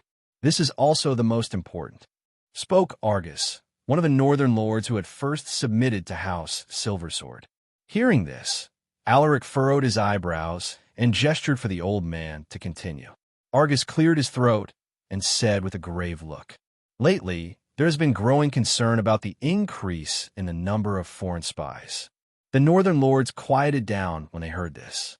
They knew that Alaric's birth mother, Princess Jade, had an arranged marriage with a prince from Harun. Everyone was worried that the spies they captured were connected to Harun. "We tried interrogating those spies, but they refused to talk even when they were being tortured," Argus added, his face looking grim. "What are you trying to say?" Alaric stared deeply at him. Argus took a deep breath and replied, "Your Highness, there is a high chance that those people are sent by Harun to observe the northern region." Alaric frowned. He was also aware of this matter. In fact, he had already confirmed their identity after they captured some of those said people. He adjusted his sitting posture and thought for a moment when a notification suddenly popped up in front of him. Seeing this, he immediately instructed, "Increase the number of warriors stationed on our borders. Also, communicate with the city officials to do inspections on the residents." A few northern lords knitted their eyebrows. "Your Highness, doing this would make the residents feel anxious." Alaric raised his hand, stopping the man from speaking mid-sentence. With a serious expression, he muttered, "Harun has already made a move." "What?" Everyone's faces became unsightly when they heard his words. Mission: send reinforcements to the western borders. Mission difficulty: hard. Harun has set out to invade the western borders of Astania. If nothing is done, 5 cities will be destroyed and hundreds of thousands of lives will be lost. Rewards: 1,000 battle points, 50 EXP, 50 stat points, random trait card X1. Harun will attack our western borders, so we must send them reinforcements immediately. Alaric commanded with a flourish of his sleeves. The northern lords gasped in shock. Looking at his serious face, they realized that he wasn't joking. Communicate with the other northern lords to form a reinforcement army that will be sent to the western borders. Once they are ready, they must make haste to help the south defend our nation. We will follow your commands, Your Highness. Everything was too sudden, but the northern lords readily agreed to his orders. They had witnessed Alaric's strength and unbelievable breakthrough speed, so they developed a strong sense of respect for him. With just one word from him, they were willing to go through fire and water. The meeting ended abruptly, and everyone quickly made their way back to their territories to relay the news. "Harun, how dare you attack my country?" Alaric's eyes flashed with ferocity as he stepped out of the restaurant. Alaric hurried to North Pine Town to tell his father the news. He still needed Lucas's approval to mobilize the household's troops. At this moment, Alaric's face was unreadable. Hershey, who was seated next to him, was worried when she saw his expression. She had rarely seen her husband like this since they got married. She wanted to say something, but she decided to stay quiet when she realized that he was in deep thought. Meanwhile, Alaric was mulling over the mission at hand. This had never happened in my past life. At least not this early. Harun's attack was supposed to happen a few years from now, but something seemed to have changed. It should be because we took Mom from the Imperial Palace. His mother, Princess Jade, was set to marry the Prince of Harun, but House Silversword had taken her from the Imperial Castle, and Lucas even announced to the world that she was his woman. Harun must have felt embarrassed and humiliated because of this, so they launched an attack on the western borders of Astania, probably as retaliation. A few obscure things from his past life suddenly became clear to him. The Emperor, did he really die due to his poor health? The Emperor was a mythical knight, a being of superior power. How could a formidable man like him fall sick? Thinking about this, Alaric rubbed his temples and let out a heavy sigh. This was no longer important. The most pressing matter was to complete the system mission and prevent the destruction of the western cities. As soon as they returned to the estate, Alaric headed straight to his father's study to report the situation. He didn't have evidence of this information, so he could only hope that Lucas would believe him. However, it seemed like he had underestimated his father's trust in him. So they chose to attack the western borders where our military is the weakest, Lucas muttered after hearing Alaric's report. Alaric didn't say anything and quietly waited for his father to make the decision. He believed that his father wouldn't sit still, knowing that this attack was highly likely related to them. How many troops are available to be dispatched? Lucas asked with a deep look. He had been busy with the expansion of North Pine Town, so he wasn't updated on the household's military activities. Alaric thought for a moment before giving his response. Most of our warriors are stationed at the newly conquered lands on the southern edges of the town. That place is teeming with highly dangerous monsters, so we can't recall the troops stationed there. Sir William and his subordinates are also monitoring the situation in the mine. House Silversword now had over 4,000 soldiers, which was more than 10 times the size of their military a year ago. Of course, the reason for the big increase in their military personnel was because of Princess Jade. Just the people she had brought along were easily over 1,500. The size of their army was no longer a normal baron could have, but the imperial family turned a blind eye to this, probably out of consideration for Princess Jade and Alaric. If the emperor were around, he might have already bestowed Lucas with a higher title, but he didn't seem to have the intention of revealing himself anytime soon. At most, we can only gather a little more than 1,000 warriors led by 6 transcendents. Alaric gave him a rough estimate. 6 transcendents? Lucas was stunned when he heard this. Do we have that many transcendents available? Excluding my personal troops, there's Galliner, Warwick, the Demonkin Azazel, the former deputy commander of the Dragon Guard's Redden, and Butch, who had recently advanced. It shouldn't be William, since he is at the mine. Looking at his father's baffled look, Alaric chuckled.